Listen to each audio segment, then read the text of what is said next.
Let's go. I'm calling to order this hearing. This is a public hearing of the Committee of the Whole of the Council of the District of Columbia. I am Phil Mendelson. I am the chair of the Committee of the Whole as well as the chair of the council. Today is Thursday, February 23rd, 2023. The time is 9:59 in the morning. This hearing is a performance oversight hearing of three agencies in this order: the Office of Zoning, the Office of Planning, and then the Department of Buildings. This hearing is being conducted virtually. That is, all of the witnesses will be participating virtually. This hearing is available to the public live via the Zoom video conference broadcast platform. Live, I believe, on the chairman's website, www.chairmanmendelson.com/live. At www.chairmanmendelson.com/live. It's also being broadcast live on cable TV channel 13. And it is available on the council's website, which is www.dccouncil.gov. This is the second of 6 hearings that the Committee of the Whole is having on oversight. Monday will be we will have a hearing in the afternoon on the Office of Budget Planning of the other post-employment benefits program, University of the District of Columbia, and the Commission on Arts and Humanities. Possible. Oh, and the Retirement Board, a recessed hearing from yesterday, 1 o'clock on the 27th. And I believe it's still timely for folks to register to testify before the close of business today. Wednesday, the 1st, the Committee of the Whole will have a hearing on education agencies, and that's public witnesses only. Folks have until close of business on Monday to register for that. Education agencies include DCPS, Office of State Superintendent of Education, the Deputy Mayor for Education, the Public Charter School Board, and the State Board of Education. On Friday the 3rd, we will have our final performance oversight hearing, which would be the agency directors for those education agencies I just mentioned. Again, today is the Office of Zoning, followed by the Office of Planning, followed by the Department of Buildings. We have a lot of public witnesses. I should apologize that you've been waiting. And so I apologize. We will begin with the Office of Zoning, and what we will do is I'm about to call each of the 5 members of the public who asked to testify, and following their testimony and questions, if any, we will turn to the Director of the Office of Zoning. Anthony Dale, who's an ANC Commissioner, 5C01. Valerie Jablo. Noruzi, who's the Executive Director of Empower DC. Nancy McWood, who listed herself as a member of Ward 3 Housing Justice. And Deborah Akel, whom I met the other day on U Street, touring the area around 17th and U. They could all be let in.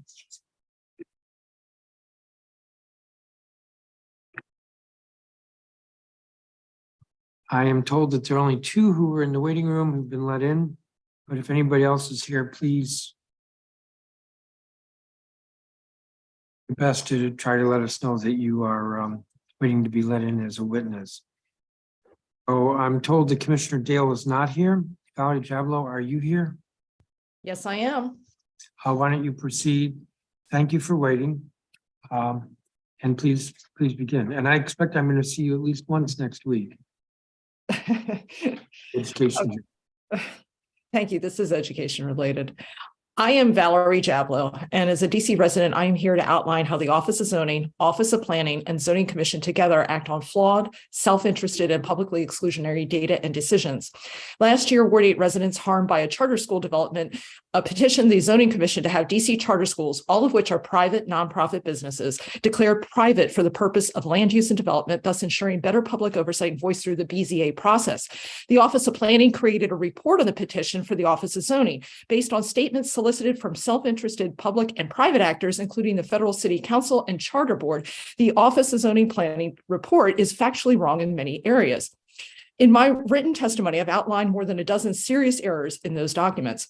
Importantly, the Office of Planning report determined that democratically controlled processes ensure public voice in DC charter land use and development. I want to ensure the record is clear on this. DC charters exist whenever, however, and wherever, entirely as a private matter decided by their private boards and approved by unelected and publicly unaccountable DC charter board members. The only public process in DC charter school land use and development is public notification that the schools are hoping to start, expand, or locate somewhere. The public literally only has the ability to comment on that, not to direct, reject, petition, or choose it. Like other DC residents harmed by charter development, the petitioners in this case know that bait and switch well. Almost an entire charter school building was built in their midst without appropriate permits, causing damage to adjacent properties. They neither wanted it nor the problems it brought, but had no choice. Public oversight through BZA would have provided them some protection.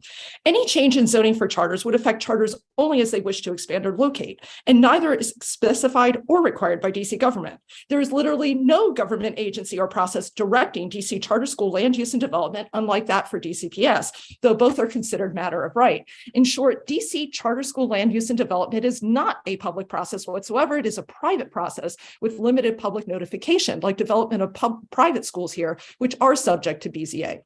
But DC's zoning commissioners never heard any of this, despite my writing to the zoning office about it. Instead, the zoning commission voted against the petitioners on the basis of flawed Office of Planning documents. That's because zoning commissioners have no obligation to hear anything from the public before deciding on a case, even when their decision relies on biased and inaccurate material, as it did here. The only time the commission hears public testimony is if they accept a case. There is no justice in the quasi-judicial zoning commission operating in such an ill-informed manner, especially as appropriate DC land use and development is the responsibility of the zoning commission, not that of private nonprofit businesses. I urge you now to change how the zoning commission works and ensure its responsiveness to the public it supposedly serves. Thank you. Thank you, Ms. Chavlo. I believe that Ms. Noruzzi is not here. Ms. McWood is not here. Deborah Akel. I am here. Good morning. Good morning. Would you like me to proceed? Yes. Okay. One moment while I want to speak today about letters from the public, how the Office of Zoning judges their authenticity and the weight it assigns to them. My remarks focus on Zoning Commission case number 2302, the upzoning of public land at 17th and U to 11 stories. On the OZ's exhibit page for this project, there are 12 letters of support so far. One is mismarked as being in support when it's actually in opposition. 3 have no physical addresses. 1 has no last name or physical address, and not one has with an address is from someone who lives within a block of the project site. I would argue that these letters are not from residents who will be personally affected by the Zoning Commission's decision. They are from followers of Gigi Wash, who launched a mass letter writing campaign on the 17th. Every letter is dated after that. Followers of Gigi Wash are indiscriminately pro-development with no consideration for history or place and no respect for longtime residents or their concerns. Anyone who disagrees with them is called a crank or a NIMBY. The truth is, many older citizens protest projects because a project doesn't guarantee enough affordable housing or public uses, or because they've seen too many bad land deals, or because they want to keep public land publicly owned for future generations. So I'm asking that the Office of Zoning put these letters in their proper context and give extra weight to comments from neighbors who live in a close proximity to the site, some of whom, as myself, risk displacement. I'm also asking the views of immediate neighbors be given as great or greater weight than recommendations from ANCs for 2 reasons. First, many commissioners seem to have lost sight of their oath to represent their constituents and are instead voting based on their own personal opinions. And those should not merit great greater weight than the views of residents who will be the most impacted by a zoning decision, especially one of this magnitude. And second, in the case of 17th and U, the ANC's deliberations are happening in a vacuum. There was a public meeting on this project, but neither DEMPED nor the Office of Planning released a report. If ANCs are the voice of the neighborhood, then shouldn't their recommendations take into account what their constituents said at that meeting? I ask you to consider these requests, not just for 17th and U, but for all projects, especially those involving public land. Thank you for your time. Thank you. I don't have a copy of your statement. Can you provide that? Yes. And I'm hopeful that Ms. Barden has been listening, because I'd like her to respond to the issues that you raise. Ms. Chablo, can you say a little bit more about this case? As you were testifying, I could not recall. Why did it go to the Zoning Commission or the BZA? So the residents in Ward 8 petitioned the Office of Zoning to have the designation of charter schools declared private for the purpose of zoning. And the Office of Zoning then sent the petition to the Office of Planning for a report. So there was not actually a development proposal before the Zoning Commission or the Board of Zoning Adjustment. It was a petition asking that a project like that be considered a public project. It was seeking to change the designation in the DC code of what a charter school is for the purpose of development, so that it would be subject to the BZA process, the same as private schools are currently in the District of Columbia.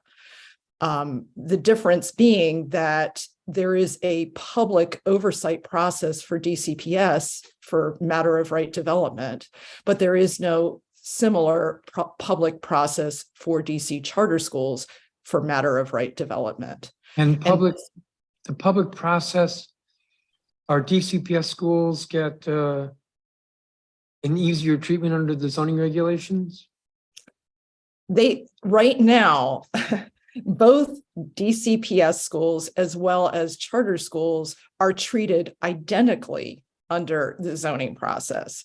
And that is a problem, because while there is a clearly articulated public process for DCPS development, there is none for DC charter schools. And that leaves a huge loophole that these petitioners adequately outlined for the zoning commissioners.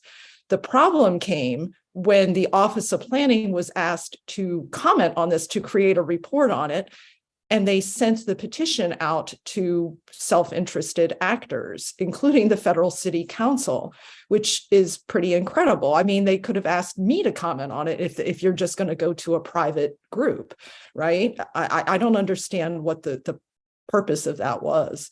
But the end result is that there is no clearly articulated public process to protect neighborhoods and neighbors from charter development in their midst, as there is for DCPS, despite them being both considered matter of right. And I misspoke in how I phrased the question. Private schools have to go through a more rigorous process than public schools. Right. Well, it's not. It's more.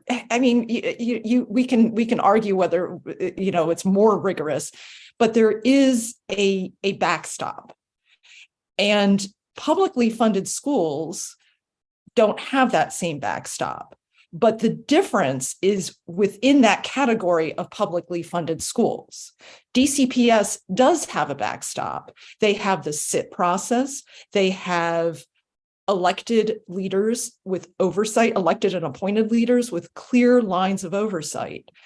DC charter schools have none of that. There is no SIT process. There is no public involvement in that development. And there's no way that people can know that ahead of time. The best that the public has is that they're notified that a charter school wants to locate somewhere at some time in some manner. That's the best we have. And that's, as the petitioners showed in their petition, that was not adequate even remotely. So why not have an additional step for public charter schools like private schools do?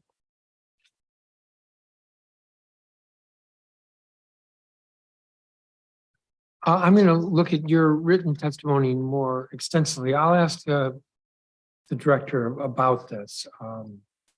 Thank you for your testimony. Let me check with staff. Anybody else?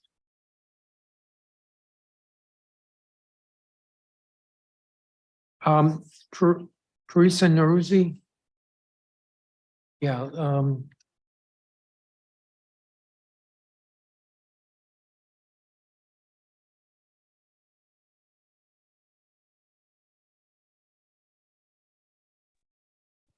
Good morning, Chairman Mendelson. Good morning. Why don't you begin? Okay, great. I don't have a written statement today. I just wanted to provide a couple of thoughts about the zoning commission and the racial equity analysis that is now required by the comprehensive plan. My name is Parisa Naruzzi. I'm the director of Empower DC, which for the past 20 years has worked with residents district-wide to advance racial, economic, and environmental justice. As you know, the council passed the amended comprehensive plan almost 2 years ago. I think it was May of 2021. It calls for a racial equity approach in planning and zoning. And in April of last year, the Zoning Commission released a very basic draft racial equity analysis tool, just a few really questions that it was proposing. To its credit, it held a roundtable last September, received a lot of public input. And a couple of weeks ago, it released a second draft, which is now required by applicants to engage, to utilize this racial equity tool. It's a vast improvement, but I think the process of doing this has really highlighted some of the challenges and questions that are not just problems of the Zoning Commission itself, but really of the district government at large.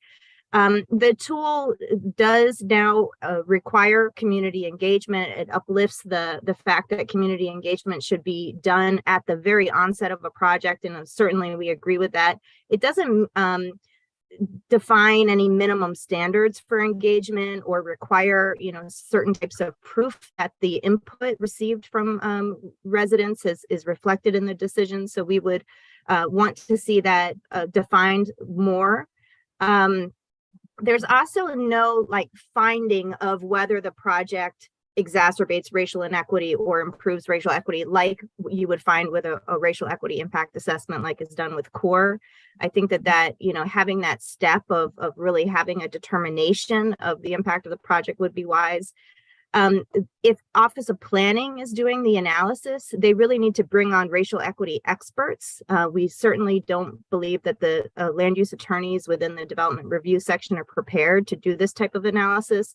We also think that the neighborhood planners who have more familiarity with the community should be involved in helping to, vet a community engagement plan and help gather the data and define who the community is that should be involved.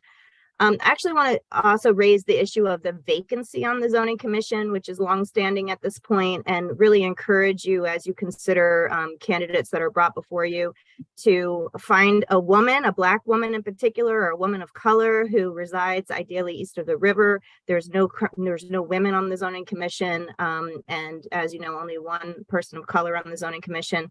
We'd love to see somebody with an equitable development or community development background. And then lastly, I just want to raise the issue of the need to deconcentrate industrial land, particularly in Ward 5.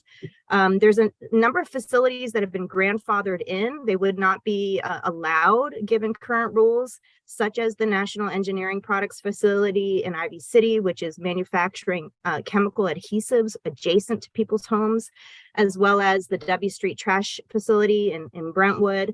I know that Office of Planning is doing a study on industrial land, but it does not have an environmental justice lens or frame. And I really urge the council to direct the Office of Planning and Zoning to develop an approach that considers equity in the planning and placement of polluting facilities, as well as the priority of deconcentrating industrial sites, eliminating grandfathered uses, and protecting residents' health. Thank you so much.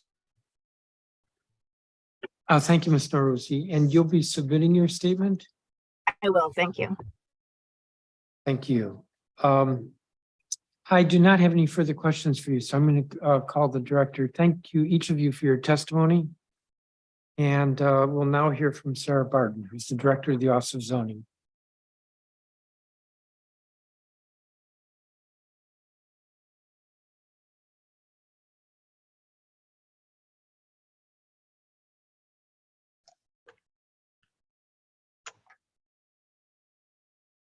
Good morning.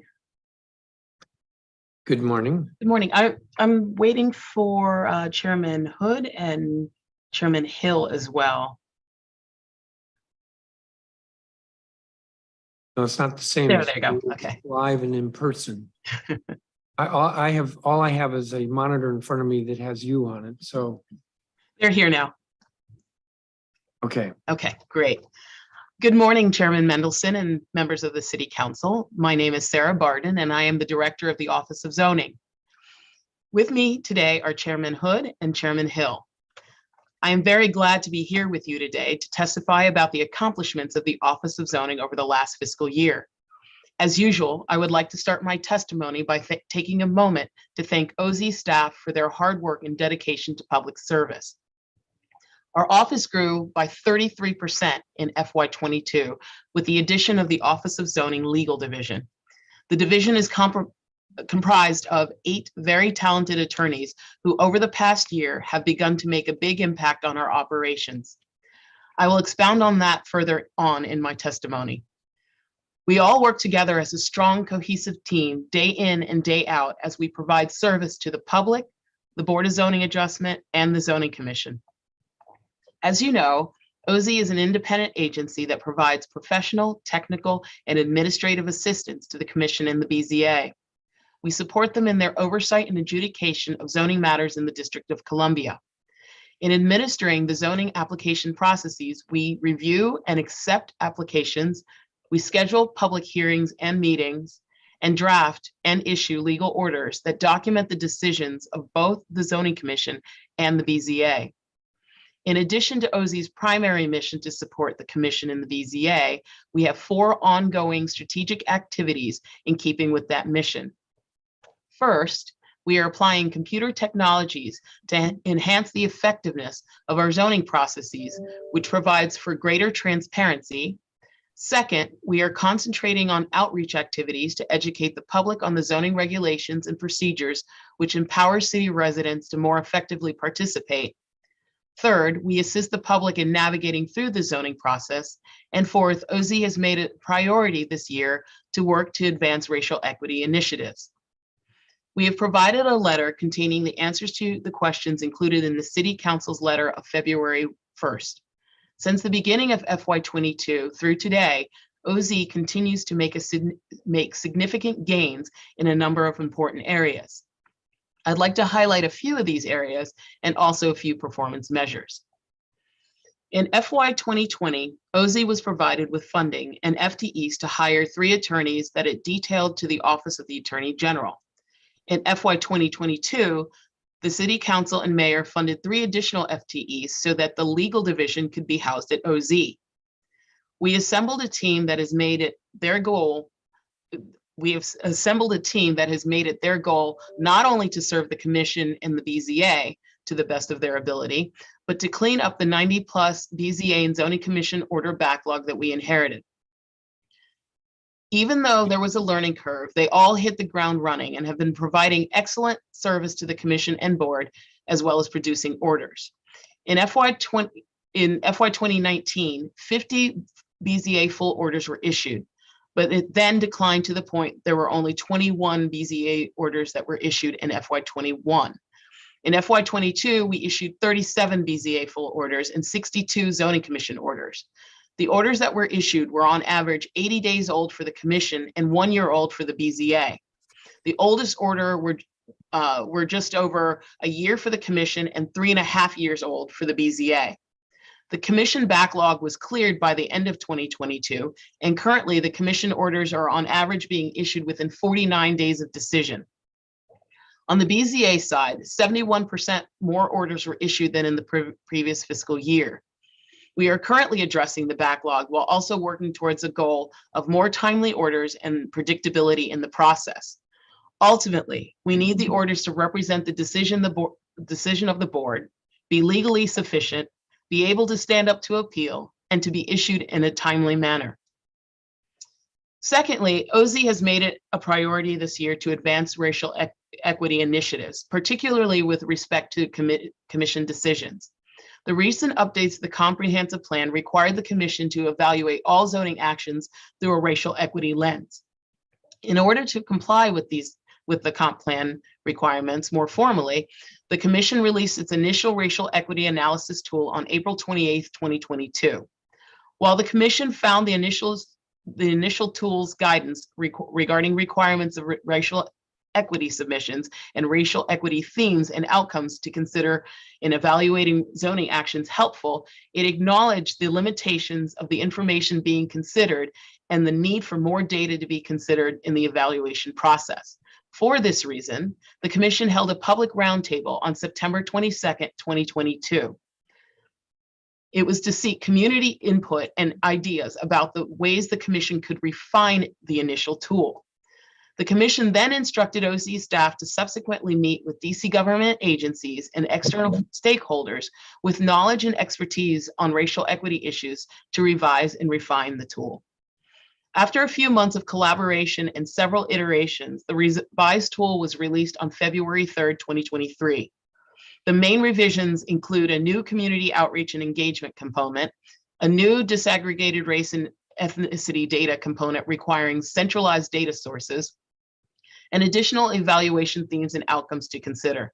The commission expects the revised tool to improve upon its efforts in advancing racial equity initiatives and expects the tool to continue to be refined over time. Next, I would like to address one of OZ's 2022 performance measures. In FY 2022, OZ continued to feel the effects of the pandemic and therefore failed to meet its goal of hearing cases within 3 months of filing. While we failed to meet our goal of 98% of all cases heard within 3 months, 50% of the cases were heard within this time frame, and the rest were heard within 6 months.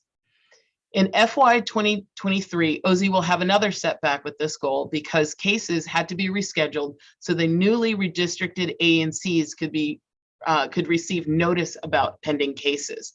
Cases are currently being scheduled within 4 months. In conclusion, we are extremely proud of our accomplishments and are optimistic that we will continue to advance to new heights in the remainder of FY 2023 and beyond. I would like to express my sincere thanks to you, Chairman Mendelson, the City Council, and Mayor Bowser for your ongoing support. This little office could not function as it does without the unfaltering support it receives from all of you. I would also like to express my gratitude to Chairman Hood and Chairman Hill for their steadfast support of the office over the years, which has allowed us to accomplish so much and lay the groundwork to better serve the citizens of the district. This concludes my testimony, and I look forward to your questions. Thank you, Ms. Barden. You mentioned in your testimony that one of your goals for the Office of Zoning is to concentrate on outreach activities to educate the public on zoning regulations. The council recently appointed a new executive director of the Office of ANCs, and one of his initiatives is to connect ANCs with training and resources to help them navigate the zoning process. Can you describe conversations you've had to date with Mr. Bass, and what steps are being taken to collaborate? I haven't personally had any conversations with him. However, we are in the process right now of putting our training together for the ANCs, and I'll have to speak with my ANC liaison to see if she has yet, but we will definitely be in contact with him. Okay, so when you're back with your budget hearing, if I ask the same question, I'll get an answer that yes, you've had conversations and working together. Yes, and we will have scheduled them by then as well. You mentioned in your testimony that several cases were re-noticed. to notify the new ANCs as a result of ANC redistricting. Right. Does the law require that you hold off or renotice these cases, or are you doing this out of a caution or some other reason? We are doing it because as the ANCs were districted, the affected ANC is the one in which the project resides. So we felt that we had to renotice them so that the proper ANC could represent the public for those cases. I hope I'm not hearing you say that there's only one ANC that can be affected. No, not at all. I'm not saying that. No, I should say the affected ANCs in some cases. More often than not on the BZA side, it's one, but there can definitely be more than one. I had an email exchange with you a month ago with regard to a case that was remanded from the Court of Appeals, involved Call Your Mother in Georgetown. Has that case been scheduled? It has not been scheduled. It won't be scheduled until the board makes a decision, has been advised and makes a decision on whether there needs to be a hearing, whether there needs to be a limited scope of hearing or a full hearing. Now, I went there from talking about renoticing because of ANCs, and then I also wanted to bring up your statement that currently you're scheduling cases about 4 months out. We have to move more quickly. So how can I feel better about the office moving more quickly? Because we are headed that way. We were right there before the redistricting happened. And again, that set us back. So there were, I said 50% of the cases were being heard within 3 months. If the redistricting hadn't happened, we would have been at 70, 80, maybe more. But like I said, we are at 4 months now. So that means as we keep going, that will get better. It will get back to within 3 months. I project within the next fiscal year. So remind me the process. An applicant, we're talking here about BZA cases, right? Or Right, zoning right. commission as well? No, it's just BZA. Zoning commission Okay. is a different process. So an applicant homeowner wants to put an addition on the back of their house, requires a special exception. I said that because I know a special exception is not as high a standard as a variance. And so they file the application. And then right now it's 4 months before it's scheduled? Pretty much. So because there were cases that did not need to be renoticed. So all of those cases were able to be heard when they were previously scheduled in January, February, March. But for those cases that had to be renoticed, they were moved from January further on, as long as it complied with the notice requirements for the ANC.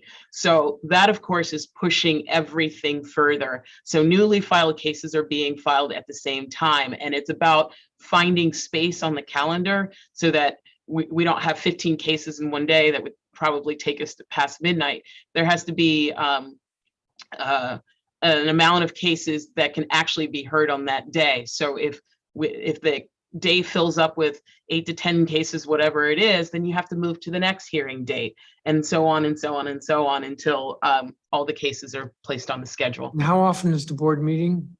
Once a week.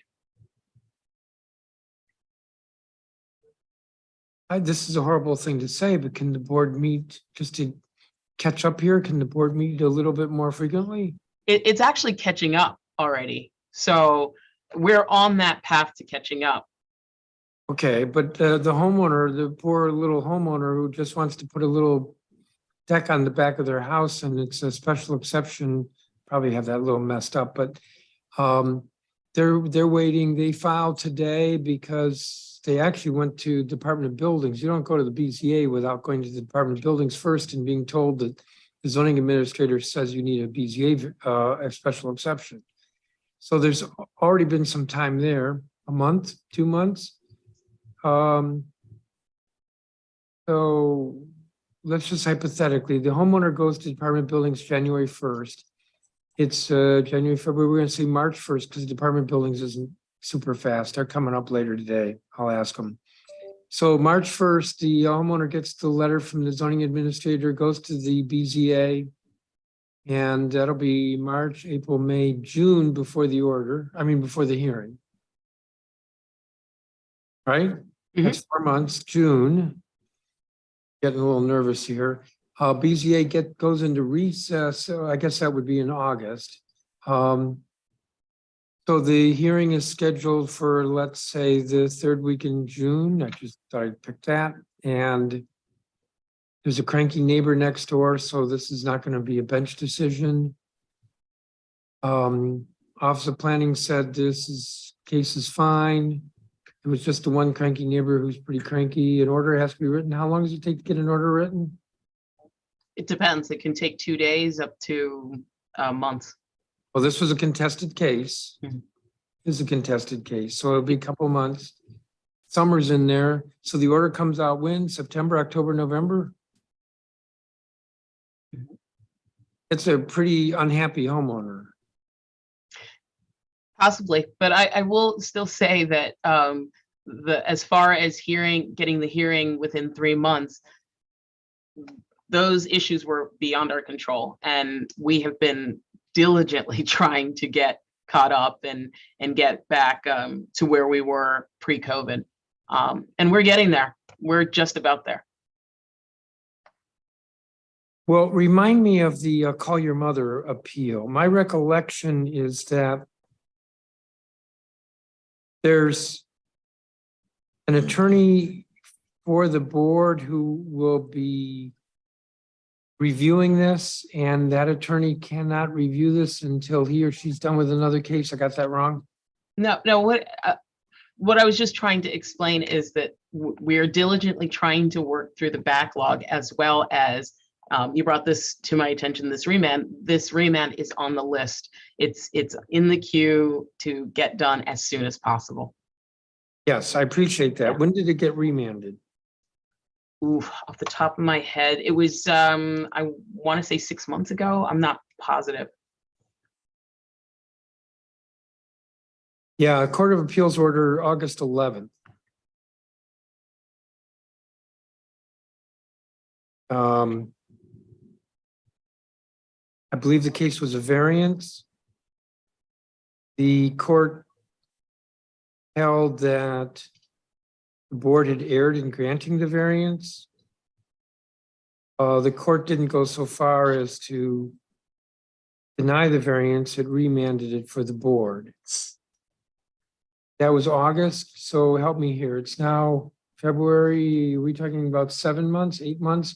And the case hasn't been scheduled, and that'll be 4 months? No, that would first, we don't know whether there will be a hearing or not. The board has to decide that. But I'm not sure how that scheduling would go. That's not a newly filed case. I need to it would be determined based on how the board decides. Well, why can't the board decide last month whether to have a hearing? In other words, instead of doing this stuff sequentially, because there are other cases that, right, some of the delay has to do with staff, correct? Some of the delay has to do with staff. Staff, yeah, BZA staff. I'm sorry, I don't understand in what way. Well, I'm trying to remember. You were kind enough to write back to me when I emailed you on this. Mhm. And my recollection. What I was trying to say is that we were short-staffed for a short period of time, and so we're doing our best to try to keep up with everything, to try to get ahead on everything. But sometimes you're short-staffed and everybody is working as hard as they can, and you have to wait until you're fully staffed again. And so I was referring to that. Okay, so you're fully staffed at this point. We're pretty much back to being fully staffed, yes. But why can't this case be presented to the board next week for a decision on whether to schedule a hearing? Because they are working on it. They are working on it right now. Can you say a little more? No, other than they're working on it. They are, I'm telling you, they're diligently working on all of the matters that they have to work on, and they will get it out as soon as they can. Yeah, but this It is is- just a decision whether to have a hearing or not. No, Because there's legal analysis that goes into it. So it's a little bit more than that. from the staff, a legal analysis, they would then say to the board, we think you need to have a hearing or you can get by without having a hearing. Chairman Hill wanted to jump in. Excellent. And I don't mean to be I giving. didn't know that I was on a screen there for a second as I raised my hand. Hi, Chairman Mendelson. This is Fred Hill. Good morning. Good morning. I was just gonna jump in with Ms. Barden and help her. Like, I mean, the way the queue is, as I understand it, there are other cases that are before that remand to get the analysis done from the Office of Legal Department. So as soon as if we jump that, if that remand were to jump the line, then all the other cases would suffer. In other words, I know that they're getting as quickly as they can to that remand so that we would be able to know whether or not, the board decides, I suppose, as to whether or not we're going to have a hearing, whether we would review it in some capacity. But I'm sure it sounds like a long time, and it does sound frustrating to me, even as a member of the public. And I really don't know how else to speed this up. I do know that the Office of Zoning's legal department was, as Ms. Barden mentioned, short-staffed for a while. They're back up and running. And unless there's some way to jump that queue, which doesn't seem fair to the other people, I know it's in process. It's not a great answer, but I know it's in the process. Oh, it was a great answer, but I didn't like it. So, yeah. I don't like it either. Well, jump the queue, except that this is a remand from a court of appeals on a case. I don't know the details of the case. It's a variance. I believe it involves Call Your Mother. I think Call Your Mother is operating. So arguably, let's just say one perspective on it is that Call Your Mother is operating illegally. I don't mean illegally like the cops can come, but they don't have a variance because the variance that they were granted was, how do I want to say, not reversed. What's the word? Maybe not reversed, but what the Court of Appeals did was to say, no, it was granted improperly. It needs to be remanded and reconsidered. So actually the case predates probably all the other cases you've got. That's just a point about the queue. This is not a new case. This is a case, it's an old case. It's an old case because it's a case that got decided, then got litigated. Lord knows how long that took. And then the Court of Appeals sent it back to the BZA last year. And so it's not jumping the queue, I would argue. But on top of that, the things can be done linearly, which is another way of saying sequentially, or things can sometimes be done in parallel. I don't know how long it takes somebody to look at the case and decide to recommend a hearing or not. It's not the end of the world to recommend a hearing, and it's also possible to recommend a hearing and then change your mind. But all that's waiting, none of that's happened because all this other stuff has to get decided before there will be a decision to grant a hearing, which will then take place in 4 months. Why not decide now whether to have the hearing? That doesn't take as long. And then, because that's not a hearing, that's just deciding whether to grant a hearing. And then go on about all the other cases. And then 4 months from now, you have the hearing, as opposed to waiting 4 months and then deciding to have a hearing that'll be 4 months after that. I think I'm clear here. And I think that I'm conveying some frustration, not because I'm feeling frustrated, but because I'm pretty sure that the constituents who care about this are very frustrated. Sure. I mean, I haven't looked into the specifics about remands as to how they are processed, meaning if there is a way to, I will say jump the queue, and that this is the flow in which we're getting our information from the Office of Zoning's legal department. However, if a remand can be looked upon differently, I can talk with Director Barden, or I don't know, see what different options there are available to us. As far as the illegality of it, I mean, the fact that the case is remanded back to us doesn't mean that it was wrong necessarily. It means that we have to determine whether we did make an error. So it's not necessarily operating illegally now. They're just operating under the context of what the original order was. Which the court has, if I say vacated, I might be technically legally incorrect. My defense is that I'm not an attorney, but the variance that was granted by the Board of Zoning Adjustment is not valid today because of the Court of Appeals decision. That I don't know. I Well, thought that why would the remand- court have remanded it? They wouldn't have said it's valid and you need to reconsider it. Again, I'm not a lawyer either. As far as I know, the Court of Appeals has said that we need to, again, remand. I thought meant we have to take a look at it. We're waiting for the Office of Legal to look at it and let us know what their thoughts are on it so that the board can determine its next path. But I understand the delay. I mean, it all sounds, as you were going through the special exceptions, that also sounds like a lengthy time. The note I have here, the DC Court, I don't know if this is correct because this was not written by an attorney. The DC Court of Appeals agreed with us, the neighbors, and the variance was vacated and the case remanded to the BZA. Now, I'm not suggesting that Call Your Mother is operating illegally, as in the police should go or Department of Building should go and shut them down. But they don't have a variance. And they're operating contrary to they're operating in variance of the zoning regulations, but they don't have a variance. So that's what I meant by that point. How long does it take for an attorney to look at this, to read the court case, which I'm assuming is not a couple hundred pages, the court decision, I mean, and decide whether to recommend a hearing? How long does that take? I would also say, though, that you mentioned working in parallel. The attorneys are working in parallel on many, many levels. So they're giving legal advice on all the cases that are coming before the board every week. They're giving legal advice to the board during the week. They're writing orders. So they are working in parallel. Again, I don't think it's a matter of how long it takes. It's a matter about the queue, what's being worked on at any given moment in time.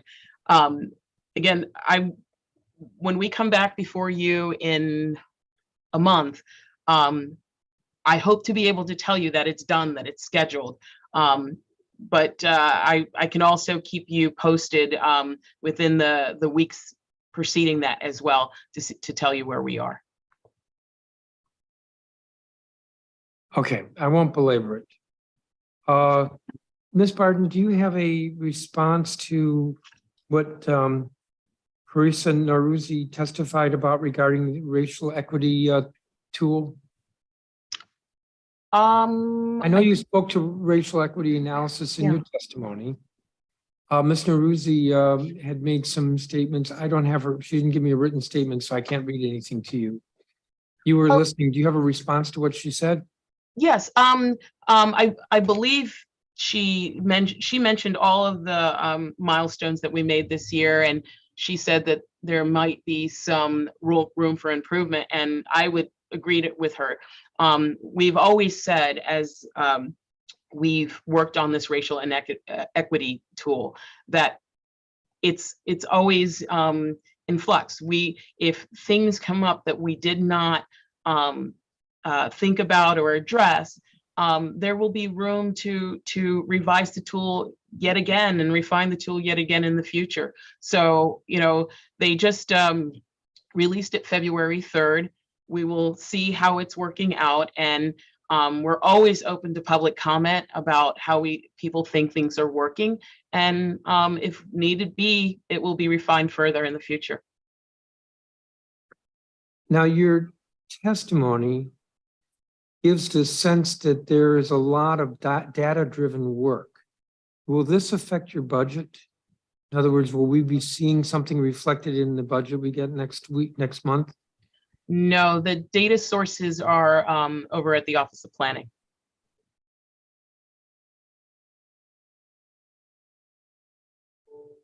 All right, so I should ask OP.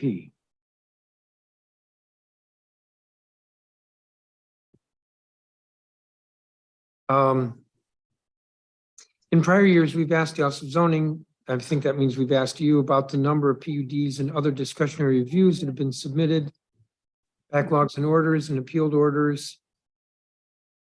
Previously, our concern was that appeals were having a chilling effect on discretionary review applications. So where are we at with PUDs? And that's a very generally worded question. Where are we with PUDs? For instance, have the numbers changed in the applications? Are we still seeing any remands from the Court of Appeals? What does the PUD picture look like today? No, there are no remands that I can remember. I think the only cases that have been appealed recently have been BZA cases. I do believe we are receiving more PUD applications. Other than that, I can find the information and send it to you on how many PUDs have been filed, but I do believe that has gone back up. Would you follow up and Absolutely. go back several years so that there's more of a context? You may have to go back before the pandemic, since Okay. pandemic may have affected things. Okay, will do. I think there's still some in the development community are talking about how difficult it is to get a PUD, and I'm guessing that the statistics have changed dramatically from, say, 6 or 7 years ago. Mhm. So it'd be helpful to see that. Thank you. Are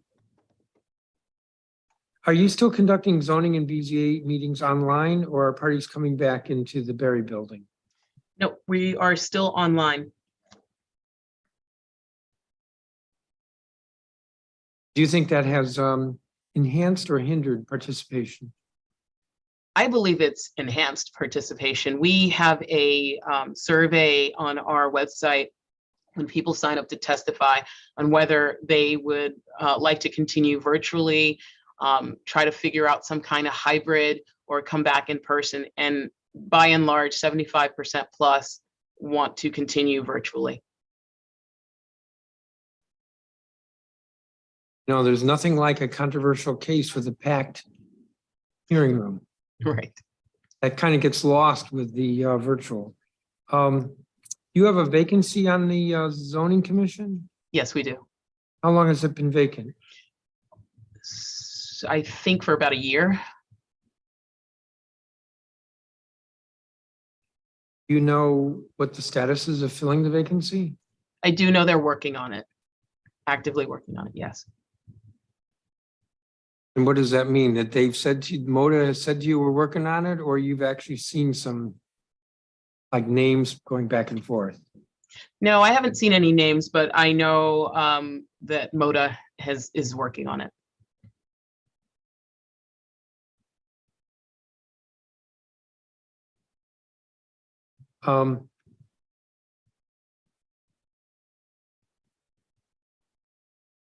Can you respond to Ms.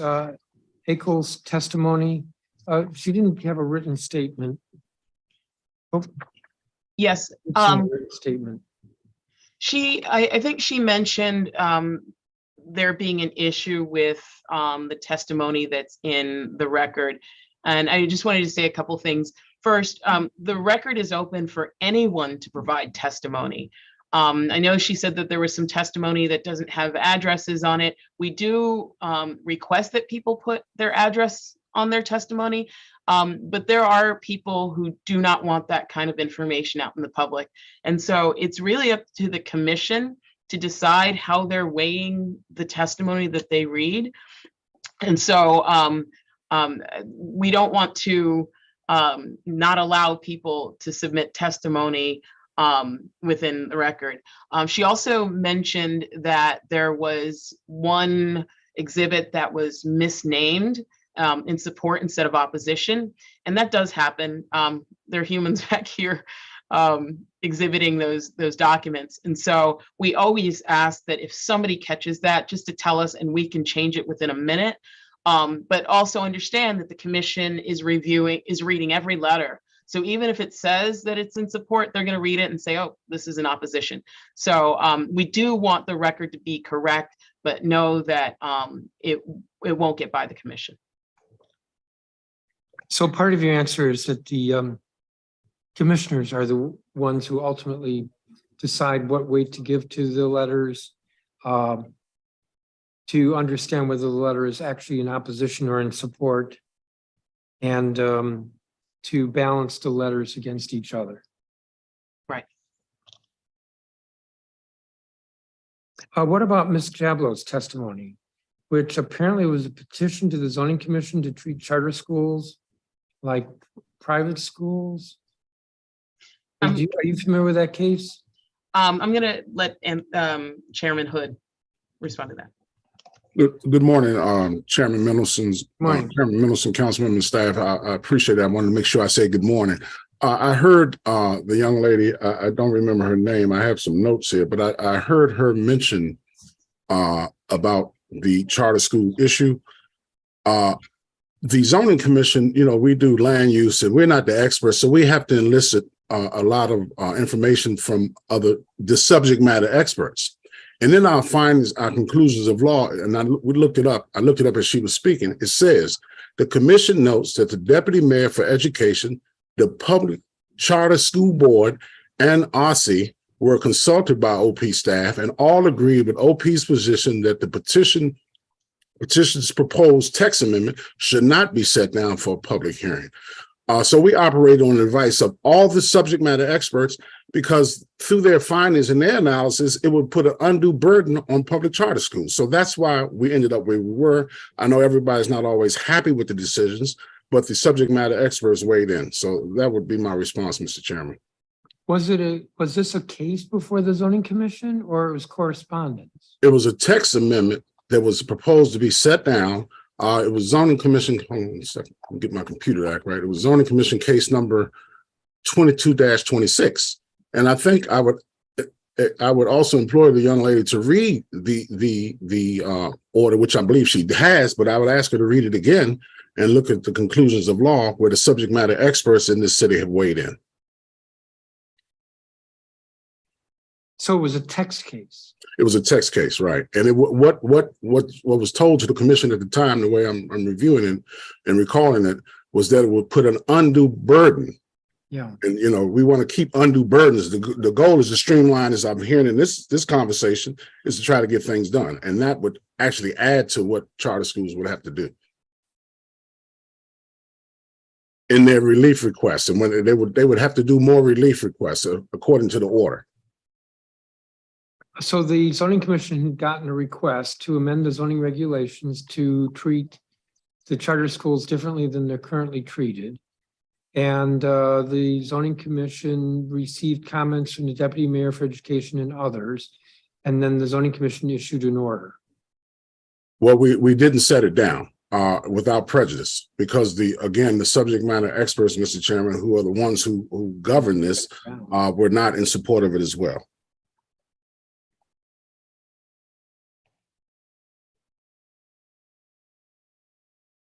Okay, and and when did the order come out? The order came out, so I can find a date, on January 20th, 2023. So it was relatively about a month or so ago, about a month. Yeah, so if the petitioners wanted, they could go to the Court of Appeals, although it might be too late now because it's more than 30 days. Well, actually, the 23rd today is what, the 20, so it's a month. Yeah, you're right. 30 calendar days.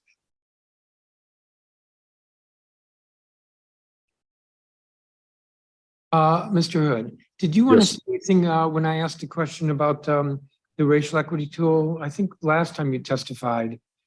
We are on, Mr. Chairman, and I appreciate the time to be able to respond to it. I appreciate DC Empower's comments. We take the racial equity tool very seriously, to the point we had a roundtable, as it's already mentioned. What we want to do now is do the track record and put it in place to move it forward. So that way we can see how it works, and we can, we've always said it's going to be fluid. We may have another reiteration of it, but we already said that it's very fluid. But I also want to take the time to thank the Office of Zoning under the leadership of Ms. Barden, but especially Ms. Lovick. Ms. Lovick has been on top of this from day one.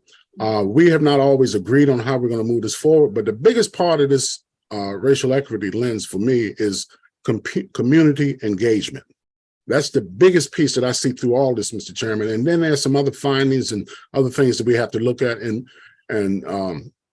DC Empower is exactly correct, is that we are still looking at ways and how it's going to actually work. So we want to still solicit everyone's comments. We're going to probably do another roundtable at some point, but we have to put it in action first to see how it's going to come out and make sure that actually where the rubber meets the road, this is actually, even though it's fluid, but it's actually working for the residents of the city and it gets to the folks that it needs to get to. That's where we are, Mr. Chairman. Thank you. I think that's going to conclude my questions. Let me just check with staff.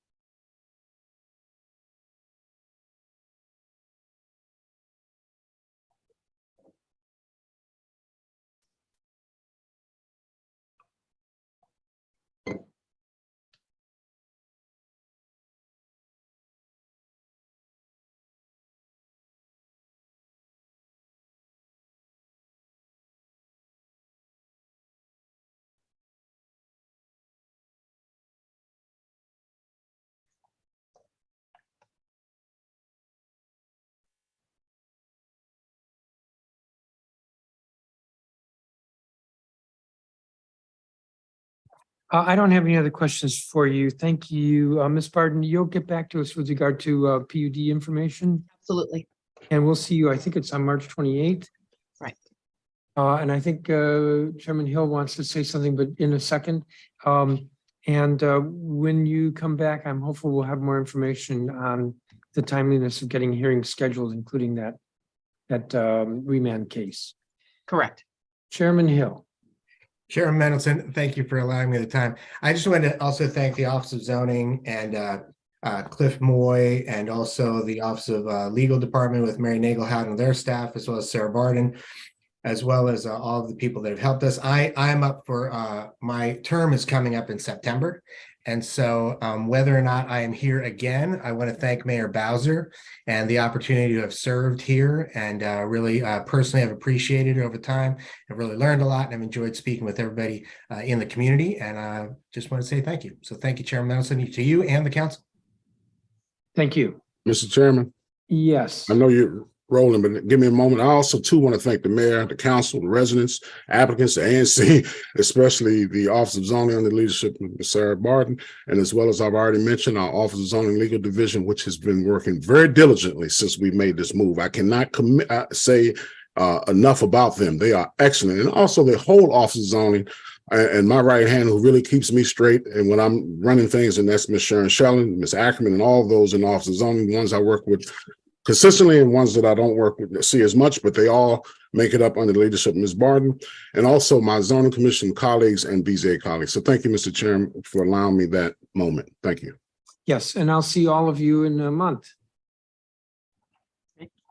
It's exciting. Thank you all. Thank you. All right, you're excused. We're going to turn to the Office of Planning. I'm going to call the public witnesses, meaning the non-government witnesses, and then after we hear from them, we'll hear from the director.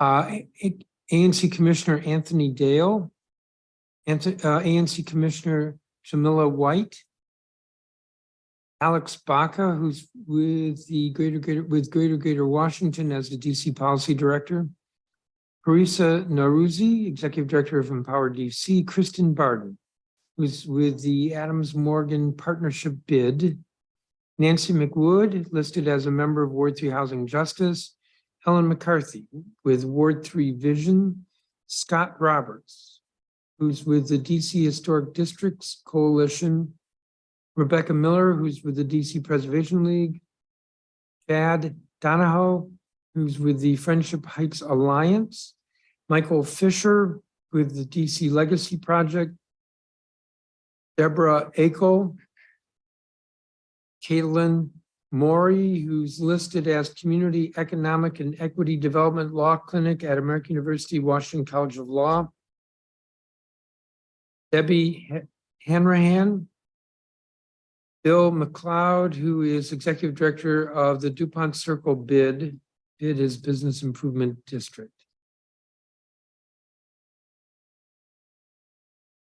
Give it a moment for folks to be let in.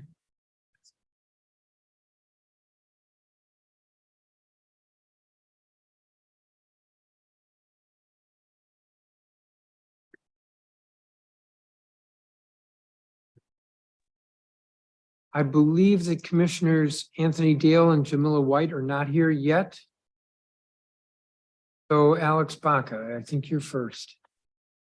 Good morning. Thank you, Chairman. My name is Alex Baca, and I am testifying on behalf of Greater Washington, where I serve as DC Policy Director. I've submitted more detailed written testimony just for verbal comments today. I want to focus on the comp plan and land acquisition. It's our understanding that a rewrite of the 2006 comprehensive plan, which was amended in 2021, will begin in 2025. We look forward to the Office of Planning's proposal for how the rewrite will work. Juju Wash would like the rewritten comp plan to reflect the recommendations by OP in its 2021 staff report about its composition to be shorter, more legible. And we would like to see it legalize apartments district-wide. We are prepared to work closely with the executive and the council to bring this to bear in a way that is racially and economically equitable. On land acquisition, we've advocated for several years now for the district to retain ownership of its land by ground leasing it, to start an acquisition fund to facilitate the purchase of more land, and to zone for the maximum possible density allowed by the future land use map on that land. In the future, we'd like proposed map amendments for those zoning changes to come from OP, not from developers, once their bid for any project has been awarded. A precedent for this process is currently being set by OP's proposed map amendment to rezone 1617 U Street Northwest from MU4 to MU10, which we support and which we've urged our readers, who are members of the public and who can submit any comments anytime, to support, as we've assumed that what is interest to us is of interest to them.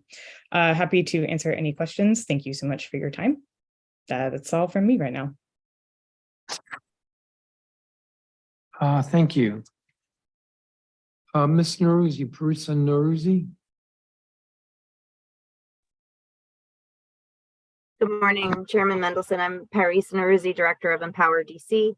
I just have a few comments on the performance of the Office of Planning, particularly as it relates to the racial equity analysis, as well as some of the ongoing planning efforts that are underway right now. Overall, we are concerned that the Office of Planning has been slow and very limited in its definition of its racial equity approach. Office of Planning had an open house just a couple weeks ago. The 4 bullets that they have in their racial equity action plan for the agency are extremely lacking.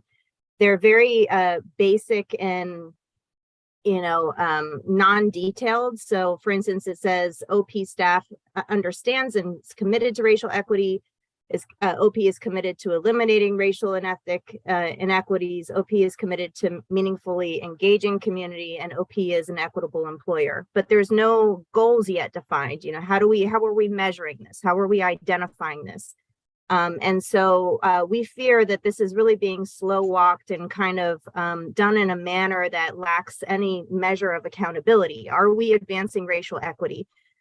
In the actual planning initiatives that are taking place right now, we're very involved in the Ivy City Small Area Plan. And I would say that it has been a fairly good experience working with the neighborhood planners on that initiative thus far.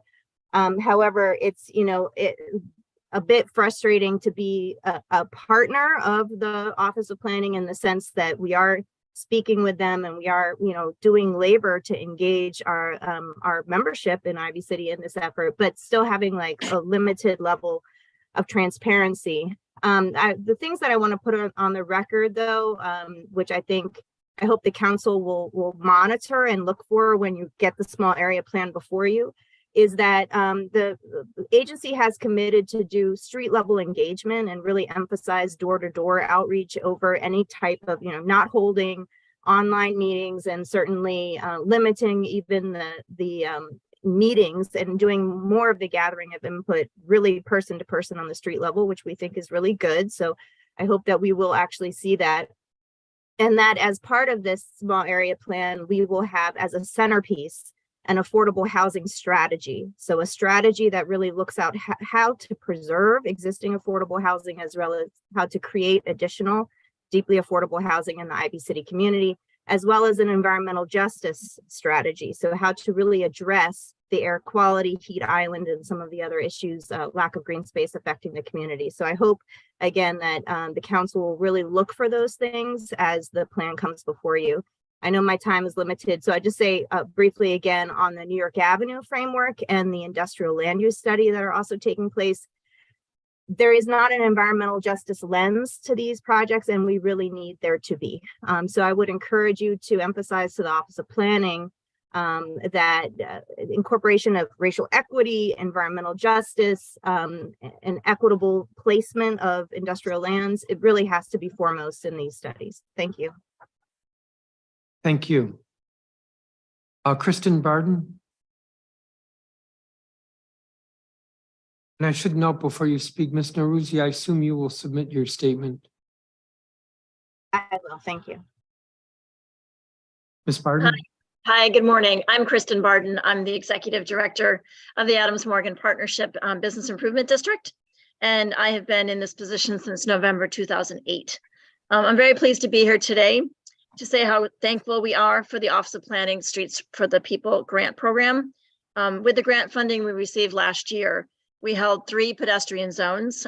We call them the AMPZ, the Adams Morgan Pedestrian Zone, on 18th Street between Calorama and Columbia Roads. These pedestrian zones were follow-on activities to the mayor's weekend-long street closure in June 2020 that was not continued due to fear of the COVID-19 spread at the time. But we have no data to support that the June 2020 pedestrian zone resulted in any COVID cases. We also installed 3 benches in the public plaza at Adams Mill and Columbia Roads to sit in between the newly planted trees by DOT Urban Forestry. And we are continuing to pursue a permanently installed infrastructure designed to close the street to vehicle traffic without the recurring expense of dump trucks, MPD cruisers, and traffic control officers, or TCOs. We have been invited by DDOT to review a variety of street closure proposals for F Street Northwest around the Capital One Arena, and are hopeful that one of those could be approved for use in Adams Morgan as well. Those proposals are being brought to DDOT by MPD and Capital One Arena. The Adams Morgan pedestrian zones were a terrific economic development tool to bring pedestrians, cyclists, families pushing strollers, etc., to have an open walking promenade and space to watch and participate in pop-up entertainment that occurred at scheduled times during each design day. The unobstructed 20-foot emergency access lane was maintained in the center as HCMA had requested. The pop-up entertainment was done in such a way as to not obstruct emergency access. I've included the schedule of entertainment for each day with this testimony, along with the 3 flyers we produced for business owners throughout Adams Morgan that describe what they should expect for each event. I've also included a summary of the media coverage we received, the pedestrian numbers obtained from pedestrian counters installed, website traffic, etc., that we use to measure the impact of these 3 events. We would like to continue these Adams Morgan pedestrian zones on a more regular basis during warm weather months. One criticism we heard was that the schedule of random Sundays was difficult for businesses to plan. We would need a commitment from the city for a regular schedule, the first Sunday of each month or something similar. The permanent infrastructure should also make the costs much less, since we would not need to use dump trucks, TCOs, or MPD cruisers to block the road. One of the other criticisms we heard was about the large number of MPD officers and cruisers on the street for each event. And of course, there is that expense. We have not yet received confirmation from MPD that they would reduce their footprint or manpower should the permanent infrastructure be permitted and installed. We need the commitment from MPD to reduce the requirements, or it would be wasteful to install the infrastructure. Thank you for your support of the Streets for the People grant program. I know my colleague Bill McLeod will speak later, but I would just like to echo that my colleagues in the other bids that received this money, Kenyatta Robinson at Mount Vernon Triangle, Leona Agarides at Golden Triangle bid, and Jaron Price in the downtown bid are also very appreciative of the opportunities that this grant provided for their respective communities. We hope to submit additional proposals this year and hopefully next year to continue this pilot project. And I'm happy to take any questions. Thank you. Thank you, Ms. Barden. I don't have a copy of your statement. You'll submit it? I sent it last night.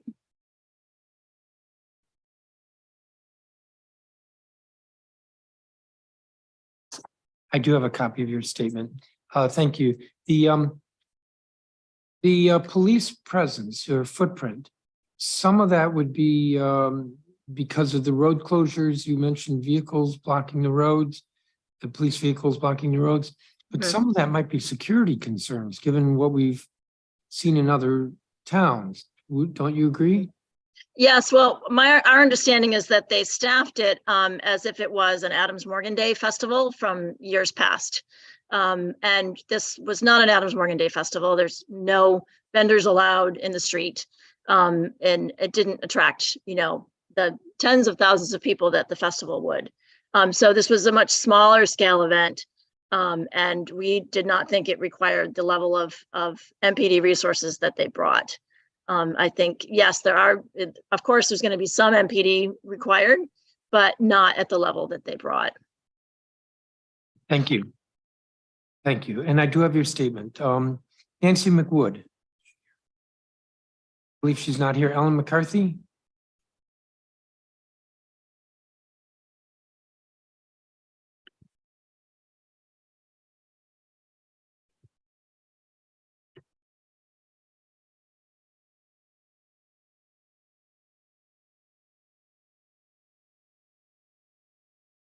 I'm sorry, Mr. Chair. There you are. Yes, I was having a hard time getting unmuted there. Good morning, Chairman Mendelson and members of the council and staff and the general public who might be listening. My name is Ellen McCarthy, former director of the DC Office of Planning and DC resident for almost 40 years. My testimony is very short and it addresses a very small but important point. The DC government in general, and the Office of Planning in particular, needs to have and deploy additional resources to bring communications with the public up to the state of the art of the 21st century. Jurisdictions across the country have implemented numerous innovations in public outreach, and we lag behind. In addition, I think it's important to recognize people have different learning styles. Our recent experience with the Office of Planning with regard to the Chevy Chase Small Area Plan highlights the importance of OP having more resources to provide graphics and renderings and perhaps charrette style opportunities for public engagement and planning. When we're planning for neighborhood growth and development, we can't assume that the average citizen can envision what the recommendations of a plan rendered in text will actually look like if implemented.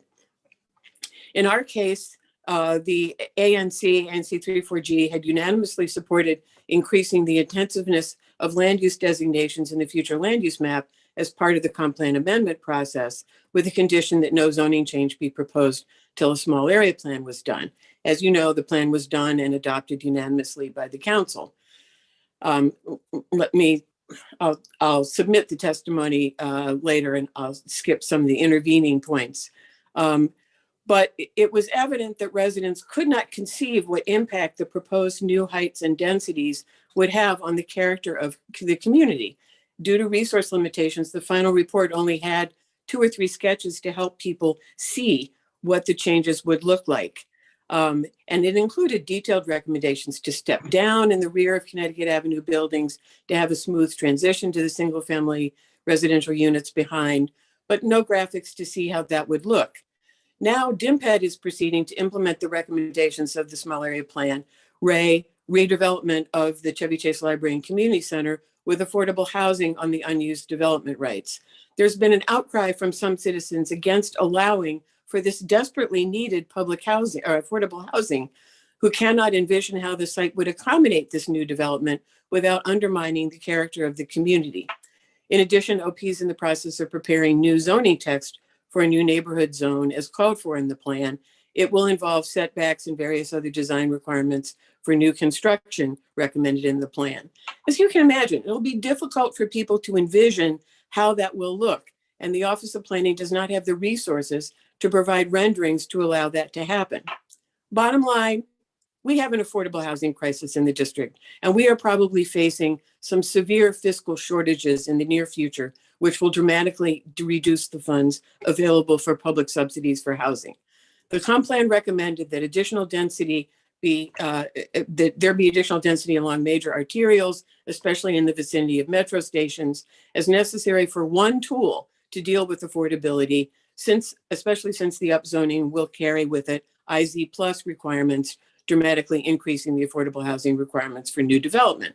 We also know that in order to deal with our housing crisis, we need to utilize all of the tools available, and that includes using city-owned land as effectively as possible, utilizing opportunities to include affordable housing in addition to redeveloped city facilities.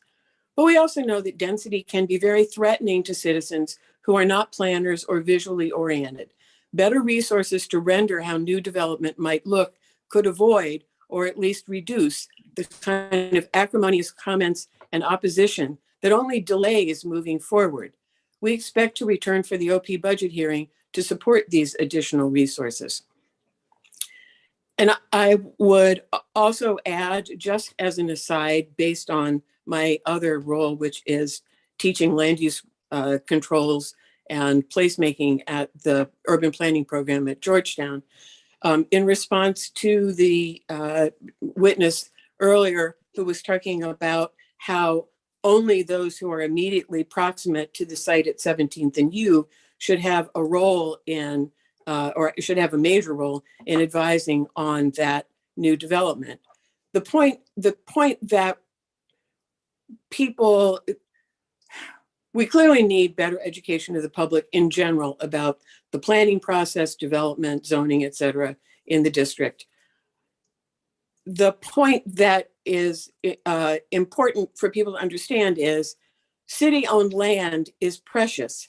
If we want to achieve lower levels of affordability, that is very difficult to do on privately owned sites, even with the numerous city subsidies that exist. So the only way that we can move forward is to utilize all of those tools, and that includes publicly owned land. So yes, it's important that the residents in the immediate vicinity of public projects have a say to make sure that they are designed and implemented in a way that minimizes adverse impact on those who must live with them day to day. But there are really important citywide needs that we as citizens also need to accommodate. And we cannot insist that things must remain the same because that's the character of what we are used to. But if we can bring new tools to the process so that people can meaningfully input into what new development will look like and hopefully have their fears allayed, we can meet both the citywide needs and the concerns of the nearby residents. Thank you, Mr. Chair. Thank you, Ms. McCarthy. And I don't believe I have a copy of your statement. No, I am polishing it up. I will send it in shortly. Thank you. Scott Roberts. Good morning.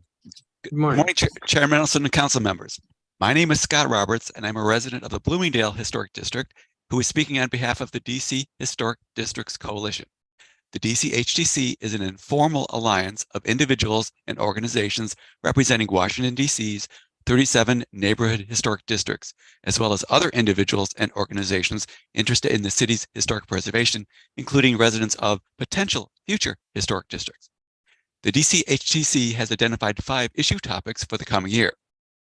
First and foremost, the DC Historic District Coalition would like to highlight the need for increased and consistent enforcement of design guidelines in the city's neighborhood historic districts.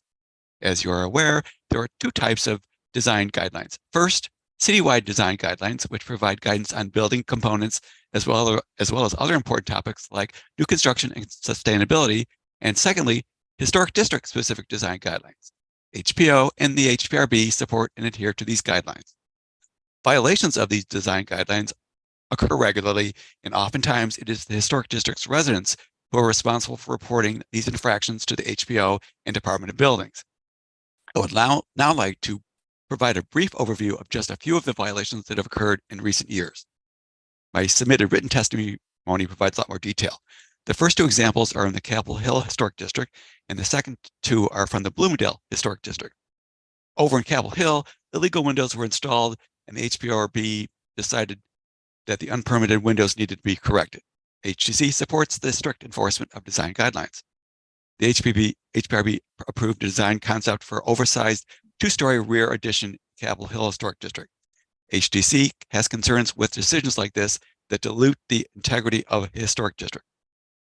Over in the Bloomingdale Historic District, one homeowner was required to reshingle a turret with slate shingles, while another homeowner was allowed to use asphalt shingles, clearly not in compliance with the Bloomingdale Historic District design guidelines.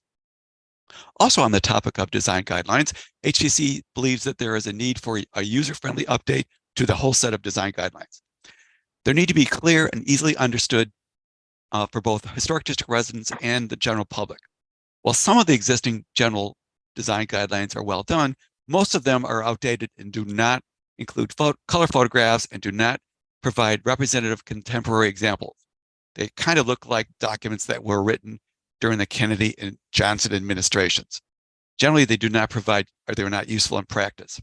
Additionally, in regards to the recent mayor's agent decision regarding for the use of hardy planks in the Capitol Hill Historic District, HTC is very supportive of design guideline updates that provide cost-effective solutions for homeowners, yet continue to preserve a historic district's character and identity. Like other historic preservation advocates in the district, DC HTC is requesting increased funding for the DC Historic District's Homeowner Grant Program. As the city addresses the affordable housing challenge, which is currently confronting every major American city, it is time to fully invest in homeowner assistance. We also request that the grant program be expanded to encompass all 37 residential historic districts.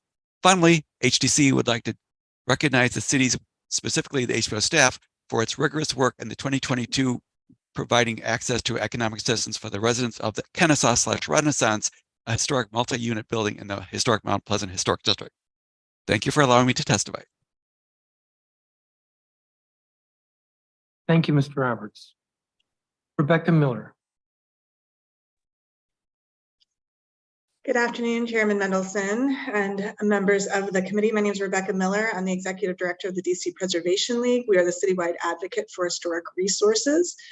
I'm here to testify today, particularly on our relationship with the Historic Preservation Office, which we work very closely with to carry out our mission, and in doing so support DC-led initiatives that successfully utilize historic preservation as a tool for economic growth and vitality. You have my written testimony, I believe, so I'll just summarize given the short time period that we have. DCPL has had a long-standing relationship with the Historic Preservation Office to tell the histories of our unique and diverse neighborhoods. Recently, we have been working collaboratively to develop a more complete story of Washington's residents through context studies on Chinese and Korean American communities, women's suffrage, and African American civil rights. DCPL will also be collaborating with HPO on studies associated with DC's Latino history, as well as a survey of African American affordable housing in the district. These studies, funded by the National Park Service, help identify priorities for historic protection in traditionally underserved communities and provide a foundation for broader public education. We do really value our relationship with HPO, and as in past years, are submitting the testimony to assist this excellent staff with their vital work. As we've testified, I think for the last almost 20 years, HPO does not receive the financial support it requires to be successful through OP's budget. Much of HPO's funding comes through the Federal Historic Preservation Fund and from other agencies such as DDOT. Since 2010, several thousand buildings have been added to the DC inventory of historic sites. And this expansion of coverage has increased the design review load for what DCPL and affected community members, as you've just heard, perceive to be an already overworked HPO staff. HPO is an essential ally in enhancing the economic and cultural vitality of our city, and continuing to underfund the office and to rely on federal funds for HPO staff salaries is detrimental to the city's historic preservation program as a whole. We obviously have testified for years about enforcement. I may save that portion of my testimony for the Department of Buildings. Enforcement is clearly a problem, as you heard from Mr. Roberts. Historic preservation programs are important to residents of the District of Columbia, no less so than humanities and the arts. Historic districts and landmarks are indeed significant aspects of the city's identity and character. Despite this, there's very little investment in public education, outreach, or the Historic Homeowner Grant Program for low and moderate income homeowners. DCPL urges the city to expand all of these programs. The grant program should have a dedicated funding source that we hope the chairman may help us identify and be extended to all historic districts and landmarks across the city, with the only restriction being income. Extension of the program this past year to a single co-op condominium building with a well-publicized external maintenance issue that has prompted the owners of other multifamily historic properties to ask for equal treatment. There needs to be a wider conversation about the use of public funds for the restoration of privately owned historic resources. The Historic Preservation Review Board, and I'll just summarize this as I see that my time has expired, that the HPRB is the official body. It's a 9-member board that helps implement the DC preservation law. Currently, the 9-member board has 4 vacancies, a historian, an archaeologist, and 2 citizen members functioning with a statutory required minimum risks a lack of quorum at a future meeting. This does not seem to be a priority of the mayor's office. These vacancies began this last July. And so they have been functioning with just the 5 members since their January hearing started up. There also needs to be representation across the city. The board currently has no members from wards 1, 4, 7, or 8, which have thousands of protected buildings respectively. Other than that, my final comment would be that I do believe that this new tweak to the Height of Buildings Act lady from AIEA is going to Please give continue. each of your not tables sure a what the large feedback sticky post-it. I'm sorry, And we're there's going a to work through feedback these to- questions once you get the scenario. So we're going to take probably about 30-35. Hold on for just a second. We're checking. There is Oh. some feedback. I'm barely hearing it. Okay, there was just there was some, Right. sorry, I apologize. I'll just continue if you can hear me okay. Bio break. Yes, I can. We hear are you. going to also take a group photo at 12:15 on the stairs. So in the event you're out at I'm just hearing about a group photo, so. a group photo. Give us Okay. a second. Anyway, so just to talk about the Height of Buildings Act, the District of Columbia's character is one of its greatest assets. And one thing we'd like to point out is that while the mayor states that the goal is to put 30 extra feet in the downtown zone of 160 feet, Pennsylvania Avenue is 160 feet wide. Downtown streets are not that wide, and the buildings will feel as though they're creating a tunnel space. And also topographically, the core of downtown is approximately 30 feet higher in elevation than low-lying Pennsylvania Avenue. Therefore, at 160-foot tall building downtown, in line with the mayor's proposal, would appear taller than those along the avenue, disrupting views and creating cavernous streets. The Height Act is not standing in the way of affordable housing, economic development, or any other important goal. We need to look at the low-hanging fruit in downtown in order to reach the goals that the mayor has set out for housing and conversions. With that, I'll just leave it there. And if you have any questions for me, I'll be happy to answer them in the future. Thank you. Thank you, Ms. Miller. I'm going to pause for just a second.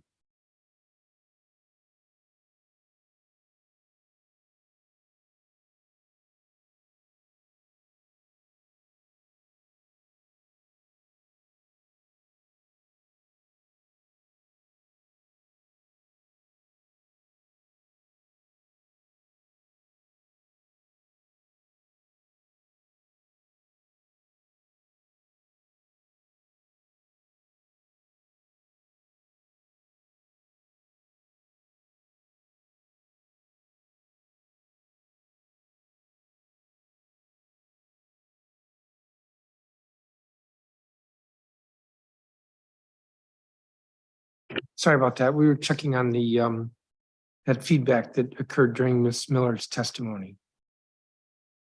Chad Donahoe, is he here? I am indeed. Can you hear me now?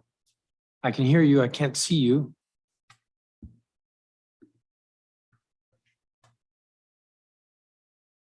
I can see you. I don't know if I can hear you because you haven't said anything. Thank you, proceed. Chairman. Please proceed. Thank you, sir. Appreciate the opportunity to come before you all. My name is Jad Donahoe, as you said. I'm Senior Vice President at Donahoe Companies, local landowner and builder in the DC area. I come before you today as Chair of the Friendship Heights Alliance, which is a cross-jurisdictional nonprofit that's formed to shepherd Friendship Heights from where it is now as two things separated by Western Avenue into one coherent, cohesive place through research, placemaking, and community building. Pleased to be able to offer our support and to voice our appreciation for the work of Office of Planning, in particular what Office of Planning has been doing in Friendship Heights. Back in 2021, Office of Planning led the effort to bring Urban Land Institute's Technical Assistance Program to Friendship Heights. And that was really critical in identifying some of the challenges that face our neighborhood and the potential solutions. It was instrumental in then identifying the need for and spurring the creation of the Friendship Heights Alliance, and has done a lot to bolster cross-sector, cross-jurisdictional collaboration among stakeholders in Friendship Heights. Would also like to thank Office of Planning for the Wisconsin Avenue Development Framework, which is ongoing, and the similar work on Connecticut Avenue. A lot of goals as part of that, but housing, and especially affordable housing, is perhaps paramount among those. We would also like to acknowledge that Office of Planning's good work has spurred Montgomery County's Department of Parks and Planning to begin their own planning effort, complementary on the Friendship Heights, Maryland side of the border. And we support the efforts to bring more housing opportunities at various income levels to Friendship Heights. We know that all this managing change entails a lot of deep and frequent community engagement, and would note that Office of Planning has been doing exactly that through surveys, through tabling at Friendship Heights Alliance events, through leading their own charrettes and the like as well. And they've gone through extra efforts to make that a possibility, and have been regular fixtures at our events, and have gone out and spoken with small businesses with us as well. Long and short, our area, Friendship Heights, is at the cusp of a lot of change. And we think we've hit a certain bottom that we're moving up from. And the Office of Planning's work in identifying the problems that our area faces and the solutions that may be available to us has been really crucial to us to date, and will be critical to the success of the area going forward. Thank you. Thank you, Mr. Donahoe. Michael Fisher.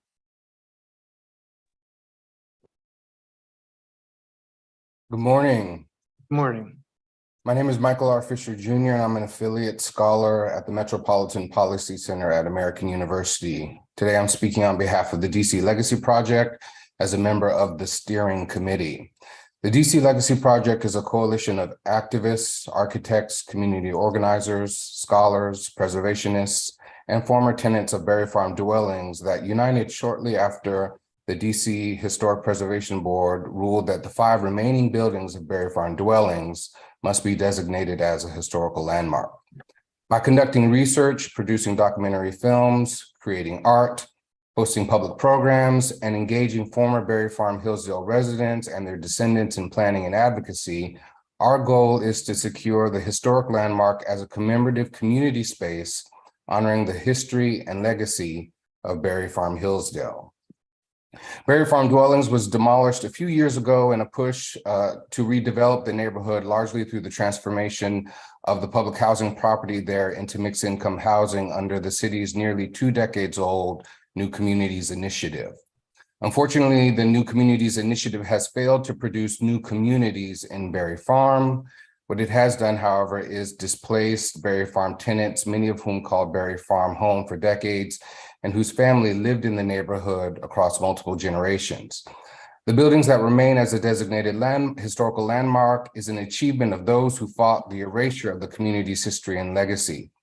As a reminder, the Historic Preservation Board stipulated that a small group of landmark buildings must be designated in the place of the remaining buildings alongside Stevens Road Southeast that, quote, should emphasize associations with significant persons, an authentic setting of buildings and landscapes, an ability to create a meaningful commemorative site well integrated into the rebuilt community. A portion of the landmark should house a museum and a cultural center to commemorate and extend the memory and legacy of Berry Farm for the benefit of future residents as well as the city and nation, end quote. The DC Legacy Project was formed to champion the preservation of the 5 remaining buildings that are the last of their kind in a way that truly honors the memory and spirit of the Berry Farm Hillsdale community. We envision the site as a space for community organizing, education, small business incubation, and other activities that support Black DC residents impacted by gentrification and dispossession. But for that to happen, the remaining buildings require regular maintenance to prevent further deterioration. Our primary concern is that these buildings are in danger of what is known as demolition by neglect, which is the practice of allowing buildings to deteriorate to the point that demolition becomes necessary or renovation untenable. This is a historic practice traceable to the 1950s and 1960s, at least, that has largely been used to circumvent historic preservation statutes. With this concern in mind, the DC Legacy Project partnered with the Quinn Evans firm to conduct a site visit and condition assessment of the standing structures and meet with relevant stakeholders, including the Legacy Project and the nonprofit developer POA, to discuss its findings. The report is forthcoming. Once released, we urge the Office of Planning in partnership with DCHA and POA to prioritize the maintenance of the historic landmark. So when the phased redevelopment plan moves to the historic landmark site, the city is in the best position possible to create a space that epitomizes the spirit of the Berry Farm Hillsdale community. The history and legacy of Berry Farm is an integral part of our city's culture and must be commemorated as such.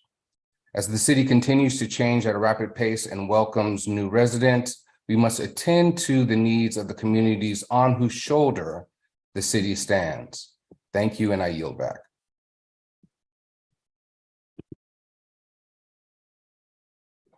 Thank you.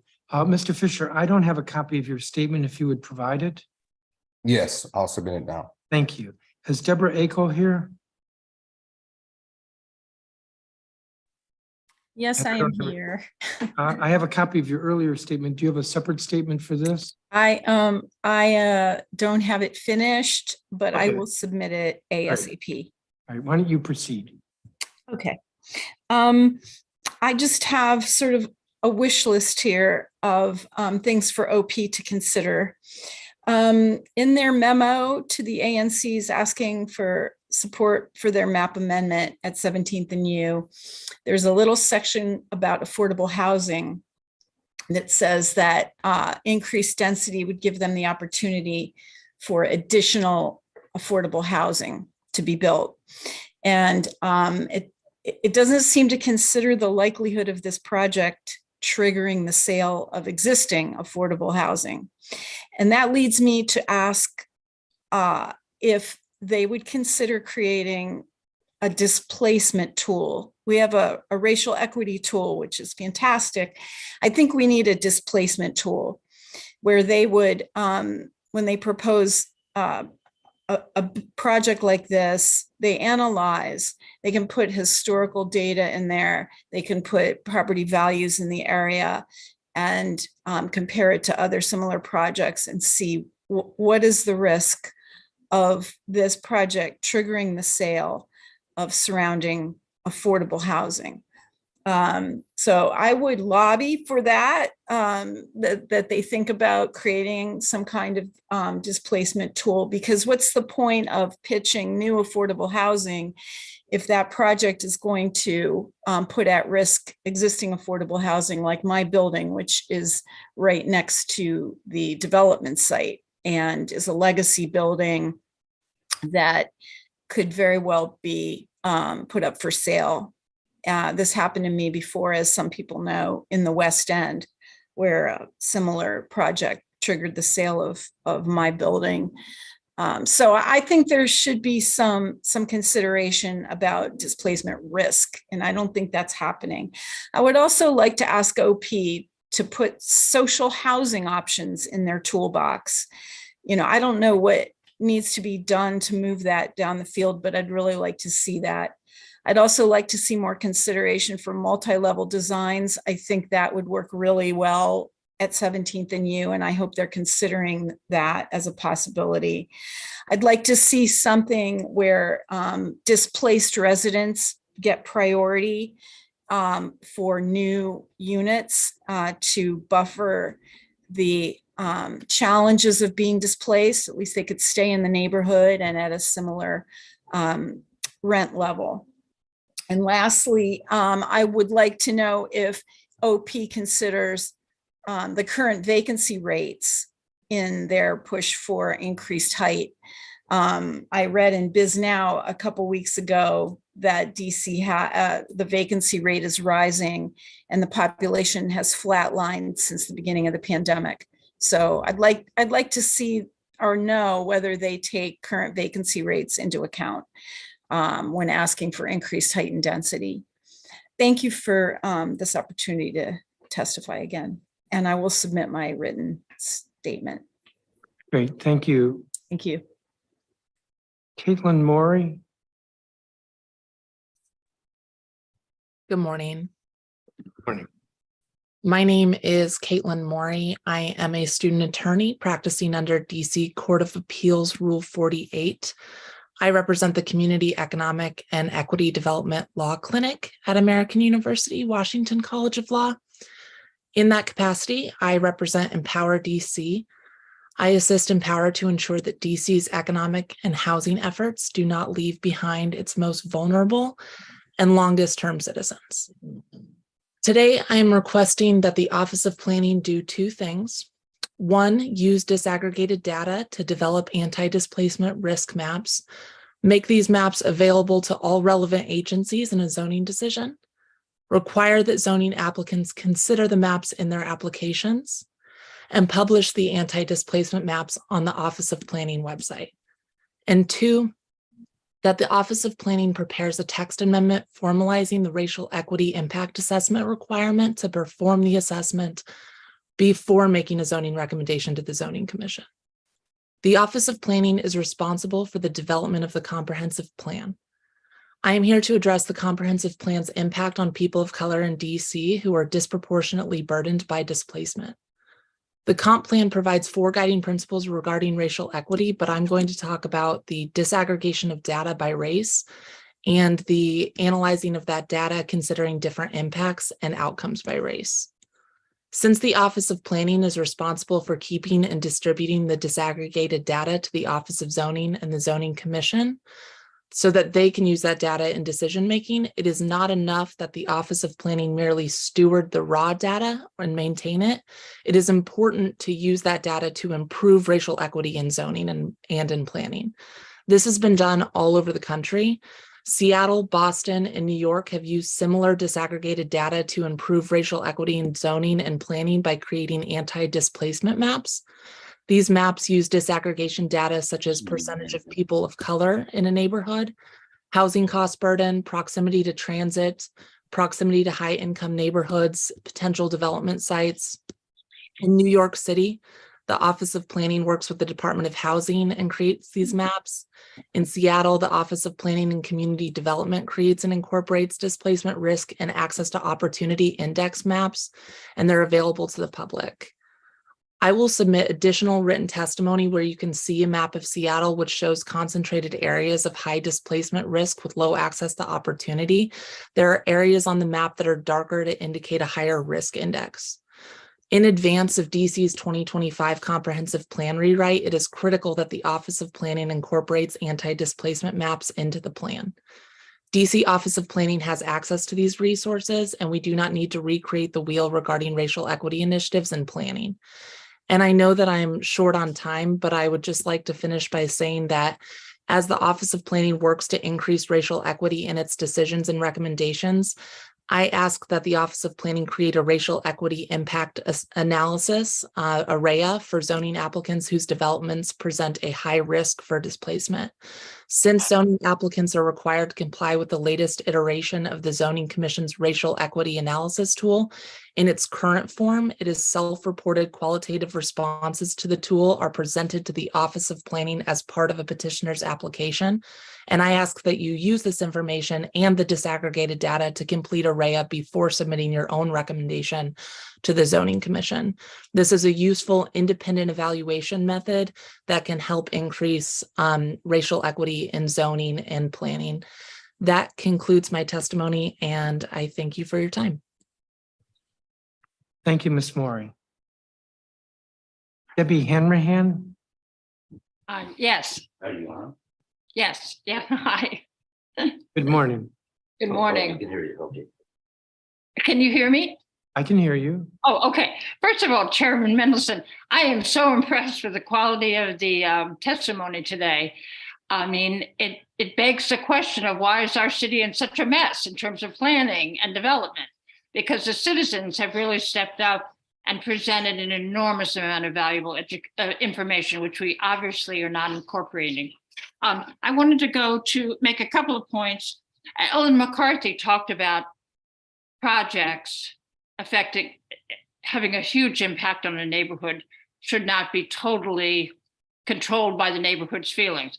Well, I don't know about that, but I know it is land owned by the whole city. The whole city may have paid for it. The whole city is going to pay for the building on it. And I wish there were more transparency in exactly the kind of money we're spending. I'm really concerned. We talk about our purse strings tightening in the future. I'm not sure we're watching the store. We're spending way too much money for what we get at the other end. Also, Mr. Mendelson, I would like to thank you for coming to our community the other day. In 4 days, we had 4 days notice that you were coming, and we were able to get 90 people to come because they do not feel, despite the offerings today, that the citizens are included, are listened to, and have any weight in the decisions that are made. We have a meeting that we had, the Department of Transportation in the summer, the one meeting we were going to have on the 17th and U development. The report was never issued, and yet the ANC was asked to vote on it prior to being informed of what the report is. So we hear you, we heard you very eloquently say the process protects citizens' interests, but citizens don't feel that. Citizens don't experience that. And I would like you to, being a little cynical here, I would like to say that today's presentations by government witnesses emphasizing how much the public is included is really in response to maybe you and members of the council getting complaints that they are not including the public, because that really is the experience of the average citizen in the city. When building development, whatever is going on in their neighborhood, only special favored insiders seem to have any effect. That's all I have to say. But again, thank you very much for coming. We really appreciated your visit. It did give us some confidence that somebody in a high place is paying attention to something which I think will just give gentrification on steroids to a huge between 17th and U and the Reeves Center. We will then be lighting a match, putting gasoline on 2 or 3 blocks, and that will end all that moderate and low income housing, because that's what happens. And so I'm not an expert like so many people that talk today, but I have lived through it. We have all lived through this displacement of people. And the reason we moved here was we wanted diversity. We wanted all kinds of people here. And all we're getting is upper middle class people in finance. So please save the city, save the character of the city, and approach things a little bit more broadly. And also, please pay attention to the bottom line. I think we're giving away the store in these private public partnerships, especially when it involves public land. Thank you very much. Thank you, Ms. Hanrahan. It's good to see you. Of course, the first public step will be with the zoning commission. The case has been filed, and assuming they shut it down, there'll be a hearing. And I don't have a copy of your statement. If you want to submit it, please do. Well, can I say, Mr. Mendelson, that there was such terrific testimony that I scrapped my stupid statement. And I just wanted to make, I wanted to thank you for coming, and I wanted to note that the citizens in this town have so much to offer. Why aren't we doing better? Thank you. Bill McLeod. Good morning. Good morning. Good morning, Chairman Mendelson, Councilmember Fruman, and members of the Committee on the Whole. My name is Bill McLeod. I'm the new director of the DuPont Circle Business Improvement District. Last year, the DuPont Circle bid received a Streets for People grant totaling $339,000 from the Office of Planning, which enabled the organization to activate DuPont Circle through the summer, fall, and winter. 5 performances were organized, including a DJ, salsa lessons, concerts, and some were interpreted by sign language. The third Thursday Art Walk was expanded to include live performances, plus local visual artists created artwork on the sidewalk during the event. A fall festival was held in DuPont Circle Park, where children could paint pumpkins and listen to live bluegrass music while drinking hot cider from Dawson's Market. In addition to activations, the Streets for People grant provided funds that have enabled the DuPont Circle bid to build on our placemaking efforts by installing new banners, planters, and flowers, and holiday lighting. We've also been able to invest in new technology that will help the bid and its members identify better economic opportunities, as well as measure attendance in public space. Coming in March, we hope to convene an art charrette in the Hotel DuPont to let the community provide input into new public art on the DuPont Circle Plaza, which will be built over the next 2 years. Details about the date and time are still being organized. I want to thank you and the Office of Planning for your support for the Streets for People grant. This grant brought thousands of people to DuPont Circle over the last 8 months, helping businesses improve sales after the pandemic. Without this grant, the circle would remain a 2-acre grassy field. Activation of public space through this grant enables people to rediscover a community asset long taken for granted. Thank you for your time, and I'm happy to answer any questions. Thank you, Mr. McLeod. And I do have your statement. Thank you for that. I just have a couple questions, not for you. Let me see, where are my notes here? A couple of people touched on this, and I wanted to just explore this for a moment. There was some testimony at the beginning, and I'm going to read from it. Historic preservation regulations impede the production of more housing and more affordable housing. I wish that weren't the case, but it is. Ms. Miller, Rebecca Miller, how do you respond to that? I think you touched on that in your testimony, maybe not, but I'd like you to. Sure.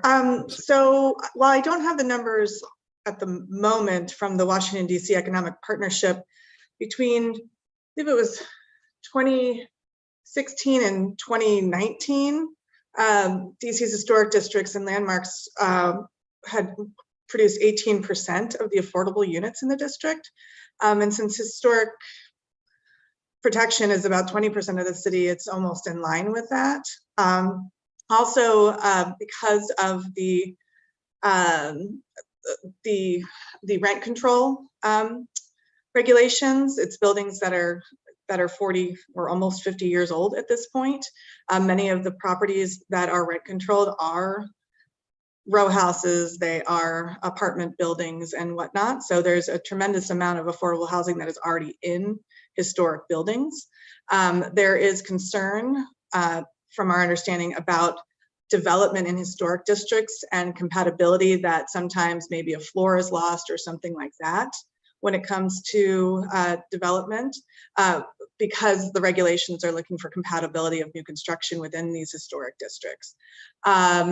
Conversions, a lot of row houses, of course, are converted from single family to multifamily. That has been a problem. But one of the issues that you'll find in these kind of conversions is that the properties are going from, maybe they're going from single family, they're going to 2, 3, or 4 units, while the developer may have purchased the property for $700,000 to $1 million.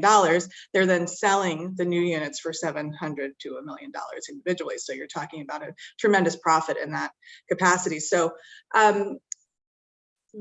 there are a multitude of reasons why affordability is hard in the city. Historic preservation is not the one source of that. There are other issues such as policies that have been set forth and the allotment of all of these luxury apartment buildings that are across the city. Are you saying that that if historic preservation were removed as a alleged obstacle, there would still be other obstacles? I think there would be many obstacles, yes, but, because it's tremendously costly to actually develop affordable units. That's what I've been told from many developers. But is historic preservation actually costly? We just went through this. This wasn't historic preservation, but the committee of the whole put through a bill last fall that requires buildings to be bird safe, and all these folks came in and said this is going to cost a huge amount of money, and we actually looked and it was in the tens of thousands of dollars. Is historic preservation really costly? Does it really deter a developer from building an additional floor? Not generally speaking. I mean, I would think Richard Lake from Roadside Development was testifying at the deputy mayor's office. Roadside Development is responsible for the Wegman site up in Wisconsin, and that's a $718 million project. That particular developer submitted their own landmark nomination, decided to keep the building on their own volition, and developed around it and included housing and a grocery store and many other amenities for that neighborhood. So I would say no, that it is not. I think it's a tool in economic development, and which I think it's been proven to be for the last 50 years in this city. There's also, isn't there through the historic preservation process if there is an issue with the development, that one can go to the mayor's agent? Yes, there argue that I forget the project is a project of merit, and merit could include affordable housing. Yes, under special merit, yes. There have been cases that have gone through where developers have appealed the decision of the review board to the mayor's agent for historic preservation. The mayor's agent is actually the planning director, but they do have an an attorney who actually acts as that mayor's agent, and they can argue that there is this community benefit of affordable housing in order to overturn that of the decision of the Historic Preservation Review Board. So in your experience, has historic preservation proven to be costly to developers? I think it depends on the situation. I mean, the second largest landowner in the District of Columbia is Douglas Development, and they do almost primarily historic preservation. And so if it wasn't lucrative, I don't think anybody would do it. And so it may cost a bit more in some cases, but some of that comes from deferred maintenance on properties as well. There is not tremendous activity when it comes to holding up the property standards law. I mean, we've contended a number of times. We testified at DIMPED hearing last week about a number of DC owned buildings that are just rotting, and because there is no general maintenance done on them, that it will cost much more money to redevelop those properties. And that is the fault of the district government. That's not the fault of the historic building. It's the structure is there. Historic buildings are meant to last and be redeveloped. It's actually, from a climate perspective, the better thing to do for our environment because of the amount of carbon emissions that new construction put off. But it is the responsibility of an owner to maintain their building, so it isn't as costly to rehab a building in the future. Mr. Roberts, you also testified in support of historic preservation. Do you have any comments on this? Scott Roberts, are you Yes, here? yes. Just generally, I hear people speak about affordability in historic preservation and specifically historic districts, as that's what I'm representing. And broadly, if I can say that the enemy people think that they have isn't really historic districts, but it's zoning. The enemy in the room is zoning and not historic preservation regulations in the city. Does that help? Okay. Let me see. I had another question. I had a question for Mr. Donahoe. Can you speak to the status of where we are with Friendship Heights and the development of housing and affordable housing there? Yeah, there's already four different projects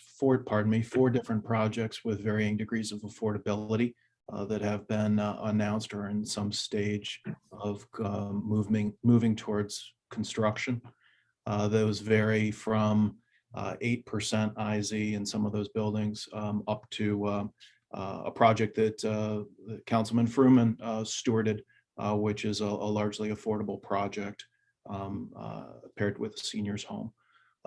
There is the possibility for at least 1,000 or more additional units as WMATA and the Western Bus Garage and the Lord and Taylor site get thought through. That is certainly an opportunity where an outsized portion of those units could be affordable units above and beyond the typical IZ levels. Thank you. I had one other question. It was for Ms. Miller again. In your statement, you said we should have a conversation with regard to using government money for private. Needs to be a wider conversation about the use of public funds for the restoration of privately owned historic resources. Well, we could sort of have that conversation right now. Okay. Happy to have it. So begin. Okay, so we have this homeowner grant program, which was originally supposed to be, it was actually a tax credit previously, but it transferred into this grant program, and it has historically only been available to targeted historic districts, which has left out other residents across the city, which is why we've had this discussion at DCPL and with the Historic Districts Coalition and others about this being a citywide grant program that the eligibility is just your income, regardless of your historic landmark or whatnot. We have had the council passed emergency legislation due to the issue at the Kennesaw, which has it's a very complicated ownership structure. It is a condo op. It's a co-op / condominium that was formed and signed off on by whatever DHCD's predecessor was.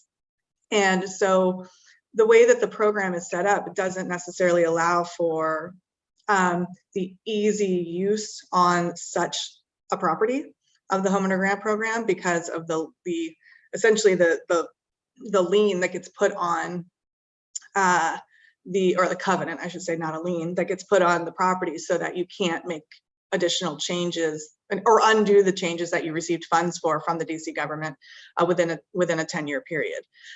Because co-ops you own a share of the cooperative. You're not necessarily owning, it's just not your building, so to speak. So there needs to be just this larger conversation to work through these issues, because now we do have, because the Kennesaw is receiving funds through the homeowner grant program and also through DMPED released a fund of $1.5 million back in November. It was advertised and it's been awarded to the Kennesaw because they were the only ones that were actually eligible for the funding. That other co-ops and condominiums that do have low and moderate income residents are interested in their buildings being eligible for this grant program, and they're not at this point. And also $250,000 a year, which is the standard allotment of cash that goes into that fund, is just simply not enough.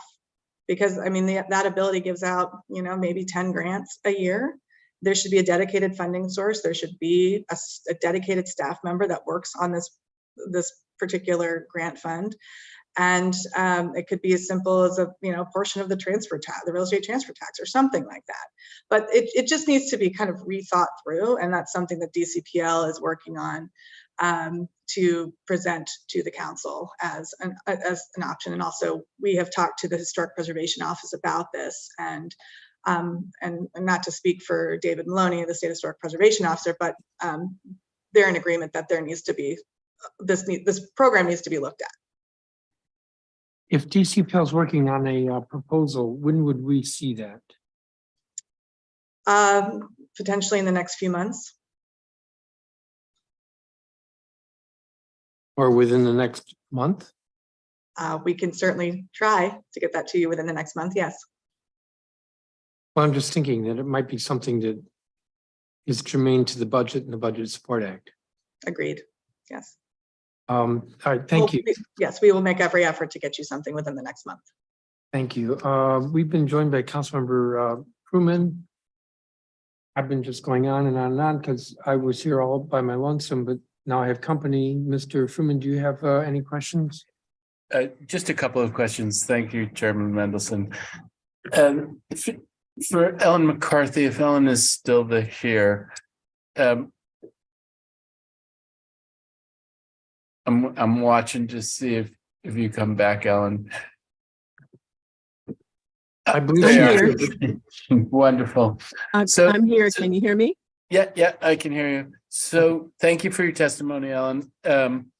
I've seen proposals about charrettes, and maybe I'm thinking about this differently in the Chevy Chase small Civic Corps context.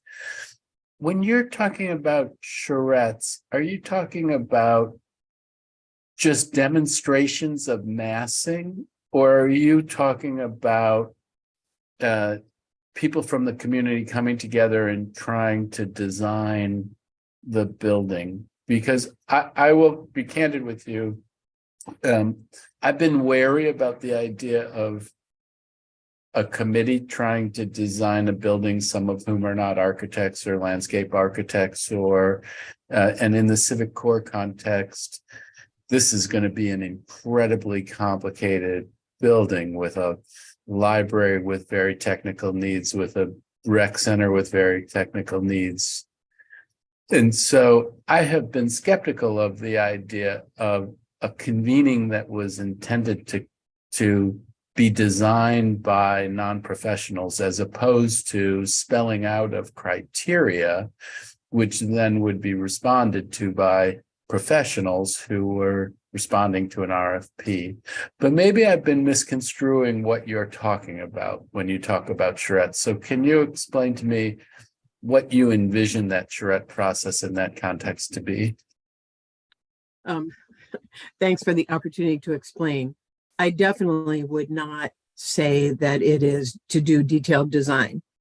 A typical charrette operates with tools like Lego blocks, in effect, and allows people to sort of move the massing or think through the relationship of buildings to the site. In the case of the Civic Corps, I think it might be useful in that as you move towards the stairs, if I could ask the tallest among us, 10 steps up, that's where we're going to start. I think you guys should go to the stairs. We're hearing a voiceover. Yeah. Somebody's unmuted. Give me a second here. We're hearing a voiceover, and we're thinking it might be from cable television. If you could check your microphones to see if you're open. Okay. You continue, Councilmember. Okay. Ms. McCarthy. So in the case of that sort of charrette, the benefit would be if you had blocks of some sort that represented the approximate square footage of the library, the community center, and then potentially housing, they could be moved around to see, all right, what would be the effect if we put most of the height and density on Connecticut Avenue? How would that affect the housing behind? Where could the open space be? It would definitely not be detailed design. And the idea in this case, it's hard to do charrettes when there's a COVID emergency. And that was what OP was faced with. I did find some resources online, which I had forwarded, that had done virtual charrettes, and they, it was a pretty good adjustment to the circumstances. But in the case, so mostly I think we're looking at charrettes because there seem to be so many people who don't feel that they were sufficiently informed or involved in the small area plan process. I don't think that's necessarily OP's fault. Everybody, the loss of the Northwest Current left us without good ways for people who are not always plugged into their computers to know what's going on in the community. So I think the charrette process would be more making people feel comfortable with the fact that some of these outlandish charges that have been made on the listserv about the Manhattanization of the Civic Corps are just not true. And that in fact, there is room for all of what we want to see. That was what your point about spelling out general desires. Those goals and objectives are already stated in the small area plan. We could get them reinforced in some kind of a public charrette or an online charrette, but it's more to satisfy people that, and my goal is to reduce the acrimony and to reduce the delays and allow us to proceed with this project, which we've all been talking about for so long, and not have sort of groundless fears delay DMPED's ability to go forward. And then we'll get the really detailed plans from the prospective bidders, and we can see whether the pros and cons of those and comment on them.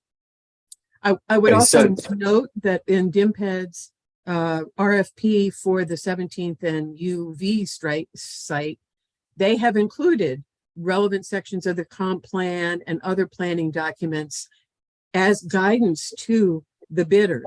And I think we can insist on the same thing, that when DMPED issues the RFP, bidders be aware of what the community's concerns and issues and desires are for the site.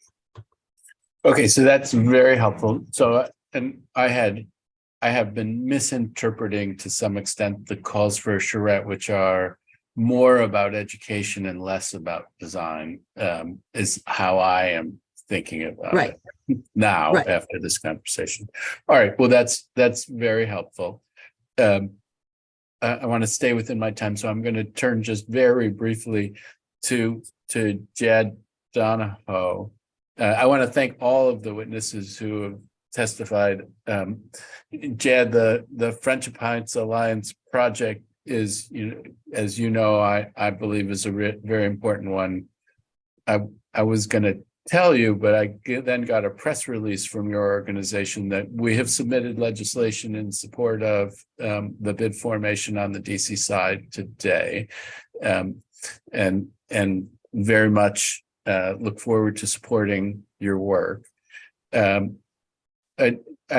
chairman asked about affordable housing, and it's less a question and more maybe for the benefit of the chairman here, that there is a lot that's happening in Friendship Heights now. Most of it, other than the Lisner project, is using inclusionary zoning. The two big sites, as you referred, are the WMATA and the Lord and Taylor sites. That's a lot of the land on the DC side of Friendship, in Friendship Heights. And WMATA, in a sense, hopes to control both of those sites. They have the bus garage block right now. They want to purchase the Lord and Taylor site, and then they're going to do what they'll be making proposals on that. WMATA is not in the business of being an affordable housing provider. And they're pretty constrained about what they can spend their money on. So it's different than an ordinary setting where you're doing community benefits from a private developer. WMATA is going to need to do some community benefits, but to really create a lot of affordable housing on those two sites, just as a heads up to all of my colleagues, is going to require a significant amount of city support. And I think we should be getting ready to do that, because this is a very important site to have affordable housing at every level. But we can't expect WMATA to fund that. So we're going to have to figure out a way to do it.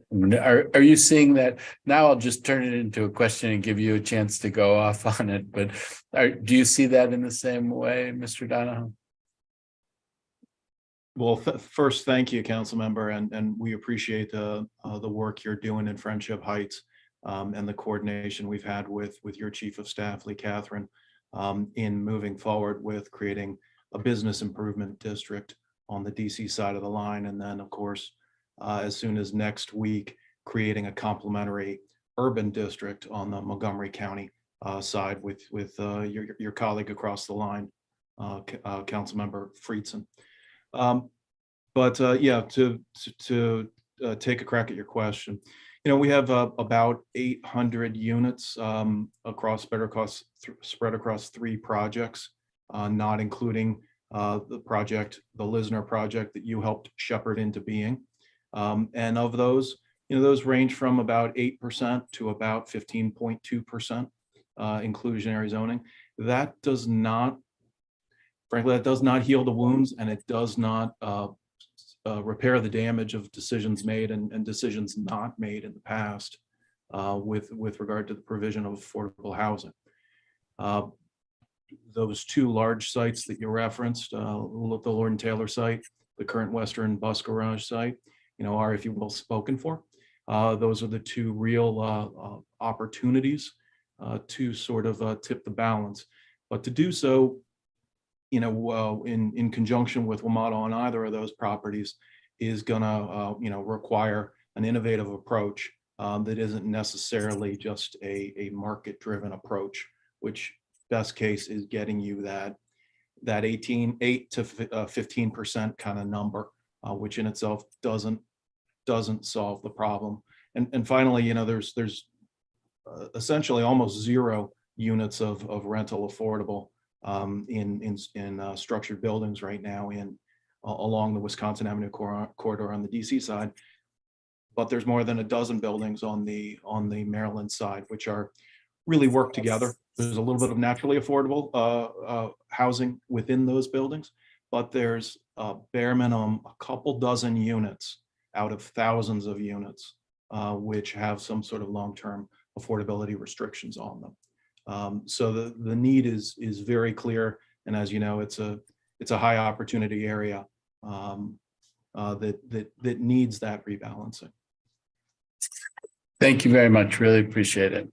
And I'll turn it back to you, Chairman Mendelson. Thank you for the opportunity. Thank you, Councilmember. I'm going to thank all the witnesses, and we're going to turn now to the Director of the Office of Planning. Thank you, each of you, for your testimony. And Anita Cozart, if you could come forward.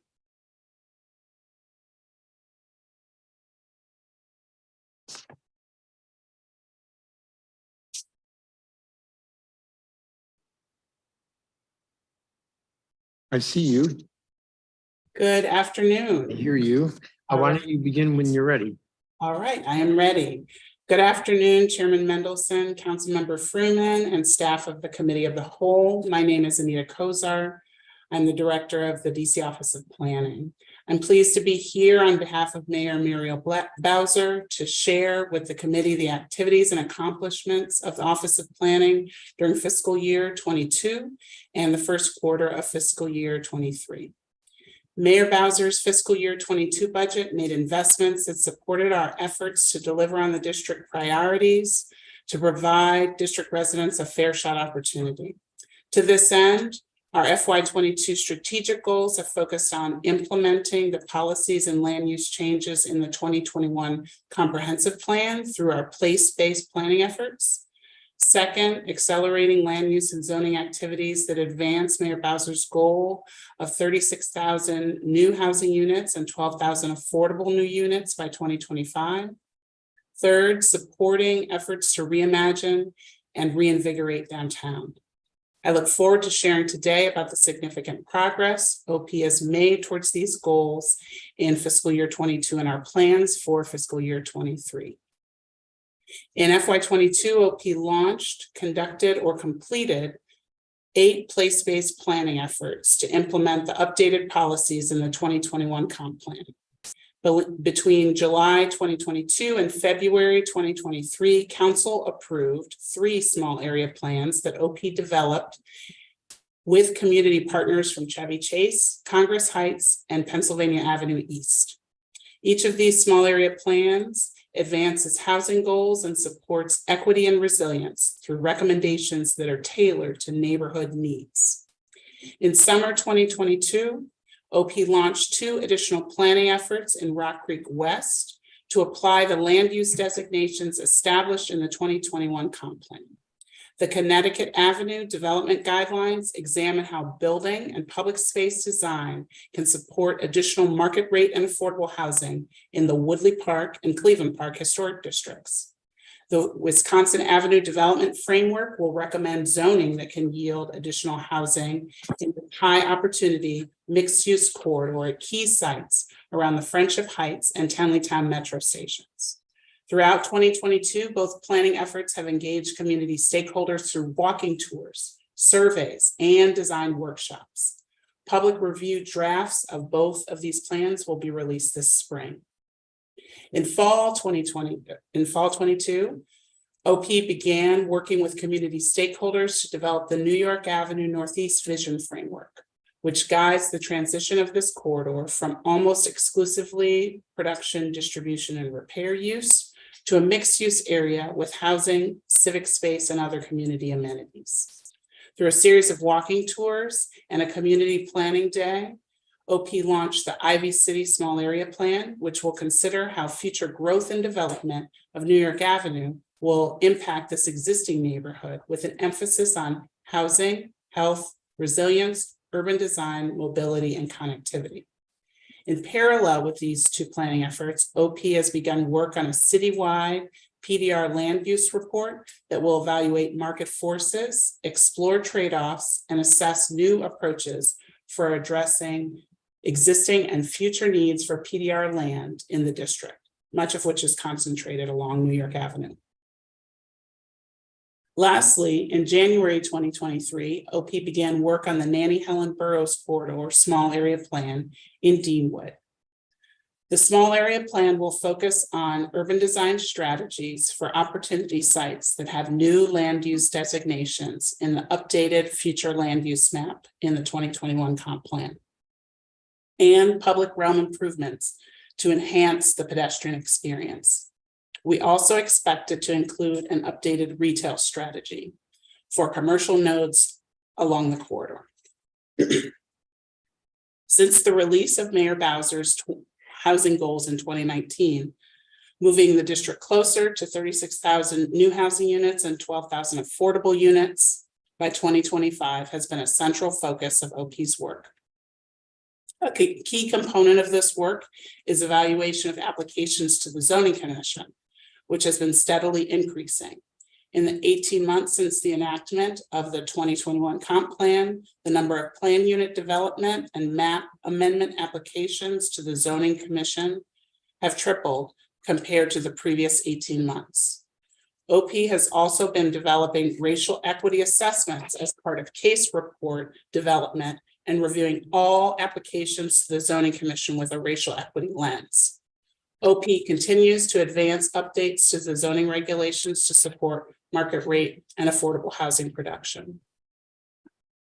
In addition to advancing place-based efforts and supporting zoning applications that increase the number of market rate and affordable units, OP's FY22 work focused on ensuring that all district residents have a fair shot at affordable housing, access to opportunities, and building generational wealth. In 2022, I served as the co-chair of the Black Homeownership Strike Force, which set a bold goal of 20,000 net new Black homeowners in the district by 2030, and issued recommendations to achieve that goal. OP also launched a project to develop an anti-displacement strategy, a 2021 comp plan action item, which we expect to share in 2024. OP continues to manage the district's historic homeowner grant program, which assists low and moderate income homeowners with the cost of repairing their historic homes. In FY22 and 23 to date, OP approved 31 applications for grants, totaling up to $577,000, including 26 grants to unit owners in the Kennesaw apartments, using the council's temporary multifamily building authorization. In December 2022, OP received an application from the Kennesaw Condominium Association for funding from the $1.5 million Multifamily Historic Preservation Grant Fund, established in partnership with the Office of the Deputy Mayor for Planning and Economic Development. And we are currently working with the applicant to finalize an award. This will unlock significant additional resources for this historically significant building in the Mount Pleasant and Meridian Hill historic districts, and one of the first successful examples of Tenant Opportunity to Purchase Act in the district. In January 2022, OP awarded the first round of grants for the Streets for People initiative. This program provided $2.8 million of funding to business improvement districts and community improvement districts in the downtown to support recurring public space activation and reusable infrastructure. Between April and December of 22, the grant supported all grantees to sponsor over 100 activations. A pedestrian zone on 18th Street, coordinated by the Adams Morgan Partnership bid, welcomed over 60,000 guests in 3 days that enjoyed free programming that supported local businesses. The Golden Triangle bid conducted 37 events during the work week, which drew more than 3,000 guests to Farragut Square Park. The DuPont Circle bid included monthly recurring events such as the Fall Festival, which brought in over 5,000 visitors on weekend mornings when the neighborhood drew fewer visitors compared to weekdays. Streets for People grantees focused on spending dollars locally, prioritizing Black, Indigenous, and people of color-owned businesses, accessibility services, and cultural resources. This program will continue into 2023 and build upon the successes and to continue advancing downtown's economic recovery. As I had shared in my confirmation hearing, one of my key priorities as director is to enhance the accessibility, equity, and impact of OP's work across the agency's divisions. I'll now share a few concrete examples from FY22 about how we've applied those approaches to our work. Enhancing accessibility involves expanding and enhancing the ways that residents can engage with and inform OP's work. A key example of this was OP's technical support of the district's redistricting process. OP worked with the council's redistricting subcommittee and 8 ward task forces to conduct the realignment of ward, advisory neighborhood commission, and single member district boundaries after the release of the 2020 census data. This involved procuring and conducting trainings on the ESRI redistricting tool, which for the first time allowed any district resident to submit proposed maps to be considered during the redistricting process. Embedding and approaching racial equity as both a process and an outcome has been a key to OP's work. This also requires considering how the agency can improve our internal and external process to enhance the outcomes achieved as a result of our community engagement efforts and various planning activities. To that end, throughout 2022, OP participated in the Mayor's Office of Racial Equity's inaugural pilot cohort to develop a racial equity action plan for the agency. This plan charts a 3-year path with specific action steps to ensure that OP staff understand and are committed to achieving racial equity, that OP's work contributes to eliminating racial and ethnic inequities, that OP meaningfully engages the community in planning processes, and that OP is an equitable employer. On February 11th of this year, OP held an open house to gain input and feedback on enhancing our draft racial equity action plan, which will remain open for public comment this spring to incorporate feedback with the goal of finalizing our racial equity action plan in late 2023. OP's focus on impact is guided by the understanding that disaggregated data, meaningful community engagement, and collaborative strategies to address displacement pressures facing many communities. Preserving housing affordability and avoiding displacement of longtime residents at the Kennesaw, a building that has stood since the 1970s as a symbol of tenant organizing, housing equity, and heritage of the Latino community, is a project that OP is committed to helping through substantial grants that will offset the extraordinary costs of repairs to make the building watertight, remove lead paint, and restore its historic facades. In FY23, OP will continue its work to implement the 2021 comp plan, advance the mayor's housing goals, reimagine downtown, and prepare for the 2025 comprehensive plan rewrite. At the same time, we will take every opportunity to improve the accessibility, equity, and impact of our work. Now I will briefly highlight several additional projects that were initiated this fiscal year.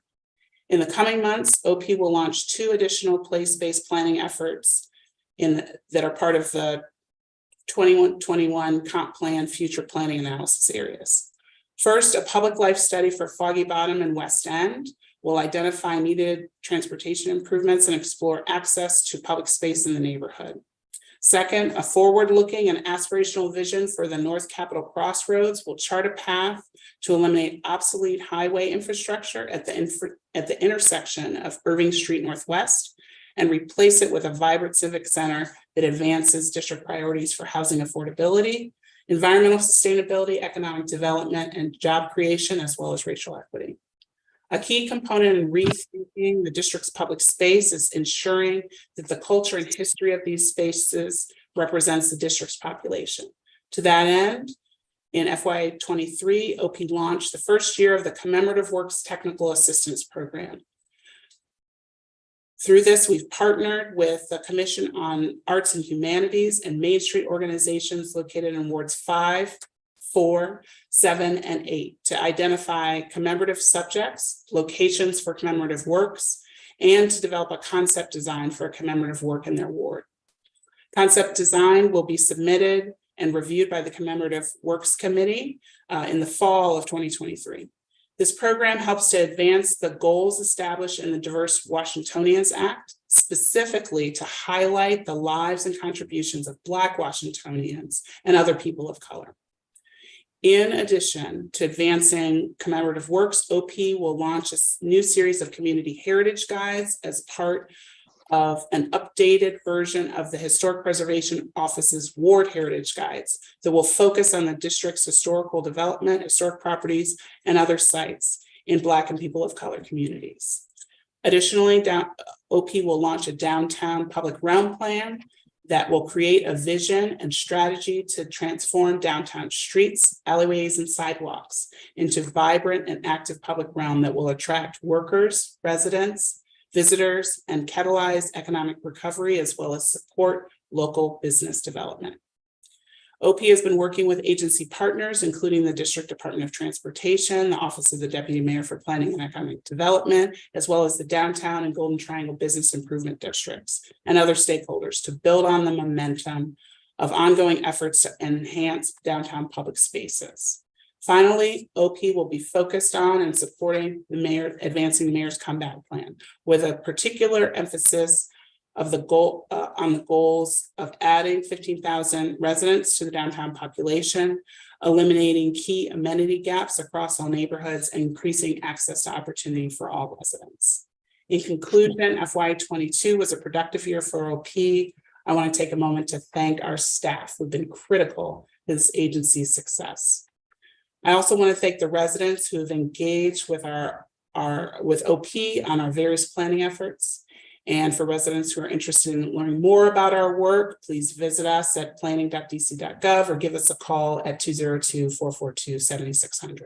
Lastly, I'd like to thank this committee for the opportunity to discuss our work. We look forward to working with you, Chairman Mendelson, Chairman Fruman, or Councilmember Fruman, and other members on the committee for the continued progress for the District of Columbia. I'm happy to answer any questions you have at this time.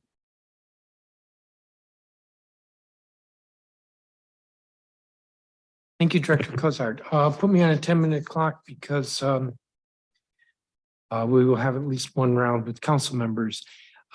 Director, the comprehensive plan adopted 2 years ago requires a study on industrial land to be completed by January 2024.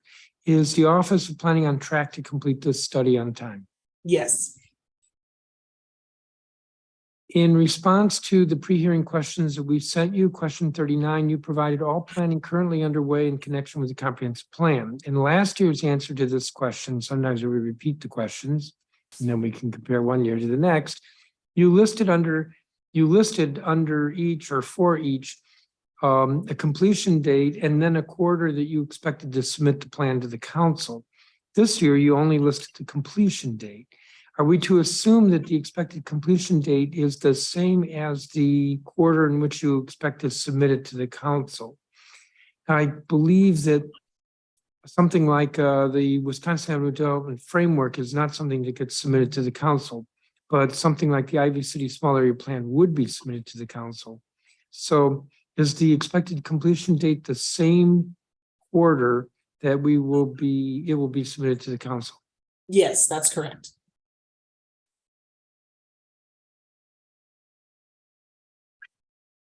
All right, that means you'll be completing it early in the quarter and submitting it to us later in the quarter.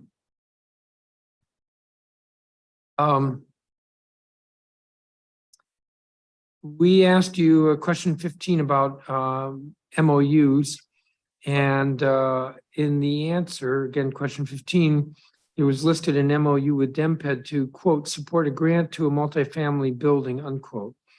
I believe from your testimony and our knowledge that this is related to the Kennesaw project. What is the status of this? And in your testimony, I think the total amount that we have available is over $1 million, but I think you listed a smaller number of units that had received the grants. So could you explain the status of this? Sure. So we are leveraging for the Kennesaw, we're leveraging both multifamily grant program as well as historic homeowner grant programs, because there are residents, homeowners inside of the Kennesaw that would qualify for that, the historic homeowner grant program, given the council's legislation to allow that to include multifamily homeowners. Does that help to clarify? What were the two programs again? Historic homeowner grant program, and what was the second one? The second one is essentially a multifamily grant program. This is the one that we have in partnership with the Office of the Deputy Mayor for Planning and Economic Development. It's the one that recurring. Yeah, that the council. That's right.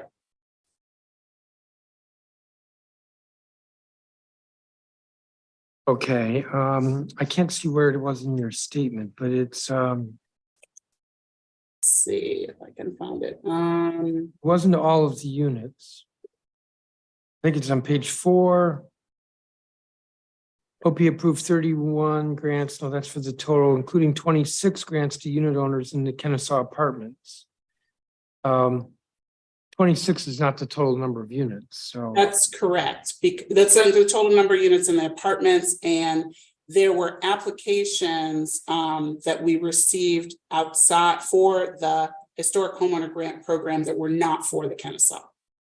And so we made awards and approvals for that. But the 26 are for the Kennesaw, and there are more units than 26 at the Kennesaw.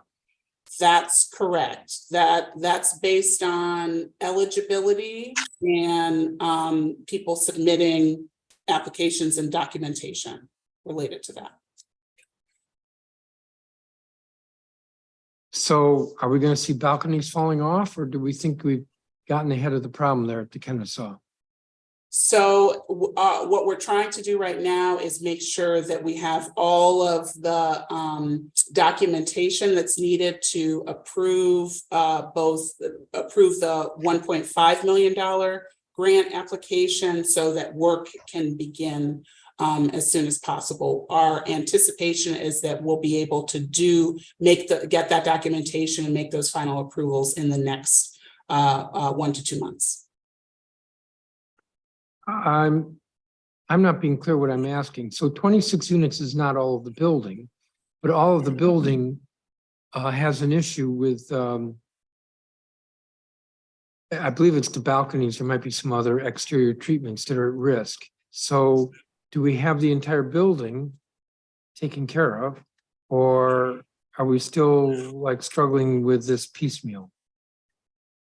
So through our resources, we're supporting the low and moderate income tenants, and we're partnering, and that helps to support the work that the entire condominium would need to do. And so that's the contribution that we're making to that.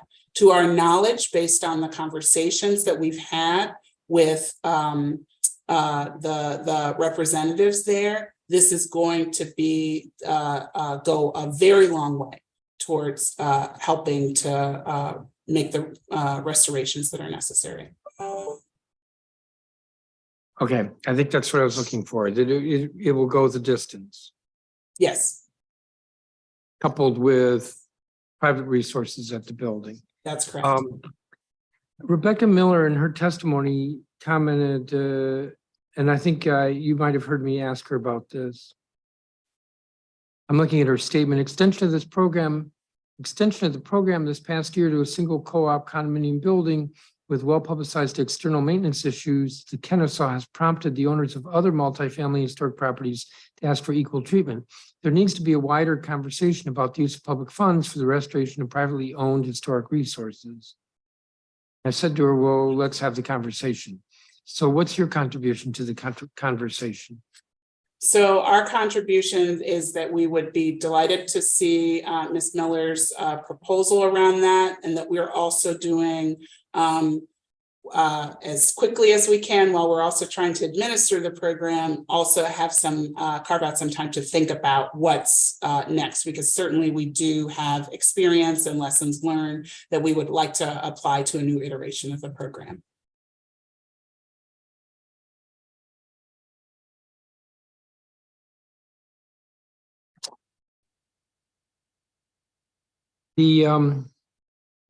One of our pre-hearing questions asked about lawsuits, and you are listed as a party to 2 lawsuits, the Masonic Temple development and the comprehensive plan. These lawsuits were both ongoing last year when we held this hearing. I understand there was some movement on the Masonic Temple case and that the district has appealed the ruling. Has there been any movement on the comprehensive plan lawsuit? No, there has not been. And I'm guessing that OP is not closely involved with the litigation, that that's the Attorney General? Yes.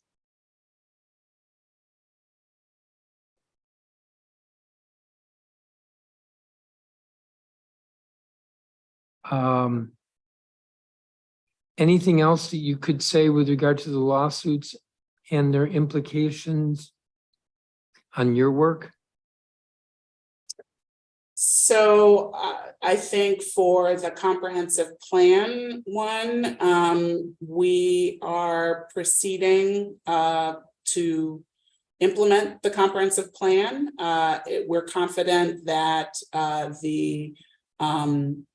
the engagement and the work that we did on the comprehensive plan, and certainly having had it blessed by council, gives us a mandate to move forward. So we're watching any progress, but think it wise to continue to move forward with the actions that are there in the comp plan.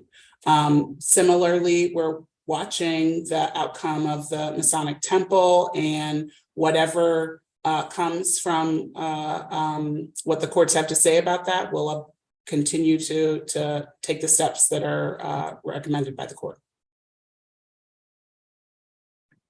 Changing subjects, it appears from your Schedule A that you have about a dozen current vacancies. Is that correct?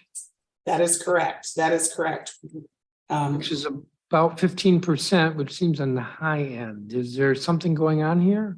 So it seems I would say it's probably a little closer to 10%. What it is not reflected there, and isn't reflected until someone shows up on their first day, is that we have made a selection on 2 of those vacancies. We've and issued offers to candidates. We have interviews as active as this week for 4 of those positions, and 5 of those positions will be posted in the next 3 weeks. How long have those 5 been vacant? We can provide you with that information. It ranges. It ranges because some, just in the last 2 months, or one of them in the last 2 months. One of them has been vacant since we received it in the beginning of the fiscal year. So it's, we can give you a breakdown of that. If you would, I'd appreciate that. But why would, if a position's been vacant since the beginning of the fiscal year, why are you only now about to post it? So what I would say about that is essentially we've been trying to move things through the queue as quickly as we can. Some positions have required more postings because it is a very difficult job market. We've conducted interviews, and after interviews had candidates immediately after say to us, I'm withdrawing my application because I got an offer from someone else. And so we've missed out on that. That's happened on a couple of occasions. So it's taken us multiple rounds of interviews for some of these positions. And so it's just a matter of trying to move each of the positions through the process with the staff that we have.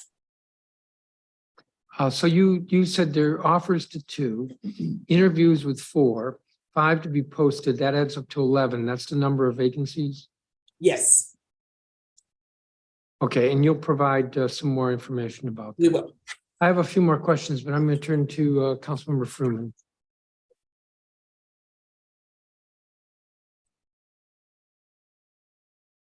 Thank you very much, Chairman Mendelson. And thank you, Director Cozart, for the promotion. So I'm going to ask about a couple of different things that you already talked about in your testimony, but just to try to get a little bit more detail. I think you referred to the Wisconsin Avenue framework and the Connecticut Avenue framework, that you will be out with public drafts for those in the spring. Is that right? Yes. Which could be a month from now, or could be 4 months from now. Are you optimistic that it'll be soon, or are you want the protection of the end of that 4-month period? I am optimistic that it'll be soon. Okay, that's terrific. In your description of those, you referred to Cleveland Park and Woodley Park, and maybe I'm missing it, but is Van Ness covered by the Connecticut Avenue framework? It does not go that far north. It does not. So we have Chevy Chase, that we have the small area plan, then we have Van Ness that is not covered by a planning process at this point? We're not undertaking one at this point now. Okay, but in the comp plan, the area covered covers Van Ness, but there isn't a current plan. There isn't a current process going forward around Van Ness. That's correct. That's interesting. Why was that choice made, not not to include Van Ness because it becomes a kind of island there between the other planning processes. So part of coupling Woodley Park and Cleveland Park is because of their historic district status. Interesting. And so we wanted to kind of couple with like. I see. And one of the things that is striking, I don't know if you will have heard me talk about Friendship Heights on the with the public witnesses, that the big opportunities for affordable housing in Friendship Heights are the Western Bus Garage site and the Lord and Taylor site. And so we're going to need to have a strategy for how we're going to achieve that, because WMATA, which is, likely someday to own both sites, is not in the business of of affordable housing. So they can't, in a sense, spend their resources to support affordable housing over what would be required. So we're going to have to figure out a way to make sure that we do better than IZ. Do you share the view that we need to do better than IZ on those sites? Yes, and there are sets of additional tools that I think that we can certainly tap into and should look to tap into. And what are some of those tools that I should be thinking about and working with you on? So certainly thinking about the high needs area tax abatement, that's one that's an important one to try to take advantage of. And there may be others that we can think about that may apply to the development, but we can also think about it holistically about what's possible in terms of affordable units in a broader area. And so that's one of the things for the development framework that's important, is to think about other tools that would. Well, let's stay together on that, because I want to make sure that we get to a result where there's significant affordable housing at all levels on those, what are maybe the highest opportunity sites in Ward 3 at this point. So it's going to be important to me to work with you and others in the administration to get to a good result in those places. One of the things that's striking, and I've walked every street and spent lots of time in each of the different communities, is that they're all different. So you have Woodley Park and Cleveland Park, and they're one, they're not identical to each other, but they actually have some similarities in the sense that historic districts, not a lot of land to work with, so it gets tricky about how much you can put there without imposing on the residential neighborhoods next to them. Friendship Heights seems like a place where, except very close to the residential neighborhoods, you could put a lot. Chevy Chase is one that you're in the middle of now. And I don't think I like change, and I think that it's important that we add density, but Chevy Chase is one of those ones where it's not on a metro stop. And so it's different than a Friendship Heights or a Henleytown or a Van Ness in terms of how much density is appropriate to add there. And I don't know whether as you're thinking about that, you're sensitive to those differences. I hope that as we go through this process, that we do a lot in all places, but that we be very sensitive to the differences of the different commercial districts. Do you see it that way? I'm curious how you react to that view on my part, that there's no one size fits all for these different communities, and that we need to be particularly careful about relationships to the residential neighborhoods. I agree. And I would just point to and encourage you and your staff and those who are listening to really look at the Chevy Chase Small Area Plan and what its recommendations are, and look at it alongside it. We have for both the Connecticut Avenue Development Guidelines and the Wisconsin Avenue Development Guidelines shared some renderings and some scenarios that show those differences between the key opportunity sites. What are we thinking about in terms of relationships to the surrounding areas? There's different approaches to treatments there. So just encourage folks to look at them alongside, because we did try to highlight those. Yeah, and it's a super tricky thing, but in the Chevy Chase Small Area Plan, people put in a ton of work. I mean, and really, they were in front of everything else. I think hats need to be taken off to the leadership in Chevy Chase that started the Small Area Plan process before the comp plan called for it. And then they came out with their recommendations about what should be in the Small Area Plan, and then you guys tweaked it in different ways. And so there can be differences in the Small Area Plan as passed by the council. And what was pretty clear from the community coming through, it's not huge differences, but I'm going to have my eye on those differences as we move forward. As passed by the council, it does. That's the law. And as an example, one of the things that I wonder about is the call to maximize, and I think that's a thing that the Office of Planning might have added in.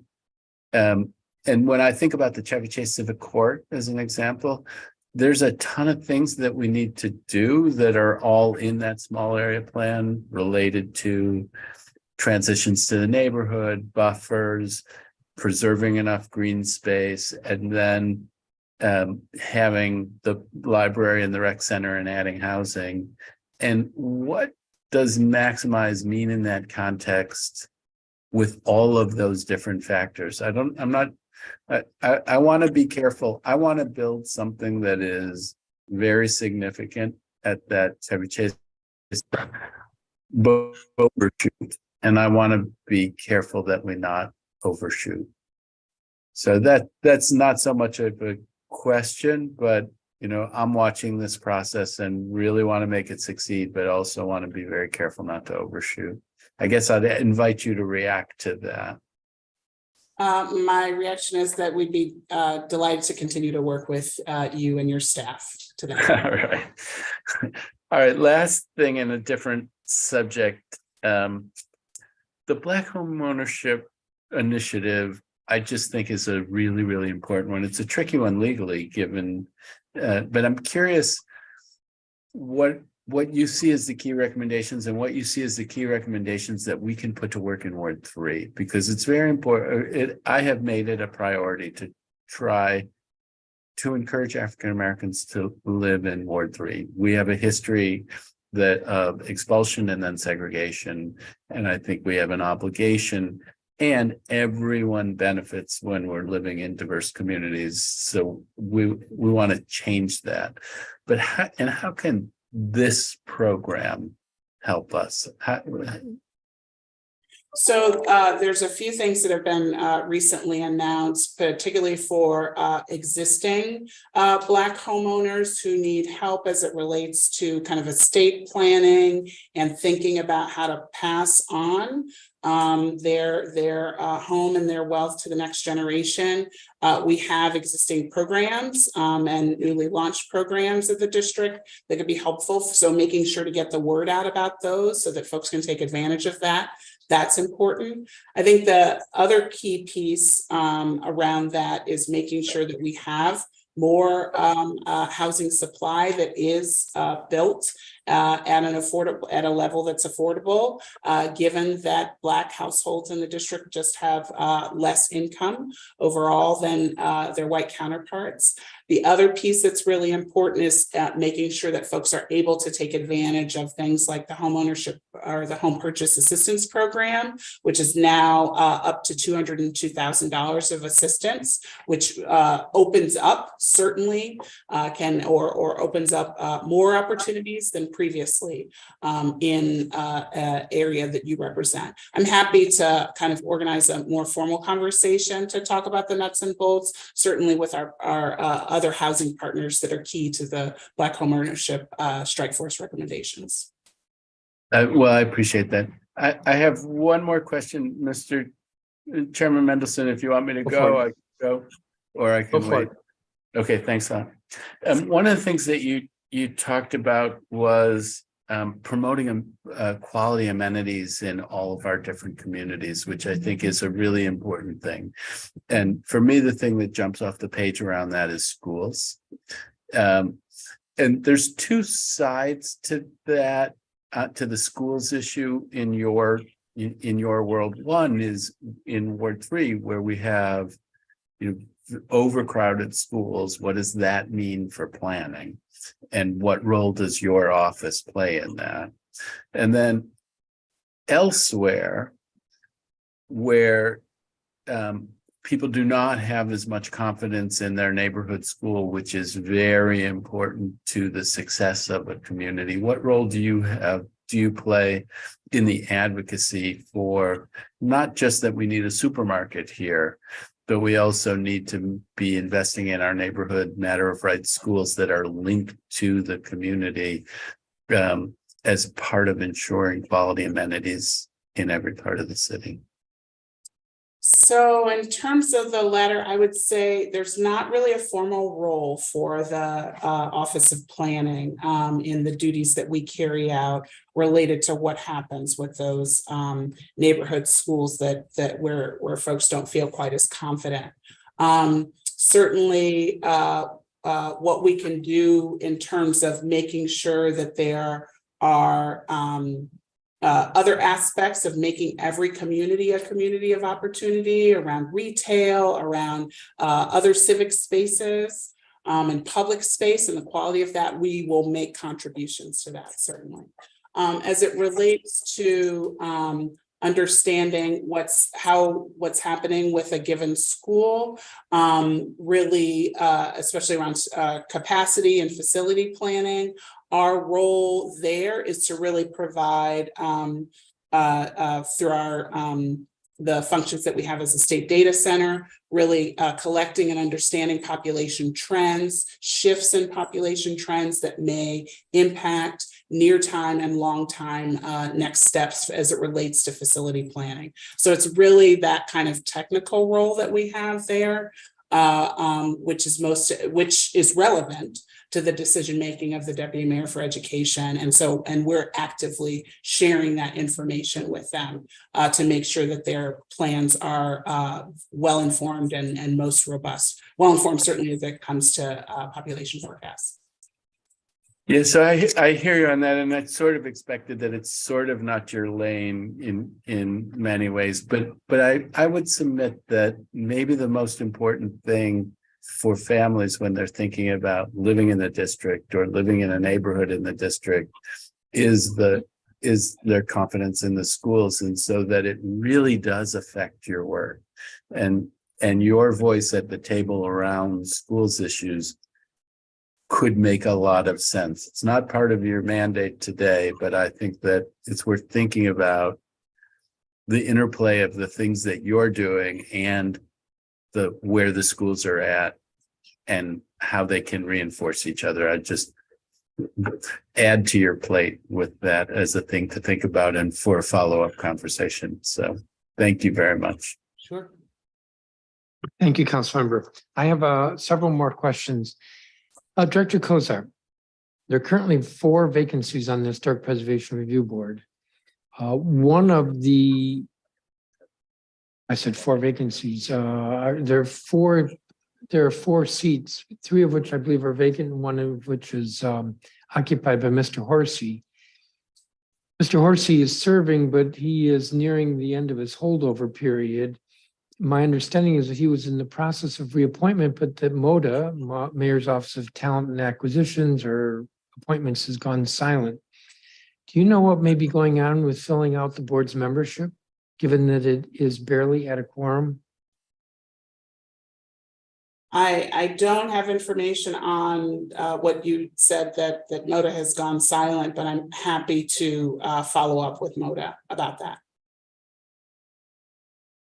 Would you follow up with me after you follow up with Yes, sir.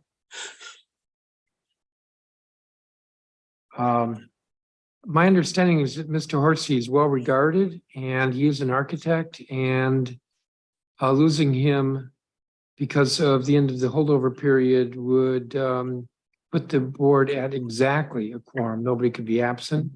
And as I said, our understanding is that MODA had reached out to him months ago and he submitted required paperwork and nothing further has happened. And so, all right, you'll get back to us on that. Yes. I had earlier asked a question of Ms. Barden at the Office of Zoning. This is what I asked her. Your testimony touched on additional changes made to your racial equity tool that is required by the comprehensive plan. This sounds like a lot of data-driven work. Will your budget reflect that in the form of additional staff, or will you be doing this work within your current resources? And her answer was, well, most of that work, at least with the data, will be done by OP. So will this require some changes in your budget? We do not anticipate it requiring changes in our budget. And I'll just say that we have some information available at opdatahub.dc.gov, and we have a racial equity section that has a lot of the data that was referenced by folks who gave testimony around housing cost burden. This data is disaggregated by race. You didn't ask me that question, but I thought it appropriate at this moment. And what's that website address again? OP Data Hub? OP Data Hub, all one word, .dc.gov. And there is a racial equity at the very top. There's a racial equity section. And we're also happy to send that link and that specific, the link to that section as a follow-up as well. Okay. You touched on this in your statement, talking about the mayor's recovery plan for downtown. In your testimony, you spoke very generally about supporting 15,000 more residents and fill out one other, I don't have it right in front of me. And I feel like finding what you said. It's focused on supporting and advancing the mayor's comeback plan with a particular emphasis on the goals of adding 15,000 residents, eliminating key amenity gaps across all neighborhoods. Well, that's not downtown. Increasing access to opportunity for residents. That's also citywide. My question focuses on downtown. In your responses to our pre-hearing questions,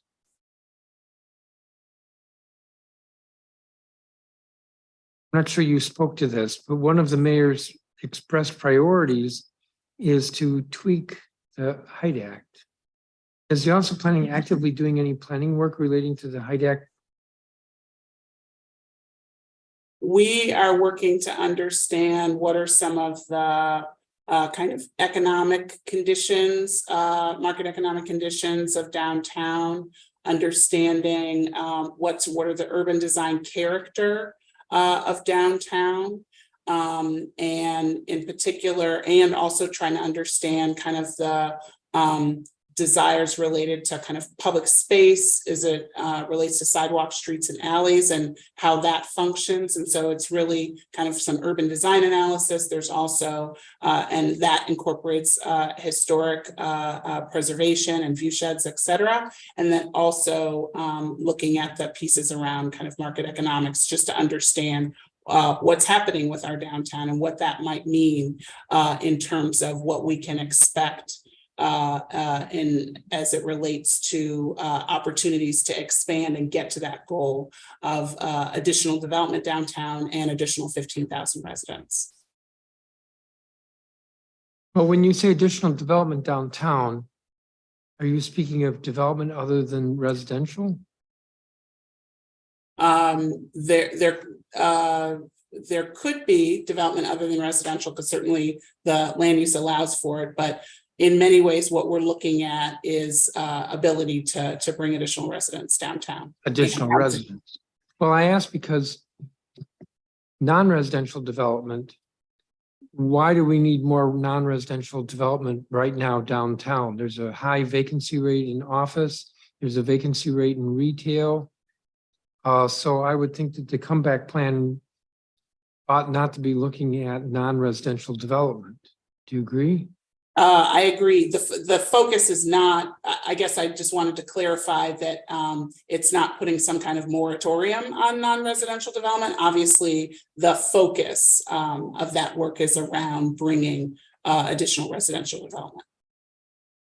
And so the work you're doing is looking at economic conditions, marketing conditions, urban design analysis, historic preservation, view sheds, stuff like that. Yes. But isn't there a time period for the comeback plan?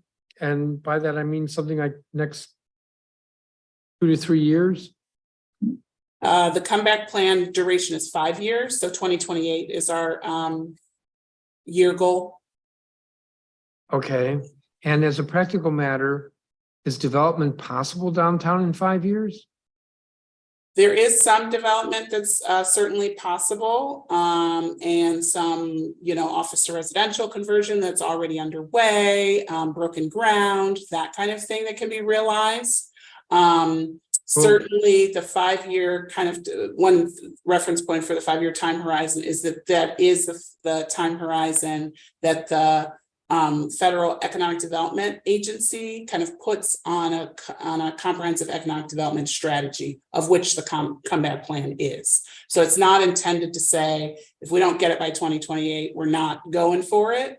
It's to set goals for 2028 and to work towards achieving those, and understanding that that's kind of the cycle that we're working with. I'm just trying to understand, because the goal is 15,000 more residents downtown by 2028. And I'm just thinking in terms of residential.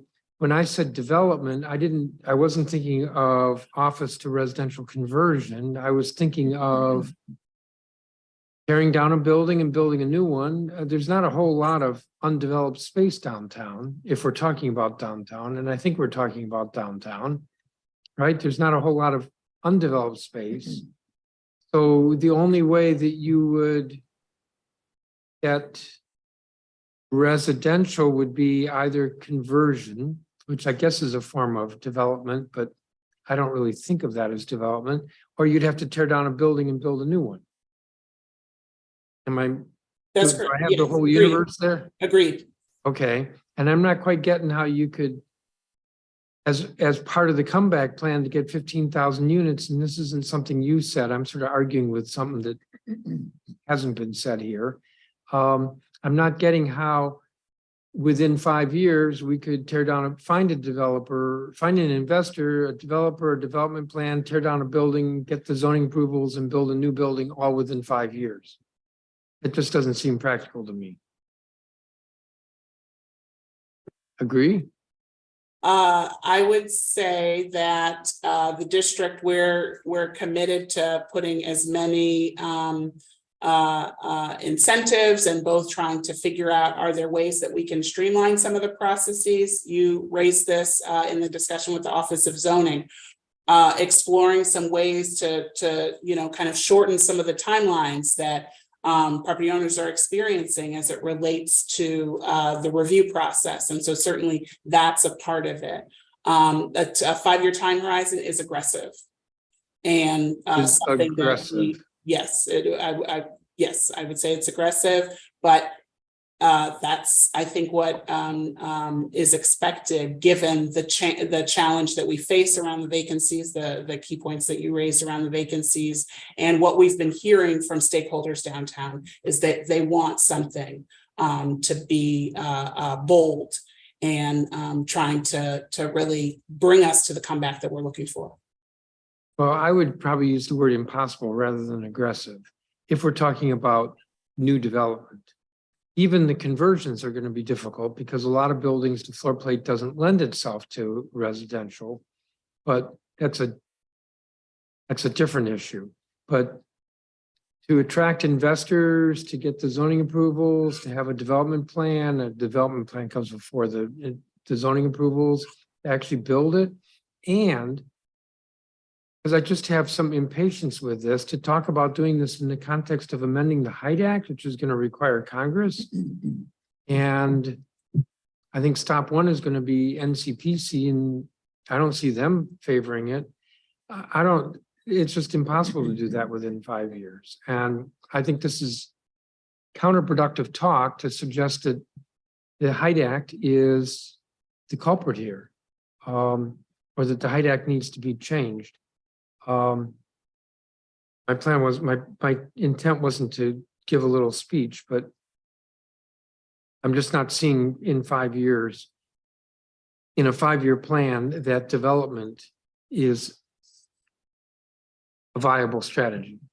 I think there are other ways, encouraging the conversions and looking for other ways to attract people downtown, like activating, which you talked about in your testimony, more activation, events, whether we're talking about cultural events at museums and theaters, or cultural events and other activities which could be on the streets, like the barbecue festival in the summer. Events like that to bring people downtown, to make downtown more attractive, to make people think, hey, this is a cool place, I want to live here. And then that creates market pressure for residential development. Let me check with staff, see if I have any other questions.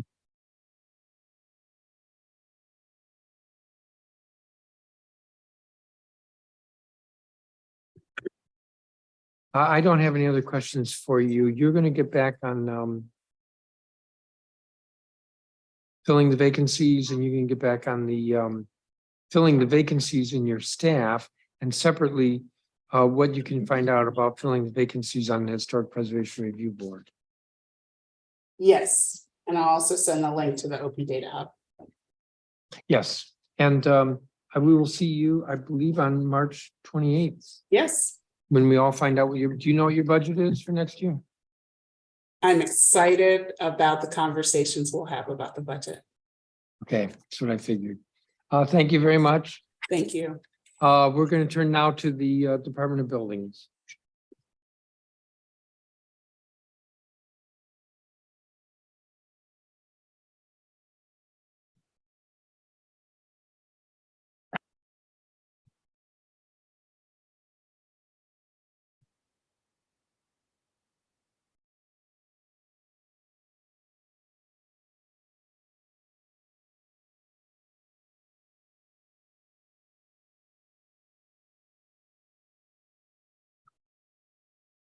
I'm going to call, we have a lot of witnesses here. We have 46 witnesses, so I think I will call the first 20 and then the remainder, and then we will go to the director. I hope witnesses will be mindful of the clock, and so that everybody has a chance to testify. We do have interpreters available. And in order to access interpretation, if you want that, there is a icon at the bottom of your screen. Everybody who's here has a screen because this is a virtual hearing, and that icon says interpretation. You click on that, and if you want Spanish interpretation, you would click on Spanish. That's the way the interpretation works. We have interpretation, as I said, for this segment of the hearing, because that was requested timely.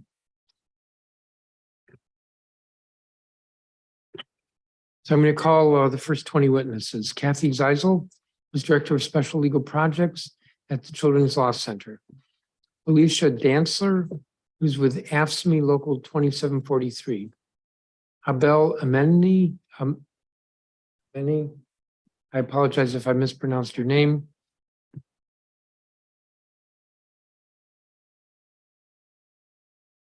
Commissioner Tupti Patel, who's an ANC commissioner with ANC 2A03. Eleni Christidis, who's with the Legal Aid Society of the District of Columbia. Darlene Jackson, Janet Phoenix, who is an assistant research professor at George Washington University. Matthias Palstian, who is with the Sierra Club. Max Broad, who is listed as leader of Citizens Climate Lobby DC chapter. Cynthia Davis, who's executive director of the DC Family Child Care Association.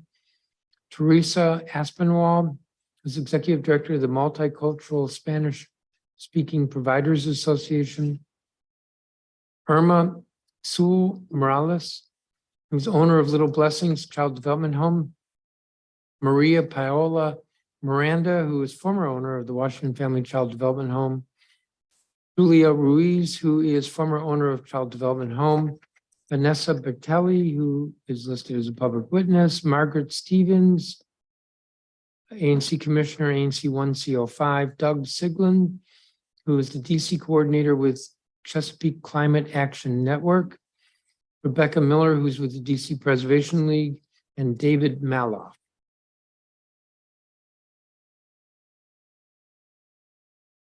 Check to see if everybody's been admitted.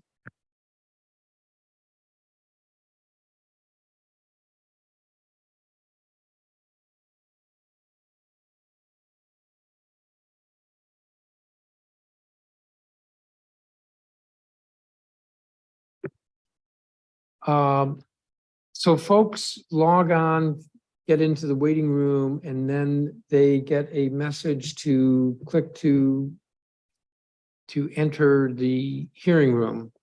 There are several people who have not clicked, so you have to click to enter. Otherwise, we'll miss your opportunity. Ms. Zeisel, you are first, and good afternoon.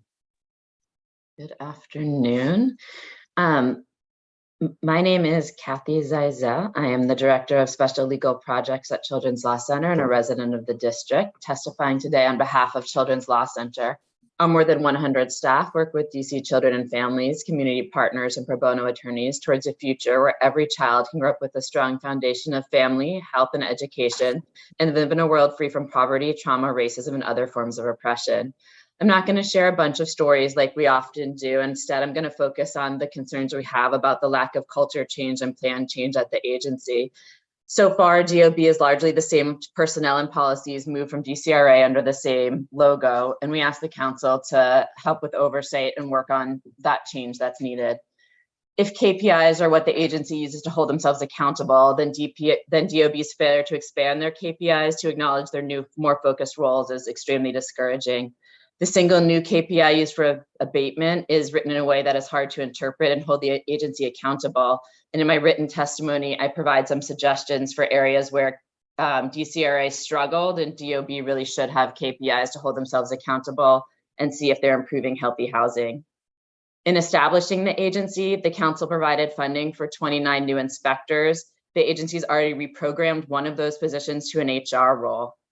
We're also concerned about the perspective on enforcement shared by the director in his written testimony, and that we've heard from the agency saying that other agencies seem to be responsible for the lack of enforcement by DOB. We need to see new strategies and new approaches by the agencies towards enforcement. DOB is statutorily responsible for housing code enforcement and should be a leader in this area.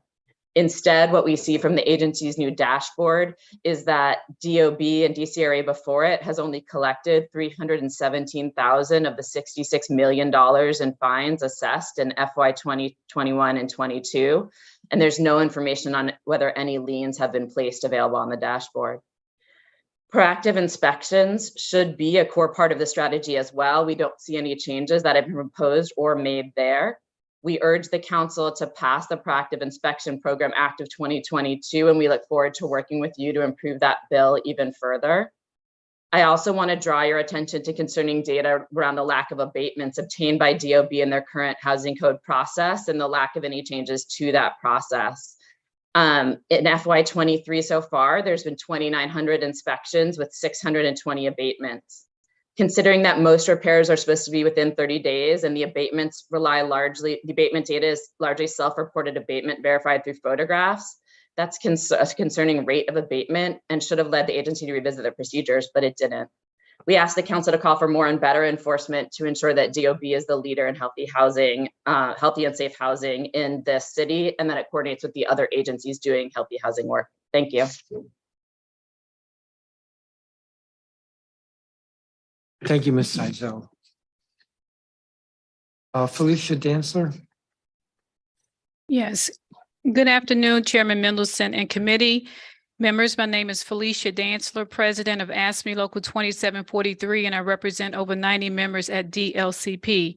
Currently, Labor has only one member detail at the Department of Buildings. As this community is aware, as of October 1, 2022, DCRA split into two agencies, and last year, most of my members worked under the direction of Director Chopra. Last year was no different from previous years of how my members have been treated under the leadership of Director Chopra, who has led the way to cause hostility, retaliation, and rebuke for union members who exercise their union rights. Since Director Chopra's charge, there has been a mass exodus of employees. Labor noticed that it was losing members in the Consumer Protection Unit and Licensing Division, and the agency was not replacing employees, but adding work to those who remain. Keeping in mind, Director Chopra was appointed in 2019, Labor reviewed DCHR's employee records and learned the following. In year 2019, the agency had 6 separations. 2020, the agency had 31 separations. 2021, the agency had 68 separations. And in 2022, the agency had 70 separations. To date, a total of 173 separated employees. Certainly, some separations came by way of retirement, death, or termination. However, Labor believes these individuals represent a small portion, and Labor believes many left the agency due to poor management, compensation issues, lack of appreciation, or poor agency culture. More so, a mixed match with their values and what the agency values. The biggest concern is how these separations impact the agency. The positions vary. However, it appears the agency gutted its IT division and legal division. The tenures at the agencies range from 3 months to over 10 years. We must question why so many separations and what can be done to reverse course. The agency falls flat with providing processes in place for applications and on how to apply SPO and non-SPO licenses. The current system is not end-user friendly. For instance, documents larger than 1 megabyte cannot be uploaded, and those documents that are spec qualified can only upload 1 document at a time. The renewal period is fastly approaching March 1st through May 31st of each year, and there are over 6,000 officers who would need to be renewed in a 90-day period. The current system will surely impact processing times and possibly jobs. Last year, the agency had an email address that applicants used to send their application and documents, and during that time, there were approximately 5,000 emails waiting for action. Upon information and belief, currently there are 3,000 emails that remain. Labor has also learned the agency has stopped processing these applications, although applicants paid for a service. These applications date back from year 21 and 22. The applicants have requested refunds, and it is not clear if refunds were ever given. However, management has told my members to not let the applicant know that a refund can be had. In closing, with the implementation of 2 separate agencies, Labor is now rid of Director Chopra's gaslighting, double talk, failure to accept responsibility, and failure to foster a working environment where employees and supervisors are encouraged to prosper and grow. Labor is pleased that Director Chopra no longer has authority over his member, and he is now AFSCME's concerned. Thank you. Thank you. So Ms. Dantzler, you represent, or your local represents the employees at the Department of Licensing and Consumer Protection, but not at the Department of Buildings? You're on mute. Yes, sir. We have only 1 member detailed to the Department of Buildings. All right, thank you. Abel Ameni, and I'm sure I mispronounced your name, and I apologize. No, actually, that was quite good. Thank you so much. Hi, like you said, my name is Abel Mene, and I live at the 500 block of Longfellow Street in Brightwood Park, a neighborhood that has historically been underserved by the district. I'm coming here to testify before you for the Department of Buildings, not so much specifically about the department, but the underlying codes that they are supposed to enforce. The issue particularly that I'm here to speak about is the fact that my apartment, and I'm sure many in my building, have no kitchen exhaust. So that means that when there is any cooking going on, that there is no ventilation to the outside. Now, when you hear that, I think everybody would understand immediately that that is a problem. And the first thing that comes to mind is, wait, that has to be a code violation. And Department of Buildings should be involved. And I just want to raise that I've done that. I have, called for an inspection, and 2 inspectors have come to this building, to my apartment to check and see this.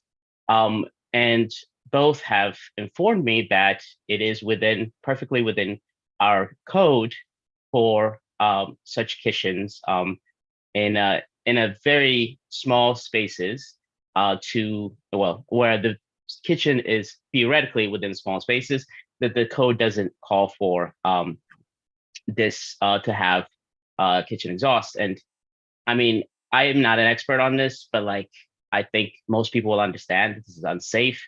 On top of that, my building uses gas stoves, which further exacerbates the issue.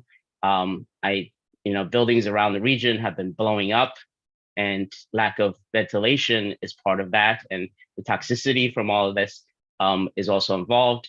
So the building code specifically that I'm speaking about is the DC version of the mechanical code, which is adopted from the International Mechanical Code for Buildings.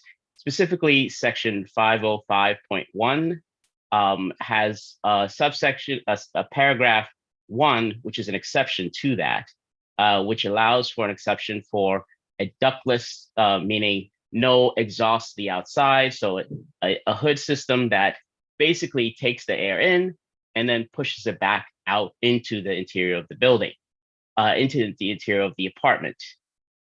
It makes an exception for that for range hoods that have been labeled as functioning as ductless. So I'm here to advocate for striking that entire paragraph, that entire exception, and to require, I know that there have to be some time to allow for this, but to require that all range hoods have exhaust to the outside and have fresh ventilation. That's basically my testimony. Thank you so much, and I'll be submitting this as written testimony as well. Thank you, Mr. Omeni. And yes, I was going to ask for you to submit your statement. Commissioner Trupti Patel. Is she here? Chairman, I'm always here. I got to make sure I keep you on your toes. You know this. Well, I'm sitting, so.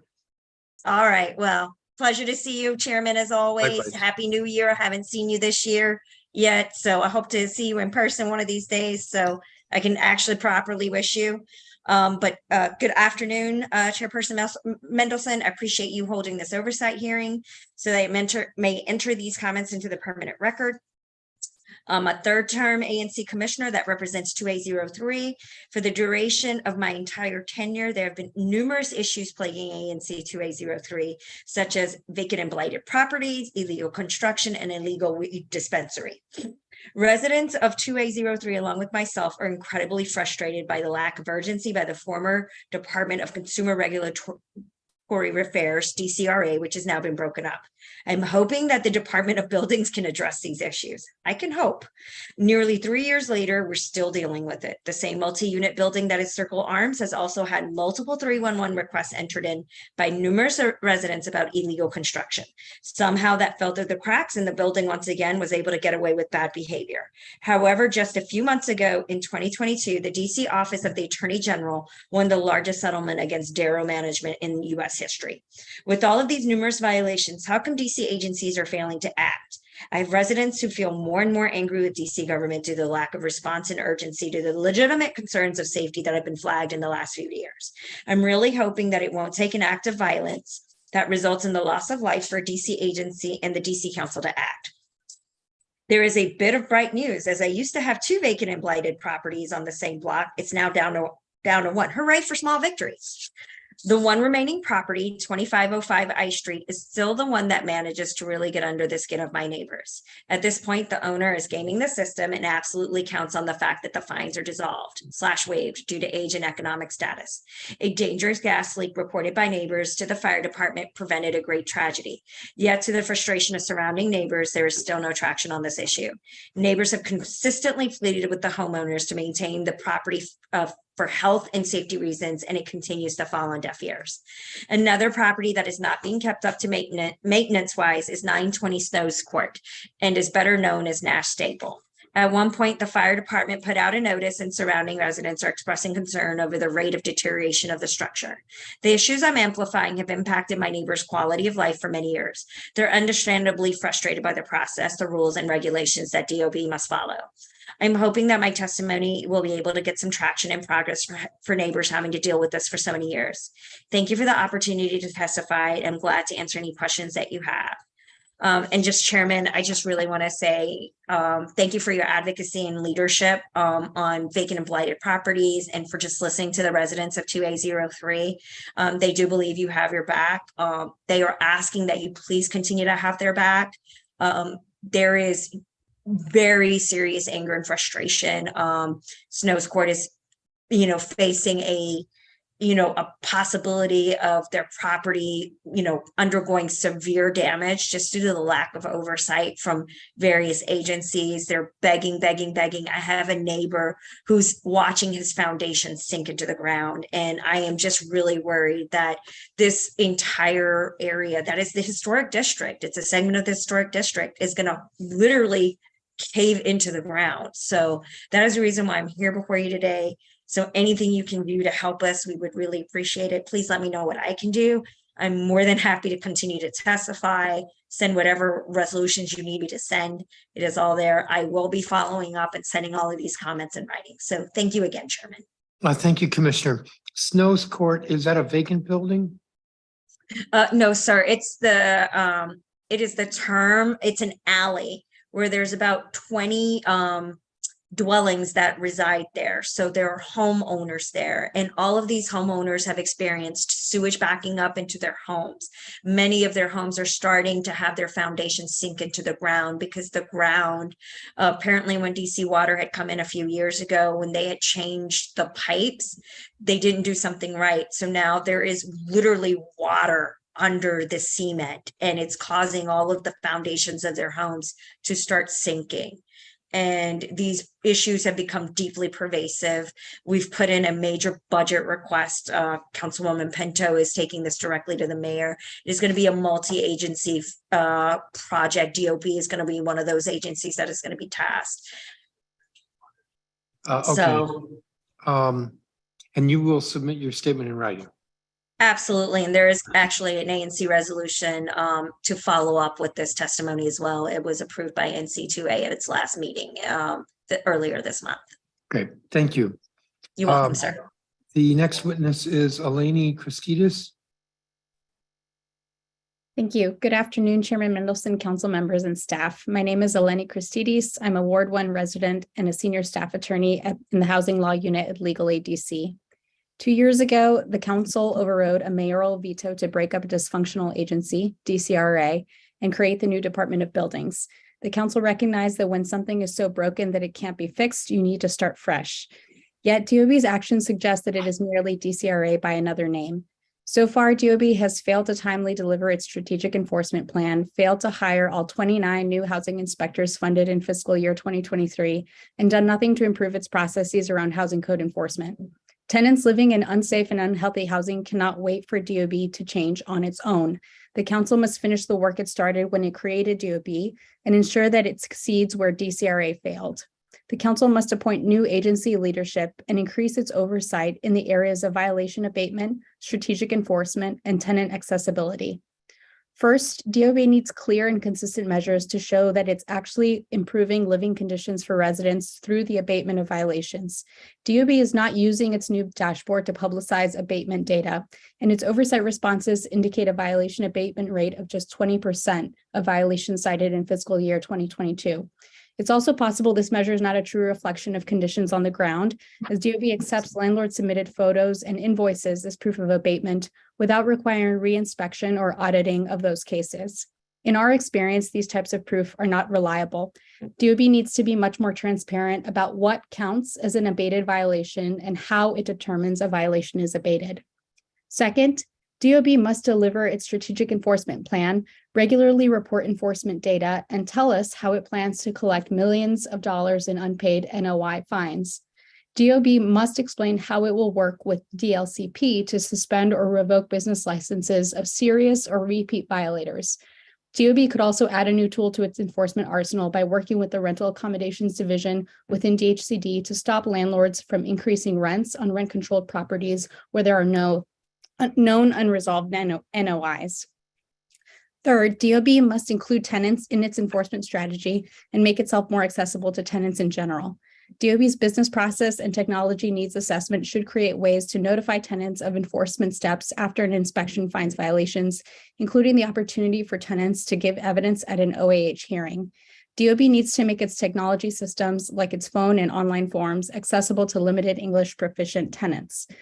DOB needs to be present in the places where tenants could most benefit from its services. The council should revisit legislation that would put DOB inspectors in landlord-tenant court, where tenants who have housing code violations could get an inspection and raise violations as a defense in certain eviction cases.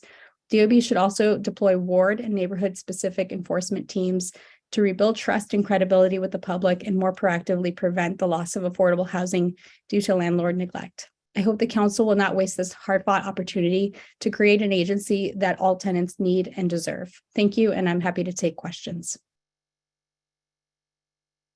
Thank you.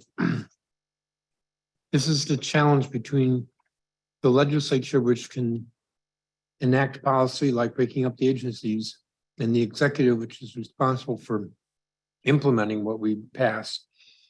Challenge is how to get them to implement more faithfully to what we intended with the legislation. Thank you for your testimony.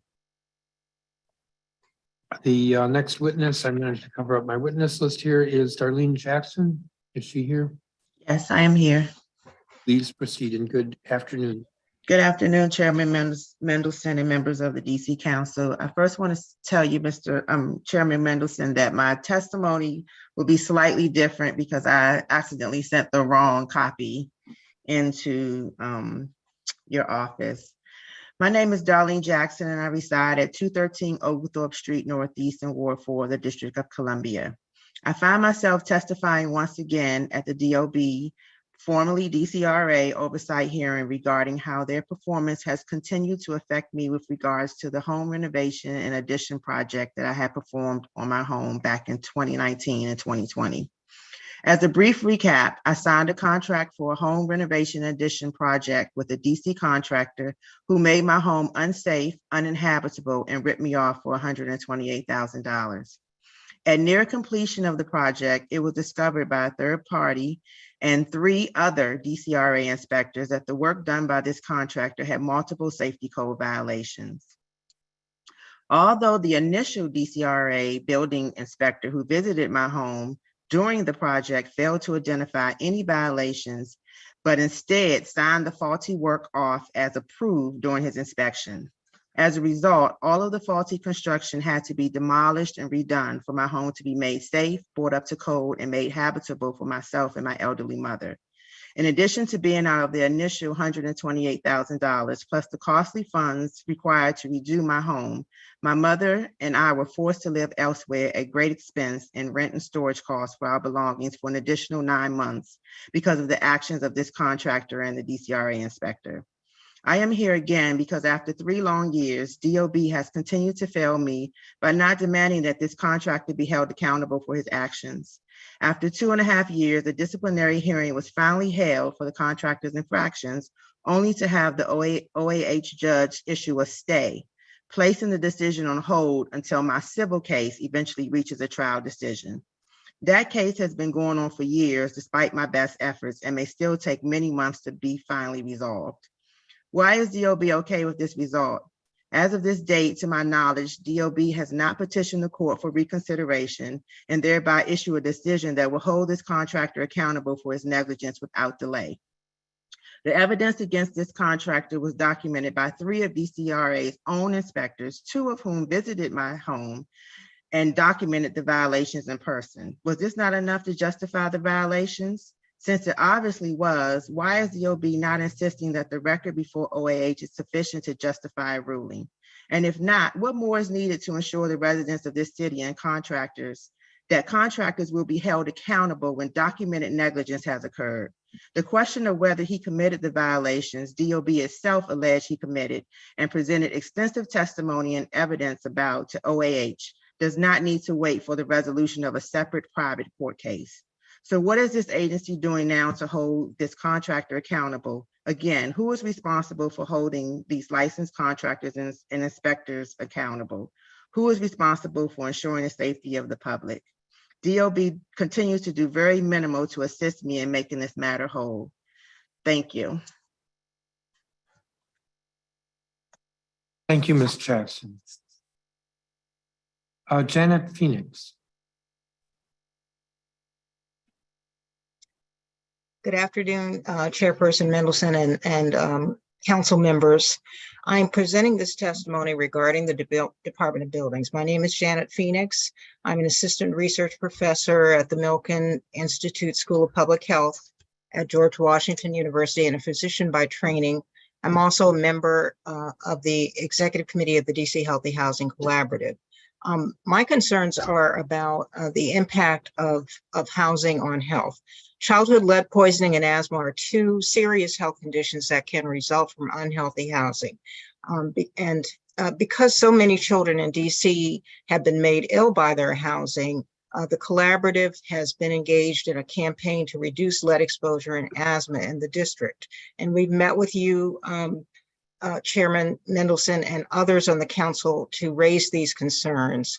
As DC attempts to improve its inspection and code enforcement activities, we need to acknowledge that there is still a legacy of housing that has resulted from the poor functioning of the past Consumer and Regulatory Affairs Agency, with many properties having code violations such as roof and plumbing leaks, pest infestations that trigger asthma attacks and expose kids to lead.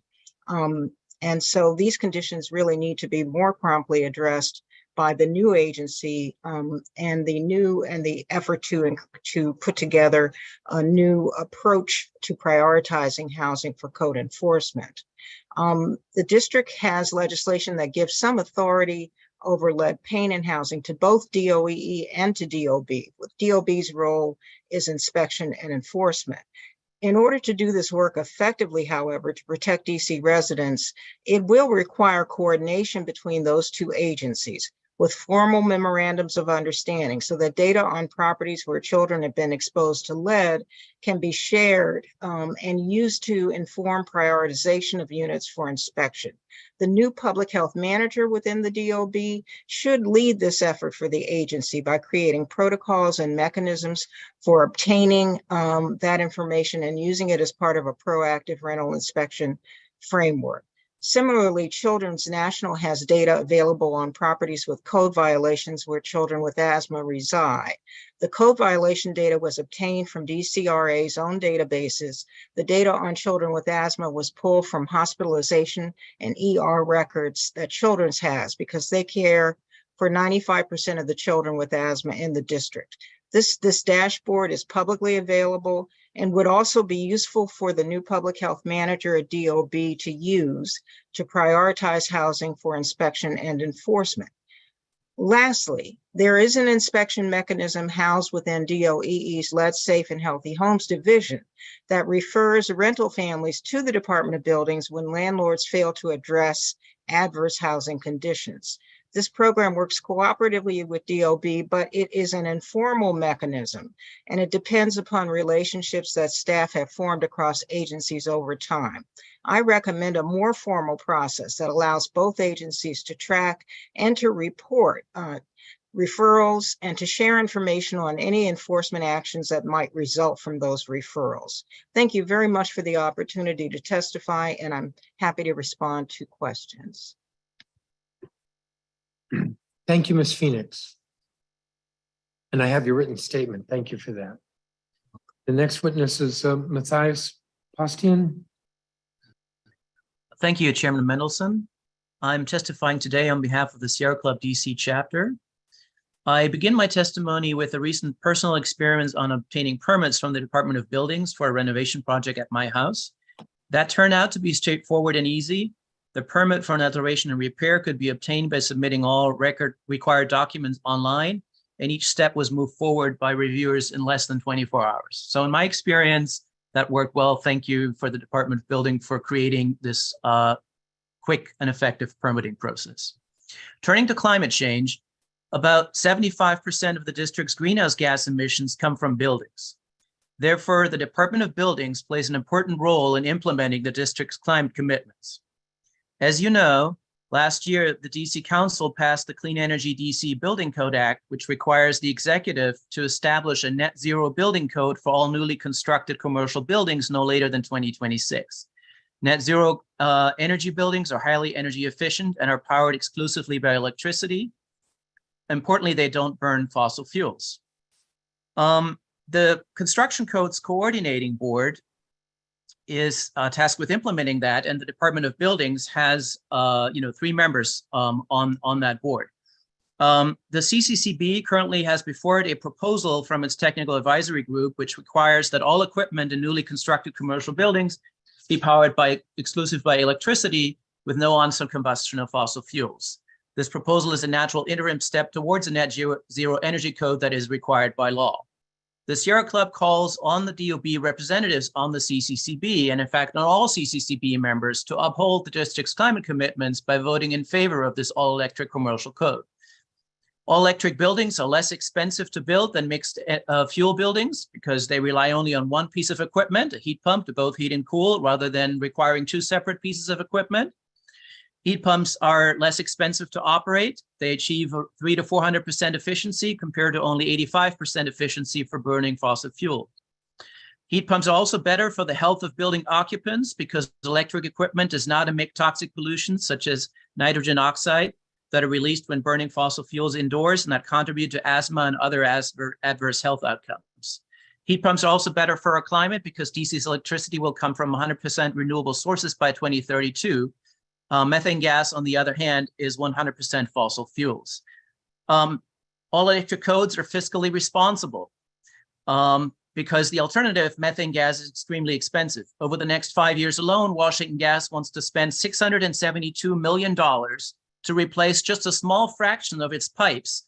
And that's part of the gas utility's larger plan to have DC residents pay approximately $5 billion to replace its fossil fuel piping system. The earlier we move away from such an expensive fossil fuel distribution system, the better.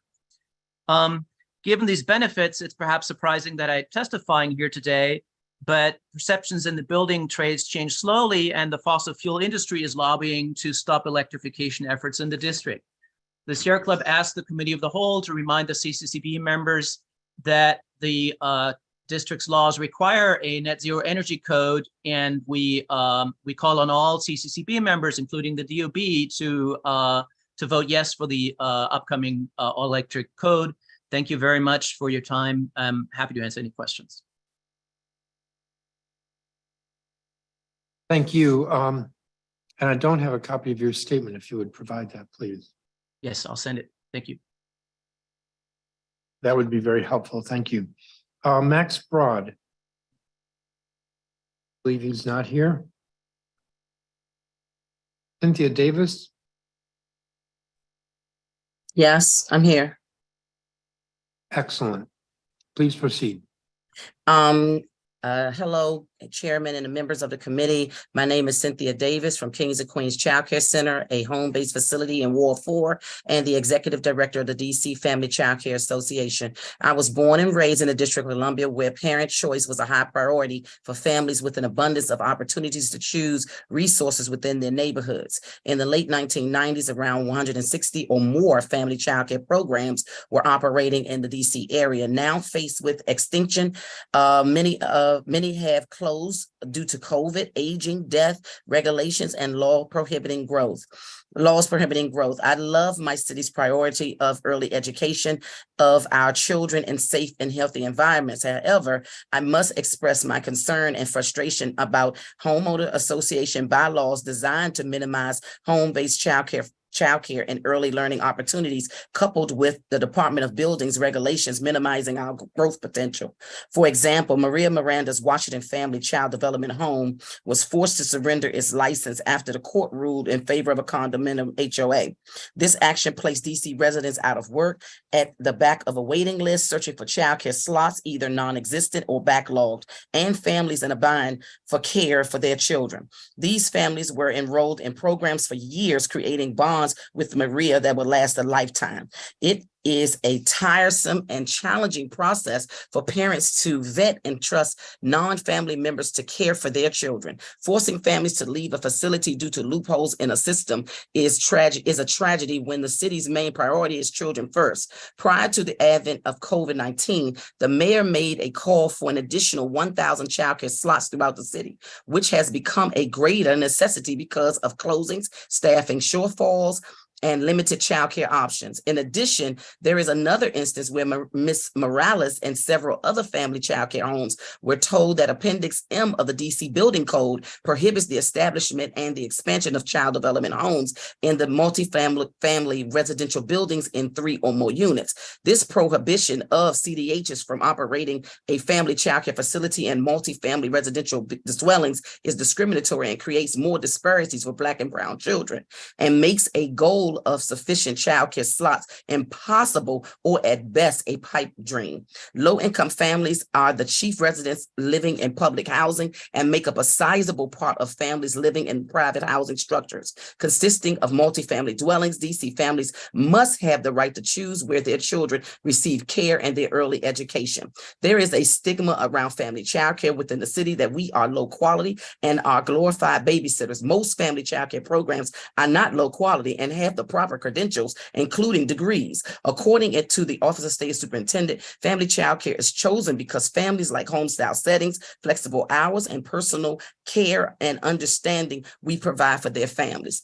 The Department of Buildings can remedy this situation by mirroring other states like California and Colorado by ending HOA bylaw discrimination gaps against home-based childcare businesses and prohibiting HOAs to rejecting DC residents operating in family childcare homes. By doing this, we can grow the city's entrepreneurship, home ownership, rental, and employee base. Thank you for your time and for allowing me the opportunity to speak. Thank you, Ms. Davis.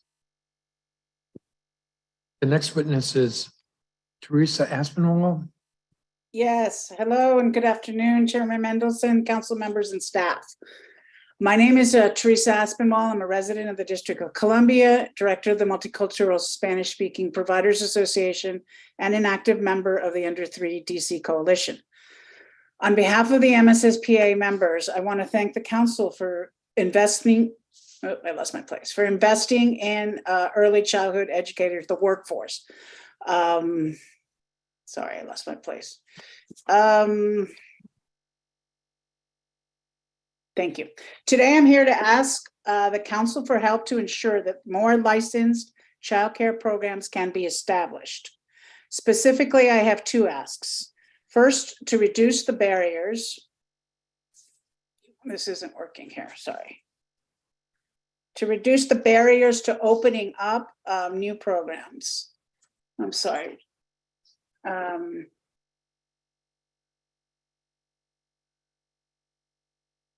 apologies. Let's start it again. Number one, I'm asking for assistance from the council into looking into reducing the barriers for the establishment or expansion of family childcare programs, like Cynthia just mentioned. I'm also going to ask the support for the passage of the newly introduced amendment act called the Banning Associations from Banning Youth Amendment Act of 2023. As you may know, DOB oversees the home occupancy permit process for child development homes. Currently, permits are issued for single-family dwellings or multi-family units for up to 2 units. DC affordable real estate residential spaces are usually within apartment and condo buildings. Condo buildings is that, and in order to establish a family child care program, many of these residents should actually be a matter of right. Other challenges that members are experiencing as they work towards getting to applying for an HOB permit is they're not finding interpretation. They're unable to communicate with agency staff without that. Sometimes the absence of translated applications and important documents are not available. And also we're hearing that there's delayed responses and calls to emails. As a public agency, DOB must ensure compliance with the DC Language Access Code of 2004. My second request is for the passage of the newly introduced bill banning associations from Banning Youth Amendment Act of 2023. It's also known as the BABY Act. This bill was introduced by Council members Nadeau, Bonds, Parker, Gray, Pinto, and Robert White. The bill would amend the Condominium Act of 1976, and it would prohibit association bylaws from interfering with the operation of child development programs. Protecting these essential community services is an important step to ensuring that working families have increased access to childcare options. As you will hear today from providers, there is a need to protect these family childcare programs and the need to establish a permit process that is more reflective of the broader DC housing options. The newly formed DOB agency has the opportunity to craft a more inclusive permit process and to develop a plan for better language access for DC residents. Thank you very much for the opportunity to testify. Appreciate it. Thank you. Thank you, Ms. Espinwall. Irma Morales. Sí. ¿Me escucha? ¿Me escucha?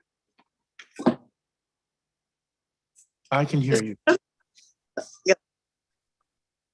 Buenos días, presidente Medenson y miembros del consejo. Soy Irma Yolanda Azul de Morales, residente desde hace mucho tiempo en el Distrito 5. Abrí Little Blessing Child Development Home, un programa de inmersión en español en el 2009.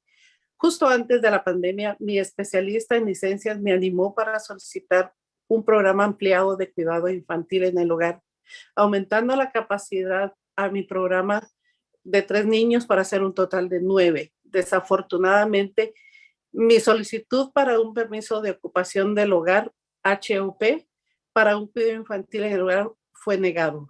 Estoy aquí el día de hoy para pedir su ayuda con, número 1, el desarrollo de regulaciones más inclusivas para el cuidado infantil en el hogar y, número 2, cumplimiento del DOB con la Ley de Acceso Lingüístico de DC de 2004. Un HOP para el cuidado infantil familiar ampliado solo se ofrece para viviendas unifamiliares y de unidades de 2 viviendas. Mi edificio residencial tiene 3 plantas. Mi residencia está en la planta baja con salidas apropiadas. Tengo una licencia de cuidado infantil válida, cumplo con las normas y políticas de aprendizaje temprano de OSI y mantengo las licencias en funcionamiento adecuadas. Mi programa de hogar de cuidado infantil familiar participa en el programa de subsidio de cuidado infantil y ha sido designado como programa de alta calidad por OSI. Yo, junto con mis maestras, estamos cursando el grado de asociado bilingüe en educación en la Universidad del Distrito de Columbia. Me graduaré en primavera, en mayo próximo.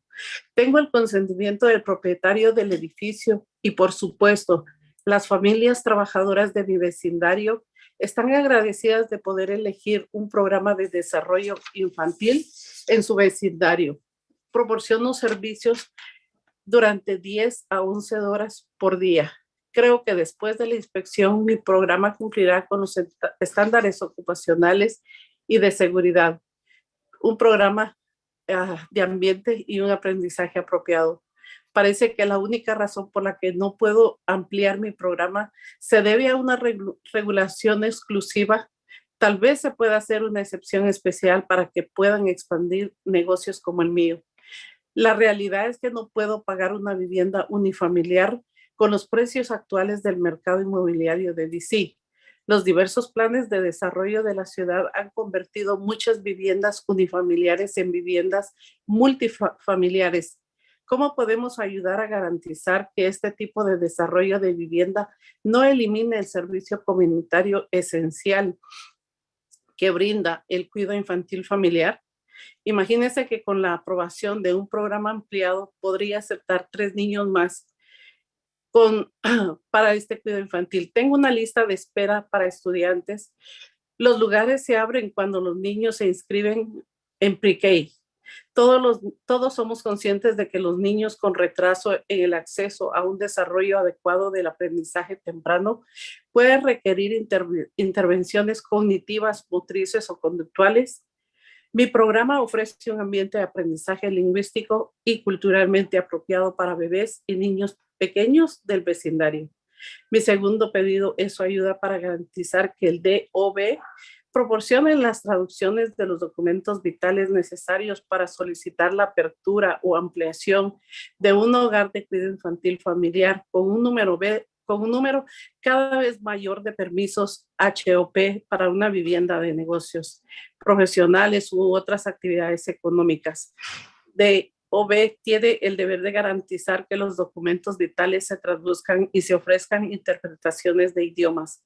Finalmente, quiero decir que durante más de 20 años he ayudado a los padres de DC ofreciéndoles una opción de cuidado infantil en el vecindario que brinda cuidado asequible y de alta calidad para niños pequeños. El plan de regreso del alcalde cuenta con programas sólidos para la primera infancia para las familias de DC. Con su ayuda, se pueden abrir más programas de cuidado infantil familiar y ayudar a abordar la escasez de espacios para la educación de la primera infancia. Gracias por la oportunidad de dar mi testimonio. Estoy dispuesta a preguntas. Gracias nuevamente. Thank you very much. Thank you. Maria Paola Miranda.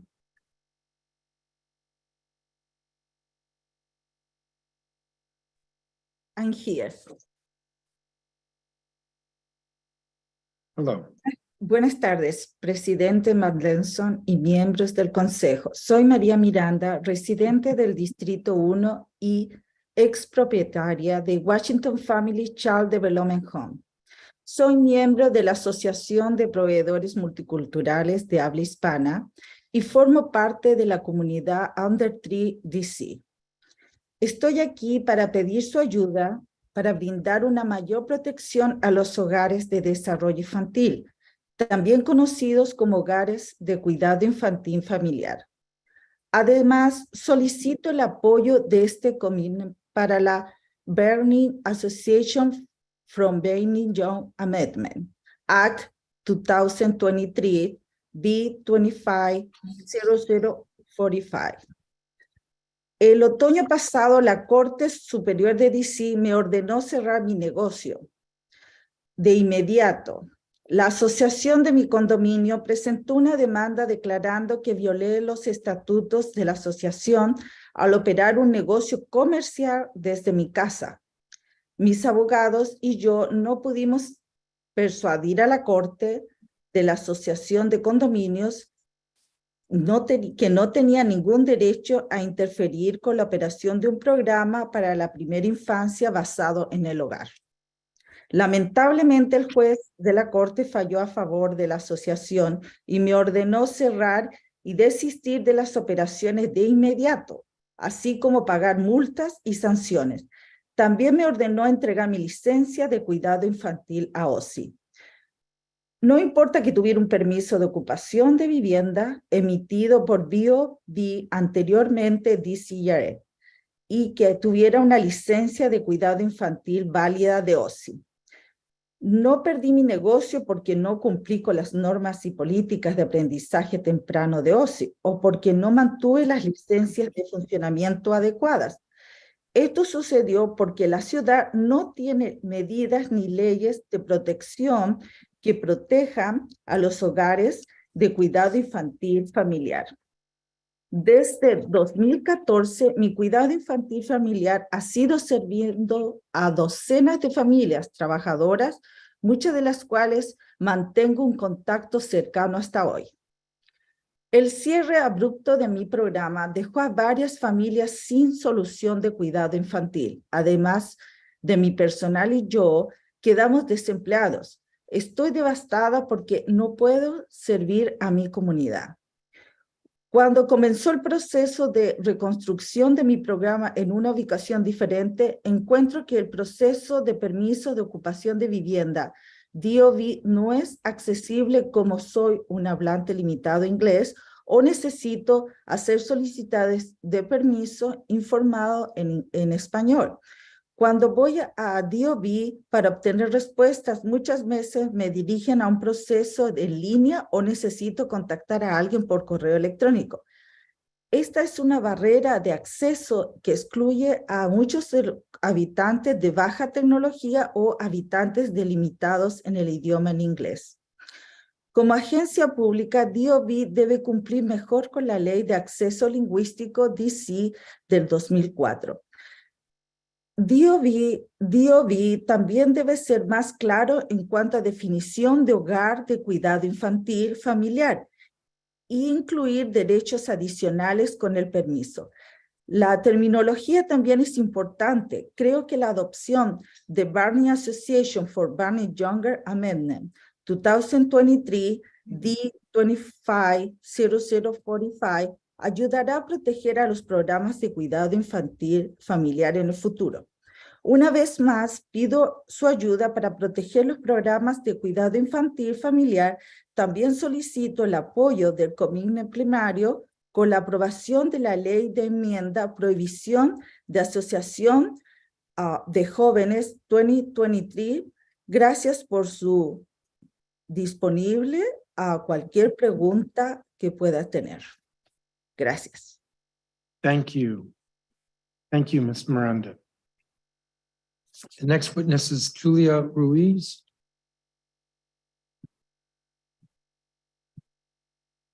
Yes, I'm here. I will read in Spanish my testimony because I'm part of the Association of Spanish Speaking Providers. Okay, buenas tardes, Presidente Mendelssohn y miembros del Consejo del Comité Plenario. Soy Julia Ruiz, miembro fundador de la Junta de Asociación de Proveedores Multiculturales de Habla Hispana, las siglas de MSCPA. También soy antigua propietaria de un programa de cuidado infantil en el hogar de Julia en Ward 1. He operado mi programa de cuidado infantil oficialmente desde el 2010, brindando educación temprana bilingüe a bebés y niños pequeños que viven en el vecindario de la U Street Cardozo y alrededores, en el Distrito de Columbia. Estoy aquí para pedir su ayuda para, 1, construir un sector más sostenible que incluya hogares de desarrollo infantil, también conocidos como hogares de cuidado infantil familiar, que puedan operar en edificios de departamentos, porque es un servicio directamente a la comunidad, considerando que es el primer eslabón del bebé que sale del cuidado de la madre a un cuidado de hogar infantil. Número 2, asegurarse de que la agencia de DOB cumpla completamente con la Ley de Acceso Lingüístico de DC de 2004. A lo largo de los años, presté servicios a docenas de familias trabajadoras, brindándoles educación infantil de alta calidad. Mi programa brindó un servicio esencial para mi comunidad. Ayudó a fortalecer el sentido de comunidad. Justo antes de la pandemia, se vendió la casa que había estado alquilando y operando en mi cuidado infantil familiar.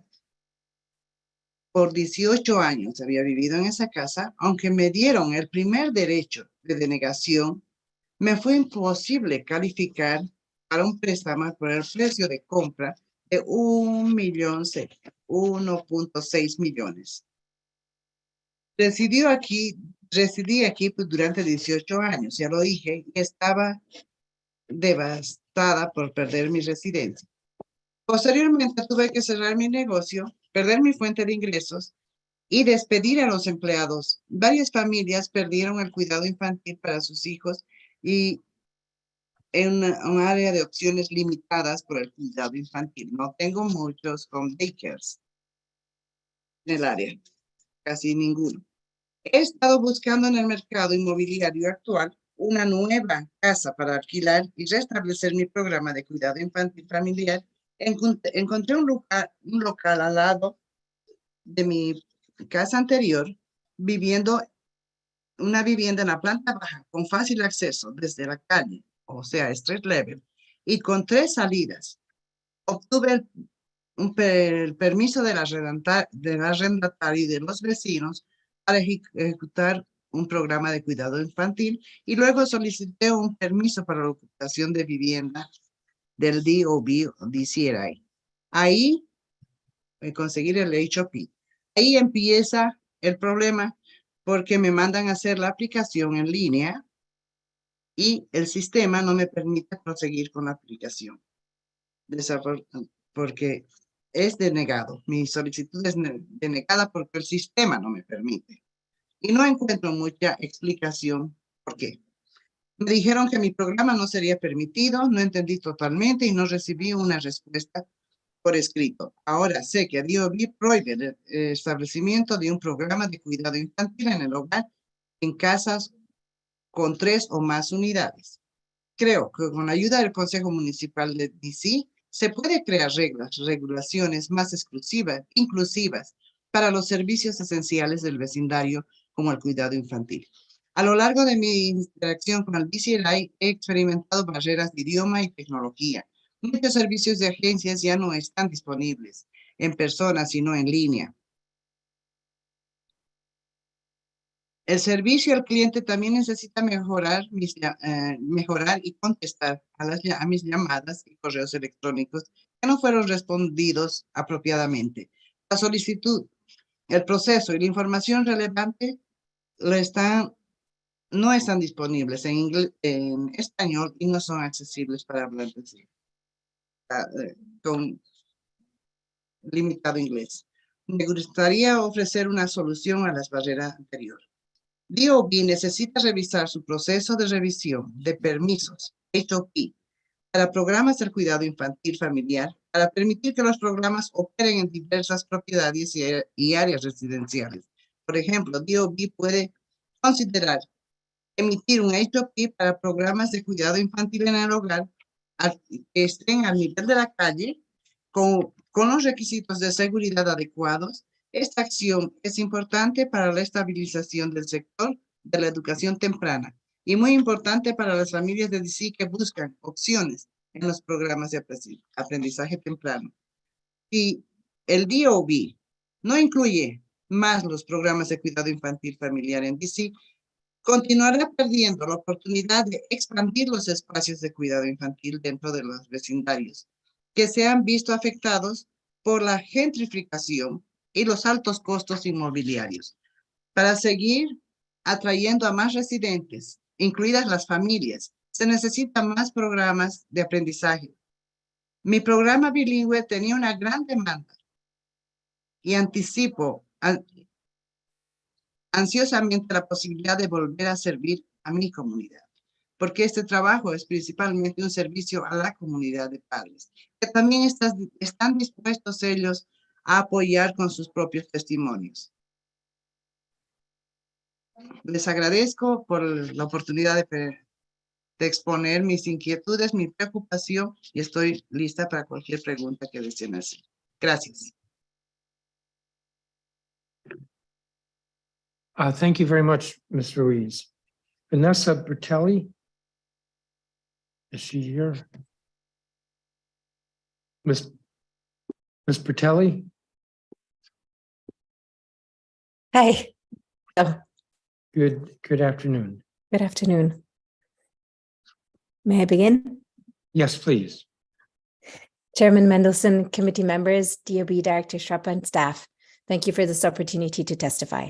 My name is Vanessa Bertelli, and I live in Ward 4 with my family, and I advise on electrification of buildings. I would like to thank DOB for spearheading the DC Net Zero Energy Program. My 100-year-old home was the second retrofit to participate in that program, and I had the pleasure of interacting with DOB employees committed to electrification. I have also used the new permit wizard and appreciate the technological innovation by the department. We need more of this. As you all know, greenhouse gas emissions from buildings account for 76% of all district emissions, which is why the DC Council and the mayor have passed legislation which will eventually require most buildings to be electrified. Most of this work is going to fall on DOB and its employees. Director Shrapa's decisions are going to make or break the district's ability to achieve carbon neutrality and phase out fossil fuel combustion by 2045. These are 5 opportunities I see. Staffing. I'm excited about the green energy training and the code training, and that almost all green building team positions have been filled.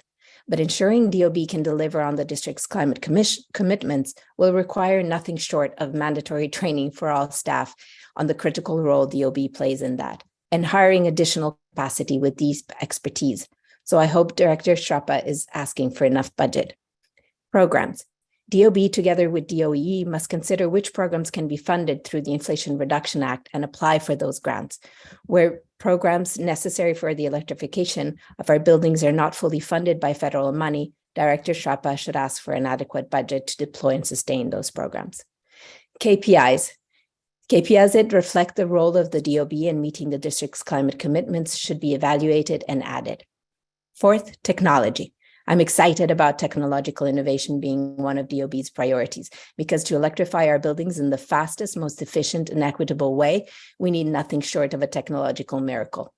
For each district building, we need to populate information on the state of appliances, electrical panels, wiring, renewable energy sources, energy consumption, fuels used, square footage, and do not have time to go into each of our hundreds of thousands of buildings and units.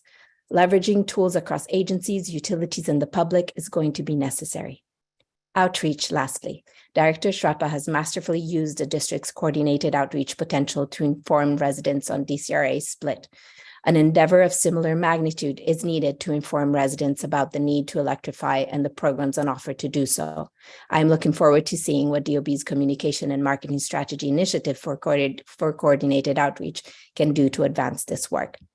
Director Shrapa's task and his legacy will be how he wrangles our buildings to transform them from our most polluting asset into tools to combat climate change. I wish him luck and stand ready to help. Thank you. Thank you, Ms. Bertelli. I don't have a copy of your statement. If you would send that, please. I will gladly provide it. Thank you. Thank you. Margaret Stevens. Good afternoon. Thank you all for having me. I am Commissioner Margaret Stevens representing 1C05, and today I am testifying about the impact that 2920 blighted property 2920 Ontario Road Northwest has had on my neighborhood. And in the interest of time, I will just read my impact statement directly, and then I just want to freestyle a bit for a brief critique, DOB critique, and then a brief solution at the end. So first, 2920 Ontario Road Northwest has been vacant and blighted for more than a decade, with falling bricks, failing structure, slumping entrance, broken and open windows, providing access to the inside for possible squatters of unknown intent. Graffiti and illegal dumping, including everything from large pieces of furniture to appliances to food waste, has occurred off and on, which spills onto the sidewalk and out into the street. All of these things pose an obvious threat to our physical health and safety. They also pose a threat to our mental well-being and general morale as a community. And actually, let me add, in terms of the physical health and safety, there was a fairly recent weather event where unsecured, very heavy construction material and tools and debris blew from the roof, again, unsecured by the owner. The debris blew right into the adjacent building, and luckily no one was hurt, but someone could have been very seriously injured or even killed by that event. And I was actually hoping that someone from that building might be here to testify. They may. There are so many people, it's possible. So moving on. So as a commissioner, this property introduces the following unique challenges and burdens to my responsibility to improve my SMD. 2920 is an enormous waste of resources at a time when affordable housing and shared community spaces are desperately needed. My heart was breaking a little while people were talking about new builds for housing. And when I look at something like the one that's actually behind me, this is the building here, there's a visual. When I think about what something like that and all the blighted properties around DC, think about what they can be before a new build even happens. And of course we do need new building, but again, I just look at that and say, what a shame. So then also 2920 is setting up a dangerous example and precedent to other building owners and developers in the neighborhood, that it is permissible to neglect and abandon your property in a hazardous state for years on end. I am being alerted to more and more of these cases in my SMD. So I think that definitely is a focus of mine, the number of years that a property is allowed to sit neglected and blighted. And I'll address that a little bit later in the critique and the solution. So, and then another point here, at a time when crime is on the rise, it is extremely concerning to have a property that is accessible for entry by criminals who need a hiding place. We had 2 fatal shootings, and the individuals, as far as I know, are still at large. By constituents were a little fearful that they might claim 2920 as their own, because again, there is a possibility to enter that building and occupy the building. Commissioner, I think you said you had some suggestions and you've used up all your time. So could you get to the suggestions? Oh, okay. Oh, I'm sorry. I thought as a commissioner, I had the 5-minute time. Okay. All right. So the critique is that I have heard, I'm a new commissioner, but I have heard that sometimes the enforcement of blighted property policy and laws is a bit spotty. So I would ask that the enforcement of it be consistent, and that I have heard also communication between the DOB and OTR, which is the agency that gives all of these blighted property classifications teeth. The communication is a little, at least something to be desired. So I want communication, but this is my focus right now. So I believe that the actual content of the existing laws and policy concerning blighted property is not strong enough, and I don't think it's quite well crafted enough to prevent owners from willfully neglecting their blighted properties for years and decades on end, and it just continues and continues. So in accordance with an ANC 1C resolution that is in place, myself and other commissioners are going to meet. We're going to come up with a few suggested modifications to the policies. We need to really think it through, and then we would like to present our suggested modifications to DOB, OTR, and the City Council. So we will be in touch and see what we can set up in terms of a Zoom and a presentation on that level. Because what I've run into for the building that's shown behind me is that it is classified the highest blighted classification. It's a class 4, which means that the owner has been taxed the blighted property rate for quite some time, but it does not seem to be encouraging him to either improve or sell his property. So I think there is a problem with the wording, the content of the policy itself, and we would like to suggest something so that this problem of blighted properties in our neighborhood and all over DC can be solved, and these properties can be used and become a positive part of everyone's community. You're still developing the suggestions and you'll be giving them, and I would be interested in seeing them. Let me just note Thank you. that until a year ago, the property was classified as class 1. And the department reclassified it retroactively, so that it's now classified as class 4, which, as you Okay. noted, is the highest Yes. tax rate. It's $10 per $100 assessed value. Last summer, to avoid tax sale, the owner paid $174,000 in taxes. That was in addition to payment in 2020 of $100,000 and in 2021 of $79,000. So the tax has gone up significantly, and right now, as of today, the owner owes almost $380,000.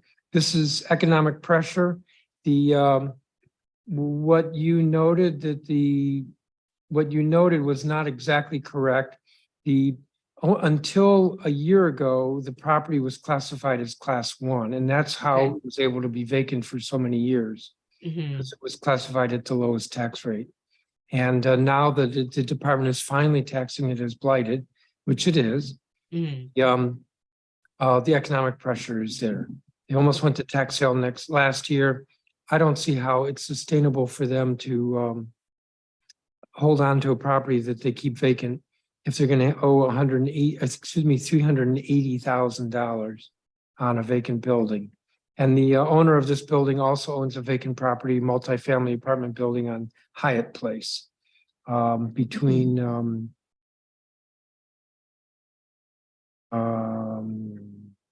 it's Irving. No, it's not Irving. Doesn't matter. East of 16th Street, across from the Czech athletic field. Thank you for your testimony. I have your statement, and we look forward to getting your suggestions. Wonderful. Thank you so much. Appreciate it. The next witness is Doug Siglin. Good afternoon, Chairman Mendelson and council members. I'm Doug Siglin. Perhaps you know me as somebody who's testified to the council a lot over the past 30 years, mostly on water and community issues. But today I'm here to talk about climate change on behalf of the Chesapeake Climate Action Network. You should have my written statement. I'm going to respect your time and be very brief in my remarks. The district has perhaps the most aggressive carbon emissions reduction goals in the nation. But the fact is that it's going to be very hard to meet those goals. And a threshold issue in meeting those goals is to quit digging our hole deeper.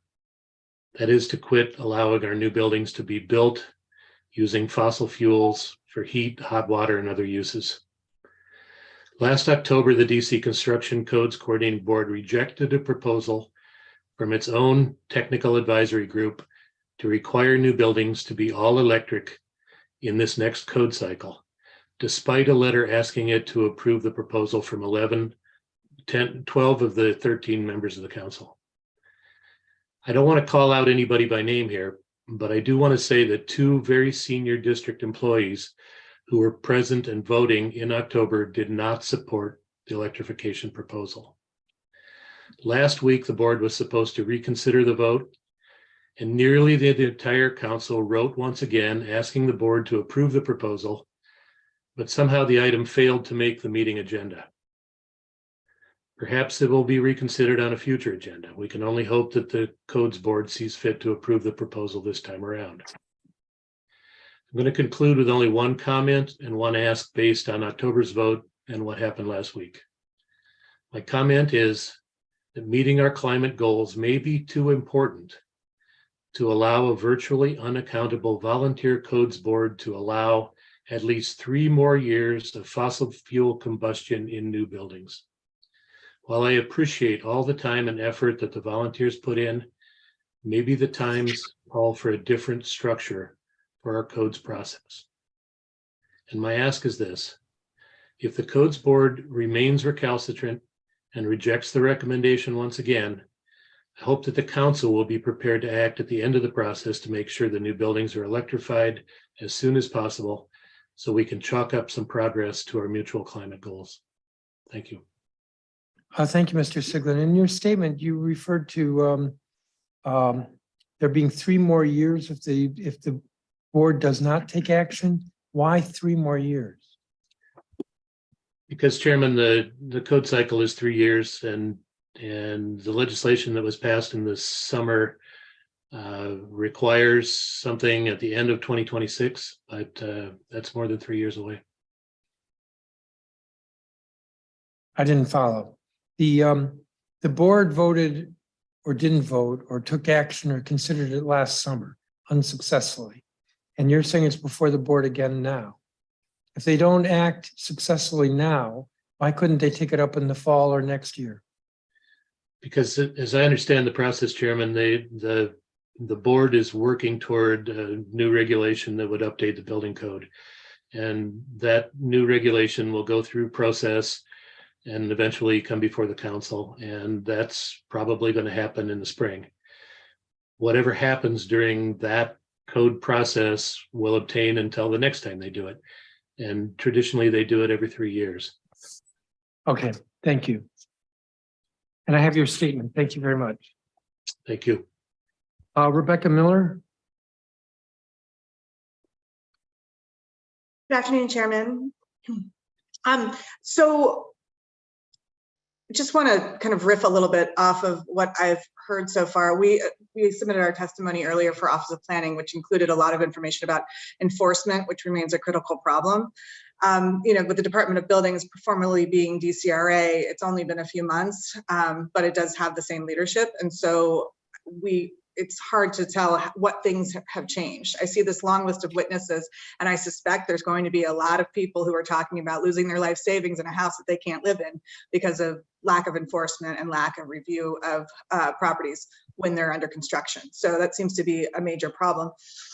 With regards to the ANC Commissioner, Ms. Stevens's comments, I was just kind of looking at some stuff while she was talking because I was interested in this property. So this building was built in 1924. It's not currently designated, but it's in the Commission of Fine Arts review area. The current owner paid $2.2 million for that site. This would be like a prime site when you had asked me earlier in planning about historic preservation costs, more to do and whatnot, where they could utilize the federal historic tax credit and also utilize a low-income housing tax credit for this particular property. It's been done on several other projects across the city. All they have to do is spend $1 more than their acquisition cost back in 1998. And so this could obviously add more housing to it. I don't know how you pressure a private owner to do that, but I'm just offering it as a suggestion to Ms. Stevens and to the council as something to be, because I know that you're concerned about that property, Chairman.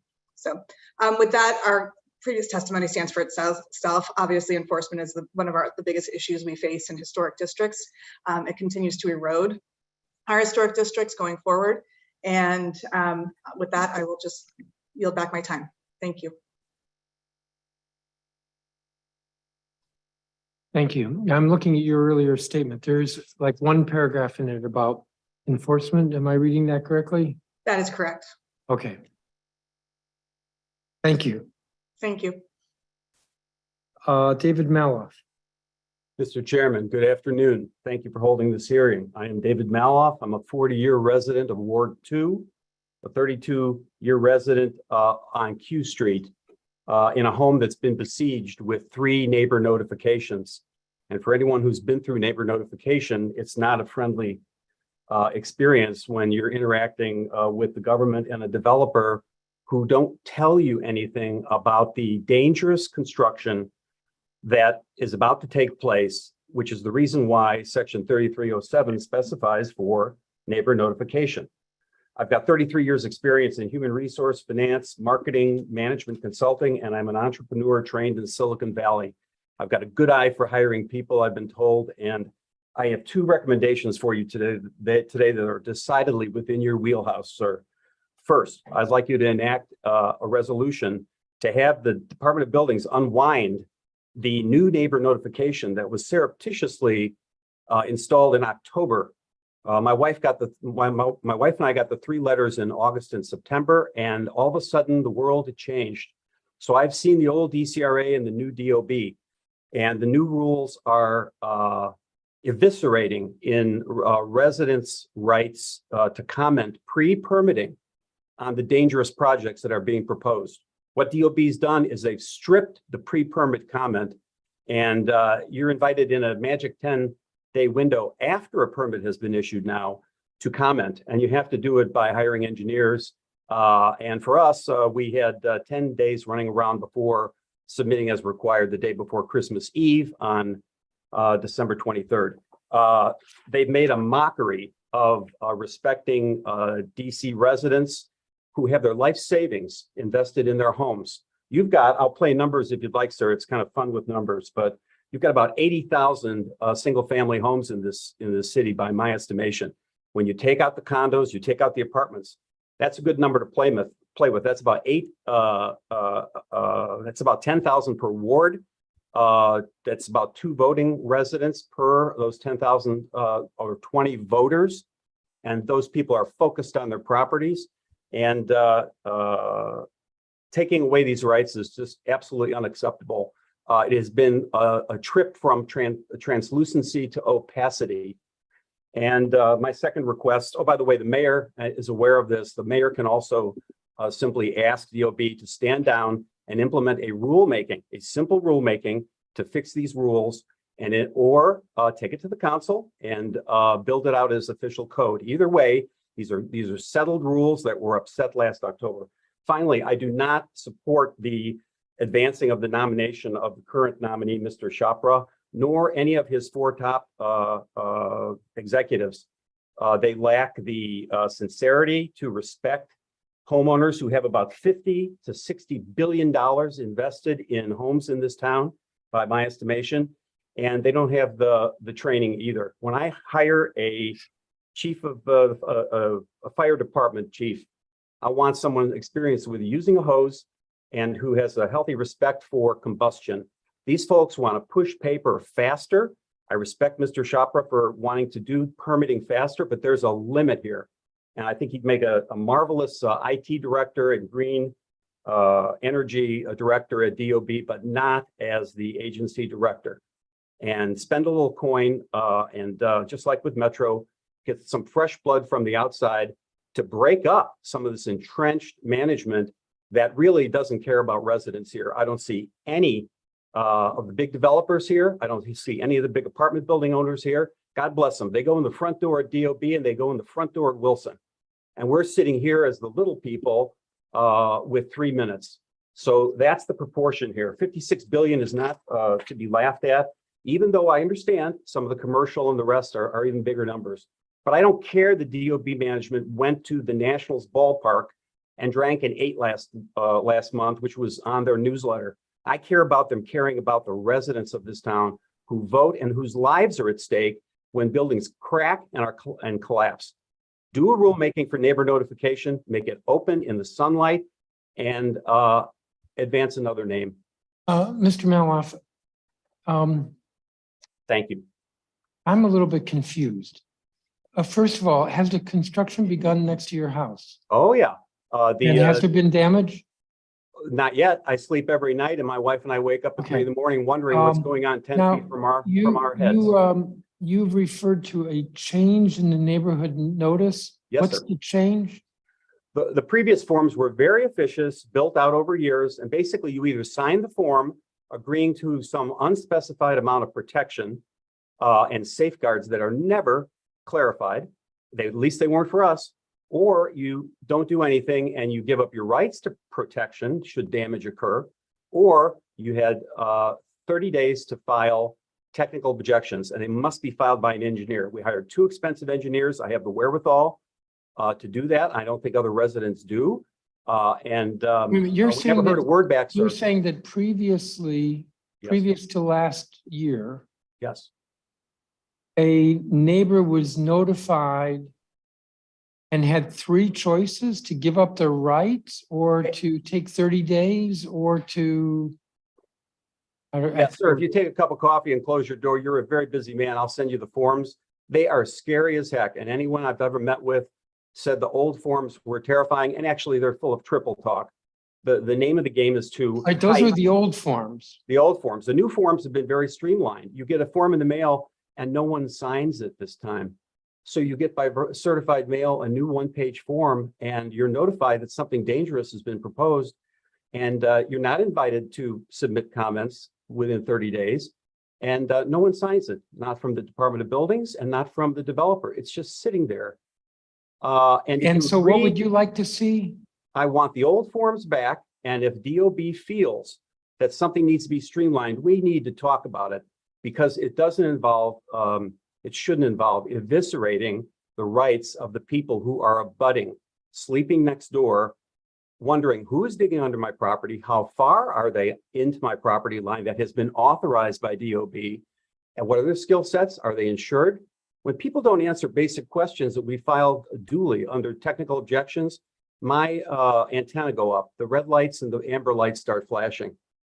This group wants to deal with the sexy projects, and all the people here today represent a group of, I'm sorry to say it, I'll say it again, we're the little people, okay? And that's not right. And we can't manage our new city state should we become one in this manner. And this team has a bias towards moving things quickly and concentrating on the commercial. And I am not mistaken. Most homeowners, when they are doing some work that requires a permit, most homeowners, I would like to think, are complying with the law and the regulations and the code and are not going to damage their neighbor's property. That would be most.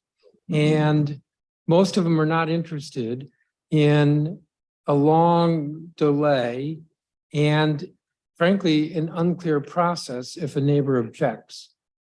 Agreed. So I want to replace the windows in the front of my house, and I have to notify you, and you don't like me and you object. No, you don't have to notify me, sir. These are section 3307, forgive me for interrupting, is for basically dangerous projects.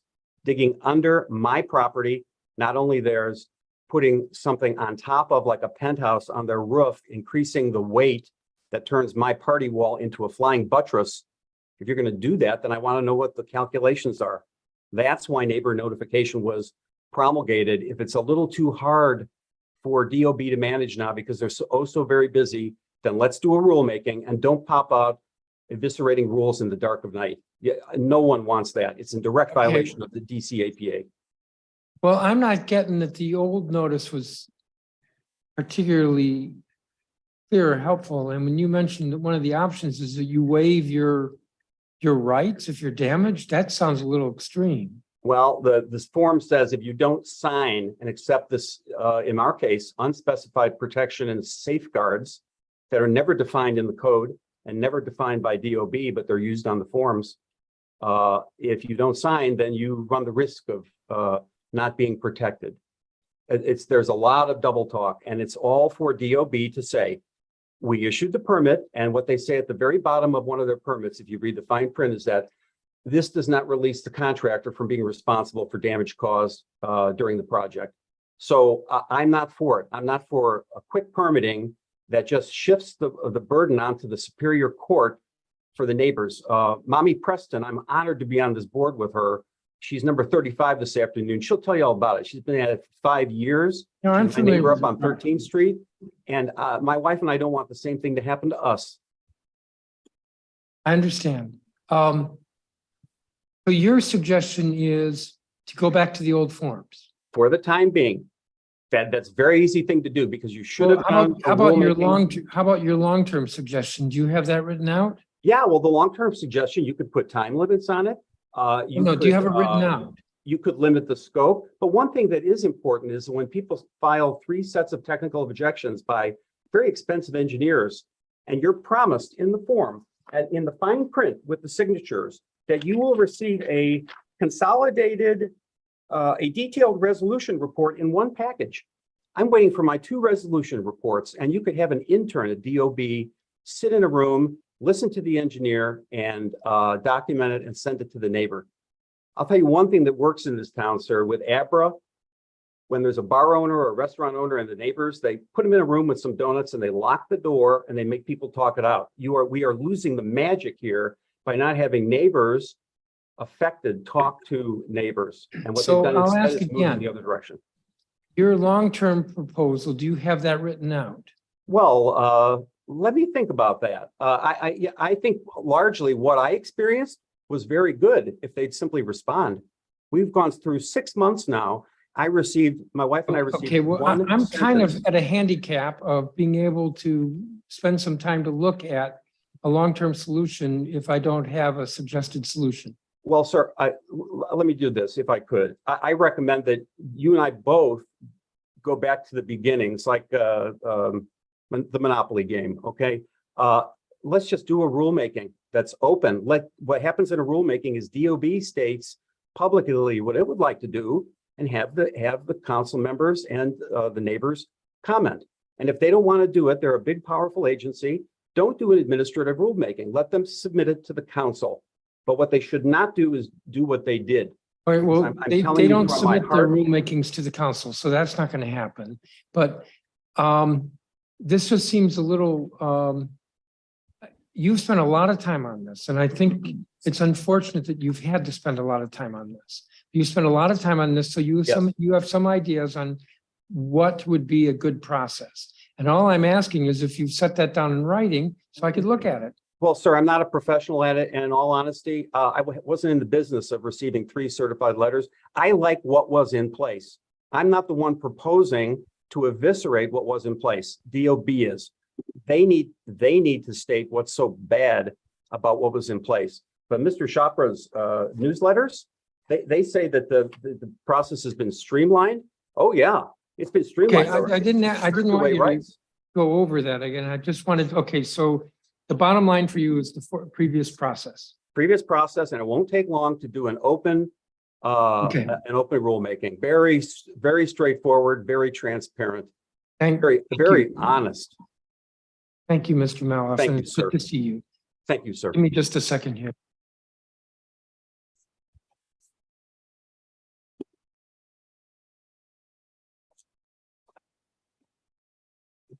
Councilmember Lewis George, do you have any questions? Yes, thank you, Chairman. And we have a few witnesses. Abel, Amin, I'm not sure if you're still here.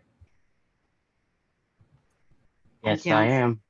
Okay, want to get to your question regarding the ventilation from the kitchen range hoods. And I think you specifically referred to a code, a building code for revising it. So basically you just want us to sort of amend the building code because you believe that it should be a violation to have a kitchen range hood that doesn't basically go to the outside, that doesn't have adequate ventilation.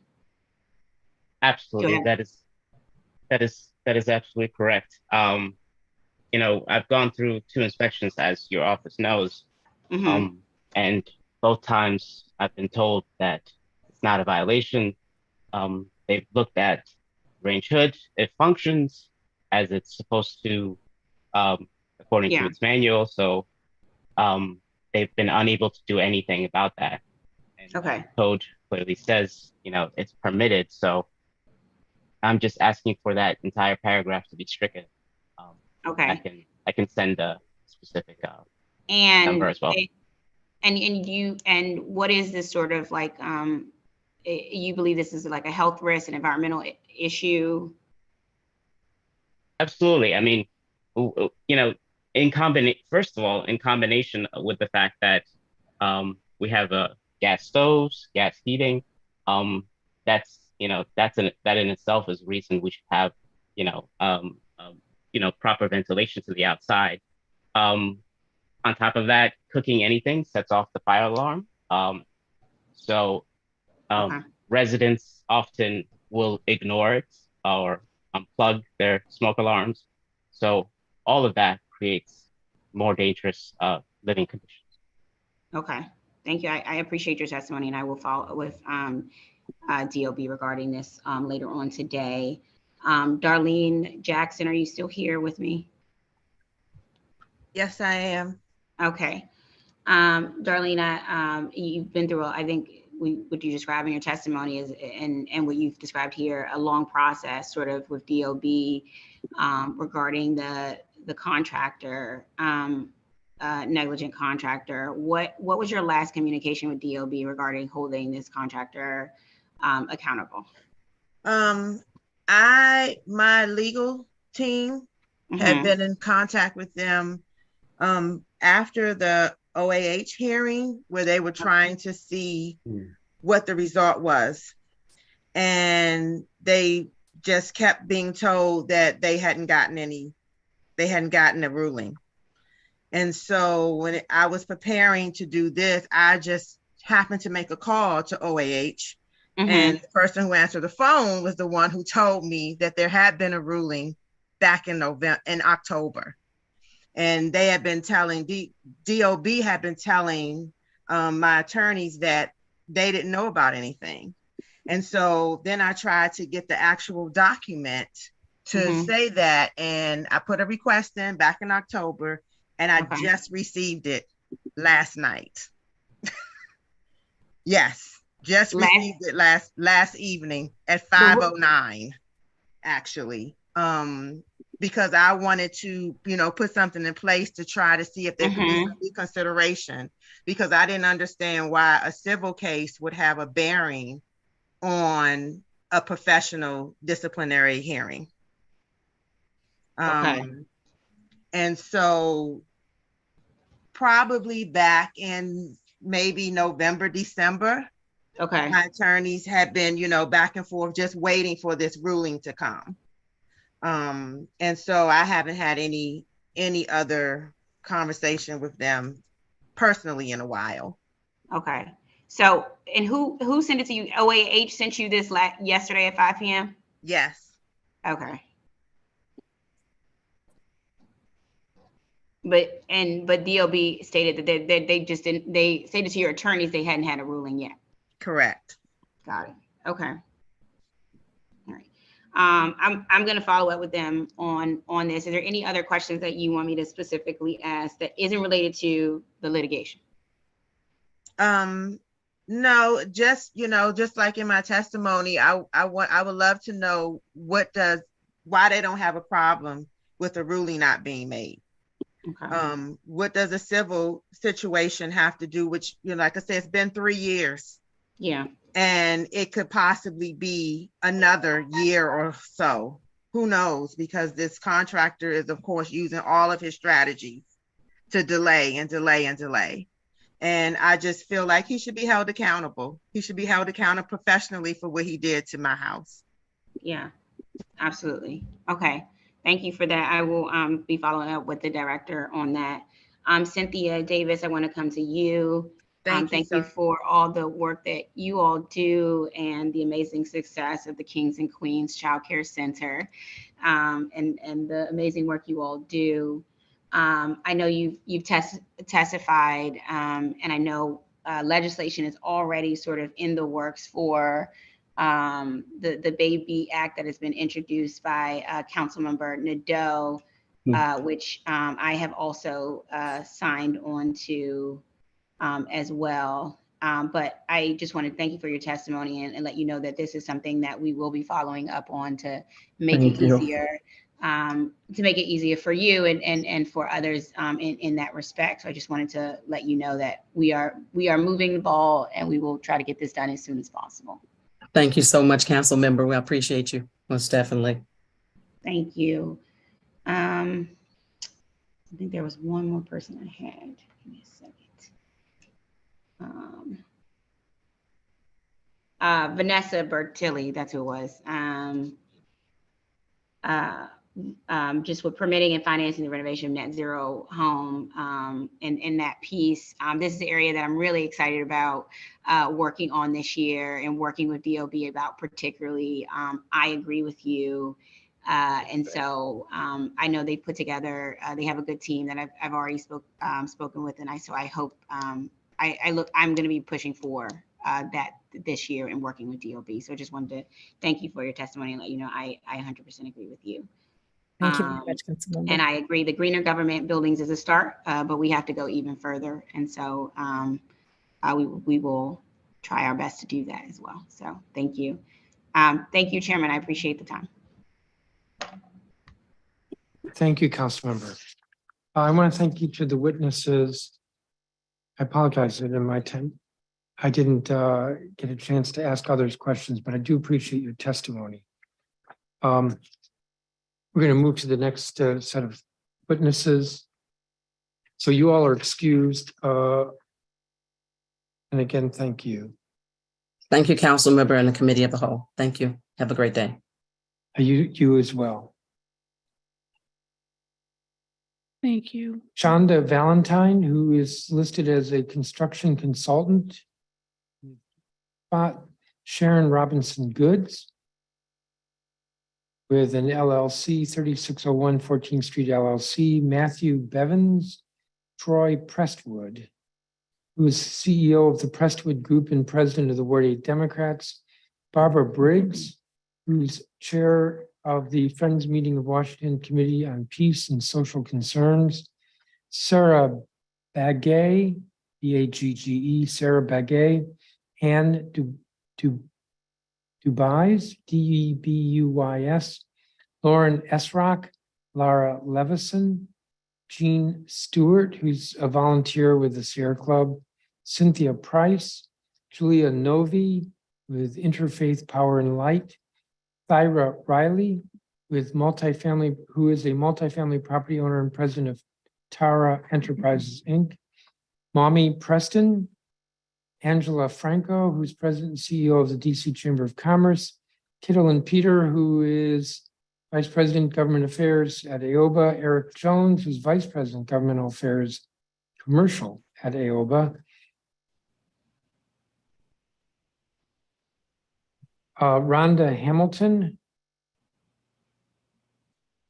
president of Healthy DC and Me Leadership Coalition, William Crane, who's board member of Foggy Bottom Association, Sandra Bray, who's with Healthy DC and Me Leadership Coalition, district tenant, Yvonne Hunter, same, Christopher Wilson, same, Coretta Hood, same, Emel Bayrak, and Amy Fisher, who's vice president of Realty Group, Inc. So if Shonda Valentine is here, you are next. Been a little loose with the time. Please be mindful if you're in gallery view, you can see the timer. I think it's in the front at the top row of your screen. Ms. Valentine.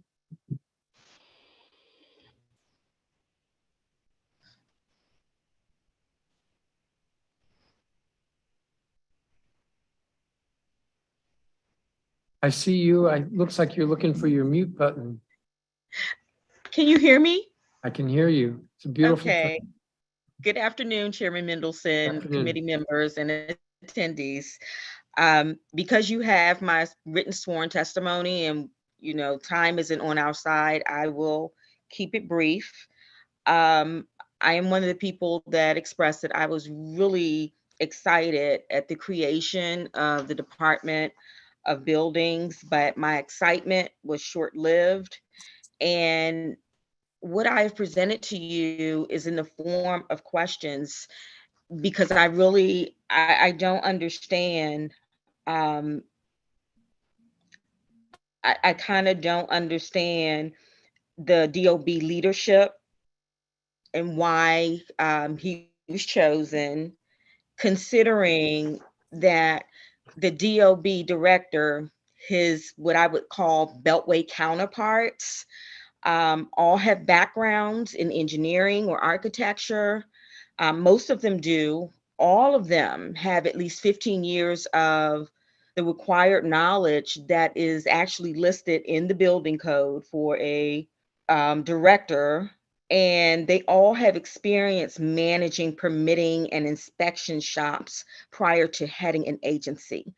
So looking at the level of demonstrated skill and competence of the Beltway and relevant accomplishments of the Beltway counterparts, I'm unsure how the current DOB director was selected. And also, I listened to Miss Darlene Jackson speak about what happened to her. And one of my suggestions to that was, what I noticed the former DCRA DOB, when it comes to general contracting companies, they're able to get a license as a company, and they're not required to have licenses as individuals. And what that means is that you would have a licensed contracting company, but it doesn't ensure that the person heading your project or that's on your site is licensed as an individual. And I would like to see that happen, where DOB is requiring individual general contracting license where their competency is verifiable through a state competency exam.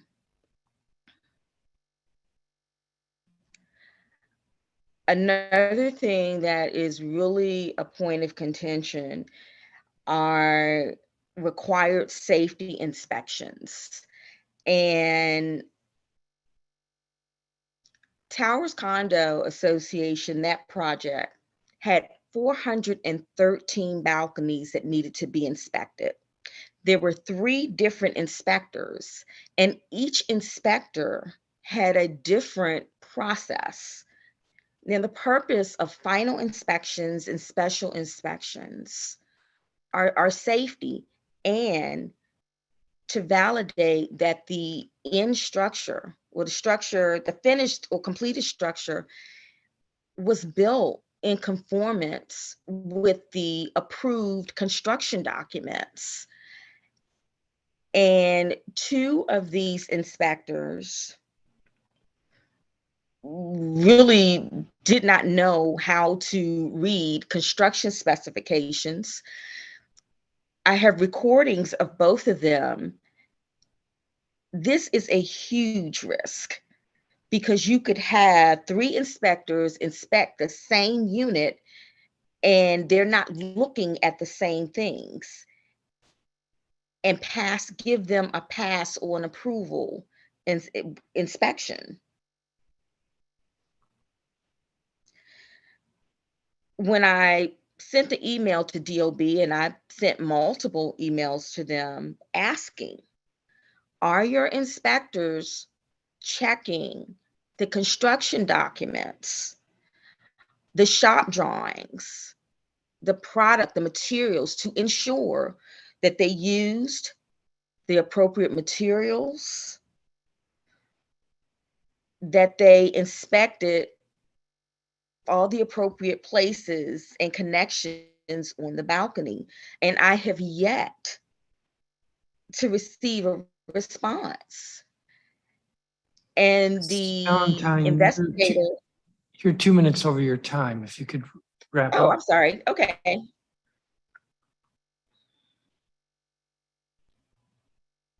Thank you. We have your written statement. And I'm going to look at it more closely. Thank you. Sharon Thank Robertson you. Goods. Well, she's not here. Matthew Bevins. Well, he's not here. Troy Prestwood. Yes, good afternoon, Chairman Mendelson. Can you hear me? I can hear you. All right, well, good afternoon to you, sir, and also to Councilmember Louis George and other at-large and ward council members. I'm Troy Dante Prestwood, a 4th-generation Washingtonian and a small business owner of the Prestwood Group. And I serve as the president of the Ward 8 Democrats and formerly as a commissioner and chairman of the Advisory Neighborhood Commission 8A. I'm here today, though, in my personal capacity to testify before this performance oversight hearing in support of the nomination of Acting Director Ernest Chopra to lead the newly formed district agency permanently. I first met Director Chopra when he led the Department of For-Hire Vehicles, a district agency that was based in ANC 8A.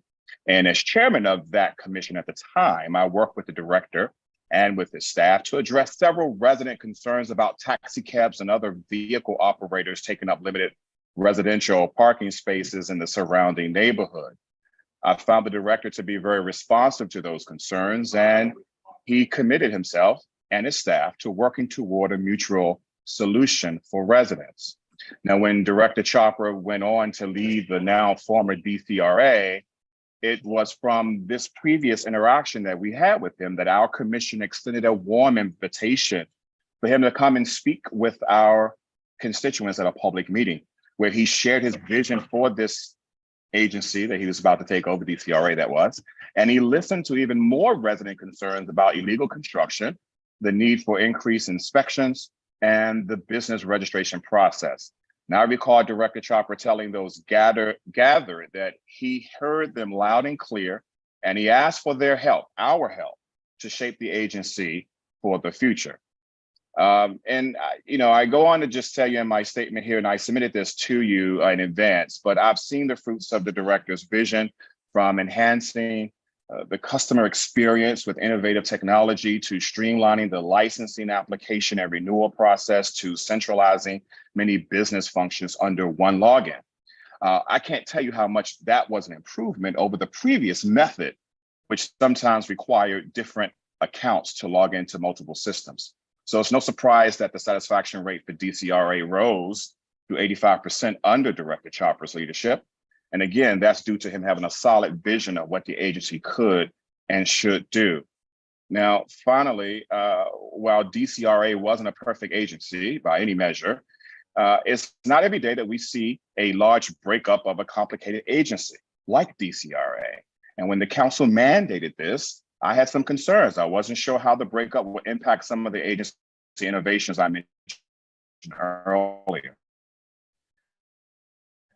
I recall attending several lists, appreciated the opportunity to speak and ask questions and offer input and suggestions in that process. This was during the pandemic, I should note. And ultimately, in the end, that one big agency was transformed into two smaller ones with different missions and mandates, as you now know. And now the work begins to make them work better for district residents. So it is that last point I wanted to emphasize before I leave. And I can't think of the last time that a director of an agency had to break that agency up into two separate agencies while continuing to run the agency at hand. Now, earlier, I mentioned that the complexity of DCRA, so to break up such an entity, not only do you have to consider the needs of customers, but also of your staff. And from most accounts, Director Chopper rose to that occasion. So I can't think of anyone more capable than the director to lead the new Department of Buildings, an agency he helped to create as mandated by the council. Crestwood, Yes. you're almost a minute over your time. During my professional interaction with the director, I found him to be intelligent, competent, and committed, a straight shooter focused on results and service to the district. I know as you exercise your due diligence over the new agency to make it work better for the customers it serves, I urge you and the committee of the whole to support the director's nomination to lead it. And I'm happy to answer any questions you have. And I apologize for going over. Thank you, Mr. Presswood. And it's good to Thank see you. Barbara Briggs, who is Chair, Friends Meeting of Washington. Yes, hi, good afternoon. Thank you so much for this opportunity to testify. As you said, I'm the chair of Friends Meeting of Washington's Committee on Peace and Social Concerns. As you probably know, Quakers have historically concerned themselves with matters of equity, social, and economic justice. And as an extension of that commitment, our meeting is an active participant in efforts to advocate for decent, affordable housing for all DC residents. And we've become increasingly aware that for DC buildings to be decent and safe places to live and work, we must not rely on the combustion of fossil fuels. So I am here today to urge the Department of Buildings that the Department of Buildings work to assure the all-electric commercial code under consideration by the CCCB is quickly passed and implemented, and anything that council can do in that direction would be extremely important.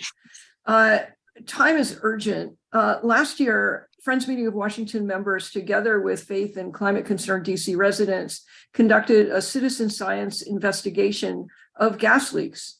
We found nearly 400 leaks, including many of them that were over the lower explosive limit of 50,000 parts per million. In other words, a public health hazard, in addition to spewing greenhouse gas into the atmosphere.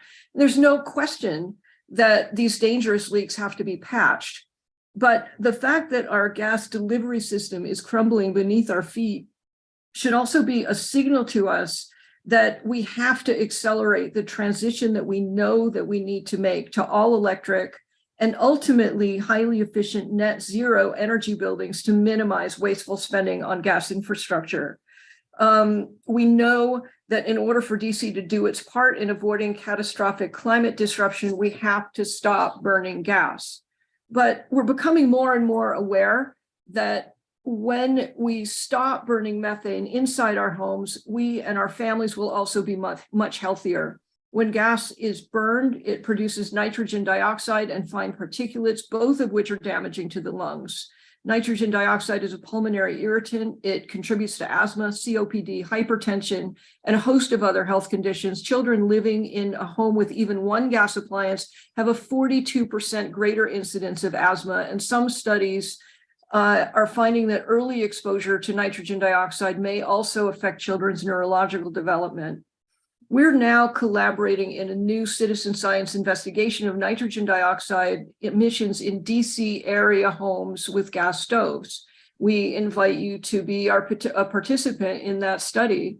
It's too early to report the results, but I can tell you that many homes, including mine, I rent, the nitrogen dioxide concentrations rise to potentially unsafe levels in just 15 to 30 minutes of gas use.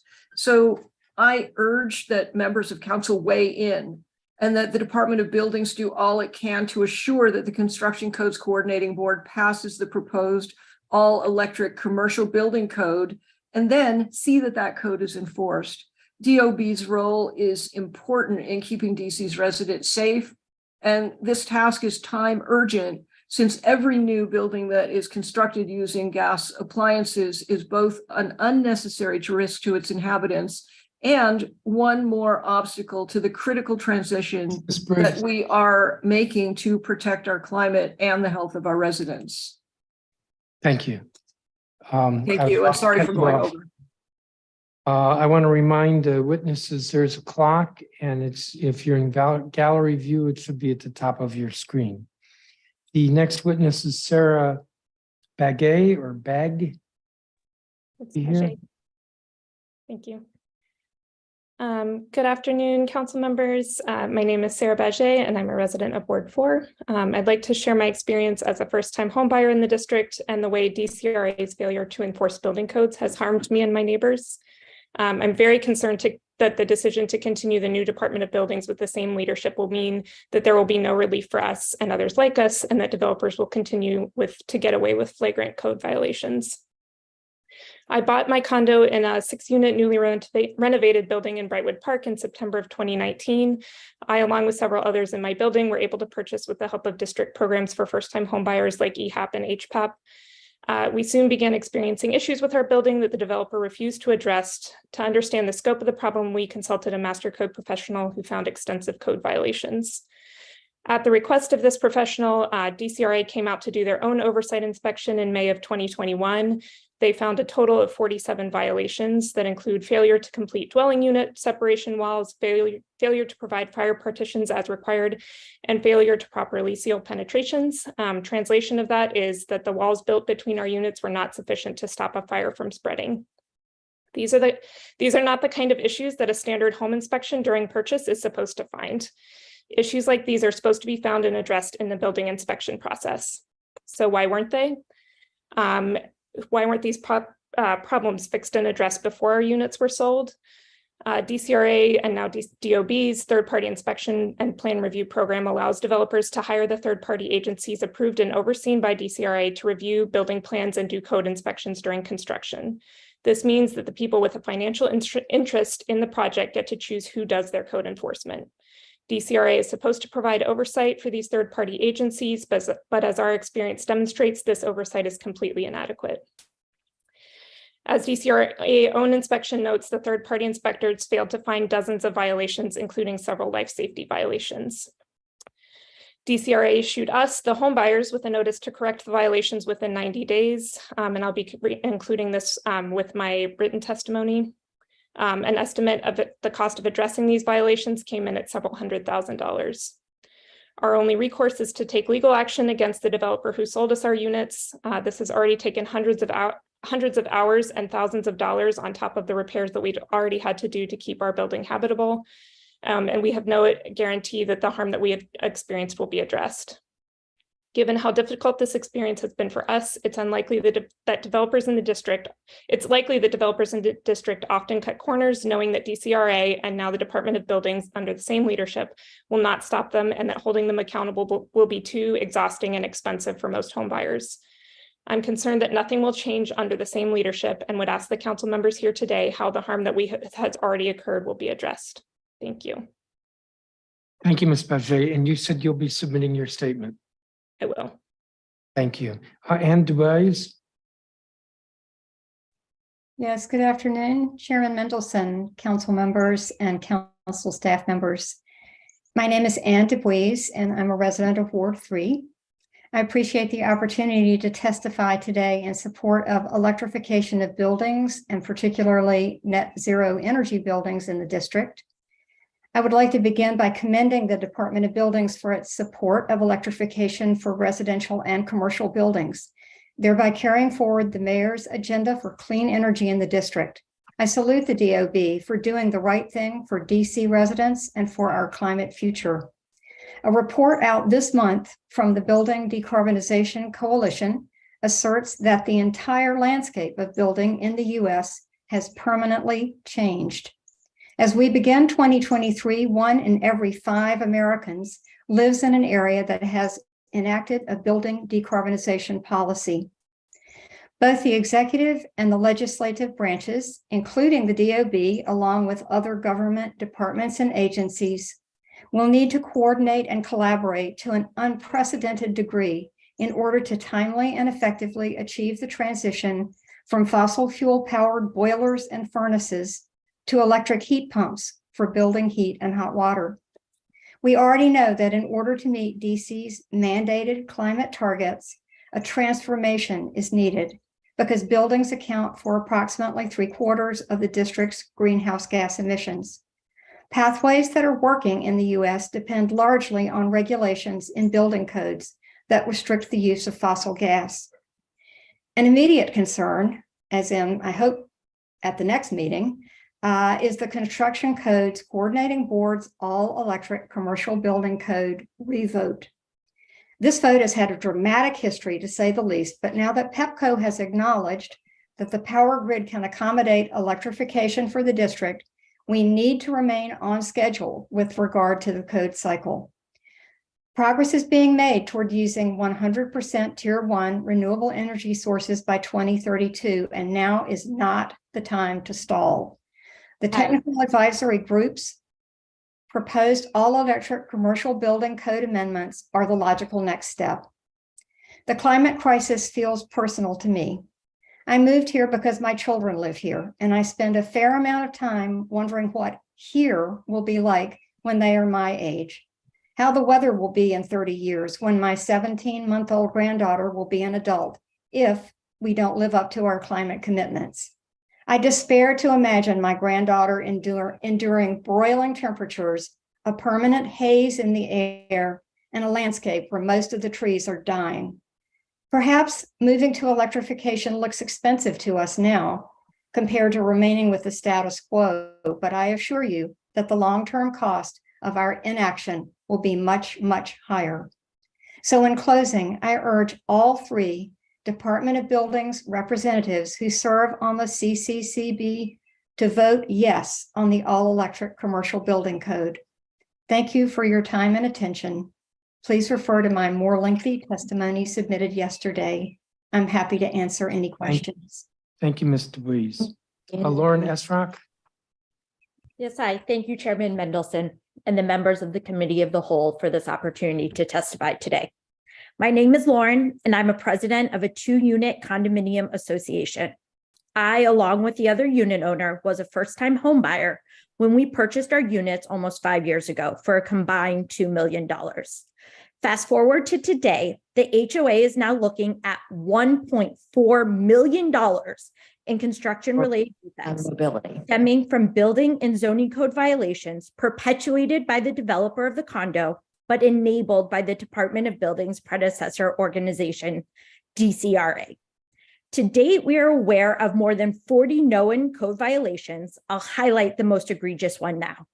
The entire facade of the condo is not waterproof, flashed, or structurally sound. When it rains, water leaks in through our windows. We know for a fact we have mold growing inside the building envelope. And based on a structural engineer's review of the approved DCRA plans, as well as photos from the time the house was framed, we know the structure is compromised. Not only did DCRA approve plans without the necessary detail or specifications to prevent these framing defects, they failed to catch them via multiple inspections. Our home is the last one on the block. To repair these violations, every wall except the party wall needs to be exposed and addressed. The work is so extensive, we've been advised we should consider tearing down our home and starting again. Investing $1.4 million on top of the $2 million we've already spent purchasing these new yet defective units. I'm sure the Department of Building and Acting Director Chopra will tell you they've since reformed and have put in place measures that ensure no future homeowner will face the same situation.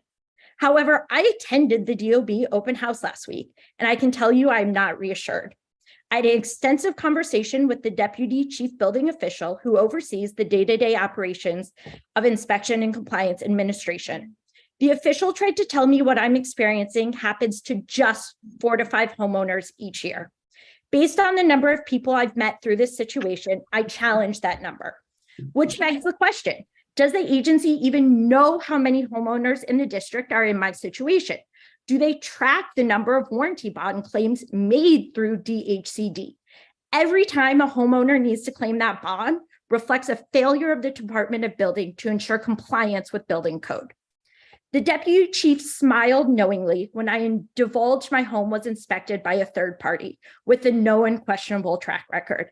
I asked point blank, if you know they are a bad actor, why are they still 5 years later inspecting homes? The answer given was a cop-out and shifted accountability to another agency.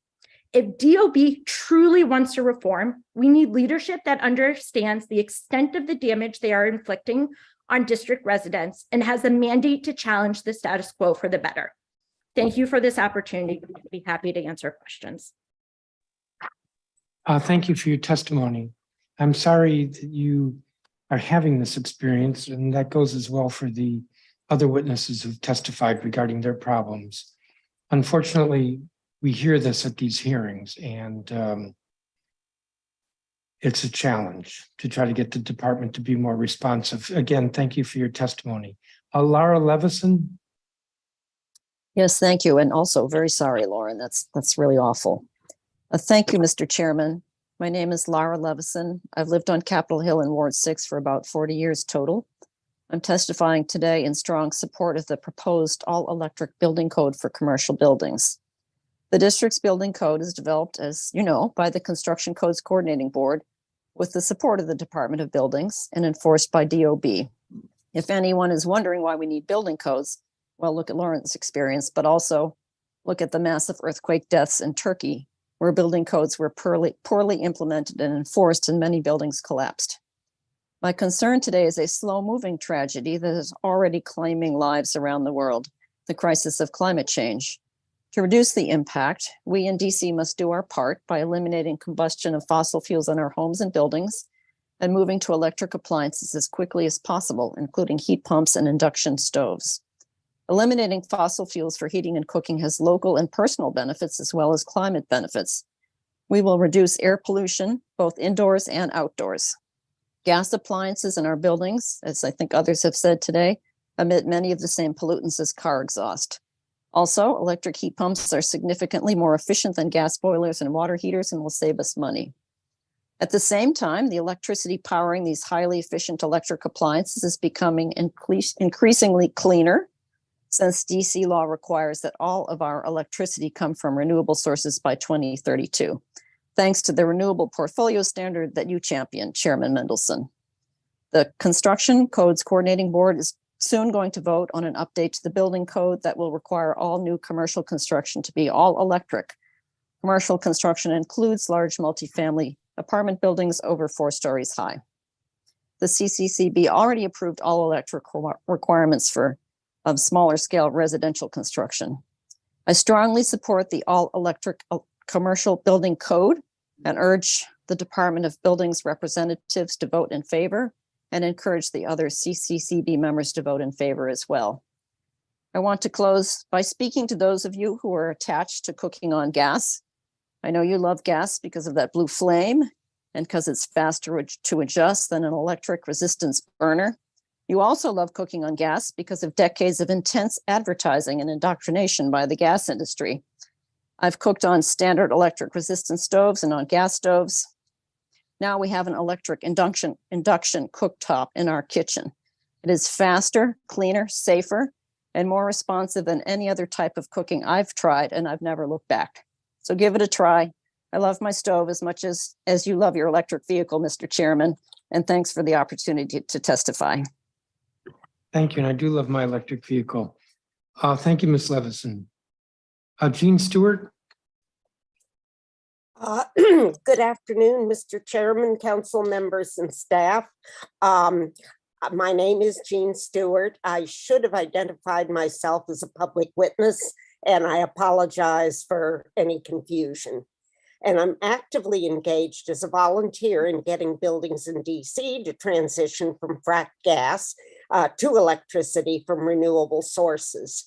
I've been involved in these efforts because of the looming climate crisis, knowing that the effects of climate change are already a clear and present danger for us here in DC in the form of flooding, increased heat waves, and increased air pollution.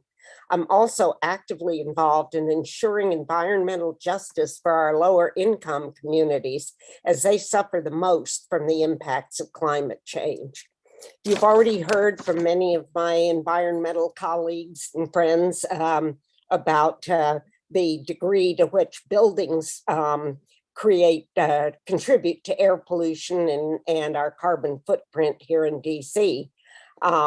Most of that, of course, comes from burning fracked gas and burning methane, which is the principal ingredient in fracked gas, produces, as you've heard, numerous pollutants, especially nitrogen dioxide, which in interior air has been shown to exacerbate asthma and cardiovascular disease and other health consequences.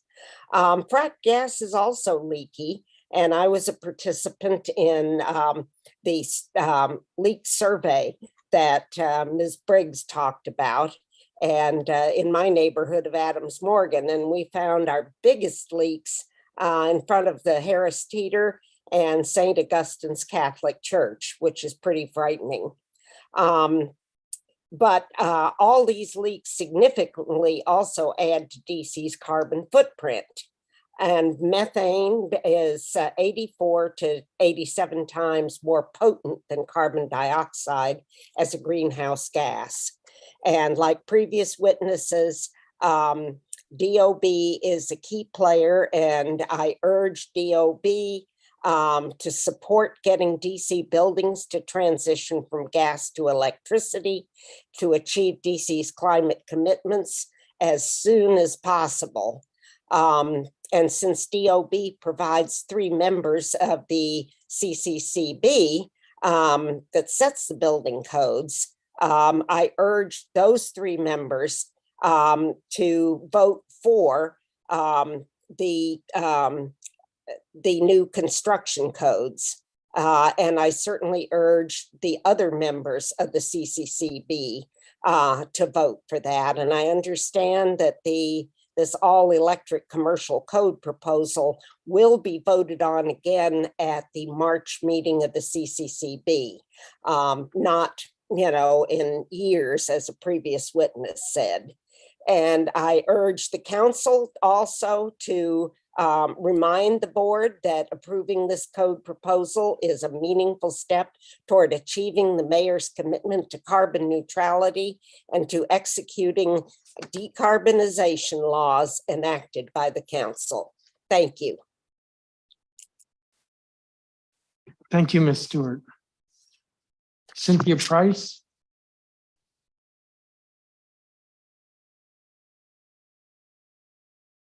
Cynthia Price.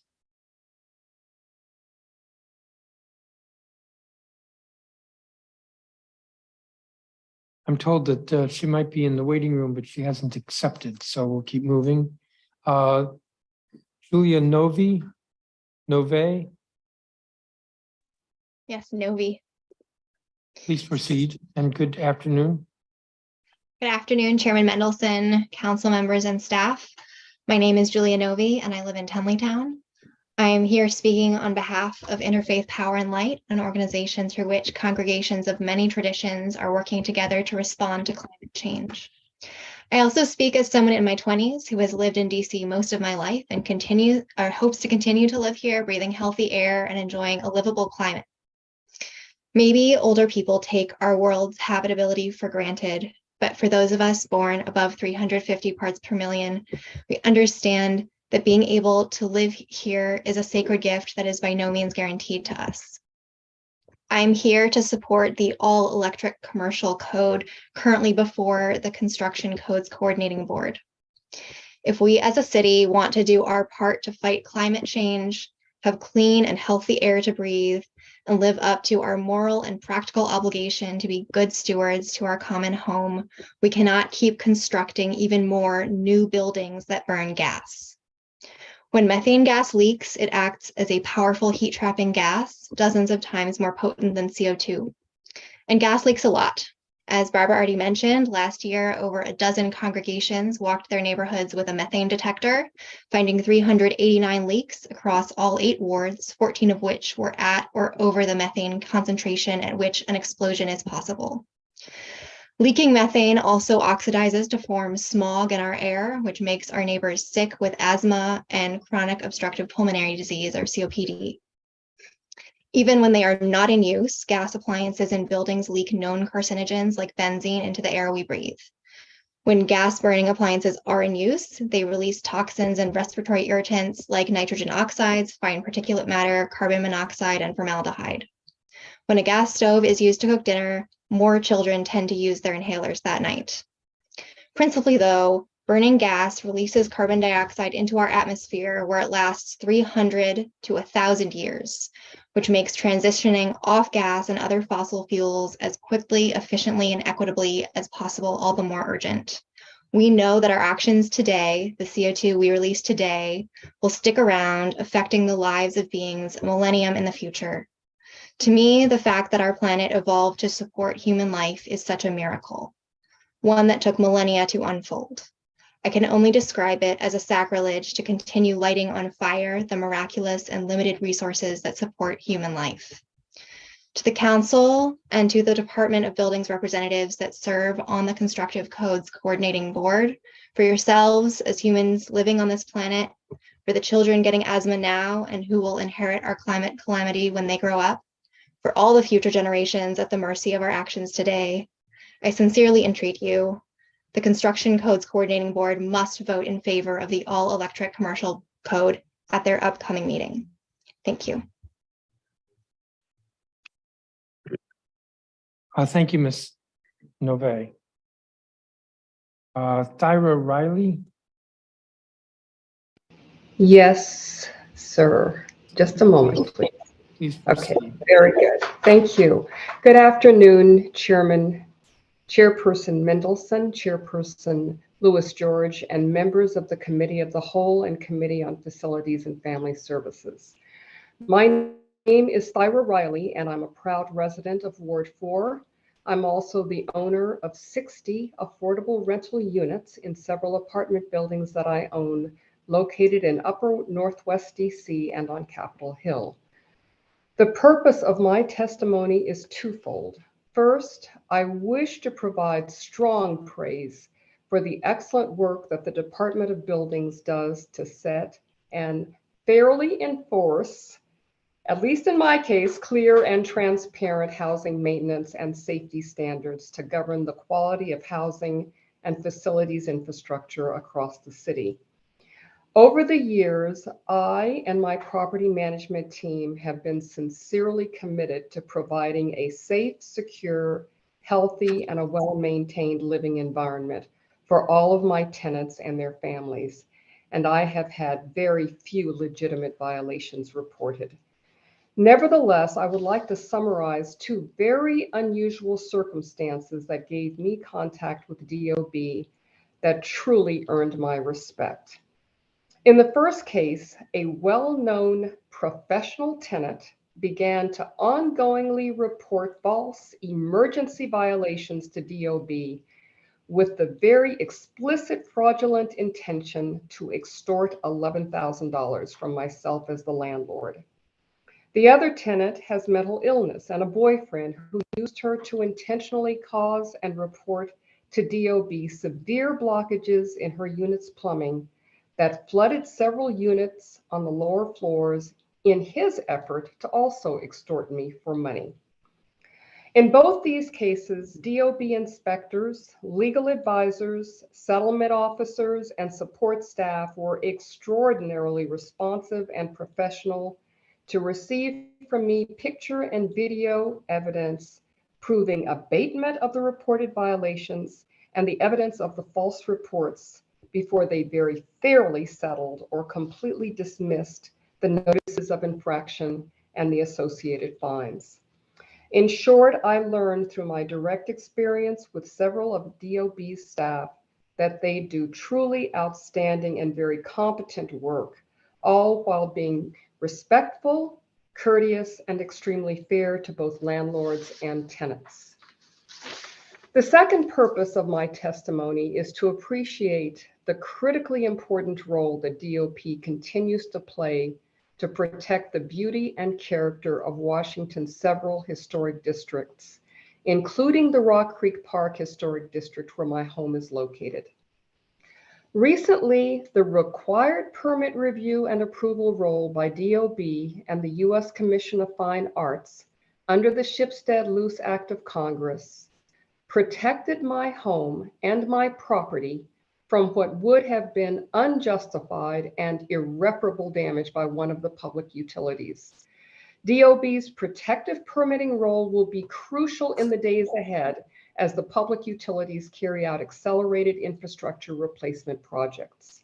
In conclusion, I want to thank you and your staff for providing me with the opportunity to talk about the extremely positive experience that I have had with the Department of Buildings and to share with you my thoughts about what a tremendous asset I feel the DOB is to the city in its efforts to maintain the high quality and safety of the city's housing and other infrastructure. Thank you very much. Thank you, Ms. Riley. I believe Cynthia Price has come on. You're here. Hi. Please proceed. Hi. Let me adjust my video here for a second. I guess this is as good as it's going to get over here. So, sorry. Move this way. Okay. Good afternoon. Thank you for having me here, Chairman Mendelson, Council Committee members. I'm here today to relate my story regarding an illegal construction project on the house next door at 230 12th Street Southeast that has potentially adversely affected my property at 228 12th Street Southeast, along with my attempts to try to ensure that this does not become a situation that goes from bad to worse. You may have already seen my story about my damaged wall, which is behind me. And if there's time, I'll try to show you with the camera. It was on WJLA TV on February 10th and then on the internet. But let me sum it up for you. This is the wall that has been adversely affected. And I don't know if you can see, but it's got some pretty big cracks in here. You can stick your finger in here. And it has mortar that has crumbled out. Here are a couple pieces of the mortar right here. So in summary, the next door neighbors embarked on an illegal construction progress on December 21st. No permits were posted. I received zero warning and no efforts were made to structurally protect my property. This work continued throughout the holidays. Then on January 3rd, workers began chipping away bricks along the neighbor's interior party wall on the other side, at which point my exposed brick party wall developed deep cracks and the mortar crumbled. I became frantic and I called 2 neighbors. The first spoke fluent Spanish, said there were no permits posted, and told the workers they had to stop. They continued on. The second neighbor gave me the direct numbers for her contacts at DOB. Luckily, I immediately got through to a DOB rep who got in touch with HPO, and HPO came out and put a stop work order on their front door because there were no permits. I also received an email that DOB would be coming by the next day, January 4th, for an internal inspection of both houses, but they didn't show up. So after that, I waited for 5 weeks. Finally, on February 7th, upon learning that from the tenant next door that the owners were almost finished getting their proper permits, I again became concerned because DOB had not been out to inspect the wall situation, and I really worried that my wall might collapse if the interior brick chipping on the other side resumed. I also filed an emergency request online for an immediate inspection. Ms. Price, I hate to cut you off, but you're like halfway through page 1 of your 5-page testimony and your time is up. So perhaps you could summarize? Okay. My concern now is that I'm working with I'm trying to find a structural engineer. I'm trying to work it out with the owners next door. I'm in contact with DOB, but my concern is that didn't it used to be that this was just mandated that the offending party would, have to get structural engineers involved and pay for the repairs, and now they push you into a civil lawsuit? And so that's what I want questions answered on. I mean, for me to be dealing directly with his contractor, isn't that kind of like, letting the fox in the hen house? And how am I going to be guaranteed that this work is going to be done correctly and not just a cosmetic fix? So those are my questions, and I'd like to know how I can proceed and not have to spend that possibly tens of thousands of dollars in a civil lawsuit.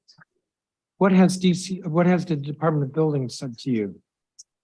What have they sent to me? Said to you? Oh, that the 2 homeowners have to work it out on their own, and the stop orders, there's 2 of them, will be lifted when we come up with a plan. And again, right now I'm trying to get a structural engineer in so that they can look at the wall and advise what needs to be done to fix it, and then come back and make sure it was fixed correctly. And I've been in constant contact with DOB, and the stop work orders are holding. But again, I don't see why I should have to pay for all this when I just woke up one morning and there were workers standing on scaffolding in front of my bedroom window. I mean, no warning whatsoever. So that's what I want questions answered about. Okay, thank you. I'm not sure I can answer them, but in fact, I can't. But I'll ask the director about it. Thank you. Okay. Mommy Preston?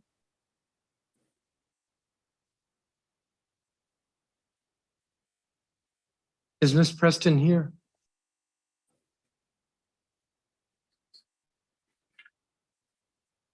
We think you're in the waiting room. You haven't clicked to accept to come in to testify.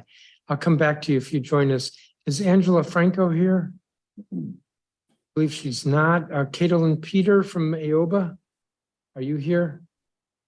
Yep, I'm here. Please proceed. Thank you.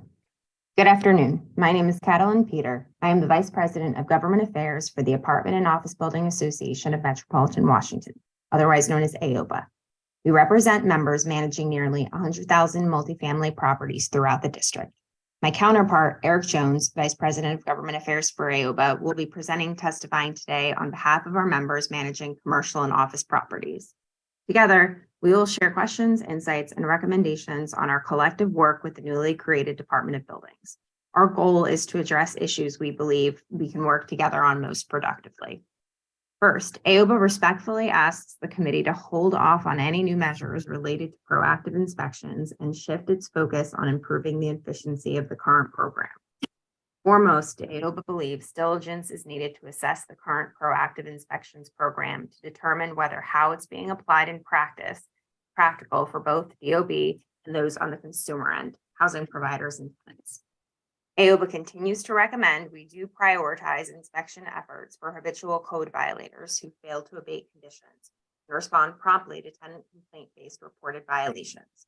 We may also want to consider focusing proactive inspections on during this time, DOB can inform residents that it will conduct in-unit inspections upon request. Ms. Peter, for some reason, you're becoming harder and harder to hear, or softer and softer. My sound is on. Can you hear me now? Softly. Softly? I don't know. How about now? I'll go closer to the screen. Or speak up. I saw Councilmember LaGeorge put her thing. Okay, cool. She has better ears than I do. May I start with the paragraph prioritizing? Okay. AOBA continues to recommend we do prioritize inspection efforts for habitual housing code violators who have failed to not only abate conditions and respond promptly to tenant complaint-based violations. We may also want to consider focusing proactive inspections on common areas. During this time, DOB could also inform residents that it will conduct in-unit inspections upon request. Supposing DOB reintegrates notices of violation back into the overall process, which I'll discuss after, such reforms could make for a more straightforward, cleaner process for responsible landlords while being extensive enough to capture bad actors. The next issue is that we do believe DOB has become much more aggressive in the issuance of notice of infraction. Another problematic issue for AOBA members is the assessment of notices of infraction versus the notices of violation. This is an issue we've discussed before. AOBA does believe DOB should provide property managers a reasonable time for abatement through NOVs first instead of immediately issuing an NOI. It's our understanding once an NOI is issued, it still must be officially dismissed at the Office of Administrative Hearings. I think there is some sort of confusion on exactly how this works in practice, how it's supposed to work, and how it's being applied, which is why the first recommendation was to ensure that parties on all ends, tenants, landlords, and DOB are all on the same page. Overall, the current process, or at least the way our members tell us that it's being applied, it ends up being much more expensive in the long run because if they had an NOV issued and they were able to abate it very quickly, they wouldn't have to go through any additional costs for dismissing an NOI when that time and money could be more readily spent on making the repairs. I go into my written testimony on what we'd be looking for, whether it's an NOV, whether it's through NOV or perhaps a light NOI process. We think that there are multiple ways which you can get to this. And finally, AOBA urges the council to convene a working group of DOB stakeholders. And we've made this recommendation before, and we wholly recommend the committee convene its own group of stakeholders, including housing providers, DOB staff, and tenant advocates to make recommendations for systematic improvements to the current programs. AOBA is now working with DOB on an education session. So there's currently still a great deal of confusion in the industry. Thank you, Ms. Peter. And next is Eric Jones, also from AOBA. Good afternoon, Chairman Mendelson, Councilwoman Lewis George, and members of the Committee of the Whole. My name is Eric Jones. I'm the Vice President of Government Affairs for the Apartment and Office Building Association in Metropolitan Washington. And I represent the commercial portfolio, which now encompasses over 70 million square feet within the district and makes up roughly about 10% of the district's overall commercial tax revenue on an annual basis, according to the CFO's estimates for FY 2022. In a matter of time, I will not read my full written testimony. I will, however, cover two issues.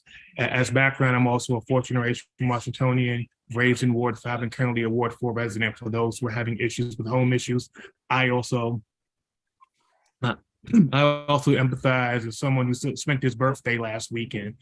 last Friday, dealing with an issue that's cost my wife and I nearly $107,000 to deal with a faulty basement that has been leaking for the entire 6 years we've owned our home because of faulty inspections. So I do understand and empathize, but I will address two issues. First off, we've talked a lot about inspections. One of the things that I've testified before this body on over the last 8 years is the lack of qualified inspectors. We've heard a lot about inspections and failure to deal with inspections, but the city has done little to nothing to actually increase the number of licensed and qualified inspectors. There's been no pre-apprenticeship program, no license training program, or no real investment within the school system, within the CCDC, UDC structure, or working within the private sector to actually increase the number of maintenance and management folks who also qualify as licensed inspectors. This has led to a dearth, not only within the district, but throughout the region, and has created issues as the district is still unable to attract and qualify licensed and certified inspectors to increase the number of folks who are able to properly inspect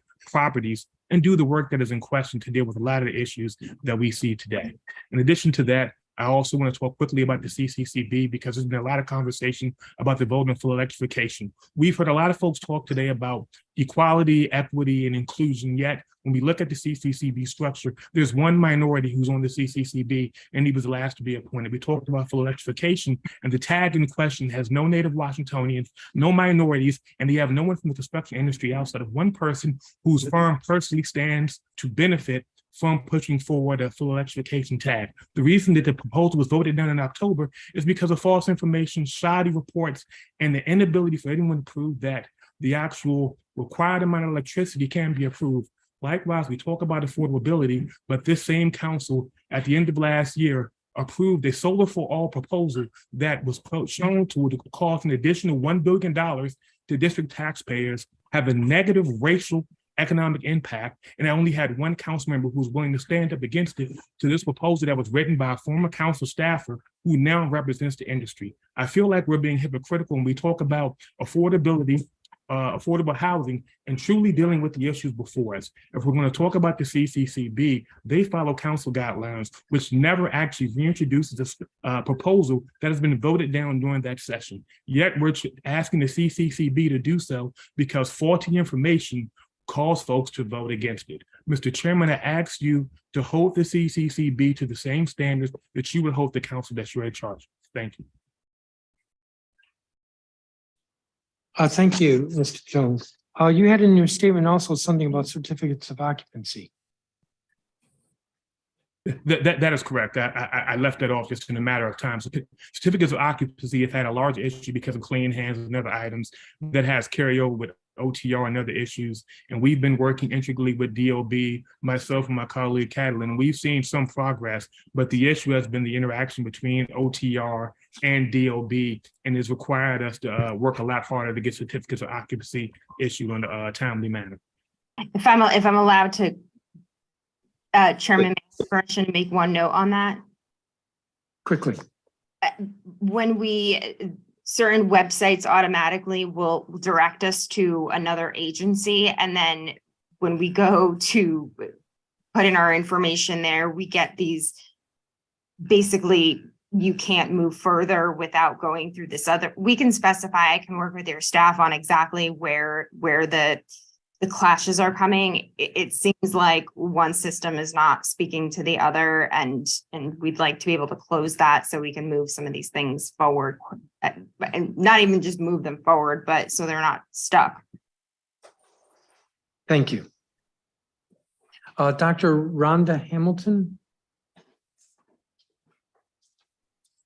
Yes, greetings, Chair, members of the whole, and staff. We are so thankful for the opportunity to testify today. I am President and CEO of the Healthy DCME Leadership Coalition, which is spearheaded by the Mental Health Casework for My Mother's Keeper, our founding organization. We are mental health, trauma-informed housing rights, and social justice advocates. I'm here today in order that our testimony can be in support of the positive attributes of the Department of Buildings formerly DCRA. I would like to understand and acknowledge that there's much testimony here today that we also support, because there is room for I would like you to understand that a little bit over 3 years ago, we received intake from community members on the Ward 8 level in a community Woodbury Village. As a result of the egregiousness of exposed housing conditions, we have formed the Woodbury Project, which is on our healthydcnme.org website for those who need more. Sir, I want to acknowledge the exemplary work, first and foremost, of an employee of the district, because too often they're receiving the brunt of what happens when we have systemic failures and not proper oversights and accountability. Inspector Gamboa stepped in the midst of what we found to be an atrocious level of what we'd like to recognize as slumlord reality over in the capital realty ownership community of Woodbury Village. I want the council member and the council to consider the following. As we've heard much testimony today, we have not heard the understanding or representations from tenants themselves that have expressed concerns with their mental wellness challenges as a result of their housing injustices. I would like for the council to consider that over 100,000 citizens in the district were documented to have reported feelings of depression. I also want the council to recall the fact that at least 1 in 5 Americans are going to experience mental illness in any given year and in their lifetime. DC citizens who face challenges and instability in their housing are also reporting, sir, instability in other areas of their daily living and mental wellness. I want you to understand that housing injustices are causing stress, hospital visits to the emergency room, depression, compromised health challenges, trauma induced from hallways that are filled with gun brandishing, loitering, gun shootings, and folks that are sleeping in their buildings because the buildings are not secured. Much of these realities has kept many of our constituents from the voting polls and from participating in hearings such as today. I would like you to acknowledge and recognize that there are 3 of our 4 tenant representations that represent housing rentals in the areas of Ward 7 and Ward 8. I would like to represent that because these are lengthy processes and many of our citizens that want to participate are seniors. I would like you to refer to our testimony and acknowledge that Ms. Cornelia Hill, the president of the Woodbury Village Tenant Association, is going to step in for Ms. Claretta. Thank you, Ms. Hamilton. Let me go to the next witness, William Crane from Foggy Bottom. Well, he's not here. Sandra Bray.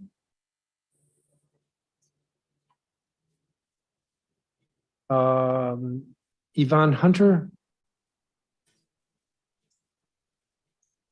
These are 10 representations. Good afternoon. Ray. I couldn't unmute myself. Okay, Ms. Bray, you're next. Please be mindful of the clock. Okay, am I on now? You must be. I'm talking to you. Okay, great. I just wanted to say, all right, well, great.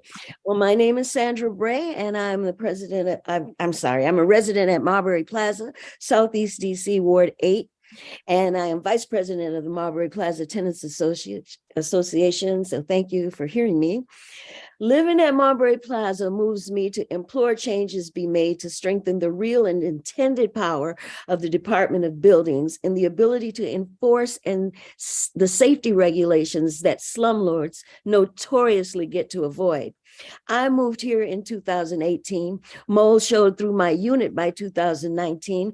By 2020, it covered my entire dining room wall, several closets, and my second bedroom. Despite efforts to gain response from management, I was completely ignored until late 2021 when I was moved into another unit. 2 months into that unit, it showed that there was water leakage, that there was disturbed asbestos, and what appeared to be more mold. Now, Marbury Plaza has never inspected any of my units for mold. I paid for an independent inspection in my first unit that advised me to move out immediately and to dispose of everything that I had in that unit. Despite many requests, no inspection has been provided for my current unit. DOB and OEE have not been able to provide inspection assistance. In spite of living a lifelong holistic lifestyle, my health has declined rapidly and continues to worsen. I have been healthy with no flus or colds since the 80s until I moved here. And now I'm awaking every night with pain in my body. I'm also congested in my head and in my chest. And now it's an everyday concern. In addition, I live in the stress of unsanitary conditions on the common grounds. Garbage is overflowing, and there's extreme structural damage, water leaks, mold, asbestos, exposed wiring. Tenants here live among vagrants in the hallways, the stairwells, the laundry rooms, and violence, including shootings on a continual basis with inadequate security and easy access. The elevators don't work. They're not dependable. Maybe 2 out of 4 might work at any given time. Sometimes none of them work. Large rats are seen throughout the complex and in the garage, where the stench of open garbage is deplorable and sickening, considering the airborne disease is just horrific, and the garage is sinking. I moved here in 2018, and conditions have continued to worsen. When I signed a lease with Mulberry Plaza, they made me certain promises, the most fundamental promise for my safety. Among others, this has been breached, and yet I'm expected to continue to pay rent and to absorb rent increases, while the courts and the owners give the owners more time to make changes to a history of neglect. We wait, living in danger and sickness and the threat of even death due to toxic exposure and unsecured premises in the midst of violence. We pay for the slumlord's financial convenience of time awarded with our own lives. We're sick, we're depressed, we're anxious with the ineffective regulations that don't prohibit these slumlords' practices of demolition by neglect. Again, I must implore that DOB be strengthened to deal with the severity of these issues, because human lives are depending on it. And what are we about if not humanity first? With that, I thank you for my time. And that's it. Thank you, Ms. Bray. I and my office have been out to Mulberry Plaza several times to look at the situation you described. And my understanding is that the Attorney General has litigation against the landlord. Thank you for your testimony. The next witness is Yvonne Hunter. Ms. Hunter here? Yes. Can you hear me? I can hear you. You're next. And Okay. Turn on your camera. Now that I don't know how to do. I'll start the video. Well, it might be at the bottom of your screen. You click I have it. I think I have it. I have it. Can you see me? I can see you. There's a big light in the background. Yeah, it is a big light. Oh, now you really can't dark. see. Now it's in darkness. Okay. Maybe I'll turn this way. Oh. Good afternoon. Beautiful. My name is Yvonne Trent Hunter. I'm a 4th generation Washingtonian of DC also. I now reside in Ward 7 on Nash Place Southeast. In 2020, I live in a 22 unit building. There's 22 buildings with 4 units in each building. It was sold from under us and we didn't know anything about it. In August of last year, one of the buildings caught a fire, because we do have electrical problems. The tenants were misplaced. They weren't given anywhere to stay, and they're still misplaced. They're now renovating the buildings and telling us, and a lot of us are seniors that live here, that they're making them into a two unit building. And we have 1 bedroom now. They're making it into a 2-bedroom unit. And they're gonna charge us $1,000. As you know, most seniors don't have that type of money to pay for rent. And we're going to be misplaced. So what they're doing is they're renovating each building one at a time and moving us from building to building. Once the renovation finishes, that means we have to leave. I indicated about the electrical wiring. Some of the buildings still have fuses, and that's what I think caused the fire in August of 2022. My building doesn't. We do have a fuse box, but it cannot accommodate the new electronics that's out today. Because if we're using one thing, we have to turn off another, or it'll turn off all the lights. Not only that, some of the buildings are dark and people can't even see how to get into their building, and you don't know if someone's lurking in the dark. Because they're doing renovations, we have a rodent problem now. Rodents are running from one building to the other. As I indicated before, the safety of the property is bad. Rodent infestation is terrible. And number one, the price that they're trying to charge us, they're pricing us out of here. And we have been living, most of the people who lived here have been living here decades. We haven't just moved in. I've been here almost 10, 15 years. One resident who's 80 years old has been here 40 years. These buildings are 124 years old. So we need some help. We need someone to help us because we don't know where we're going to live. So I'm asking the council and the Department of Buildings for help with holding your landlords and the district accountable to each of the tenants living in our apartment complex to help us to find out what we're going to do. We're just being placed from place to place, and that's not fair to us. Thank you so much. Thank you, Ms. Hunter, and I do have a copy of your statement. Christopher Wilson? I believe Christopher Wilson is not here. That would bring us to Coloretta Hood. Is he the person that somebody else is going to testify for? Or is Coloretta Hood here? Yes, Miss Hill. How you doing? Okay, your name again is? Cornelia Hill. Cornelia Hill. Yes, I spoke with you, Mr. Middleton, and you've been to my house, 2244 Savannah Terrace. I'm in Woodbury Apartments. You've been here when the Capital Realty took over our property, which was 4 years ago, 2020, whatever, however. They took over our apartment 22, I believe, 2020. And you've been over, we have mold, we have mildew, we have rodents, security, they put key fobs on our door, and each door is open. From day one, them giving us the key fob, they have never worked.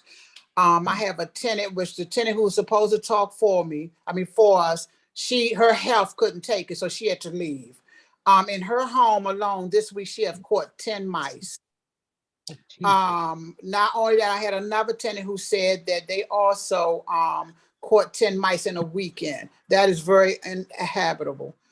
We have ceilings falling down. One of my elders here, ceiling fell down 3 times. She sits in a bathroom with the umbrella up because they came by, supposed to have been fixing the ceiling, and they have not fixed it yet. We have crime. We have security on the premises. We have a 16-year-old young man who was in the news who got killed in the apartment building, and the tenant and the property manager said it didn't happen on a unit. We have pictures showing the medical examiner out front. It's ridiculous. Gun violence, not every night, but quite a bit. We have a store up the street. It's not the part of us, but still, because of the trafficking and the tenants up at the store, allowing them to vagrant in their stores, it's really ridiculous. Again, I say the property manager, we can't even get in contact with them because why? They do not answer the telephone. It's just one thing after another. It is ridiculous. Our owners, which is Moshe, I don't know Moshe's first name, but when he came on, he promised this, he promised that. We have had 3 sets of new property people in that building. One called me last week asking me to come and meet with them. I am the president of Tenant Association. I'm not coming to meet with them. They have not yet complied to the very first thing they said they was going to do. Nothing. They moved us in when they took over. They took all garbage disposal. Now rats come with trash being thrown anywhere. They took our garbage disposal. You know what the owner told us? Because they don't want to fix all single garbage disposals. Who do that? It's ridiculous. It really is. And we have people sleeping in our buildings also. I'm one of the tenants who moved up to Marlboro Plaza in this transition. And guess what? What the young lady said about Marlboro Plaza is so true. They was turned asbestos from in front of my door while I lived there. I see my time ran out. See, this doesn't even cover all that we have to talk about. This is so sad. And again, I say, Phil Milton, you have been in my home. You have been to our tenants' homes. And we still have no help after 4 years. This is ridiculous. I'm in therapy. I hate to even raise my voice, but this is so mental that I hate even talking about this property. Because literally, I'm in therapy because of this foolishness. Raising rent without even, we are on rent control. How do you raise someone's rent without letting them know? Before it's time for research time. How do you raise rent? But again, we're here and nobody's doing anything. I've contacted Trayvon White. You have been to my house, Robert White, the mayor's office, attorney general, who dropping the ball. These people don't have heat, no air. It's cold. And it's ridiculous. So I thank you for hearing what I had to say. You even called me also, Phil Milton. You called me. If you want me to come back out and walk around, I'm happy to do that. Something. You come around and do what? What you gonna do? Well, you gonna get rid of them? Are you getting rid of Capital Realty? Because they're doing nothing. There's a limit to what I can do. I can't get rid of the landlord, and I can't make Department of Buildings do what they're supposed to do, but I can join you in putting pressure on them. So I still remember when I visited a couple of years ago, it was before the pandemic, and no, you came after the pandemic. You came after the pandemic. But I remember they moved us in the pandemic. I remember the heat wasn't, there were several buildings without heat. And I remember that the then DCRA was much too slow with regard to coming back to re-inspect to see if the heat was back on. But I'm happy to come out if you want, work with my office and we'll schedule it. And if you don't want, that's okay too. And all I can do is try to help you. Thank you for your testimony. All right. Thank you. Emil Bayrak. I believe that person is not here. Amy Fisher. Hi. Let me get video. There we go. Hi. Good afternoon. Good afternoon. Thank you for having me. Our property is currently under siege on two sides. We're the center house in a row of five in what was once a row of five. Hats off, by the way, to Mr. Maloff. I'm also here to discuss the neighbor notice. Originally, a single developer held the other four properties and provided us the old notice for development of the two properties to our north, and then sold those properties to a second developer. The notice was received under the old regime, gave us 30 days to become experts in the housing code and provide technical objections. We spent approximately $18,000 on legal and architectural review and provided several pages of technical objections. The new developer got their plans approved last October without addressing any of our objections, and we now have a 12-foot hole next to our property with footings poured. Last week, 5 months after the work began, we received a single-page neighbor notice indicating they'd made a few insignificant changes to the original plans that we'd objected to. At no point were our technical or other objections addressed. It appears we fell entirely through the cracks in the transition from DCRA to DOB. On the south side, we received the new version of the neighbor notice. Gone is the clear time frame in which to respond, as well as any mention of anyone at DOB to receive and ostensibly review a copy and any objections we might have, leaving us entirely to our own devices to deal with the developer. The notice again comes without much, without so much as a pamphlet to explain the process or let us know what our rights are. That developer is currently demolishing the remaining 2 properties to our south side without water to keep down the dust, blanketing the neighborhood in filth. In order to get sufficient window light into his new structure, his plan includes turning our former row house into a semi-detached property with a 7-foot walkway between us. These houses were built with heating primarily on the exterior walls, front and rear. We now have a 30-foot section of exterior wall exposed without a single radiator on the inside. The developer plans propose finishing the exposed wall with a product that would have been a measly R10. Our architect correctly pointed out that the plans showed no areaway drain and inappropriate drainage under the foundation did not meet code.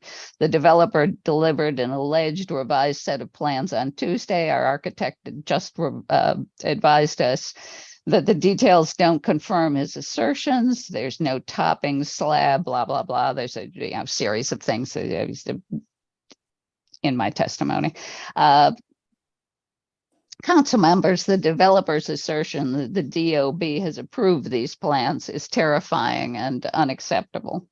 The revised plans were delivered with a snarky remark saying the developer had already spent an additional $30,000 to build the wall to our specifications, and he's not going to make another change. We're now out of pocket another $5,000 and counting, and that's just to get him to build the code. My testimony last year was to protest the old neighborhood notice, which putatively had someone at DOB looking after our objections. My testimony today is to protest the new neighborhood notice, in which the DOB appears to have entirely absented itself when it comes to protecting existing property owners. Please explain why we are the ones paying to provide architectural advice just to get developers to build the code. Please explain why there's no evident protections at the DOB for existing property owners, and please explain why are developers permitted to demolish properties before plans for new developments are fully vetted. Thank you. Thank you, Ms. Fisher. Do you want to tell me, are you okay telling me what street we're talking about? Sure. I'm at 427 13th. The development in question is at 423 and 429. It's northwest. Northeast, sorry. Capitol Hill. Cap Hill.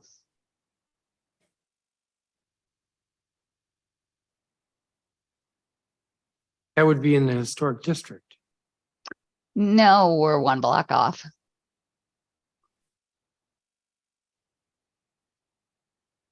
Okay. But we're commercially zoned, so what they can build is twice as big and twice as impactful as the usual residential redevelopment.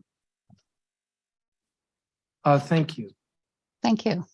I do not have any other questions for you or the other, because I've been asking questions all along. Let me see if Councilmember Lewis George is here, if you have any questions.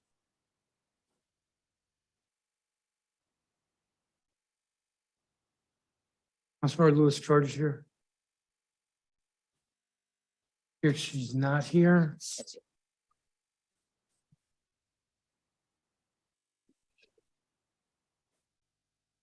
Here's that she is. We're going to move on. I want to thank each of you for your testimony. Some of this has been a little bit painful to hear, painful in the sense that you should not be experiencing what you're experiencing. And I'm going to I will be asking some questions of the director based on this testimony and probably following up with him on other questions in writing. I do see Councilmember Lewis George. Did you have any questions for the witnesses before we move to the director? Just 2. I just wanted to ask Sarah a question and Laura Esrock, I believe. Hey, Sarah, can you, if you could, walk me through what what happened in your situation? Yeah, so once we moved in, we hired a master code inspector to come in and check things out because some things weren't working and the developer was refusing to fix things. They wrote an extensive report that I'm happy to include with my testimony of code violations, and some of what they found like required them to then report the building to DCRA. DCRA came out and documented 47 code violations and issued us with a notice to correct. So saying that we, as the people who had bought these units, are now on the hook to fix all of the issues. And it was third-party inspectors who signed off on sort of everything in the building. Okay, and because this has come up, this is reoccurring. It's happened in our ward. I know, Lauren, you're not in my ward, but this is reoccurring. My developer is building in your ward, though. I was going to send you an email offline. Oh. On the Okay, same block that has had a building collapse due to DOB failed oversight. Okay, please do send me that. I have been working also with the Attorney General's office. I don't know if you all have reached out to the Attorney General's office already. If you have not, I'm going to say please do. Other residents in our ward who are dealing with the same issue have reached out to the Attorney General's office. So I do want to flag that. So please do reach out to OAG. If you need the information of who to email, I will give that to you. I just wanted to clarify. And so, Lauren, is your situation the same or different from Sarah's? It's similar. However, again, we're only 2 units. We have not had DCRA or now DOB out to our property. So we have not been inspected and thus cited with these notices. In my allusion to the conversation I had at their open house, they made it very clear that that was the next step before I could involve the Attorney General's office. Our concern is obviously, we're looking at $1.4 million, and I recognize that I appear privileged relative to some of the other issues that are on hand here, but I don't have $1.4 million to put into my home. And so we're very concerned that working within DOB and potentially the Attorney General's office is actually going to result in us as the homeowners being penalized and not DOB holding the developers accountable. And, they're building in the district. What is DOB doing to both rectify my situation, for which they've made it very clear they have zero responsibility, and that the third-party inspectors, they provide no oversight or accountability for, which I think is absolutely bananas. And genuinely, we're fighting this in the courts. I'm sure, you've heard from a few people. Yeah. That's really expensive. Expensive, right. Okay. And Sarah, I know people have brought up the warranty and yes. Could you just speak to that for a second? I'd be happy to. So our DHCD does no enforcement of the amount that the developers put up for those claims. So they claimed that to add a unit to our building and completely do a gut renovation cost them $96,000. And any architect or developer that we've talked to has just laughed at that number. So they're only required to post 10% of that. So that's $10,000 in our case. We did file that claim.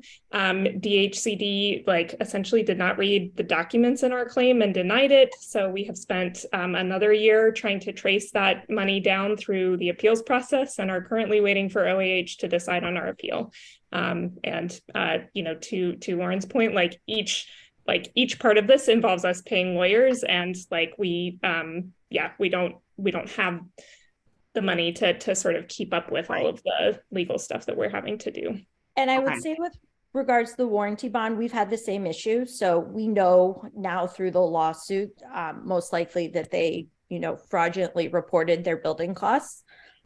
We were successful in our warranty bond claim, but we're talking about less than 100K in my instance. And it's a rounding error. Candidly, at this point, that's, covering the first year or two of legal fees. Okay. All right. Thank you. And I would also add, the point about is DOB even held accountable to the number of people who need to claim a warranty bond feels really important. I looked at the dashboard they published in their newsletter this week. I don't see any interagency communication. Okay. All right. Thank you both. And I'll follow up also offline. Thank you. Thank you, Chairman. Thank you, Councilmember. Ms. Paget, before you go, I didn't get your written statement, so I don't remember your address. If you don't want me to give me the address, if you give me the block. Yeah, we're on the 5100 block of 2nd Street Northwest. That was 2nd Street Northwest? Correct. Thank you. Again, sorry for this. I want to thank all the witnesses again. You all are excused, and we are going to hear now from the director, Ernest Trapp.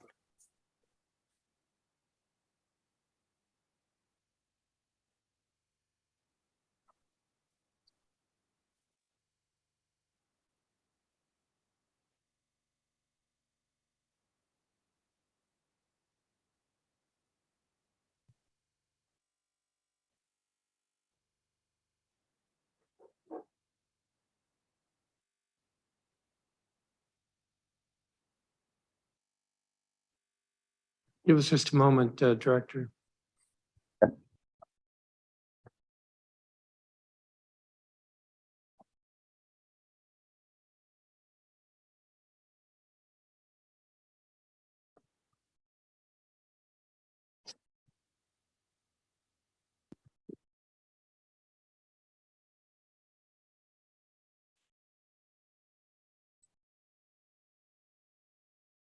Director, why don't you begin? You have your statement. Sure. Good afternoon, Chairman Mendelson, Chairperson Louis George, council members and staff. I am Ernest Trapper, Acting Director of the Department of Buildings, DOB, previously known as the Department of Consumer Regulatory Affairs, DCRA. Before I begin my testimony, I'd like to take a moment to thank Mayor Bowser and my team at DOB for their exemplary service to the District of Columbia.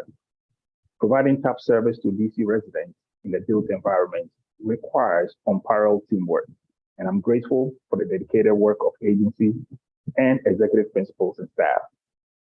Prior to the commencement of each fiscal year, an agency performance plan is established to transparently set the foundation for how the agency will operate, how stated goals will be achieved, how performance will be evaluated at the end of each year with metrics and new initiatives to improve the efficiency and effectiveness of services provided or delivered.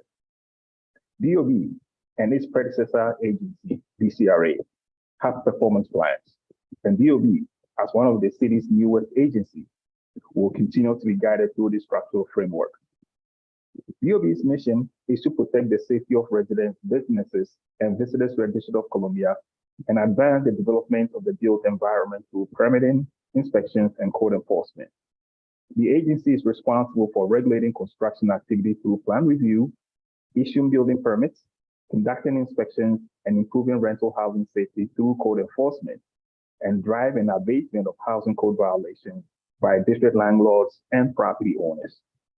Mayor Bowser has set an ambitious agenda for a more responsive and accountable district government, particularly with regards to housing, and I'm proud to be leading our new agency, one that strives to live up to that aspiration. I would like to take this opportunity to share the progress we've made and thank the residents, community leaders, business owners, and staff who have provided valuable input for our agency transformation. Today, I'll provide testimony on the performance and accomplishments of DCRA in fiscal year 22, leading into the transition to and creation of two new agencies, DOB and the Department of Licensing and Consumer Protection, DLCP. I will also discuss DOB's strategic initiatives and ongoing activities in fiscal year 23 to date, as well as how we are tackling new challenges. This hearing also outlines the agency's functions and responsibilities, including how we are delivering under the unique challenges of the global labor market, as well as the structural and operational changes that we have made since the establishment of DOB in fiscal year 23. At this time, I would like to speak of DCRA's 10 strategic initiatives of fiscal year 22. I am pleased to report that our predecessor agency completed 90% of them.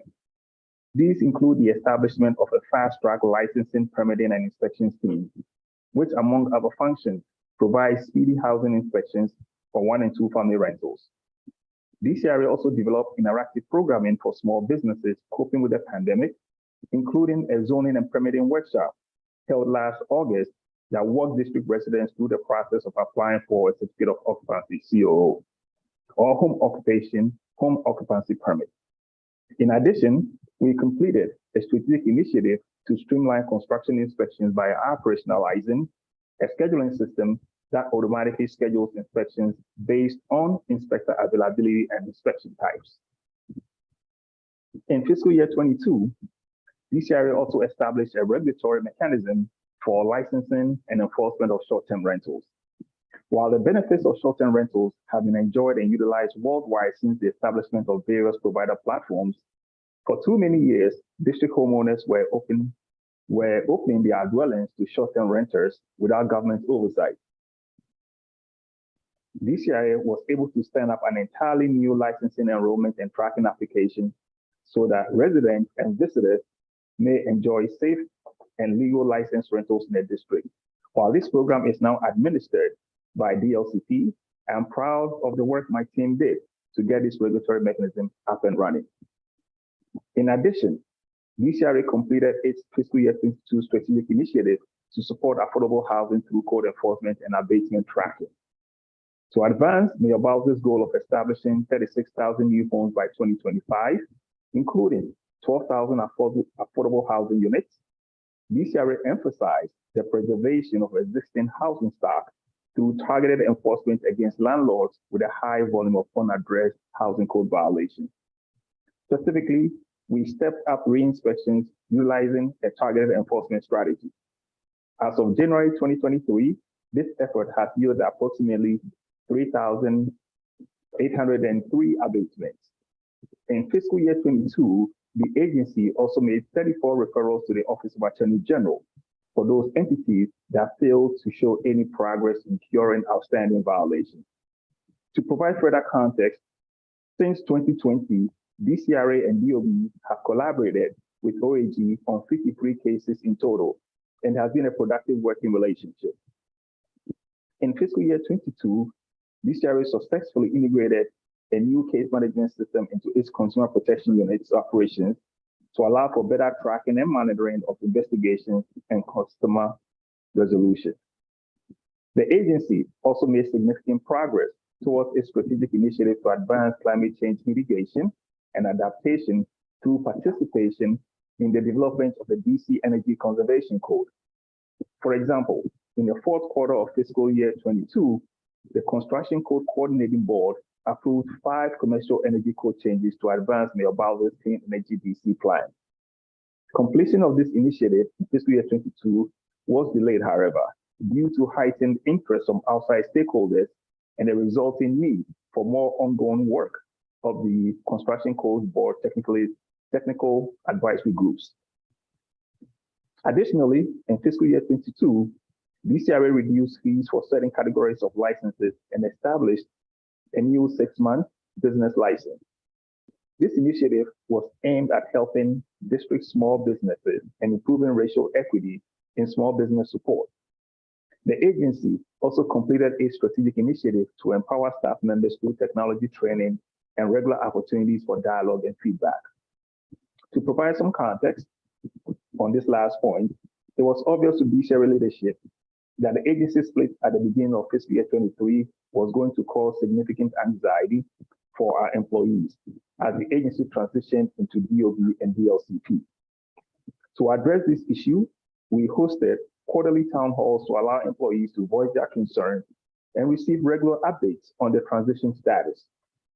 As agency staff also participated in team building activities and focus groups, as well as mandatory training sessions on digital communication, data analysis, and change management. These training sessions and other activities put DOB on a strong foundation to ensure maximum performance after the split became official on October 1st, 2022. Before moving on to our fiscal year 22 key performance indicators, I want to take a few minutes to talk about our broadest, most complex fiscal year 22 strategic initiative, and that was the implementation of the Department of Buildings Establishment Act of 2020. As previously mentioned, effective October 1, 2022, DCRA ceased operations and two new agencies were stood up, DOB and DLCP.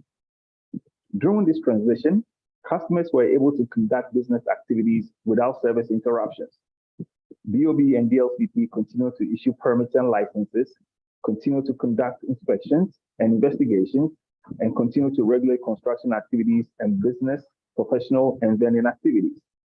Both agencies successfully launched new websites and performance dashboards and rebranded over 20 internal applications and 400 customer-facing forms and guides. By way of analogy, this transition could be looked at as an aerial refueling process. In our specific case, DCRA was the tanker aircraft providing the fuel, and DOB was the D2 bomber receiving the fuel mid-flight so it can continue its critical and crucial mission for the district. All of the necessary resources from our predecessor agency were seamlessly transmitted, allowing DOB to provide a full range of services to customers and oversight of the district's built environment. One of the most significant accomplishments my team at DCRA made over the past several fiscal years was the establishment of unparalleled digital tools for customers to learn about services from the agency, interact with its professional staff, and request and receive services. I'm happy to report that our predecessor agency's applications, including Tertius, the Permit Wizard, Scout, and the Contractor Rating System, among others, were successfully transitioned to the new DOB website. Before the DOB website was launched on October 1st, DCRA also established a transition website to educate district residents about a pending transition, how to access our resources. This ensured that there was no ambiguity about the provision of services throughout the DOB Establishment Act implementation process. Turning now to DCRA's metrics for success in fiscal year 22. I'm pleased to report that for the third year in a row, our predecessor agency exceeded the targets for all 19 of its key performance indicators. For example, the agency met its target percentages of solar permits that are reviewed within 10 calendar days, construction inspections completed on the scheduled date, standard building plat requests completed within 3 business days, and notices of infractions related to customer inquiries that are resolved in one agency interaction. Other KPIs which were met include the percentages of property maintenance inspections completed within 15 business days, vacant building unit inspections scheduled within 30 business days, and property maintenance notices of infraction that are initiated within 2 business days following the discovery of violations during an inspection. In addition to KPIs, DCRA used workload measures to assess the quantity of service provided to DC residents. For example, in fiscal year 22, 13,450 housing inspections were conducted, dwarfing the levels from fiscal year 20 and 21 at 5,745 and 7,606 respectively. I'm also proud of the fact that DCRA completed over 11,000 proactive inspections and surveyed nearly 8,000 vacant buildings in fiscal year 22, both significant increases from fiscal year 20 and fiscal year 21 levels. The accomplishments of DCRA set the foundation for DOB and served as a springboard for the development of its fiscal year 23 initiatives. Looking forward to the remainder of the fiscal year 23, district residents and council members can anticipate the completion of at least 7 new DOB strategic initiatives aimed at improving customer service. These initiatives build on our crucial fiscal year 22 successes and help our new agency continue to accomplish its mandate to efficiently and effectively oversee the district's built environment. One of the fiscal year 23 strategic initiatives that I want to highlight is DOB's Training Academy. Our agency recently announced the Training Academy, which was launched as a pilot late last year, will now be available agency-wide. The Academy's new digital platform will grant all DOB staff access to a training curriculum designed to enhance employee knowledge and performance on subject matters such as green energy code, civil infractions, vacant buildings, abatement and permitting processes, among other topics. DOB also recently unveiled a new career pathways program, which is designed to provide architecture and engineering college seniors, graduates, and postgraduate level students with construction administration experience through interdisciplinary programming. Participants will rotate between different departments to attain a wide array of exposure to DOB's work, and successful participants may even attain full-time career prospects with DOB at the end of the 8-week program. DOB also continues to invest substantial resources in public outreach to promote awareness of the new agency structure and services. Specifically for fiscal year 23, we have established a communication and marketing strategic initiative for coordinated outreach. As part of this initiative, DOB has placed advertising on metro buses and at bus shelters across all 8 wards, released radio ads, and hosted public webinars and town halls. These efforts will ensure that all district residents know how to access the services they need from DOB and are aware of the agency processes and procedures. In addition, earlier this month, DOB launched the DOB Public Dashboard, formerly the Agency Performance Dashboard. The new dashboard includes an updated design and improved navigation, making it easier for our customers to use and provides greater functionality, which allows for more robust review and analysis. Many of the changes were in fact requested by existing customers and include additional and enhanced features concerning permit operations, inspections, violations, and abatement, vacant properties, and economic insights. For example, customers can now filter permit information by fiscal year, quarter, month, and permit type, and view the average timeline to receive construction permits. Another crucial fiscal year 23 strategic initiative will address vacant property enforcement and information sharing. In fiscal year 22, this area began piloting a modern record-keeping system to manage the district's vacant and blighted building stock. When DOB launches the system this summer, it will facilitate automatic notifications to the Office of Tax Revenue, OTR, and the property owners about tax billing and exemption status. This new tool will significantly improve our ability to monitor abatement efforts. Additionally, DOB will increase compliance and enforcement resources with additional FTEs, full-time equivalent inspectors, and enhanced usage of contract inspectors. Additionally, in fiscal year 23, DOB will upgrade its elevator and boiler certification process by replacing a paper-based system with a digital one. This new platform will make data searchable and allow for automatic notifications, as well as equipment recalls and similar alerts. Another fiscal year 23 strategic initiative that I'm pleased to share with the Council is our ongoing work to streamline the certificate of occupancy process. Specifically, the agency is establishing a pre-application checklist to ensure the submission of a complete package. The checklist will automate notifications to provide greater efficiency, tracking, and monitoring. I am confident that these important changes will ensure a higher quality of COO reviews. Finally, in fiscal year 23, DOB will expand quality control and quality assurance processes to improve business operations for all inspections through a pilot program. DOB will engage with an external partner on this effort, which is intended to identify and resolve potential issues throughout the business process, leading up to better customer satisfaction.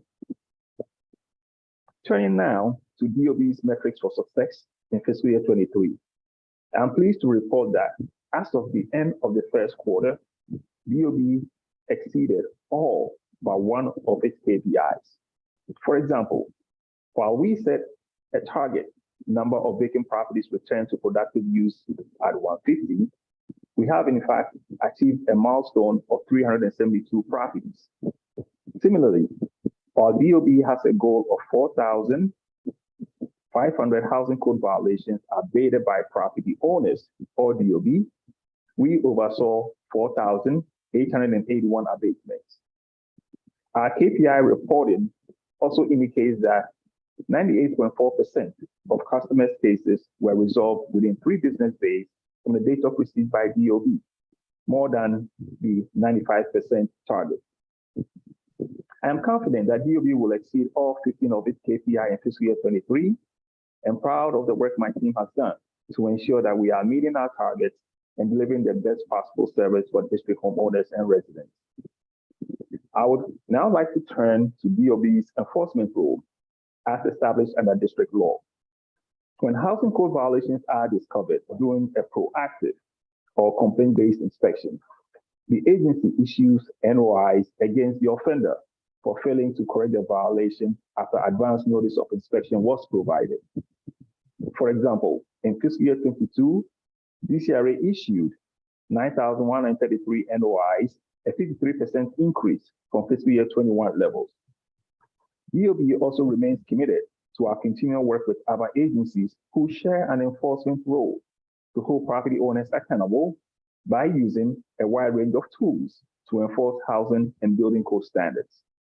To that end, our agency recently shared an infographic with the members of the public outlining where DOB fits into this larger regulatory framework that includes the Office of Administrative Hearings, the Office of Attorney General, the Real Property Tax Appeals Commission. Specifically, the infographic breaks down enforcement tools and potential outcomes into different categories such as legal construction, rental housing, and property maintenance, and vacant and blighted property. It is important for the public to be aware of the various stages of the enforcement process and the role of other agencies and entities. DOB is confident that this new infographic tool provides transparency and will help set reasonable expectations for customers to understand the steps along the enforcement and abatement timeline. While ultimately, abatement is the landlord's responsibility, DOB and our sister agencies will use every tool at our disposal to ensure compliance with code standards. Next, I would like to discuss DOB staff recruitment. This past fiscal year, we were still coping with the COVID labor market, which has caused massive staffing shortages worldwide. When you couple that with the fact that we were setting up a new agency structure requiring dozens of additional FTEs, we faced a very difficult recruiting environment. Additionally, while we would receive numerous applications for new positions, in many cases, only around 1 in 10 applicants were actually qualified for the position. Keep in mind that a lot of the work of DOB professionals, including inspectors and plan reviewers, is highly technical. In addition, our entire hiring process, which includes job posting, approvals, advertising, evaluating resumes, interviewing, hiring decisions, offer transmittal, and offer acceptance, takes between 90 to 120 days. However, even in this challenging environment, DOB was successful in recruiting new staff, including several key positions such as the Strategic Enforcement Administrator, the Public Health Analyst, and many more. We have also steadily recruited new Housing Code Inspectors in conformance with fiscal year 23 Local Budget Act, account managers, program support specialists, and other DOB professionals. Lastly, in the month leading up to the agency transition, DCRA hosted hiring fairs for both DOB and DLCP. Excuse me. To provide some specific figures, as of February 1, the Office of Zoning Administration had only 1 FTE vacancy, and the customer service team was fully staffed with 9 FTEs. The Surveyor's Office has filled 7 of its 8 FTEs, and the Green Buildings Office has 6 of 7 positions filled. Recruitment efforts to fill remaining vacancies are ongoing, and DOB continues to fulfill its roles and responsibilities, including through the completion of strategic initiatives despite these vacancies. Throughout my testimony today, I have outlined various statistics and benchmarks to highlight DOB's and its predecessor agencies' accomplishments on strategic initiatives. Although numbers matter, they only tell part of the story. The impact we have made in the lives of our residents and customers, as exemplified by the positive feedback we have received, provides the rest of the story. For example, an attorney who frequently represents clients in housing cases reached out to DCRA multiple times in fiscal year 22 with positive comments about our work. Specifically, he complimented the work of our team in helping his clients confirm abatement and resolve NOIs without having to proceed to a hearing. On another occasion, a property owner who had their case settled upon proof of abatement contacted the agency and expressed their appreciation for quote, a process that was fair and timely. An additional customer reached out in fiscal year 22 to express their appreciation for our staff in helping them obtain a permit, get an inspection, and a certificate of occupancy during a very critical time. In fact, even when we haven't been able to help customers who approach us, DOB has still received compliments on our professionalism and responsiveness. For example, in January 2022, a lawyer seeking assistance with a commercial tenant dispute. When he was advised that our agency could not assist him, he still provided a 5 out of 5 star rating and expressed gratitude for receiving a timely and informative call from our legal department. I mention these examples because it is important to put a human face on our interactions with district residents. I strongly believe this reflects the professionalism, dedication, and diligence of our agency staff who have worked so hard on behalf of district residents, both as part of DCRA and now DOB. Chairman Mendelson, Chairperson Louis George, members of the council, thank you for the opportunity to testify. With that, I'll now play a video from our customers, and then I'll provide insight into how we are meeting the needs of today and the demands of our changing world. And then I'll address any questions you may have.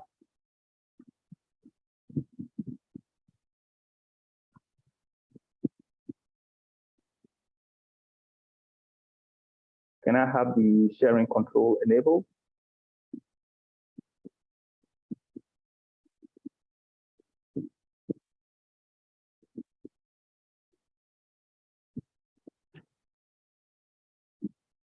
I don't think I was expecting you to play a video. I think staff is trying to figure out if you can do it. Yeah, I think they got it. Thank you.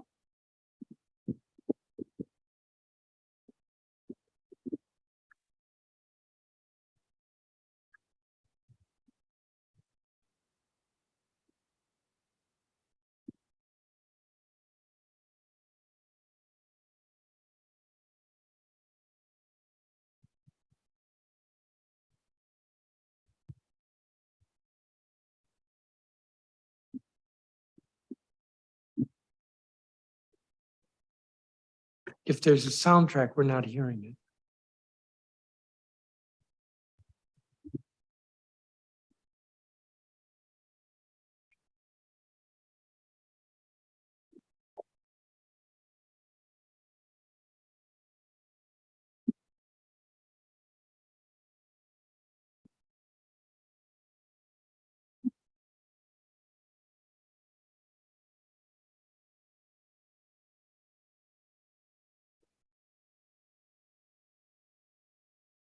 Innovation, technology, and investment in our people.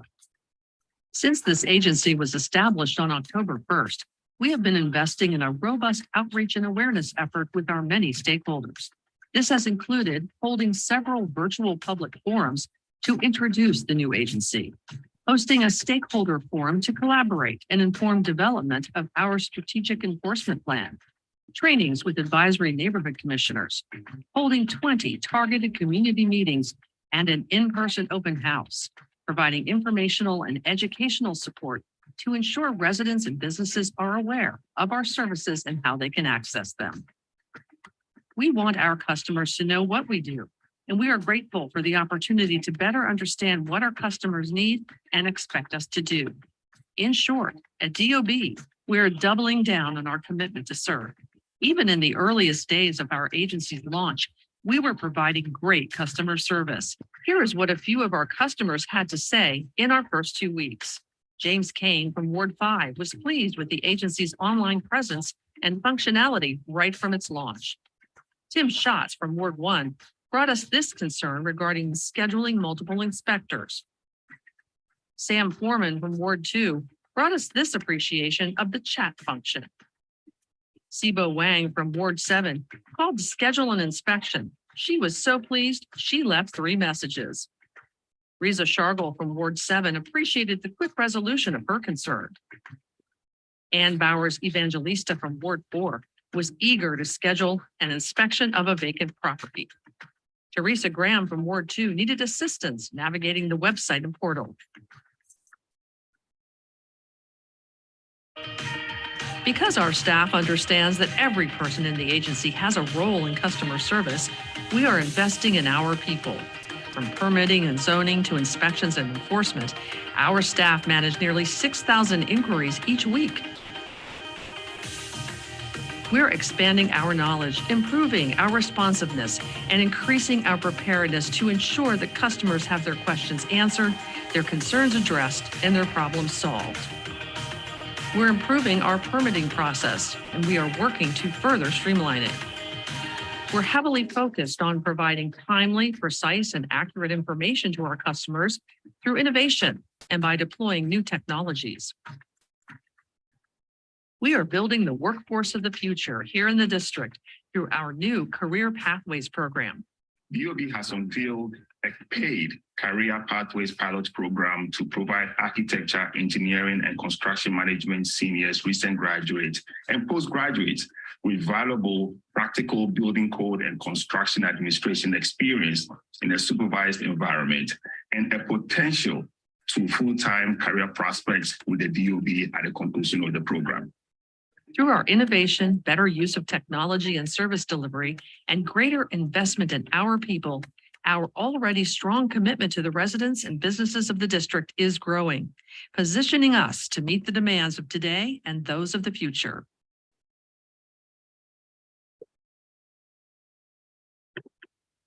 Does that conclude the video? Thank you, Mr. Chairman. It does. I can not hear you very well. Can you check your audio? All right. Hello? Very soft. All right, let's try it. Hello, is this better? Minimally. It's just soft. All right, let's try this again. Is it better? Yes. All right, if we could be on 10-minute rounds. I believe Councilmember Louis George is here. Are there any of the council members present?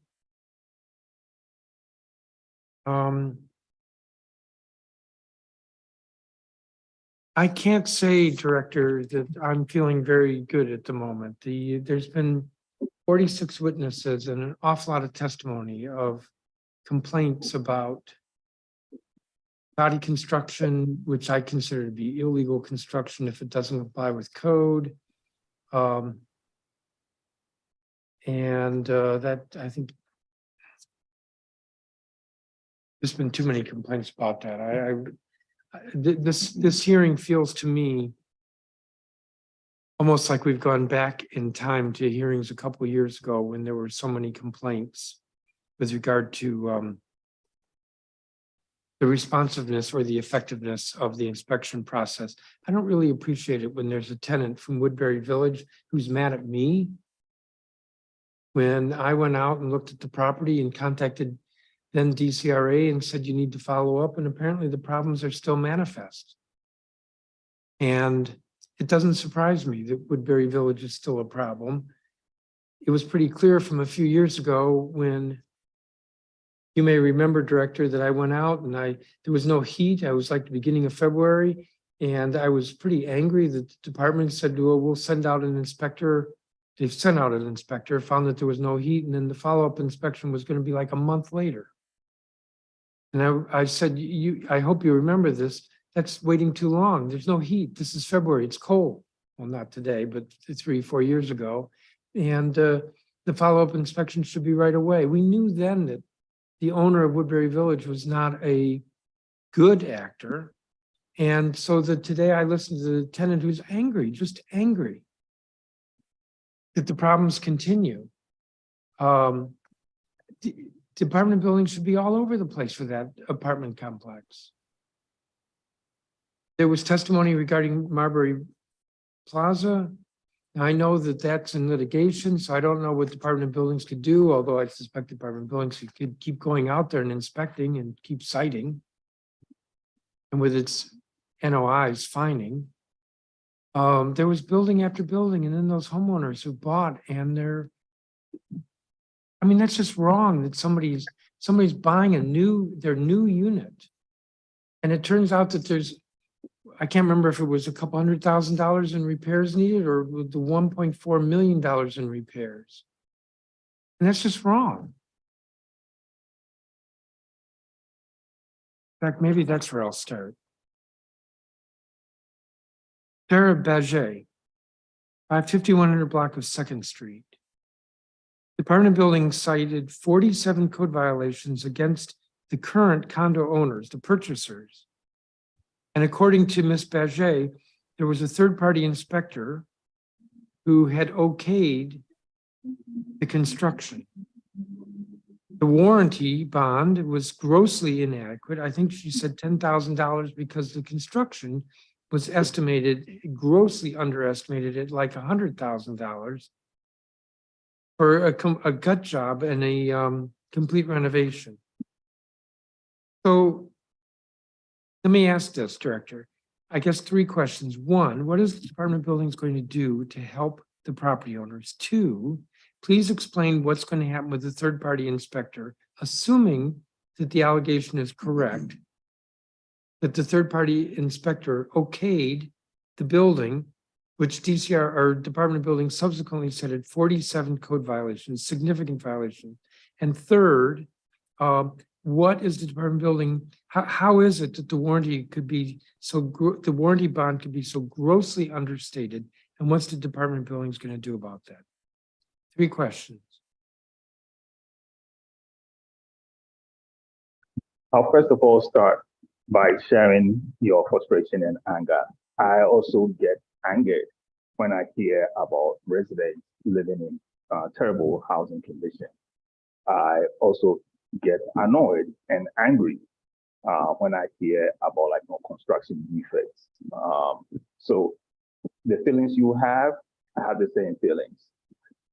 At the same time, I also look at the totality of the system to see what improvements can be done so that we don't sort of throw the baby out with the bathwater, so to speak, because there are so many more residents who are living in better rental housing conditions and also in safer homes that have been built according to code. So I try to balance my frustration with the positive. That is not to say the issues should be swept under the rug. Far from that. In fact, we will pursue every avenue possible to bring accountability.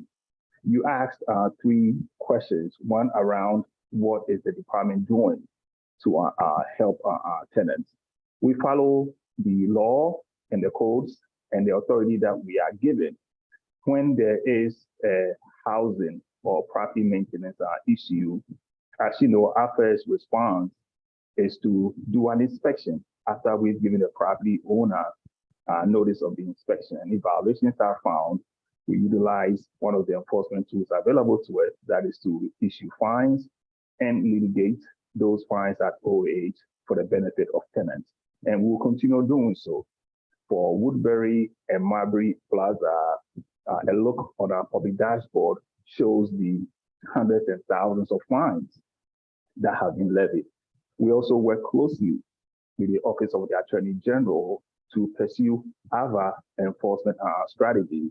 I mentioned in my testimony that we've worked with them on about 54 cases, and that is the process that we are working within. So if there are any new issues at Woodbury or Marbury Plaza, I'll have my staff look into it so that we can respond appropriately, be it fines, re-inspections, reviewing proof of abatement, making referrals to other entities who are part of the enforcement process. I think it's also important for people who are listening to understand that DOB by itself is not positioned or empowered to solve all these issues just within the agency. That is just not the reality. You also asked about the third-party inspector. Have my team look into the case to see whatever measures we can take, because we've been on record for asking for inspecting agencies to be their license to be revoked or their privilege to work in the district to be taken away. We've indicated those issues in court, and we'll continue to do so when there's sufficient basis for that. And then you asked about the warranty bond. Unfortunately, the warranty bond is not managed by DOB, nor do we aspire to manage that process. We'll continue working with DHCD. In fact, I know my team has already initiated conversations with DHCD on areas where we can collaborate, whether it's just on the warranty bond process, or it's on ADUs, accessory dwelling units, or even on inclusionary zoning, or housing or buildings that are being converted into apartments. So there is an opportunity to strengthen the partnership. So while I don't have a magic solution that I can offer right this moment, the commitment for me and my agency and my staff is that we will follow the law that is established and processes to bring justice, accountability, and to help people where we can. Well, I guess I want you to follow up with a written report after this hearing on the situation that Ms. Baget spoke of. And it is extremely unfair to the purchasers, the condominium purchasers, that they buy a building. And this is not the only instance. And I'm looking at Councilmember Lewis George. It seems to have happened a few other times in Ward 4. It's not just Ward 4, by the way. So if you could address my three questions more thoroughly in a report following up this hearing. And you'll be able to give better information with regard to the third-party inspector, assuming that that allegation is correct, that it was third-party. And even if it wasn't, there has to be, there's an inspection that's done by your agency before a certificate of occupancy can be issued on a multi-unit building. So your folks had to have okayed the construction, and then after the purchasers complain, your inspectors go out and cite 47 code violations that were significant. And I'd also like more detail on how the warranty bond situation will get fixed. It's not good enough to me that it's the DHCD, not Department of Buildings. Department of Buildings can go sit on the director of DHCD and say, you're going to fix this. I'd also like a report on Cynthia Price's situation. She's 228 12th Street Southeast. That was the one where it's not clear to me whether there was a permit for the work or the work was done without a permit. The structural damage to the brick wall, which I believe is a party wall for her house. And I'd like to know how Department of Buildings is going to make Ms. Price whole. And I'd like to know how the violator, the neighbor at 230 12th Street, is going to pay for the damage that they caused. So that's two reports I'm requesting, one for 228 12th Street and one for Southeast, and one for Ms. Baget's property at the 5100 block of 2nd Street. And I'll have more questions. Councilmember Lewis George. Thank you, Chairman. And thank you, Director Chopra. I want to, I'll first follow up on the chairman's point, but I want to say I think it's clear from today's public testimony there, I guess, two different perspectives.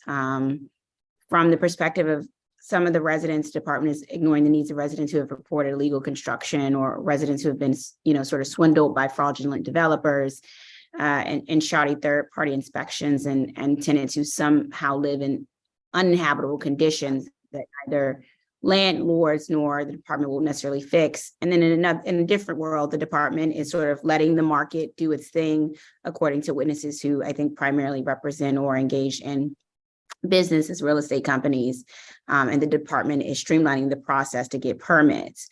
And I think I'm interested in exploring these two different perspectives, because I think they say a lot about the agency and the metrics it uses to evaluate its performance. And the perspectives are not necessarily in conflict with one another.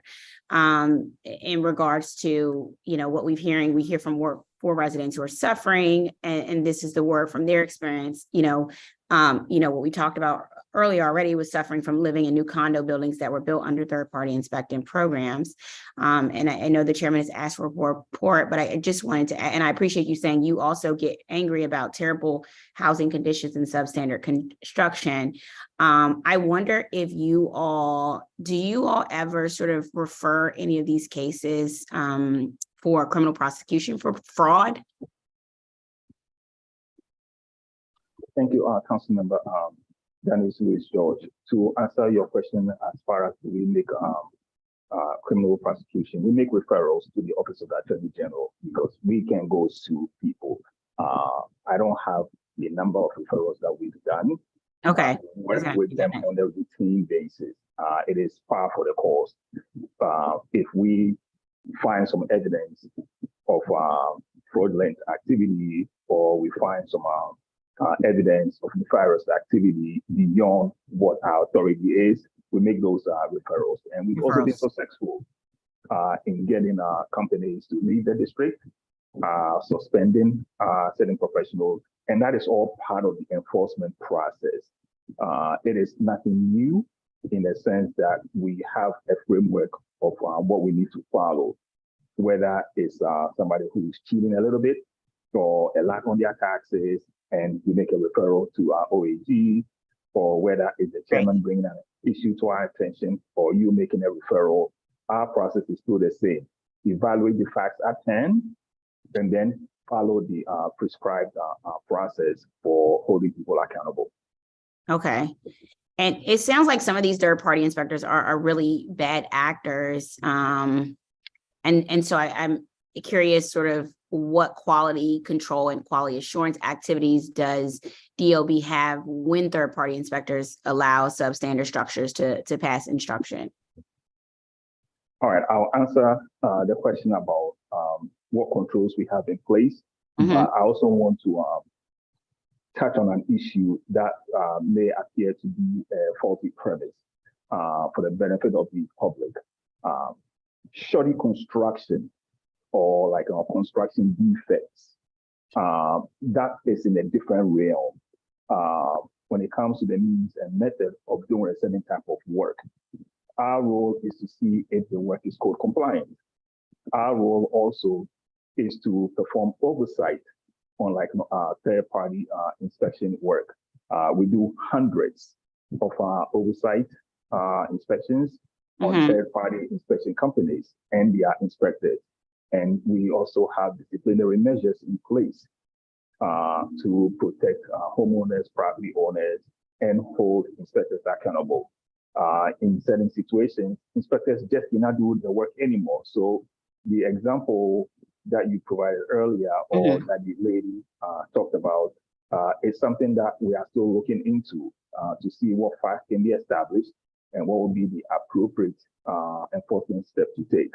But I don't want any property owner listening to think it's the department's responsibility, or the department is solely responsible for construction. It takes a team, an architect who is required to design by code, an engineer who is required to design by code, a licensed contractor who is required to follow safeguards, plan review team to ensure that plans are code compliant, inspections team that do direct inspections and sometimes do oversight inspections.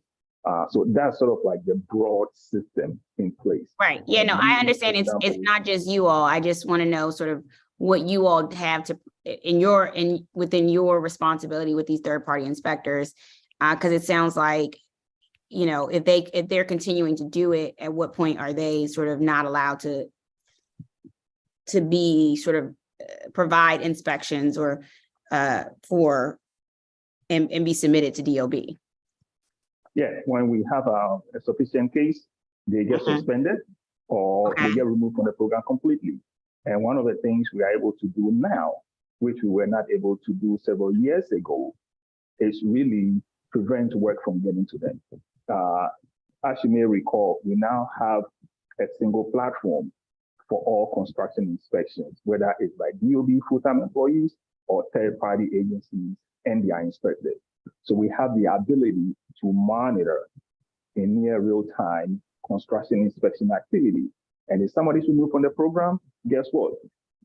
Their profile will no longer be an option online for somebody to schedule an inspection with them. So that's just one of the safeguards in place in response to the need to ensure that the built environment is strong, is safe, and addresses contemporary challenges that we come across.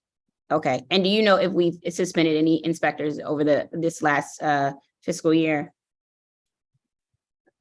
Oh, from memory, I know we suspended like a couple of them.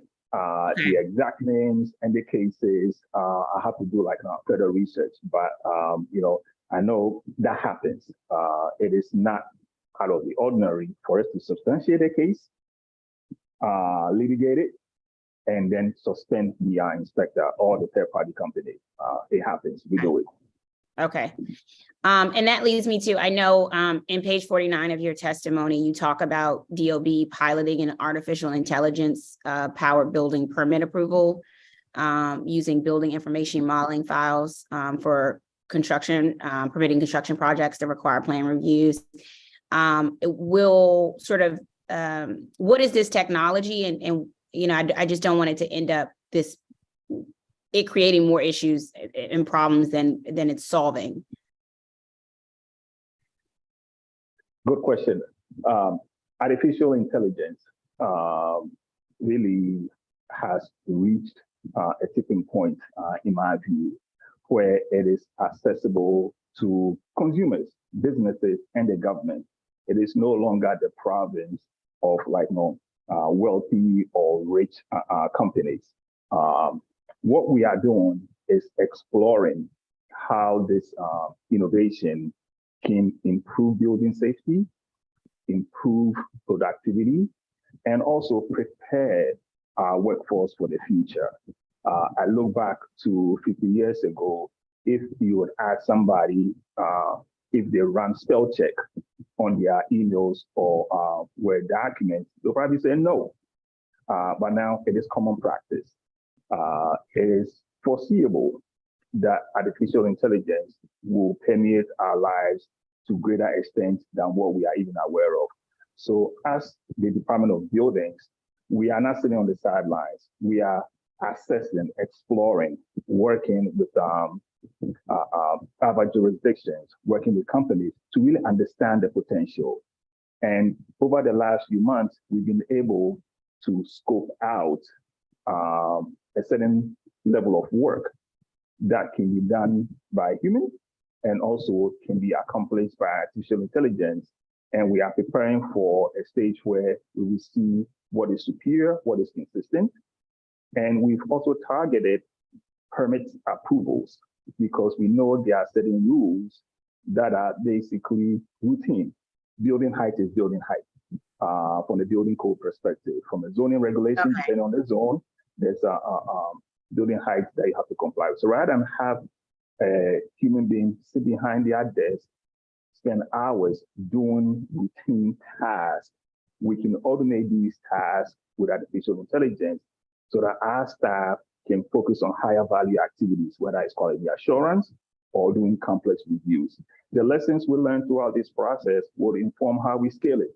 So I don't want to create an impression that we are ready to go prime time. No, we are still in the piloting process so that we can understand these tools, understand some of the bias that it may create, mitigate that, and prepare our workforce for the future, and ultimately make the built environment safer and improve the efficiency and productivity of our work here in the department.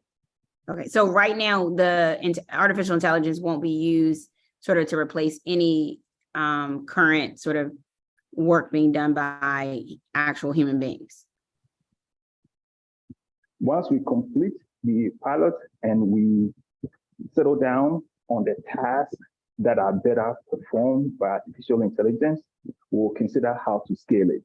But under no circumstance do we see artificial intelligence replacing human labor for all tasks. No, that's not our vision. Our vision is for it to augment our work, particularly in an environment where there's just rather staffing shortages. Even if you have all the resources that you want, there are certain labor categories and skill types that you just cannot hire because there are simply not enough people.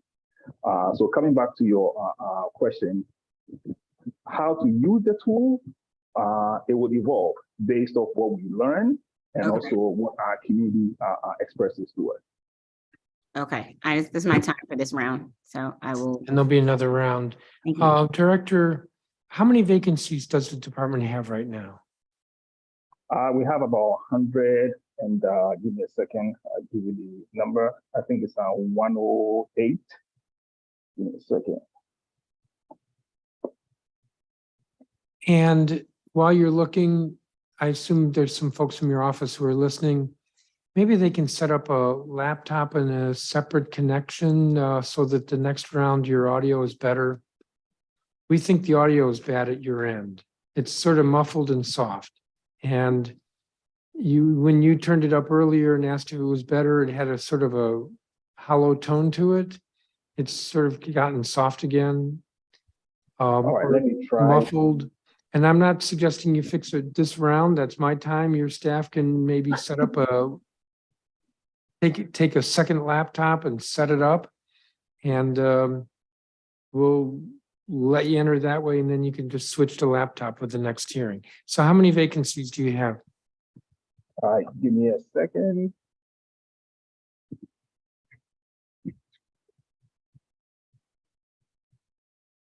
Oh, you're using up my time here.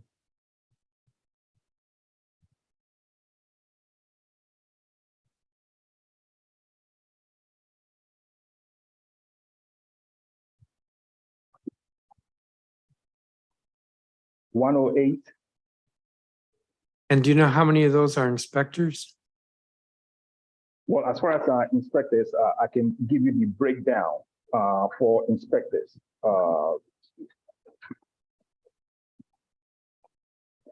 For housing inspections, that's an example. Of the 41 positions, additional positions that council gave us, 6 were for vacant building inspections, 29 housing inspectors, 3 building code, and 3 combination code. For housing inspectors, we filled 7. Okay, this is too confusing to me. Can you just tell me how many vacancies there are in the inspector positions? I'll have to tabulate that to answer that question. Of the 108 vacancies, the exact number that are inspector positions, I'll have to tabulate and get that to you. Can your staff, I mean, this is your performance oversight hearing. These numbers should be available. This is not an unusual number to request. I agree, it's not. It's just how the information is packaged based on the Schedule A. There's nobody there who can, like, while I'm asking the next question, can figure out how many inspector positions are vacant? All right, I'll telegraph that so that somebody can look at it so that you don't have to spend a lot of time on the checking. The union rep for AFSCME testified about separations In 2019, the agency had 6 separations. In 2020, the agency had 31 separations. In 2021, the agency had 68 separations. And last year, the agency had 70 separations. Why is that number going up? I mean, that's going up from 6 to 70. Each year, it's more. I question the numbers, so I don't want to respond to a faulty premise. So you'll get back to me with that. Yes. When will the confirmation resolutions for the director, chief building official, strategic enforcement administrator, and zoning administrator be submitted to the council?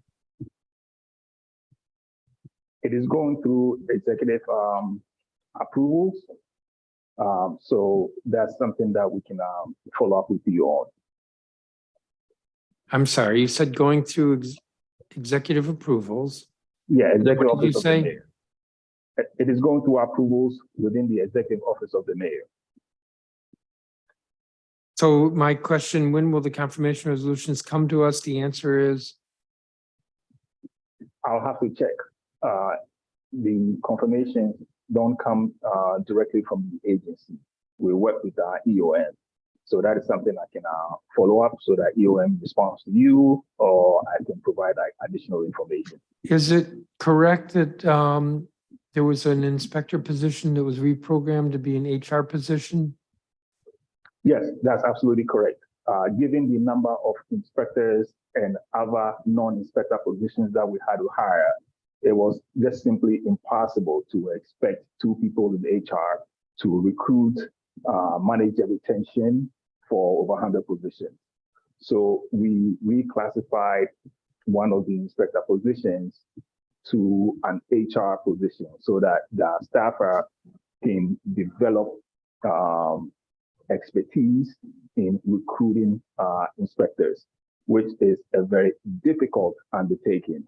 And sometimes you also have to understand the certification process and educate prospective applicants about our certification requirements. As you know, Chairman, we don't hire inspectors that are not certified or not qualified to do the job. So that is a constraint that we are working to overcome.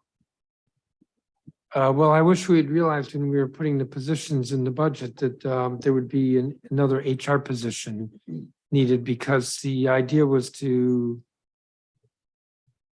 hire inspectors, not to hire an HR person. What is the ratio of supervisors to inspectors? We've tried to achieve a balance of 8 or maximum 10 line staff or inspectors to a manager. So that was one of the driving reasons. Say that again, 8 or 10? 8 to 10 line level staff or inspectors to 1 manager. So a 1 manager to 10 people ratio.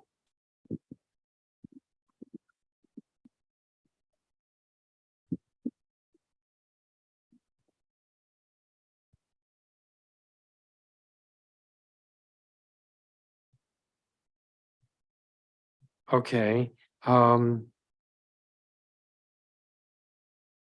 Do you have the answer yet on the vacancies and inspectors? 1 second.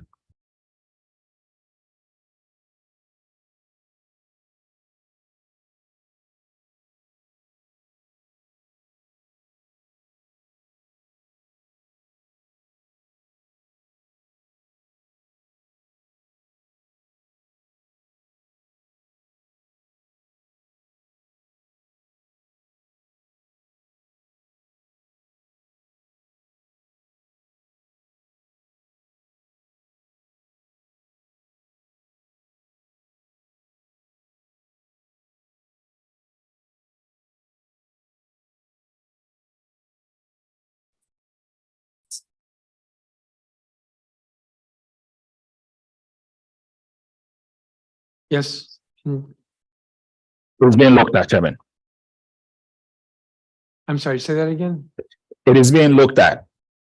From the 109 vacancies, how many are purely inspectors? Okay, the audio is better. Okay. How many of your inspectors are cross-trained? Help me understand what you mean by cross-training, like, Well, you cross- have a vacant and blighted building inspector, you have a housing code inspector, you've got an illegal construction inspector. How many are cross-trained across those different lines? All right, good question. Cross-training is not actually the standard we look for, certification. So somebody who is certified in property maintenance or housing can end up doing vacant building inspections after they get certified.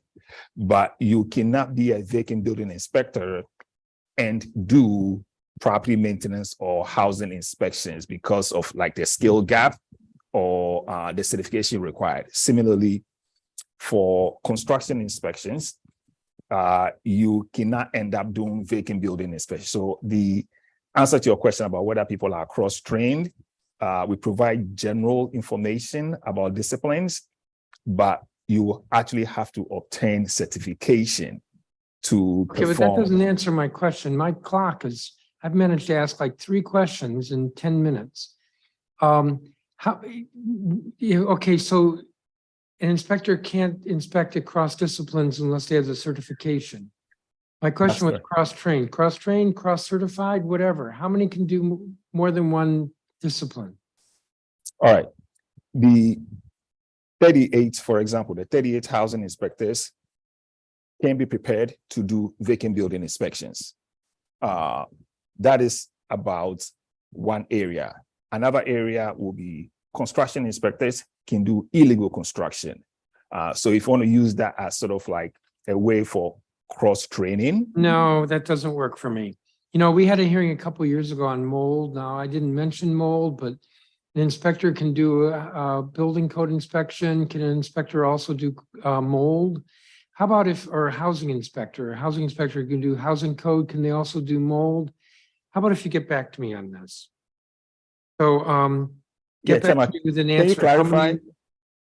How many inspectors are cross-trained? However you want to answer, you understand what I mean by that. No, I don't. Chairman. Can inspect on more than one discipline. We will report back on the number of inspectors that can do more than one discipline. How many of your inspectors are able to inspect mold? Our inspectors don't make mold determination. That's the Department of Energy and Environment. All right, so the answer to that question is 0.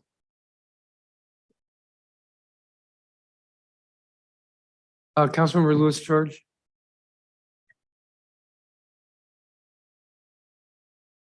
Thank you, Chairman. Director, I want to go to some vacant and or blighted properties. And I also want to try to get to some of the loopholes that must exist, that they continue to persist. 3700 14th Street Northwest. My most recent email and letter sent to you all was on December 6th of 2022. In addition to the Deputy Mayor Lucinda Babers, and it was directed to you as well. 3700 14th Street Northwest is a blighted property and has been such. We also included Deputy Mayor of Public Safety because this is a property that also has high drug use, and many times we've had to engage DPW who've had to come out on several occasions to remove graffiti from the wall, whether it be gang tag graffiti. Most recently was anti-Semitic graffiti. Just a couple of weeks ago, there are needles that are found on the ground in that particular area. I sent a letter on my letterhead email on December 6th to your office, as well as the Deputy Mayors of Public Safety and of Demois. And the issue here is that, and this is a location where we've had numerous of instances of gun violence. I have previously asked for your office to the enforcement team to place, and at least in the meantime, which you've done in other areas in our ward. I know for a fact on Kennedy Street there is a gate that is put up around 3 properties that were known for that as well. And I just want to get a status of when 3700 14th Street Northwest will be addressed by the enforcement team. Thank you for the question, Councilman Louis George. As you noted in the letter, you asked us to consider putting up a fence on that property. So far, what we've done is make communication to the owner, the private owner, to address those issues. The cost involved in fencing that single property is not something that we can bear right now, given our abatement resources. That has to be spread across thousands of our properties. So we'll continue exploring ways. I don't understand that, because this is the issue, because everybody else is paying the price as a result of it, right? Because DPW has to continue to come out. Their team has to come out for cleaning of drug paraphernalia, of graffiti removal. I mean, this is happening every single week. And you know, it's not like I'm making this request alone. MPD, 4th District is also, and ANC commissioners all with me on this. I don't understand how much it costs to just erect a fence there, especially when you've done it on 6th and Kennedy, where we had 3 properties that were the same, and it didn't take, you know, it wasn't sort of a financial hurdle in that regard. I don't recall the exact date where 6th and Kennedy was fenced, whether that was done by DOB or that was done by the property owner. So I don't want to speak to that. At the end of the day, it was the enforcement team. It was the former DCRA, now DOB, as it functions. I get that, but I cannot sit here and commit to fencing one particular property when there are thousands of properties requiring our attention, and we have to, allocate our resources effectively. I just cannot make that determination while we're having this conversation. I know we've done abatements at that particular location. We've also taken steps to inform the property owner. There are outstanding tax debt on that property. So, it is. Yeah. So, I mean, that property owner has not done anything. Our Uptown Main Street has also engaged about this because it's hurting the Main Street in addition to. So I guess, how is this property owner allowed to sort of continue? This is me asking sort of what the loophole is there. It's been in this blighted condition for at least 3 years now. And so how are they allowed to continue to sort of, when do we get to a space where we can have this property? That's the District of Columbia laws. It has private property rights. It has enforcement processes that we have to follow. I don't make those laws. I know. I'm asking you what the loophole is so that I can address it in the laws. I don't know if I'll call it a loophole. I don't know if there's a loophole. What I know is that even properties go through a tax sale, and then it falls apart for various reasons. But a tax sale option is still a viable option. A property can be put through tax sale multiple times. The existing property owner has, I believe, a couple of months to reclaim a property that has gone to the tax sale. So perhaps one idea is to consider eliminating that option. But now that should be weighed in terms of the cost and benefit, because it would have unintended consequences. If there's somebody who has inherited property from multiple generations and they're falling on hard times and they can't keep the property up, they just need some extension of time. If you force a tax sale and they don't have the option to reclaim the property, you've created a financial gap or a wealth gap in that family.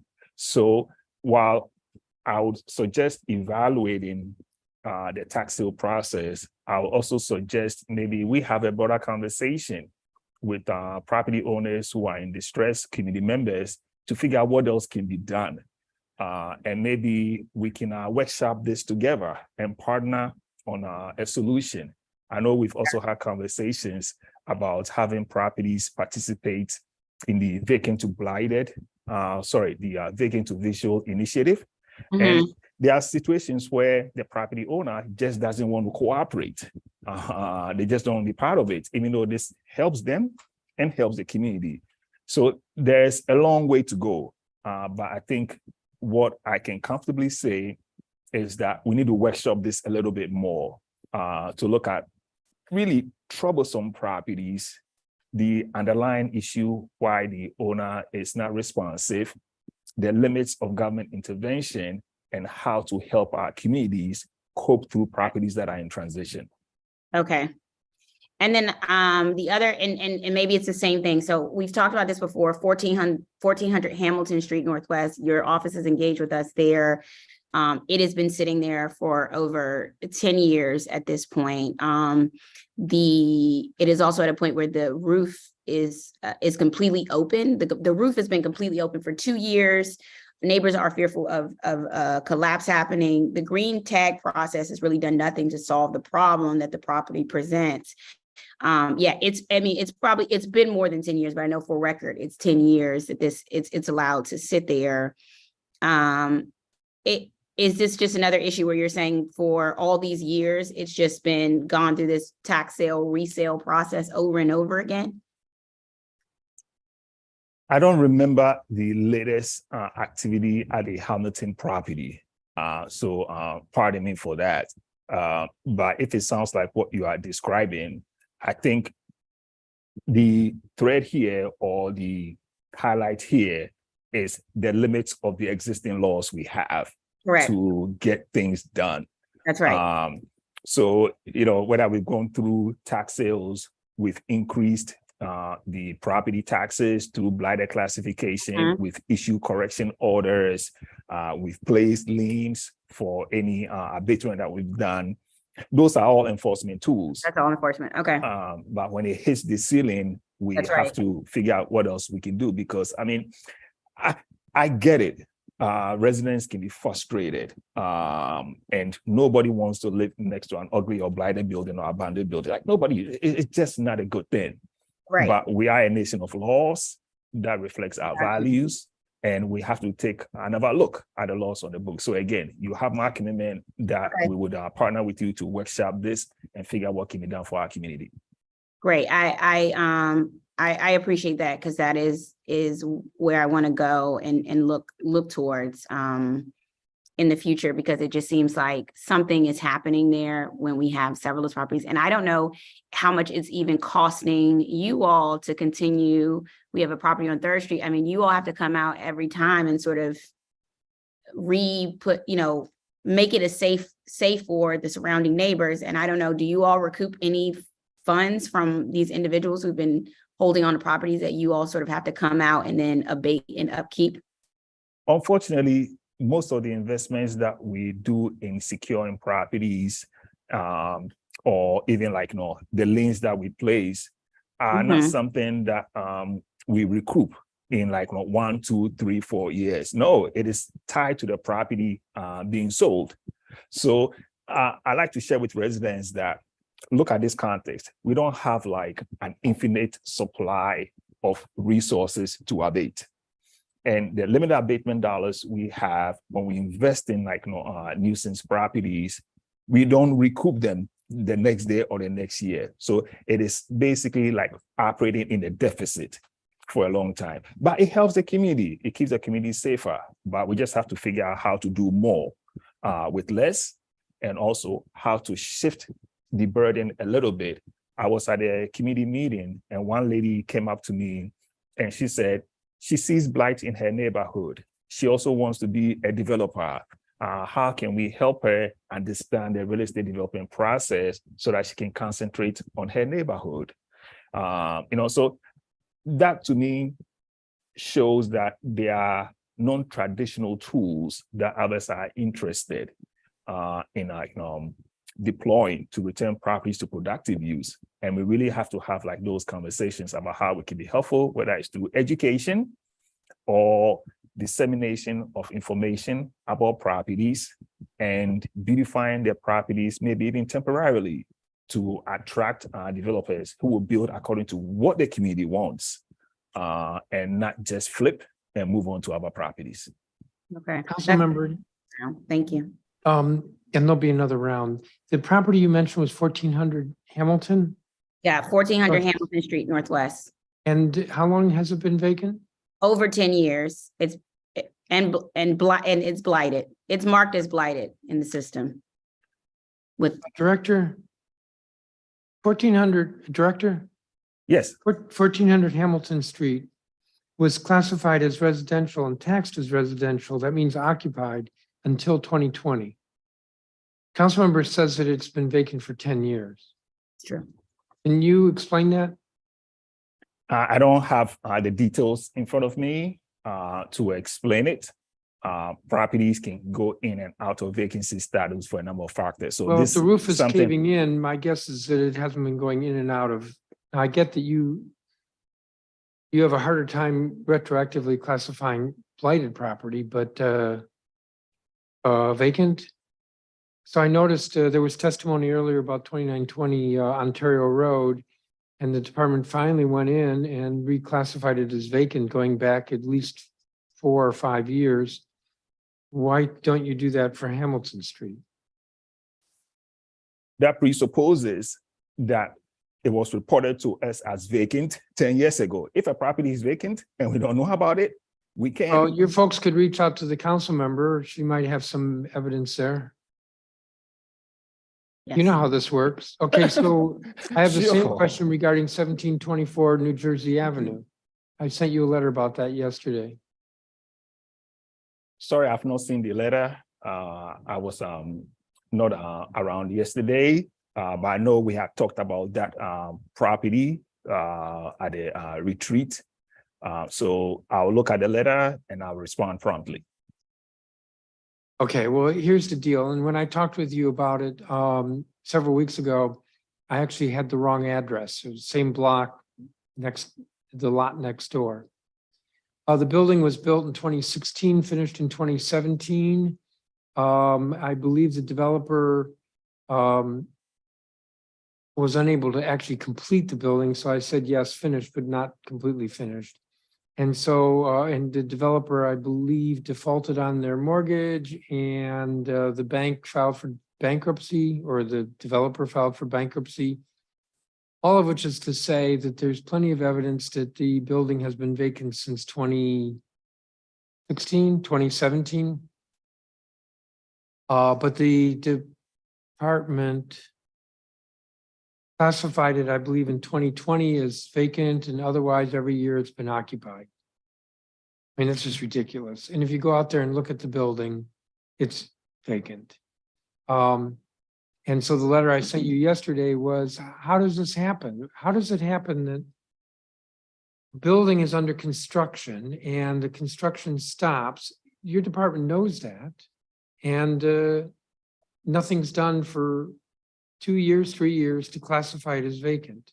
And then how does it happen that your department classifies it as vacant, and then it becomes unvacant the following year? How does that happen? And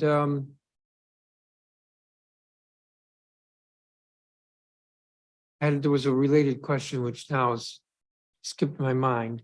Those were in my letter to you. So I get it that you won't be able to answer specifically with regard to that building today, but I suspect that what your folks did was they sent to OTR language that OTR read as for 2020, only 2020 classified as vacant. And then your folks didn't pay any more attention to it. It's listed, by the way, in Scout as vacant today, but that's not how it's taxed. These are the same problems that I complained about 2 years ago. And so I'm not seeing improvement here. I'm not so sure. I would agree with that, Chairman, respectfully. Improvements to vacant building management or even housing is clear on the books. If you look at even the number of properties that have been returned to productive use, knowing very well. What does that mean, productive use? Yes, that means something that was vacant is no longer vacant. Somebody is living there, or the space is being used for a business. And we can determine that because we do something called occupancy determinations. We set a goal for about 150. Currently, we are a little over 350. So there's evidence that we are driving the return of vacant properties to productive use. Knowing very well that DOB is not a developer. With all due respect, Director, I think that's not a very helpful KPI. You asked for that, Chairman. Well, that is actually one of the questions I have, but I don't think that's a productive KPI. I think the productive KPI is how many vacant buildings are out there that are actually being taxed as vacant. To me, that's a meaningful number. That might be a hard one to come up with, but that's what we care about. Is All right. if the building is vacant, is it being taxed as vacant? And another KPI would be how long is it on the vacant list? All right. But For those two that things- one, you may not have control over that one either, but I think that's a valuable metric because, the public doesn't, what the public gets really upset about is the building down the street at 1400 Hamilton that's been vacant for 10 years. That's what they get upset about. And and they get upset that it's 10,000 C Street Northeast. That it's gone by the neighbors 30 years as being vacant. It wasn't even taxed as vacant for 30 years. I'll just say for the record that at this point, I believe the Attorney General has sued the property owner for fraud. I think those are the more meaningful KPIs than productive use. But your answer is that productive use means that it is actually being occupied.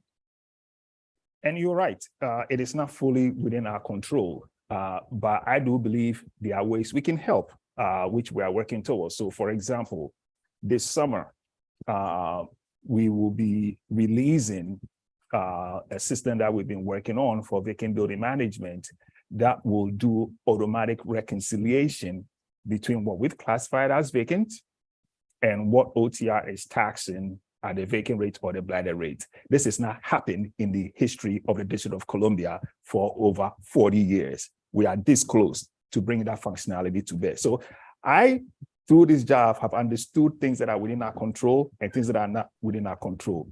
But I also think by working with you to solve these intractable problems, we can move the needle forward by providing transparency and leveraging some innovation to make problems that are seen as like intractable more manageable.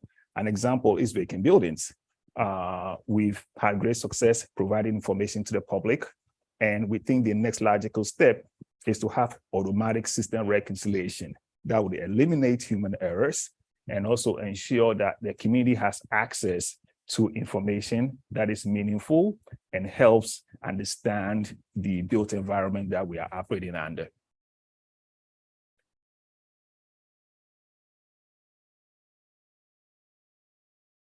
So vacant property being put back into productive use was not what we proposed. What we proposed in our committee report last year was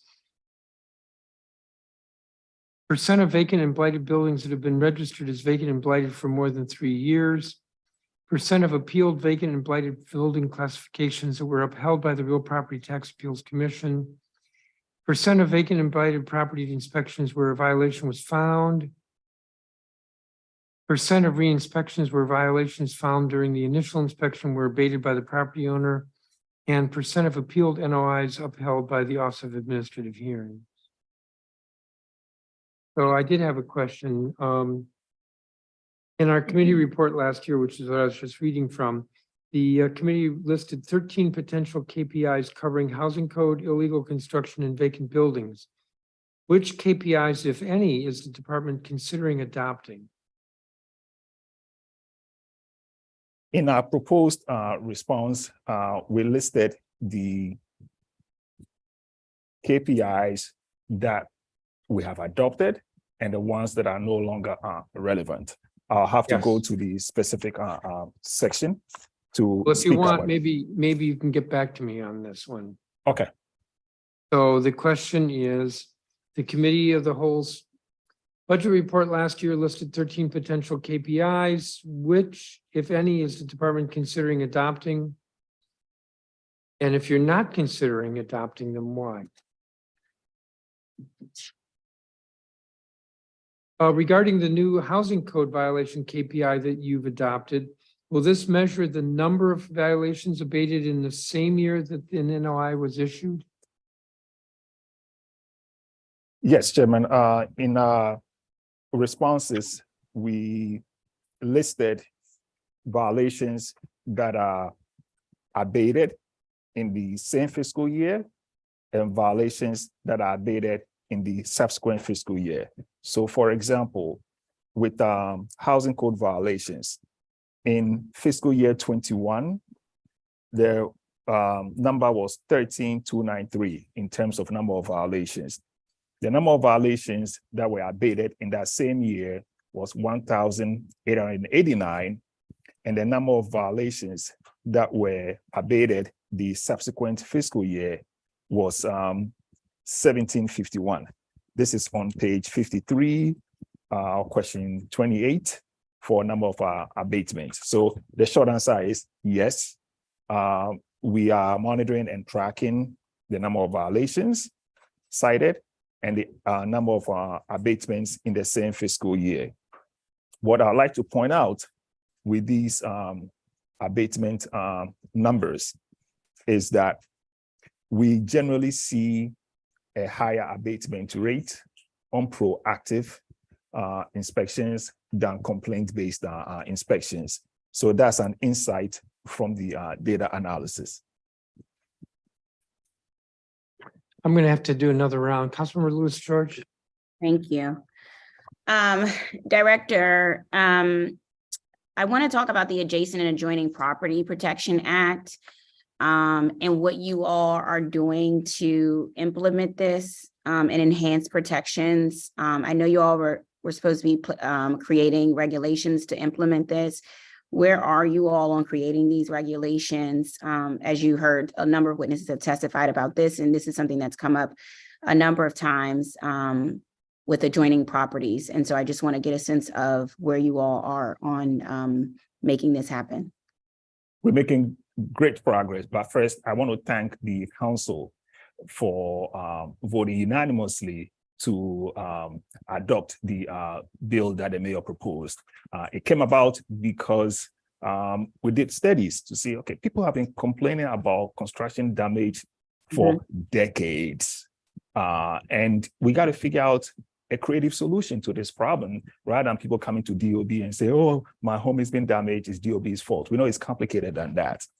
Right. So with the passage of the law, my team has been doing research so that we can publish the regulations and also get to a point where we would actually implement it. So we have 2 parallel tracks, and I'm optimistic that by the summer, it should be in full effect, not just from a regulatory standpoint. Of course, I don't control the rulemaking process, but from a timeline standpoint, we are targeting that by this summer, the regulations will be in place and the operational infrastructure is also in place. So for example, if somebody goes to apply for a permit and they don't provide proof of the special insurance, guess what? The permit is just not going to get approved for work that requires this special insurance.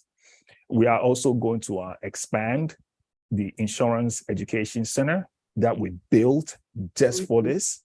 We are also going to expand outreach to neighbors and our community so that they understand that this is not going to solve all their issues, but this is just one additional tool that the city is making available to protect our homeowners from construction damage. Okay. And sort of what can you explain in what way this is going to help protect homeowners from adjoining property damage? And I have to be careful because I'm not an insurance, I just, and I don't want to get too technical. But let's say you live in a typical row house situation. You have your homeowner's insurance, the contractor and the developer have their commercial liability insurance. This new insurance will be on top of what the contractor and owner/developer is required to have. So if you start seeing cracks in your wall, that like is clearly. We saw a lady today who had cracks literally in the wall. Yeah, but I don't know her situation, but it looks like this would help. And the result of the damage is from the construction next door. You can just call up the insurance company and say, hey, this construction work started. I didn't have this issue. Now I have damage. I want to make a claim. And we also know that some insurance companies like to be evaluated on their claims payout or how quick they provide claims. So their market would adjust. And another unique aspect of this program is that it provides tail coverage after the construction work is done, because we know there are instances where you don't see those signs of cracks until the building is done, people have moved on. Okay. So this would provide that type of relief. But to put it simply, it's like getting into an accident and being able to call for help. This insurance product will provide just that kind of help based on the limits of the insurance that we will set in rulemaking. Okay. So I appreciate, I think you said summer, you're looking at a summer 2023 rollout for this.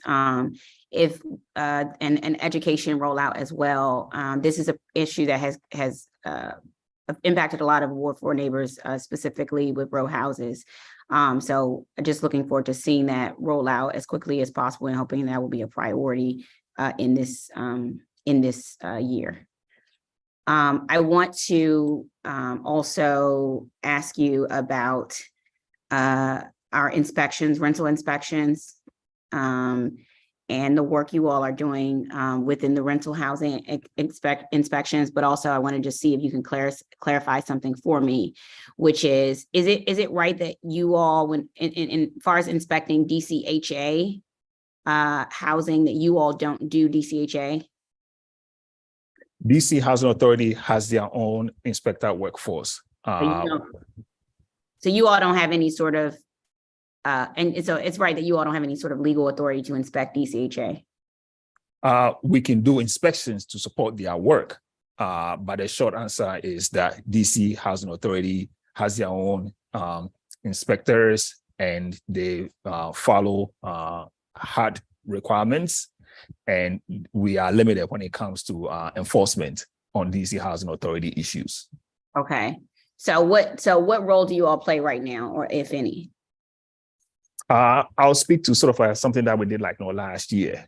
Last year, the mayor asked us to go and do inspections behind DC Housing Authority and prepare a report.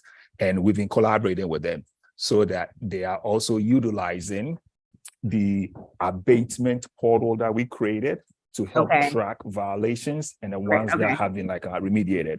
So that's the nature of the relationship. If today somebody complains about a DC Housing Authority issue, we'll tell them, okay, just like we require of landlords, you have to inform DC Housing Authority for them to address the issue.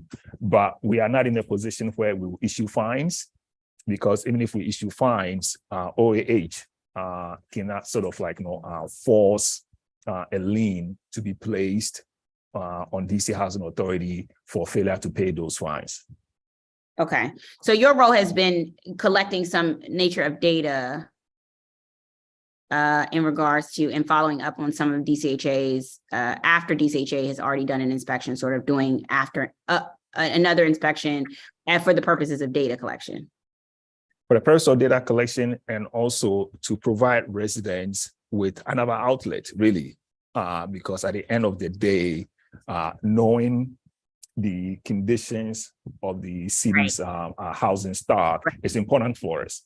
And we want to be able to provide help directly or indirectly to any property owner or landlord who is dealing with those sort of violation issues.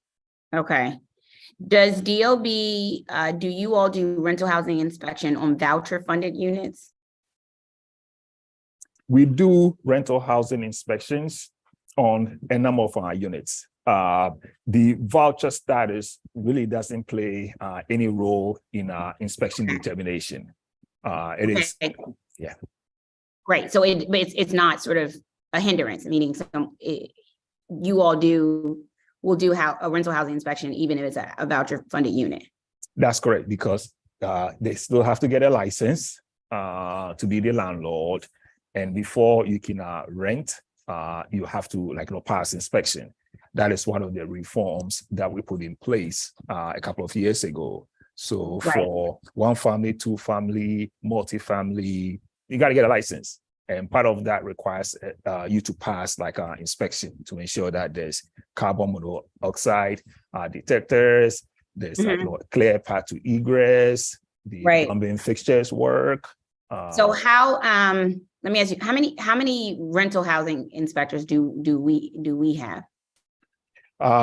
Yes, I'll give you that number in a second.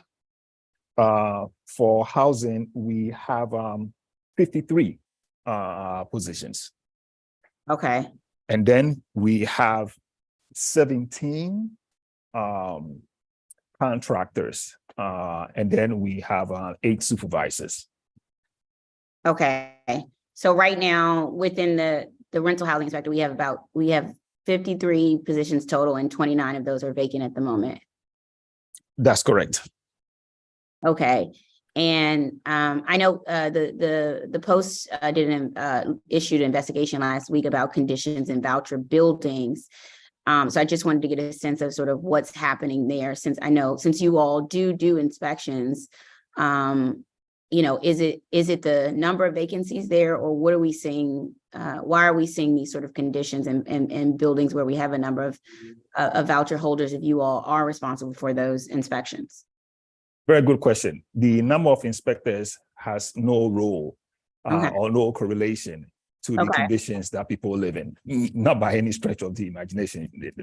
Right. What we do know is that for voucher units, they also have to pass, I believe, there's another agency, the agency that administers the vouchers. They have their own criteria as well. So they are sort of like layers of approval. When it comes to housing conditions in general, empirically, what we've noticed is that a small subset or a relatively small subset of landlords or properties contribute disproportionately to the violations. So roughly the city has about 168,000 units under management. And I think last year there was about 20,000, or so violations. They were concentrated. We know the top 15 worst landlords simply based off volume of violations. But people who live in housing conditions, I mean, that's something that we are concerned about, whether it's a voucher or non-voucher unit. And we want to continue to offer any support we can and any help, whether it's through the inspections, recognizing that ultimately we are not responsible for abatement. We devote some of our abatement dollars for repairs or fixing life safety issues. So if we do an inspection and a smoke detector is missing, and it's going to take the landlord a couple of days to get it, we are not going to tolerate it. We'll just buy one and put it in there. So that's been our approach to prioritize life safety abatements. And then when it comes to routine property maintenance, we offer incentives for landlords to come into compliance. Really, one of the incentives we have in place is called the Alternative Resolution Team, where basically if we cite a landlord today on a routine issue, we give them 60 days to come into compliance. If they come into compliance, we reduce their fines and we do re-inspection to confirm abatement and we move on. For life safety issues, we give them 24 hours, if I'm correct, because of the severity of the issue and also to minimize any adverse impact for our residents. So that's been the framework that we've been operating under for a couple of years now. Councilmember, I'm going to go another round, and that means I think you get another round if you want. You don't have to. Director, I don't recall your answer to the issue of that the union representative made about separations, the increase in separations. I question those numbers, so I don't want to answer on a faulty premise. So how am I going to get the answer? We'll research and get back to you. You have my So commitment. you'll follow up on Mr. Trump, we asked you in the pre-hearing questions, the Section 108 of the Department of Buildings Establishment Act required the city administrator to submit a business process and analysis and re-engineering assessment. Your answer was that it's been prepared and it's undergoing executive review. We also noted, this is question 36, Section 201 of the Department of Buildings Establishment Act requires the department to submit a strategic enforcement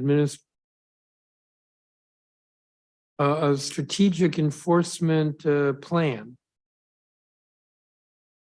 And the answer was it's been prepared and it's undergoing executive review. So both of these are undergoing executive review. According to your written answer, they've been prepared.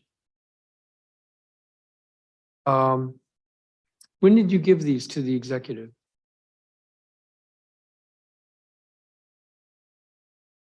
I'll have to think of the date. I don't have it like handy. Okay, well, Chairman. give me a rough time. And I don't want you to get back to me on this one. I want to know when you gave them to the executive. Chairman, I don't remember. Well, was it like last week, last month, or maybe last fall? When were they due?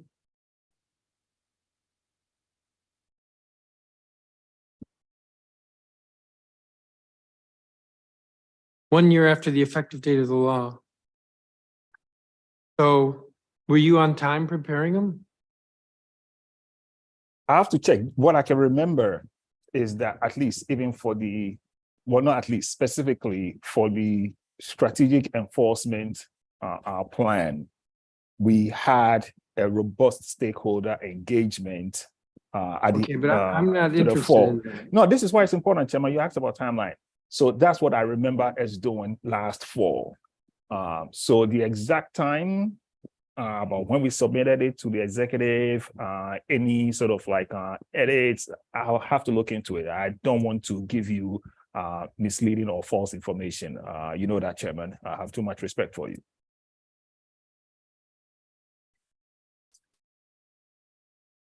As I understand it, these plans were required 1 year after the effective date of the law. The law was applicable as of October 1st, but the law became effective sooner than that. Is it your testimony that the department, you blew off the deadline and you didn't prepare them on time? We never blow off deadlines. Okay, so then you prepared them on time. And then you gave them to the executive then. I'm kind of assuming you don't want to answer the question because it's going to make the executive look bad. That's my assumption. And you're welcome to correct me on that assumption. But I'm kind of assuming that the plans were prepared timely by you, and they've been sitting for months in the executive office of the mayor. Chairman. And this is, let's just be clear, one is a business process analysis and re-engineering assessment, which will give guidance both to your agency, but you prepared the plan, so you have the guidance, as well as guidance or inform the public and the committee. So let's just be clear here. I'm assuming that they were prepared on time by you, and they have been sitting for months in the executive office of the mayor, possibly on the desk of the mayor's chief of staff, who's also the deputy mayor for planning and economic development. Let's just be clear. I'm assuming they've been sitting there for months. That's not doing anybody how do I want to put this? It's not helpful or constructive. Chairman, give me a second. It's dark in here. I have to get the lights on. Plus, it's a violation of the law. So do you have any sense of when the mayor's folks are going to release these plans? I'll be following up to check on the status. I also don't want to create an impression that we've been sitting on plans or not submitting plans. So I respectfully ask for you to give me the opportunity to look into this again so that I can follow up with you, Chairman. Well, I've just made a note. You'll get back to us on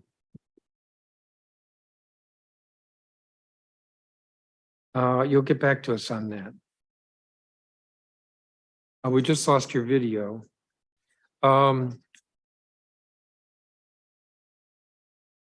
Your answer to question 5, which was provide the name of each employee who was or is on administrative leave. You declined to give the names, but I won't press on that. You identified 2 employees who are currently on paid administrative leave. One is on paid administrative leave for misconduct.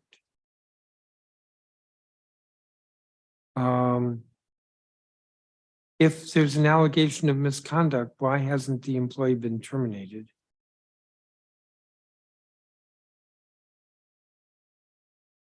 Whenever there is an issue, step 1 for us is to investigate, and the outcome of the investigation informs the decision that we take. Okay, how long does it take to investigate? Because the taxpayers have paid for 6 weeks of salary for no work while this is being investigated. It depends on the case. Some investigations can get wrapped Okay, but up. you know this case. So how Chairman, long does it take I don't to know the investigate? details of the case. Frankly, I don't. I don't even think from memory, I know who the name of the employee is. What I can assure you is the steps we take, investigate, follow the district personnel manual. But while we're doing the investigation, we put an employee on administrative leave. With pay. Yes. All right, what about the other position? Position title, administrator, brief description of why they are on administrative leave, paid administrative leave, performance and program assessment, date December 19th. So we're talking about over 2 months. How long is that going to continue? It may take a few weeks. I don't have the specifics on when the investigation is going to be completed. Well, this investigation, this is a performance and program assessment. It's not an investigation. Oh, okay. Chairman, what question are you looking at? Question 5. Okay, thank you. Give me a second.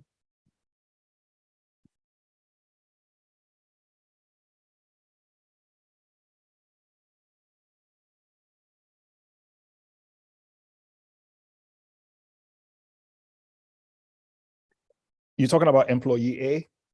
Correct. How long is it going to take? You're doing some assessment here. I don't know what the assessment is. Kind of would like to know, but you're doing some assessment here. Does the employee even know what you're doing?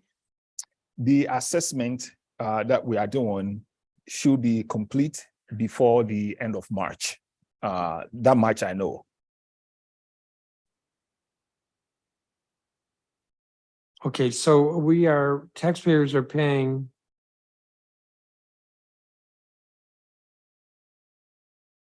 it takes December, January, February, March. It takes 3.5 months to figure this out. These are protections in place Protections. for This due is not process. misconduct. This is not misconduct. This is you're assessing the program. Yes. That's your answer here. I'm assuming that you were truthful in that answer. So there's no due process here. I mean, there's no due process issue here. There's no misconduct issue. There's no, there's nothing more than just a program assessment. And that takes 3.5 months at the taxpayer's expense. Yes, The Chairman, employee because not working because you're, for some reason, you don't want him or her to be working while you're assessing what to do with that program. yes, Chairman, and at the end of the day, I have a problem with this. It just sounds Okay. like you could have assessed the program before you put the person on leave. And I don't understand why it takes 3.5 months to assess a program.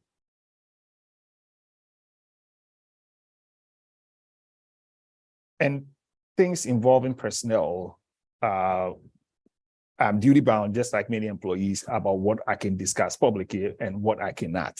You're assessing a program. That's what you wrote here. Yes, Chairman, but as program assessment, it's not just walking into a program with like a clipboard and saying, is this present, yes or no? We have to do program assessment, collect data, analyze data, talk to employees, in certain instances, bring in new employees. There's a lot that goes into it. So I'll respectfully. I'm having a hard time here. I really am. You know, if I want to do some reorganization in my office, I actually kind of figure it out before I put the employee on administrative leave. And actually, probably if I'm doing some reorganization, I'm not going to put the employee on administrative leave. And in any event, it's kind of unfair to the employee, isn't it? Because he or she's just sitting at home waiting to find out what's going to happen. I'll move on. But I hope that I hope I'm making some sense here to you. Yes, I get your broader point, Chairman. Question 11, we asked you about memoranda of understanding MOUs. I did not see an MOU with the Office of the Attorney General for vacant property enforcement. Why? Are you talking about the idea we discussed when Carl Racine was the Attorney General? Correct. We've been working with them in this fiscal year without necessarily an MOU, so or MOA, which would be more appropriate. So, I mean, there's a new Attorney General, and we would like to codify our working relationships and service level to an MOA. That work will continue. In the meantime, it doesn't stop us from cooperating. Well, my recollection was that an MOA was discussed because it would enable the Attorney General to get better access to information or more reliable information.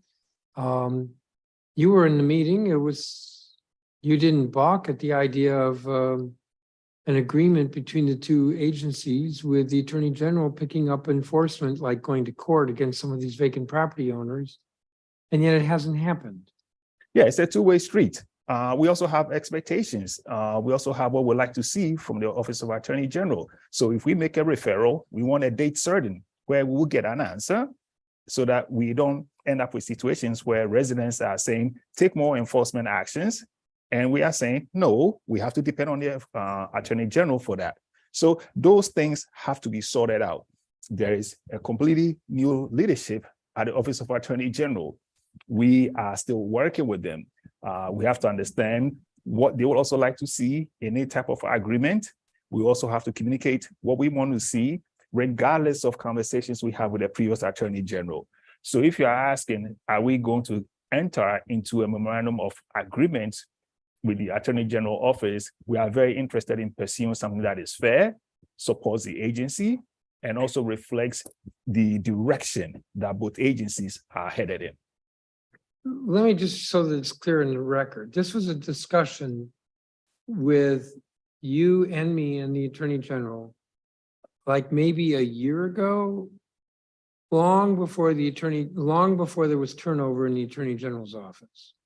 So I can appreciate that talking about it today as if it happened today. Yeah, new Attorney General got to figure things out. But this was actually like a year ago. But I'm over my time. Councilmember Lewis George.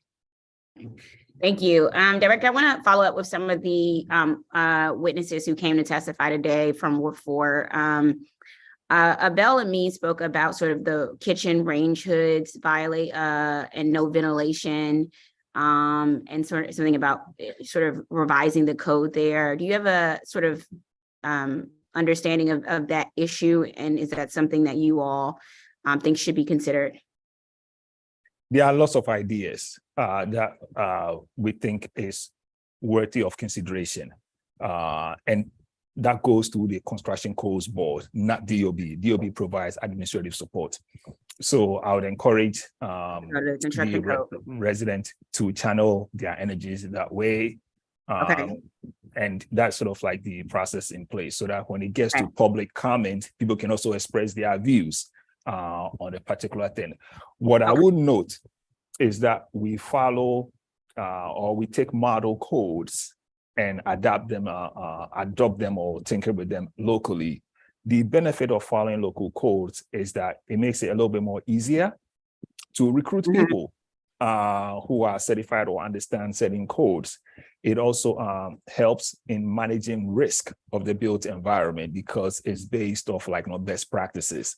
So ideas that we think are DC specific or ideas that don't go through that rigor can leave much to be desired. But on the surface, based on what I heard from the witness and what I also understand about codes in general, I think the best path forward is to go to the construction codes boards while we study the issue and see how it will make sense for the DC environment. Okay, thank you for that. Darlene Jackson testified a Ward 4 resident about DOB failing to hold a negligent contractor to standards. And she also had some concerning information regarding the fact that she had reached out to DOB and they said that, who was it? That there hadn't been an order issued as of yet. And then an order was issued back in October of 2022. Can you speak to why she was informed that an order hadn't been issued, but then it was actually issued back in October of 2022, and sort of what is being done to hold the contractor accountable from DOB's end? Darlene Jackson, I remember her because I think I've actually met her before when we were doing a lot of stuff in person. What I thought I heard her towards the end was that she received a final order from OAH, I think yesterday. So DOB doesn't issue final orders. Oh, no, I know that one piece. She's saying that she was told by you all that there had been no order yet. And that's why you all hadn't done anything, except she found out that there was an order that had been issued in October of 2022. Yeah, I don't know what order she's talking about and how different that is from the order she got yesterday. So that's something that I can look into. In this forum, usually is what somebody said, there's what somebody else has said, and I don't have the opportunity to research the facts. But ultimately, the contractor issue is in the jurisdiction of our sister agency, Department of Licensing and Consumer Protection, not Department of Buildings. So I'll have my staff follow up to see. I'm having follow up with Darlene. Yes. And let us know. Okay, thank you. Cynthia Davis testified, executive director from, she's one of the owners of Kings and Queens Child Center in Ward 4, about homeowner association bylaws and restrictive building codes that unfairly limit home-based childcare centers. And sort of apparently DOB determines during the business licensing process whether a home-based childcare center is allowed under HOA bylaws or other real estate covenants. I know the council is working on legislation around this. Do you have any sort of input on sort of changing those restrictions? I don't have a personal opinion on this matter. What I do think is that through the process of hearing people who are advocating for a change and people who are opposed to the change, we can find out what is actually maybe necessary. So if anything at all, I can say that promoting child development and child education, that's something that just makes sense. Okay. How to go about it based on building codes, zoning regulations, proposing changes, I'll rather rest on the process so that it can lead to desired outcomes.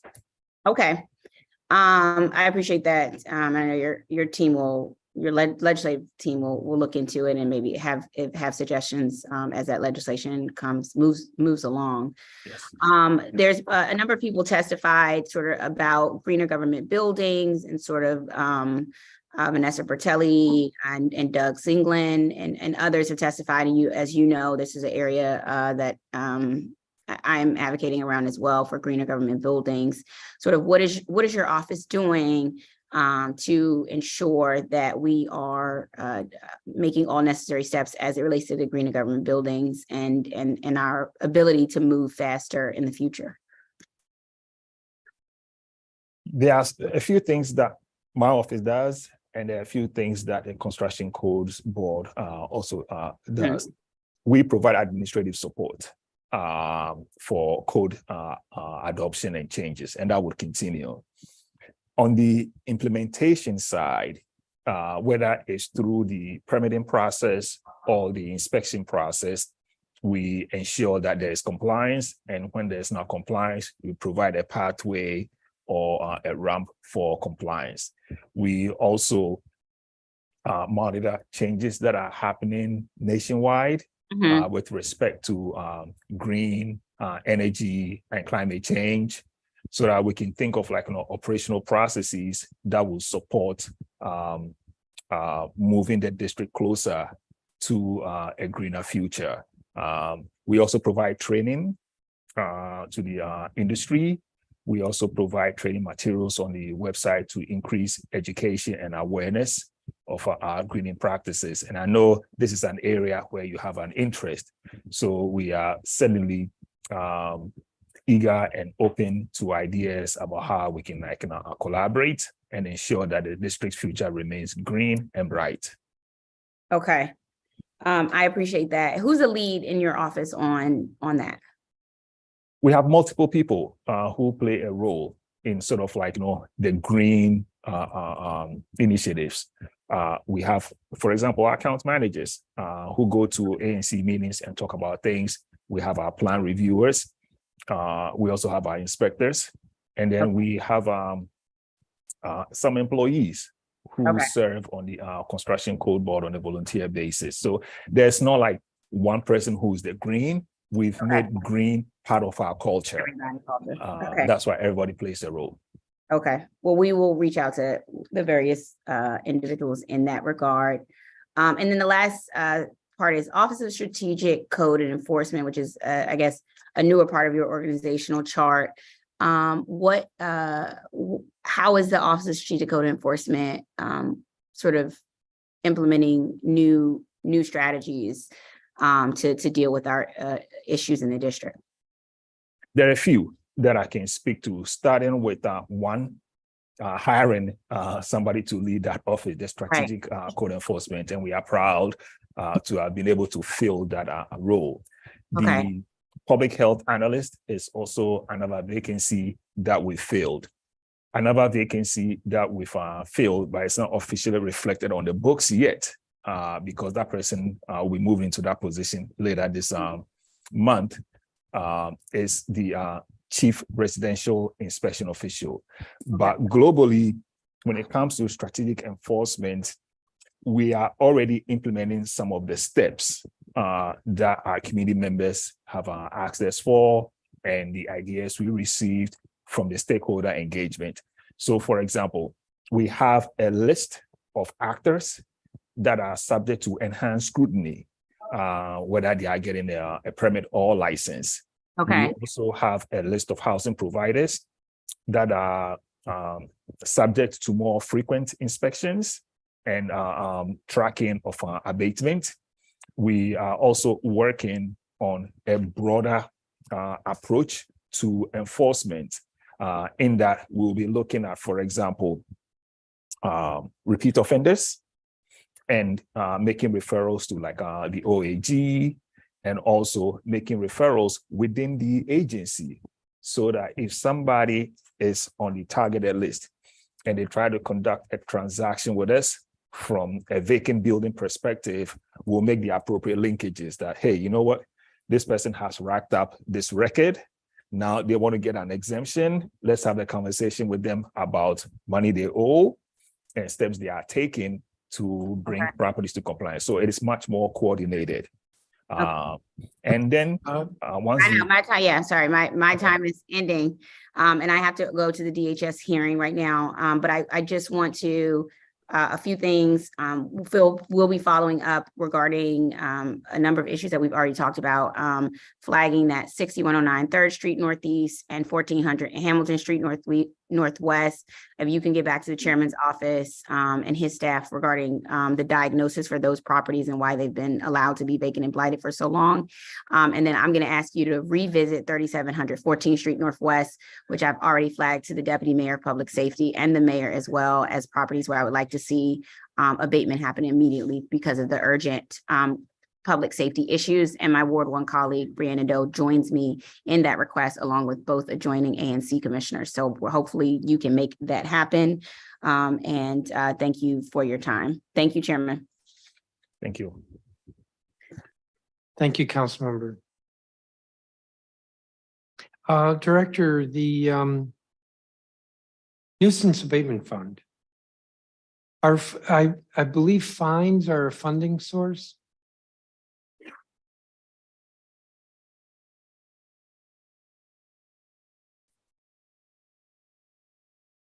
Maybe in a roundabout way, because fines go to the city, and then the city decides how much to allocate.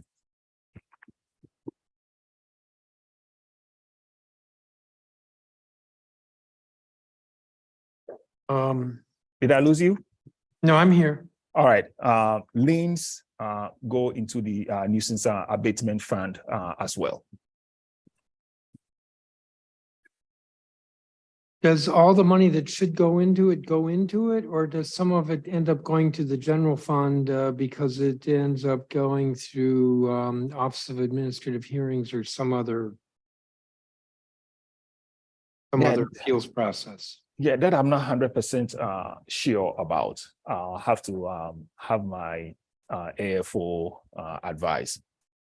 All right, so you'll get back to me on that. Yeah.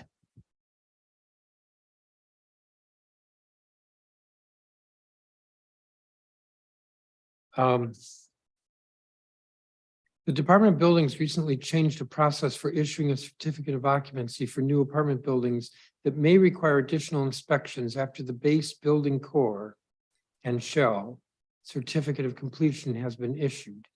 Previously, housing providers were able to secure certificates of occupancy within days of issuance of the certificate of completion.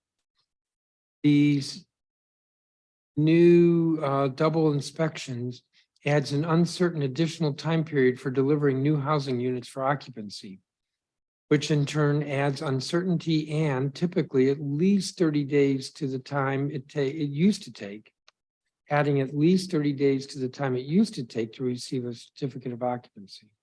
This makes it much harder to secure tenants because the developers cannot tell the tenants when they can move in. It also adds carrying costs to the developer while they're sitting there, just sitting on the building, waiting for the certificate of occupancy. What's going on that the department has added significant time and uncertainty to the development process of housing with this new C of O process? I actually challenge that premise that there are double inspections.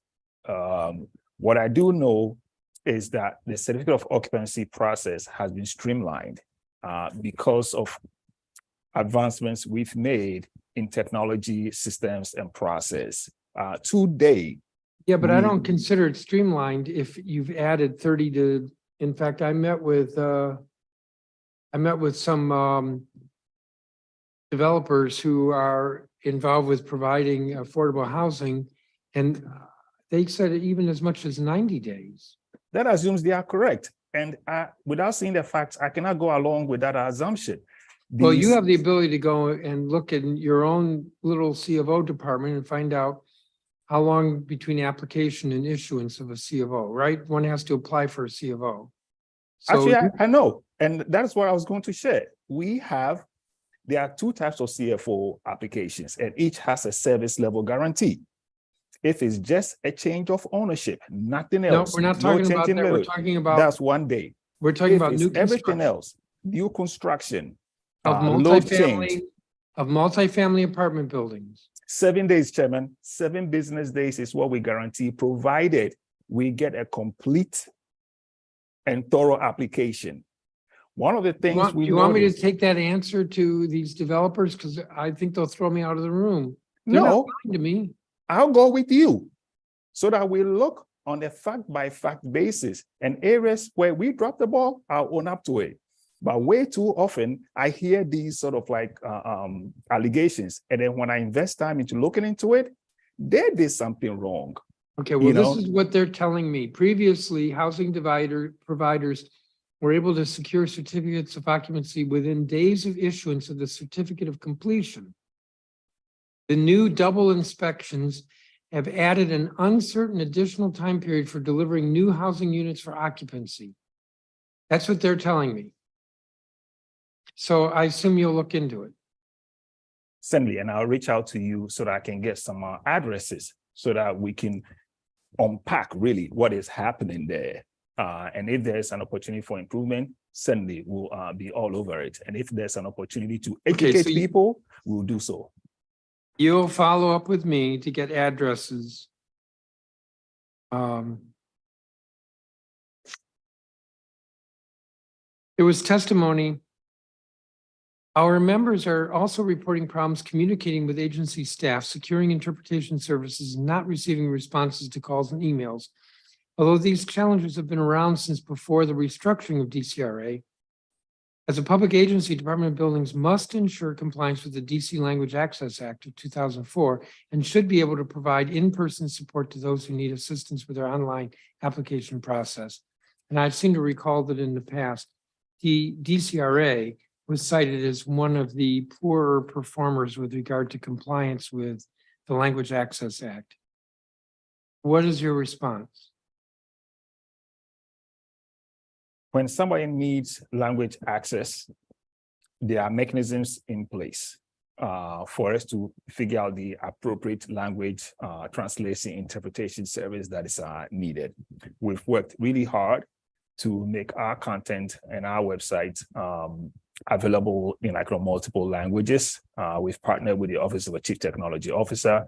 We've done some work in improving language line access. So I would welcome an opportunity to understand those specifics and see what we can do better, assuming there's something that well, this was testimony from, I would say, a half dozen witnesses today. Yeah, Chairman, that's what they said. I have to verify and validate and come up with like measures if in fact there is a problem. I don't know.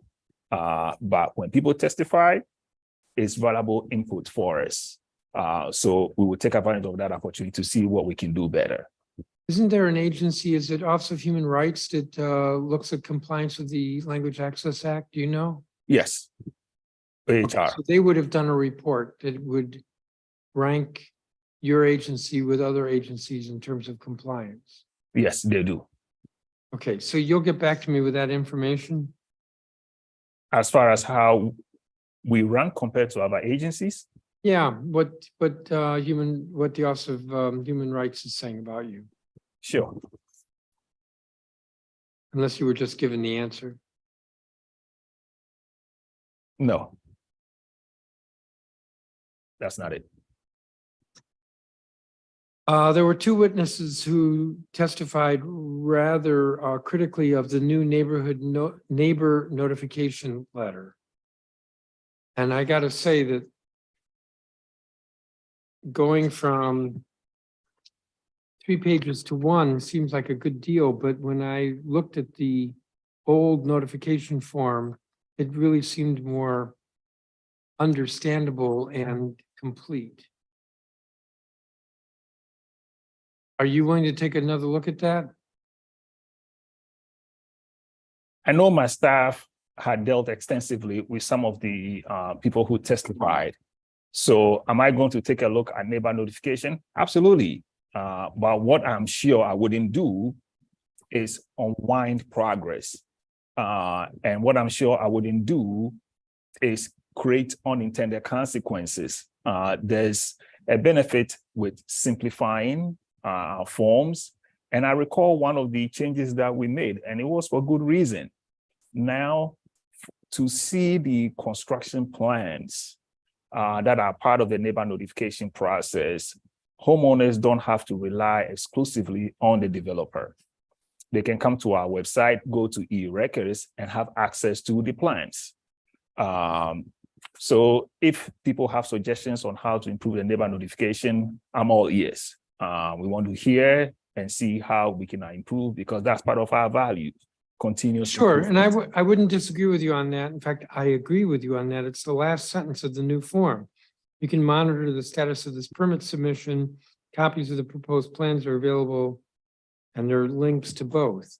And I'm not sure that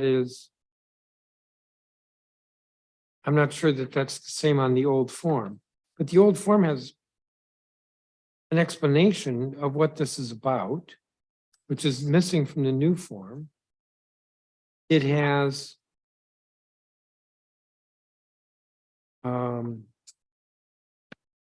maybe, Chairman, this would help.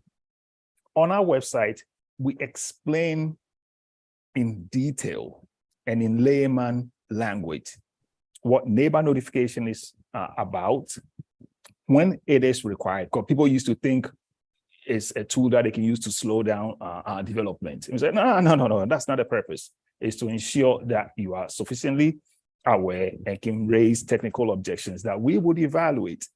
It also lays out the process, required posting, required reading notice, access to adjoining properties, and if you fail to provide access, what that means. So a lot of work has gone into making the neighbor notification process simpler, more streamlined. Yeah, no, I understand it, but I'm not sure that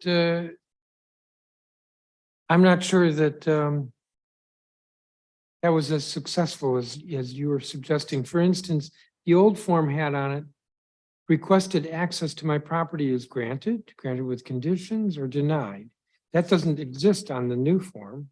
So you don't have anything in writing that indicates that the neighbor is agreeing to access.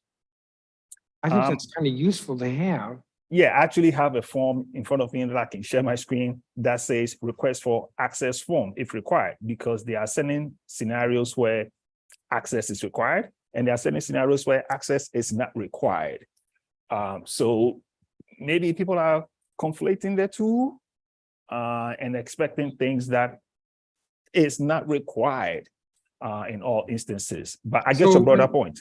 Yeah, I see that here on the new form. So that makes it like a two-step process. Instead of one notification letter, now there's this notification letter, and then you have to go to another document, find another document if access is an issue. I can't say that I think this one-page letter is an improvement. And there was quite a bit of criticism of it. You heard the two witnesses. They're ones who are actually affected. So they care about this more than a hypothetical discussion. And they were quite clear they thought the old letter was better. I hear you. And you have my commitment. I'll look into it.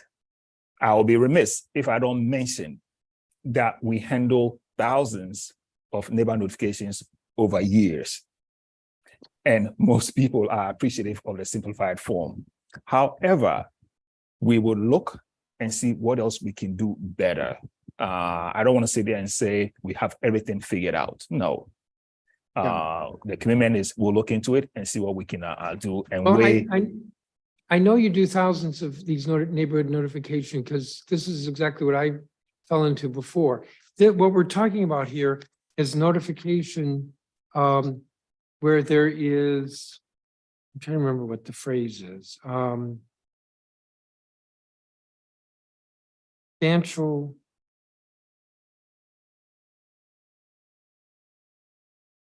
I wrote it down. I don't see where I wrote it down. Where there's a substantial construction that could damage the property. It's sort of in a class by itself. I'll move on. The last question I have concerns the Construction Codes Coordinating Board. So there are 3 government members of this 5-member board? A little bit more than 3. You have representatives from DOE, fire department as well. So of the 13 member board, they are DC government employees from other agencies as well. Okay. And 3 of them are from your agency? That's correct. Okay. Presumably, they consult, maybe even consult with you, maybe even consult with the EOM, Executive Office of the Mayor, before they go into a meeting and decide how to vote on. No. They decide how they vote. They are independent of the agency. Well, you heard the testimony that the city has a policy of moving to net zero carbon emissions. Electrification is what we have to do. And the Construction Codes Coordinating Board was unable to make a decision on that last fall. Yes, and that was because at that time, PEPCO had not confirmed whether the grid can support the electrification needs. So that was what the hoopla was all about, is whether PEPCO can confirm that, yes, the grid can handle all of this load. And later on, PEPCO provided that confirmation. But it was after the vote. And I think one of the when the issue comes up again, which I think is going to be in the next month, within the next month, there should not be an issue. As far as doubt about the ability for the grid to handle the load, I think that issue is being resolved. But anything else that will be up in the air. I'm not fully aware of any outstanding issues beyond the ability of the grid. Yeah, what I do know is that there's been robust stakeholder engagement and concerns about what this means for multifamily property owners. AOBA has spoken on this issue. I've gotten letters, even though I don't vote on the Construction Codes Board. I know my staff have gotten a bunch of letters, and we also know that electrification is something that is happening. We also know that we have to move towards net zero, but I don't want to sit here and speak about certain things that I'm not aware of. I'm not aware of a lot of issues at this point.